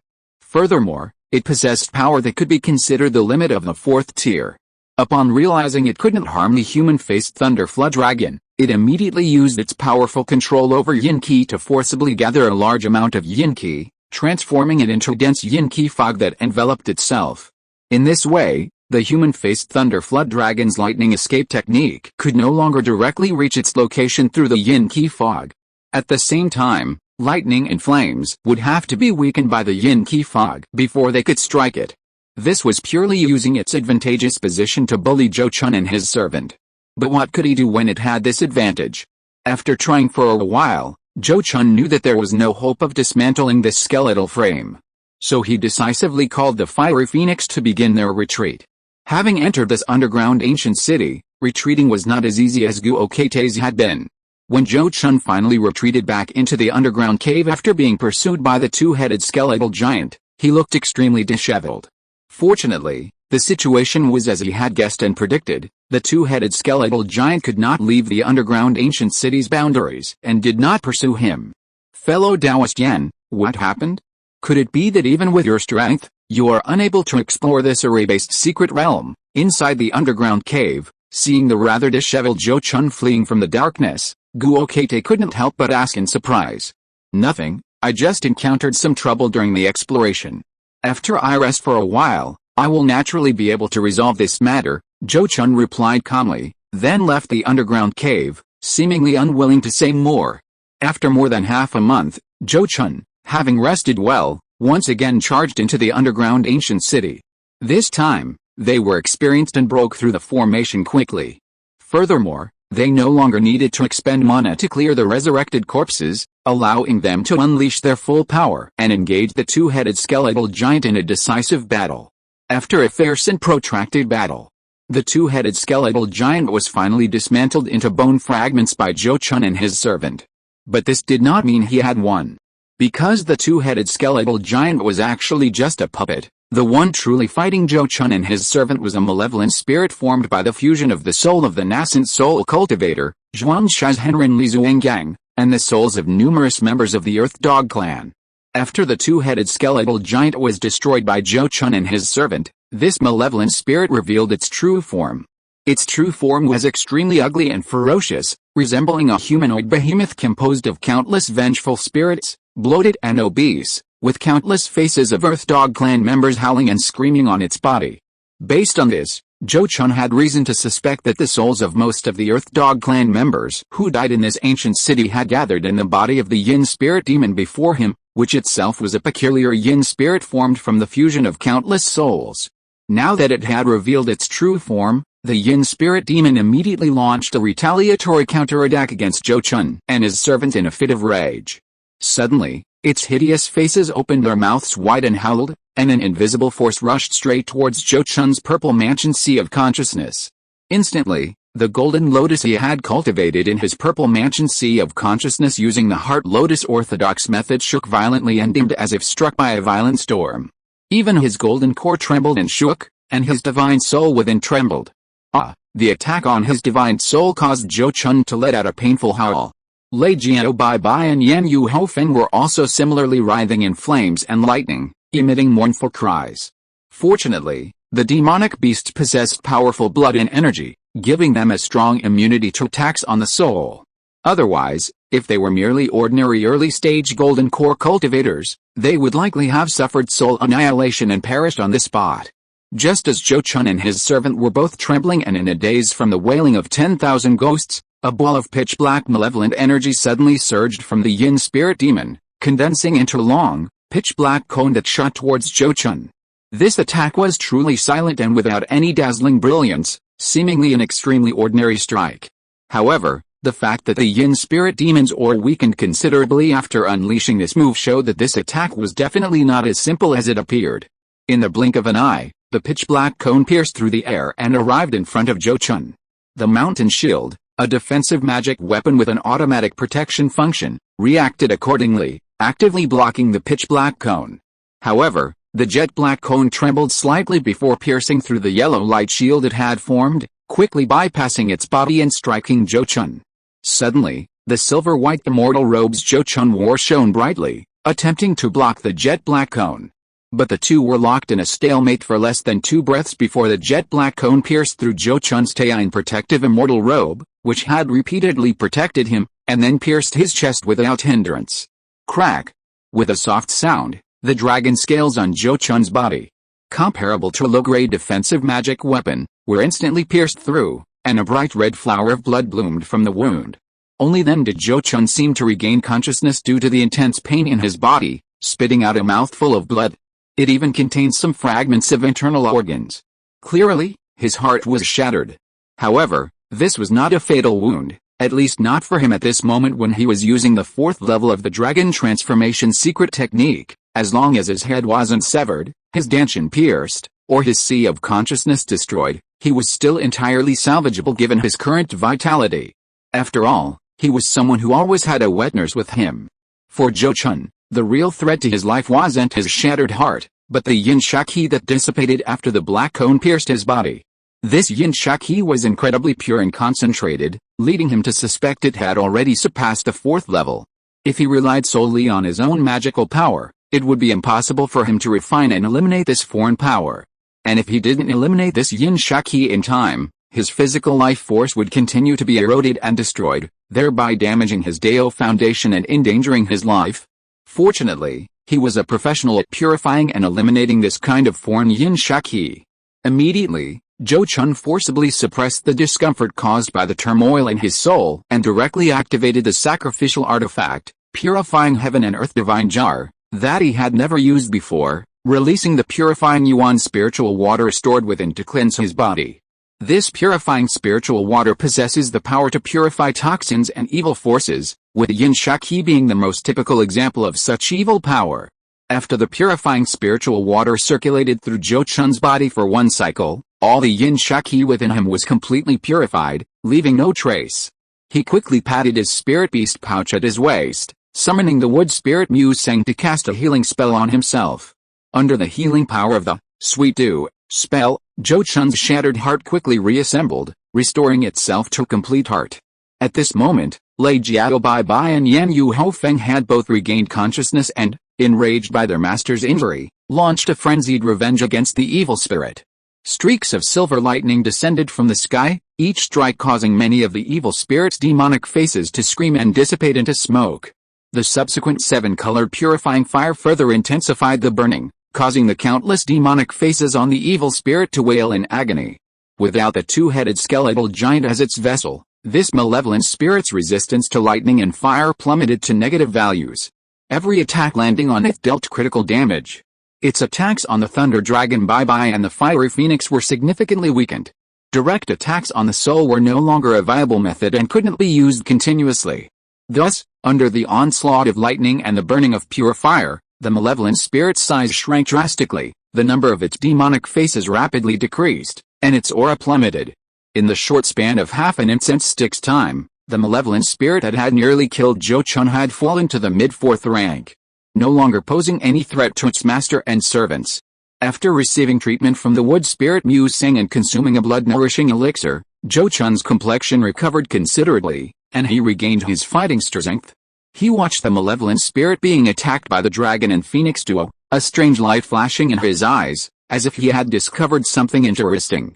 After coldly observing the two spirit pets reduce the aura of the yin spirit demon to low-grade 4th rank, Zhou Chun suddenly spoke up, stopping the two spirit pets from attacking.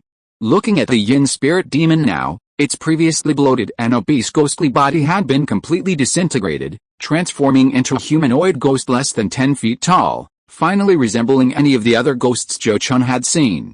Zhou Chun looked at the humanoid ghost before him, a glint of light flashing in his eyes, and suddenly said, "May I now address you as true person Zhuan Shan?" Upon hearing the words true person Zhuan Shan, the humanoid ghost swayed. Then, black energy surged on its face, revealing the somewhat cold and stern face of a middle-aged man.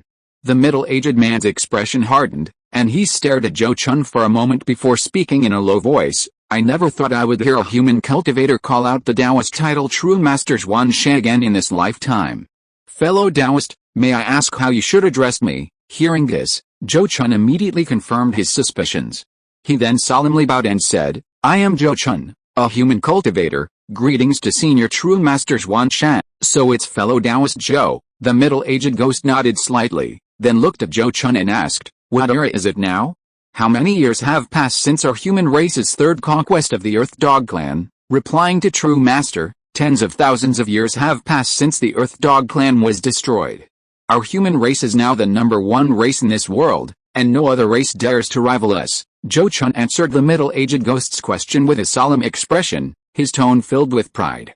Upon hearing his answer, the middle-aged ghost was shocked, then sighed in a daze. "So it's been tens of thousands of years? How the world has changed so much, it's truly lamentable." He then glanced at the alien city beneath his feet and turned to Zhou Chun, asking, "Since the Earth Dog Clan has been extinct for tens of thousands of years, fellow Taoist Zhou, you must be here on an adventure to find treasure." "That's right. I discovered this item on the ancient battlefield outside, and that's how I found this array-based secret realm." Zhou Chun nodded slightly, then patted his storage bag at his waist and took out a broken, top-grade magic weapon. Upon seeing the broken spear in his hand, the middle-aged man's ghost couldn't help but show an expression of excitement and nostalgia, exclaiming, "This is the mysterious fiend soul-destroying spear I used in my previous life, my natal magic weapon refined over 800 years. He then muttered to himself, "Was that final battle so intense? Even the mysterious fiend soul-destroying spear was broken and shattered. No wonder I perished here." Judging from his words, it seemed he had lost some memories and didn't remember what happened in his final moments. Zhou Chun also took the opportunity to ask, "Senior, don't you remember?" "I don't remember. I am now at most a remnant soul. Being able to remember who I am and retain some memories of my past life is already quite good." The middle-aged man's ghost shook his head, answering sadly in a low voice.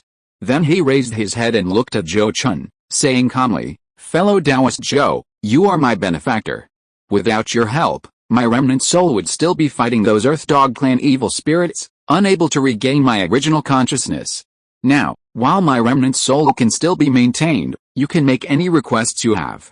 As long as I can fulfill them, I will not refuse." Hearing this, Zhou Chun was slightly startled and looked at him with surprise, saying, "Senior, what do you mean? Haven't you transformed into a ghost cultivator, ghost cultivator?" "No, I am not a ghost cultivator, and I don't understand ghost cultivation methods at all." The middle-aged ghost man shook his head repeatedly, directly denying Zhou Chun's statement. "Not feeling well, we'll try to update 8,000 words tomorrow and the day after." Chapter 575. A Mixed Harvest. The middle-aged ghost before him wasn't a ghost cultivator, a fact that greatly surprised Zhou Chun. In his understanding, only legendary ghost cultivators could maintain their original consciousness for tens of thousands of years. Zhou Chun had only learned about ghost cultivators from the texts he'd obtained from slaying demonic cultivators. It was said to be a form of unconventional longevity, with ghost cultivators of the same level often having a lifespan more than 10 times that of immortal cultivators of the same level. However, ghost cultivation methods were extremely rare, and the requirements for an immortal cultivator to switch to ghost cultivation were extremely high, at least at the Purple Mansion stage. In reality, according to the texts, even if a Purple Mansion stage cultivator possessed the ghost cultivation method and gathered the necessary spiritual materials, their success rate was less than 10%. The cultivators who could relatively easily switch to ghost cultivation were those at the nascent soul stage. Once they reached the nascent soul stage, with the right conditions and the ghost cultivation method, the success rate was over 70%, and once successful, their lifespan could reach tens of thousands of years. However, while ghost cultivators enjoy long lifespans, they also have many drawbacks. First, each breakthrough to a major realm attracts a powerful heavenly tribulation, several times stronger than the tribulations of demons of the same level. Under such circumstances, becoming a ghost cultivator essentially means losing the possibility of pursuing the Dao. No ghost cultivator can withstand such terrifying tribulations. Second, ghost cultivators can only reside in Yin Sha lands. Once they leave, their ghostly bodies will collapse due to the loss of Yin Sha Qi, not only experiencing a sharp drop in strength but also resulting in complete annihilation of both body and soul. Such restrictions mean that once a cultivator becomes a ghost cultivator, they become a true bound spirit, confined to a small area, lacking freedom, a complete reversal of the carefree immortal path pursued in cultivation novels. Furthermore, ghost cultivators suffer from other numerous drawbacks, such as fear of sunlight, being countered by lightning magic and yang attribute true fire, being unable to truly enjoy fine food and wine due to the lack of a physical body, and being unable to reproduce. In conclusion, even those cultivators who possess the methods of ghost cultivation might not truly wish to convert to ghost cultivation. Zhuan Shazhenren was a nascent soul cultivator in his previous life. If he possessed the methods of ghost cultivation and converted to ghost cultivation before his death, it wouldn't be surprising if he survived to this day and retained his memories. Therefore, when Zhou Chun discovered that the yin spirits and evil ghosts were gradually developing independent consciousness under the lightning and fire, and that their auras were changing, he suspected ghost cultivation and believed that the middle-aged man's ghost was Zhuan Shazhenren, who had converted to ghost cultivation. Who would have thought it wasn't? Surprised, Zhou Chun couldn't help but ask directly, "Since you didn't follow the path of ghost cultivation, how could you retain consciousness to this day?" This question was somewhat offensive. However, the remnant soul of Zhuan Shazhenren was no match for him. In fact, his life and death were in Zhou Chun's hands, so Zhou Chun didn't need to hold back. The middle-aged ghost seemed to understand this as well, showing no reaction to Zhou Chun's offense. He simply replied calmly, "I don't know either. Perhaps the environment here is special, giving my remnant soul some characteristics of a ghost cultivator, or perhaps I cultivated some profound techniques in my previous life." He didn't seem to be lying, nor did he have any reason to. This forced Zhou Chun to re-examine the situation. If a cultivator's soul could truly undergo some natural transformation here, becoming similar to a ghost cultivator, then this place could be considered a treasure trove. However, Zhou Chun believed the latter was more likely. After all, the middle-aged ghost had said he was merely the remnant soul of Zhuan Shazhenren, having lost many memories. Perhaps Zhuan Shazhenren had actually seen ghost cultivation methods and chose to switch to ghost cultivation at the time of his death. But there was no need to dwell on that now. Since the middle-aged ghost said he didn't know, asking further would be pointless. It was better to ask about something more practical. Zhou Chun quickly looked at the middle-aged man's ghost and asked, "Senior true person, do you still remember your experience when you formed your nascent soul? Do you have any supernatural abilities or secret techniques that you can pass on to this junior? Do you know where your storage bag and other belongings went?" Several golden core cultivators had emerged from the Zhou family's ancestors, so they had left behind quite a few insights into forming the golden core. However, there wasn't a single notebook containing insights into forming the nascent soul. These were closely guarded secrets of various powerful forces, and even if the entire family was to be wiped out, they wouldn't be leaked to aid the enemy.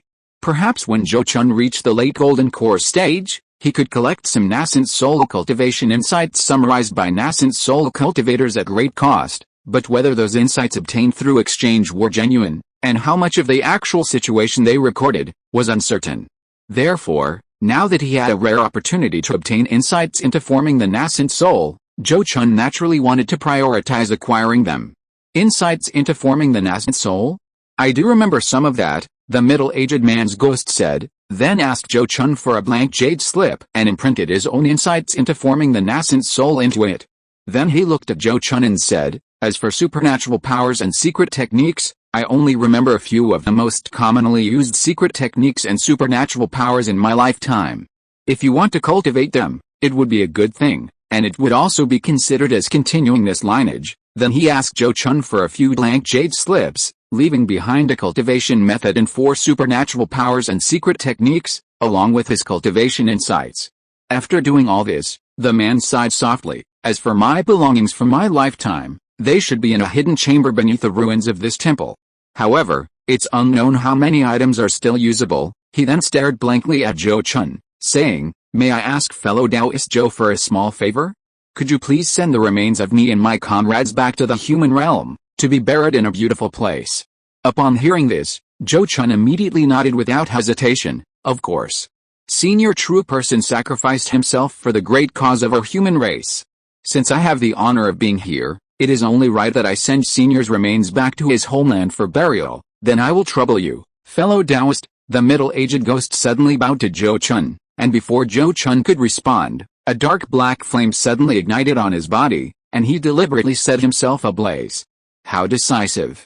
Is he truly tired of living too long and wants to be free as soon as possible? Looking at the embers left after the middle-aged man's ghost self-immolated, Zhou Chun couldn't help but sigh deeply. He actually understood the other's thoughts to some extent.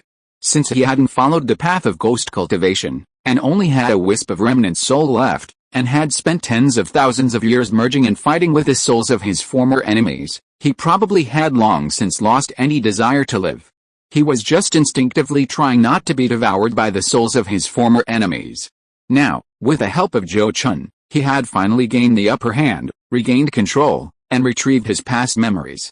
Naturally, he wanted to end everything while he was still conscious. Otherwise, if he delayed, and his soul gradually recovered under the nourishment of the yin energy of this place, the lingering thoughts of the Earth Dog clan members within him would surely return, vying for control of his soul again, causing his consciousness to sink once more. Understanding is one thing, but whether he could act as decisively as the other person in his shoes was something Zhou Chun couldn't guarantee. He was always afraid of death. After a moment of reflection, Zhou Chun didn't rush to search the secret chamber beneath the temple. Instead, he first examined the information on the jade slips in his hand, focusing particularly on the insights into core formation and nascent soul formation. So that's how it is. So this is the process of core formation and nascent soul formation?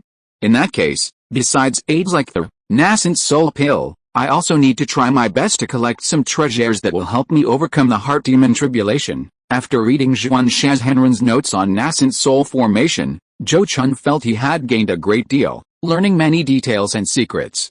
For example, the process of core formation and nascent soul formation isn't necessarily better the faster it is. Some powerful forces in the cultivation world possess secret techniques that aid in nascent soul formation, and these techniques often delay the process to increase the success rate. Furthermore, the inner demon tribulation is not entirely without clues.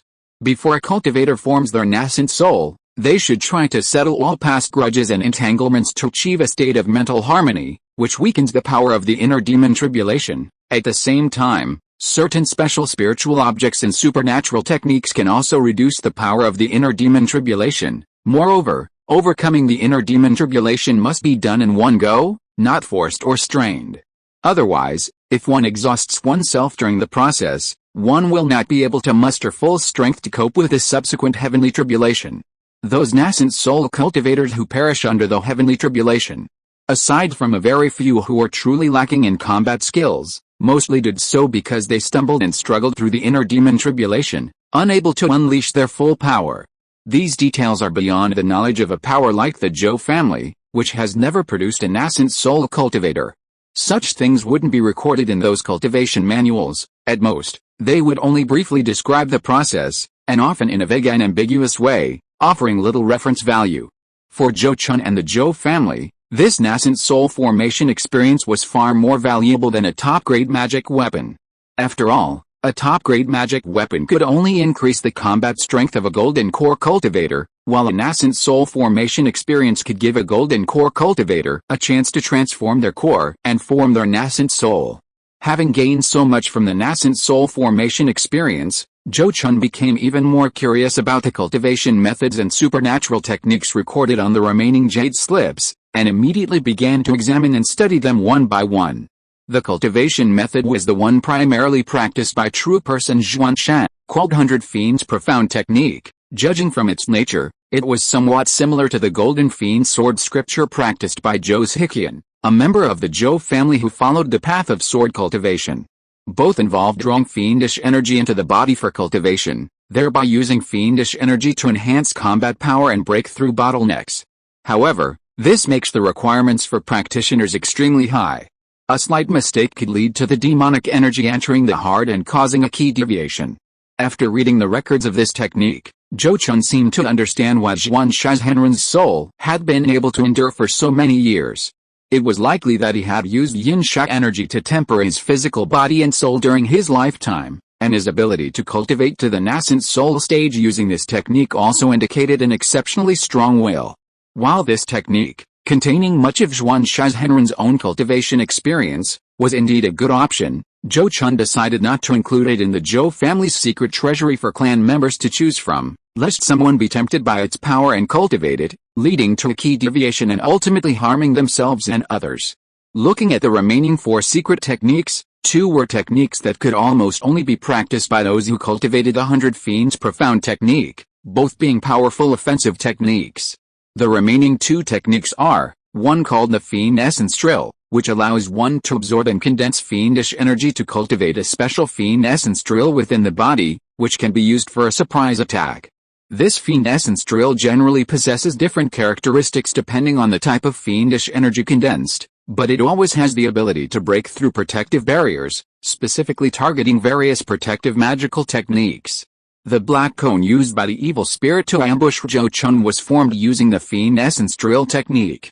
Although Zhou Chun hasn't cultivated 100 Fiends Profound art, he can still condense a Fiend Ancestral by absorbing golden fiendish energy, thus unleashing the effects of this technique. He carefully studied this technique and found that its cultivation method isn't actually difficult. The challenge lies in how to continuously absorb fiendish energy to enhance the power of the Fiend Ancestral while keeping the physical body's magical power to its limits. This results in the same technique, used by different people at the same cultivation level, having vastly different power levels. From this perspective, cultivators who practice the 100 Fiends Profound Technique will definitely have a great advantage, maximizing the power of this secret art. Another type is the Blood Essence Escape secret art, which allows one to burn life essence in blood to gain a flight speed far exceeding their cultivation level. Zhou Chun didn't consider cultivating this type. He already possessed the Thunder Escape technique after transforming into a human-faced Thunder Dragon, so there was no need to cultivate or use such a self-destructive technique.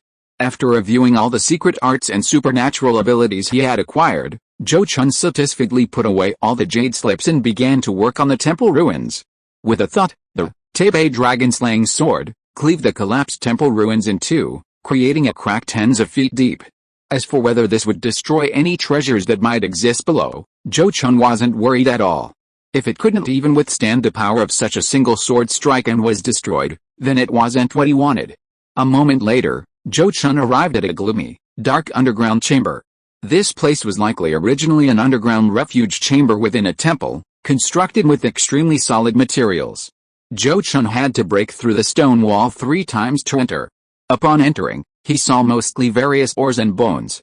The bones, needless to say, were probably replacement parts from the 2-headed skeletal giant he had encountered earlier. The ores, however, were likely due to the Earth Dog clan's innate love of minerals, leading the evil spirits to collect them here. Unfortunately, over the long years, eroded by the dense yin energy of this place, most of the precious ores had lost their spiritual essence, becoming worthless stones. However, some ores, after merging with yin energy, became extremely rare yin attribute mineral materials. These were excellent materials for demonic and ghost cultivators to craft magical artifacts and treasures, their value multiplying many times over for those who needed them. Zhou Chun collected these ores, hoping to use them later. However, his goal here was not merely some yin ore, but rather the relics left behind by the nascent soul stage cultivator, Zhuan Shazhenren. As his powerful divine sense swept across the underground chamber, he unearthed all the possible relics. However, upon seeing the pile of relics before him, Zhou Chun fell silent. He seemed to understand why the remnant soul of Zhuan Shazhenren hadn't paid much attention to these things earlier. There really wasn't much to say. Tens of thousands of years had passed, and he had spent tens of thousands of years in this place dense with yin energy. Things that might have been treasures back then had either lost their spiritual essence or been absorbed into yin energy, rendering them unusable. The only usable find was a small pile of extremely high-quality yin attribute ore, likely rare minerals obtained by Zhuan Shazhenren during his conquest of the Earth Dog clan, which had transformed into yin ore over the long years before he could use them. There was also a broken spearhead. This broken spearhead was a fragment of the Zhuan Sha soul-destroying spear, Zhuan Shazhenren's natal magic weapon, and it was a treasure along with the spear shaft in Zhou Chun's hand. Thanks to the powerful nature of a top-grade magic weapon, it had withstood the test of time and hadn't been completely corrupted. After examining the spearhead, Zhou Chun discovered that it contained a significant amount of Zheng metal, which could nourish his natal magic weapon, the Myriad Transformations Golden Cauldron, making it the only usable gain. The other useful items were some ancient texts and similar objects. 10,000 years had passed, and Zhuan Shazhenren's original storage bag was long gone, likely opened by evil spirits. The various items stored within, including numerous ancient texts, were now scattered throughout the underground chamber. Many of these texts had been damaged over the long years. Zhou Chun painstakingly collected and organized the scattered texts and miscellaneous items in the underground chamber. However, this process quickly led him to discover something extraordinary, a purplish-black wooden token carved with an evil spirit pattern. Despite the passage of time, its spiritual power remained undiminished. This was because its material was top-grade, soul-nourishing wood, a supreme spiritual wood that could be considered a fifth-order spiritual wood. However, this object wasn't a magical artifact and couldn't be refined. Rather, it seemed to be a container for storing information. It's a pity that the remnant soul of the Zhuan Shazhenren has already been severed, otherwise, showing it to him might have helped him remember its origin. Zhou Chun looked at the evil spirit token made of top-grade, soul-nourishing wood, in his hand and couldn't help but lament its loss. It was conceivable that such a spiritual object, used as a container, must contain extraordinary information, making it impossible for Zhou Chun not to be curious. Aside from this object, Zhou Chun didn't hold out much hope for the other books and similar items. Most were either missing pages or damaged by filth. Perhaps some biographies could still be used, but the cultivation techniques and secret arts were completely useless. Zhou Chun, with the idea of making use of waste, collected them all. After repeatedly checking the underground chamber several times to ensure no treasures were missed, Zhou Chun finally left. Upon arriving at the ancient city outside, Zhou Chun first collected the remains of Zhuan Shazhenren and other human cultivators, storing them in his storage bag. Then, he began searching for anything worth collecting. Surprisingly, compared to the underground chamber, this underground city actually contained quite a few things worth noting. Thanks to the dense yin energy here, Many yin attribute spiritual creatures grew in various places within the city. Beside an ancient well, Zhou Chun even discovered a yin yuan zhi mushroom the size of an 8 immortal table. Such a large yin yuan zhi mushroom must be over 10,000 years old. If some nascent soul stage ghost cultivators or old monsters from the yin ghost sect saw this, they'd probably go crazy for it. Zhou Chun stared in shock at the jet-black Ganoderma lucidum on the ground, his emotions indescribable. This was likely the most precious spiritual herb he had ever obtained, even surpassing the over 5,000-year-old jade Ganoderma lucidum in his possession in terms of rarity. However, as a yin attribute spiritual herb, this yin yuan Ganoderma lucidum was highly poisonous to cultivators. The pure yin attribute spiritual energy within it was so potent that even a nascent soul cultivator would have to expend considerable effort to remove it. Therefore, no matter how precious it was useless to him unless he traded it with other ghost or demon cultivators. But even if you were willing to trade with ghost or demon cultivators, these two types of beings were not easy to deal with. Without equal strength to instill fear and apprehension, he couldn't even dream of an equal exchange with him. I'll put it away for now. It's a rare treasure after all. Zhou Chun took a deep breath and immediately dug out the yin yuan Ganoderma lucidum, placing it in a jade box made from a 10,000-year-old piece of submerged wood he had found in the ancient city. Such yin attribute spiritual objects cannot be contained in normal jade boxes. The yin energy emanating from them would easily erode the spiritual essence of the jade box. They must be contained in containers made of yin attribute spiritual jade and spiritual wood. After searching the entire underground ancient city, Zhou Chun had collected no fewer than 30 yin attribute spiritual objects, the worst of which were 1,000-year-old treasures. If these things fell into the hands of a golden core cultivator from the yin ghost sect, they would definitely greatly enhance his personal cultivation and strength, and even a nascent soul stage old demon could benefit greatly. Unfortunately, in Zhou Chun's hands, these things were currently just collectibles, with no value whatsoever. Therefore, he did not search as thoroughly as before and quickly left the underground ancient city, returning to the underground cave outside. How did it go? Judging from fellow Taoist Yan's appearance this time, it seems you've finished exploring inside? Could you tell me about the general situation inside the underground cave? Guo Keite's spirits lifted when he saw Zhou Chun emerge calmly from the array's secret realm. He immediately looked at him expectantly and asked about his gains. Although he knew in his heart that whatever Zhou Chun obtained inside had nothing to do with him, for someone who had spent so much effort on this array's secret realm, knowing what was inside would give him peace of mind and put his mind at ease.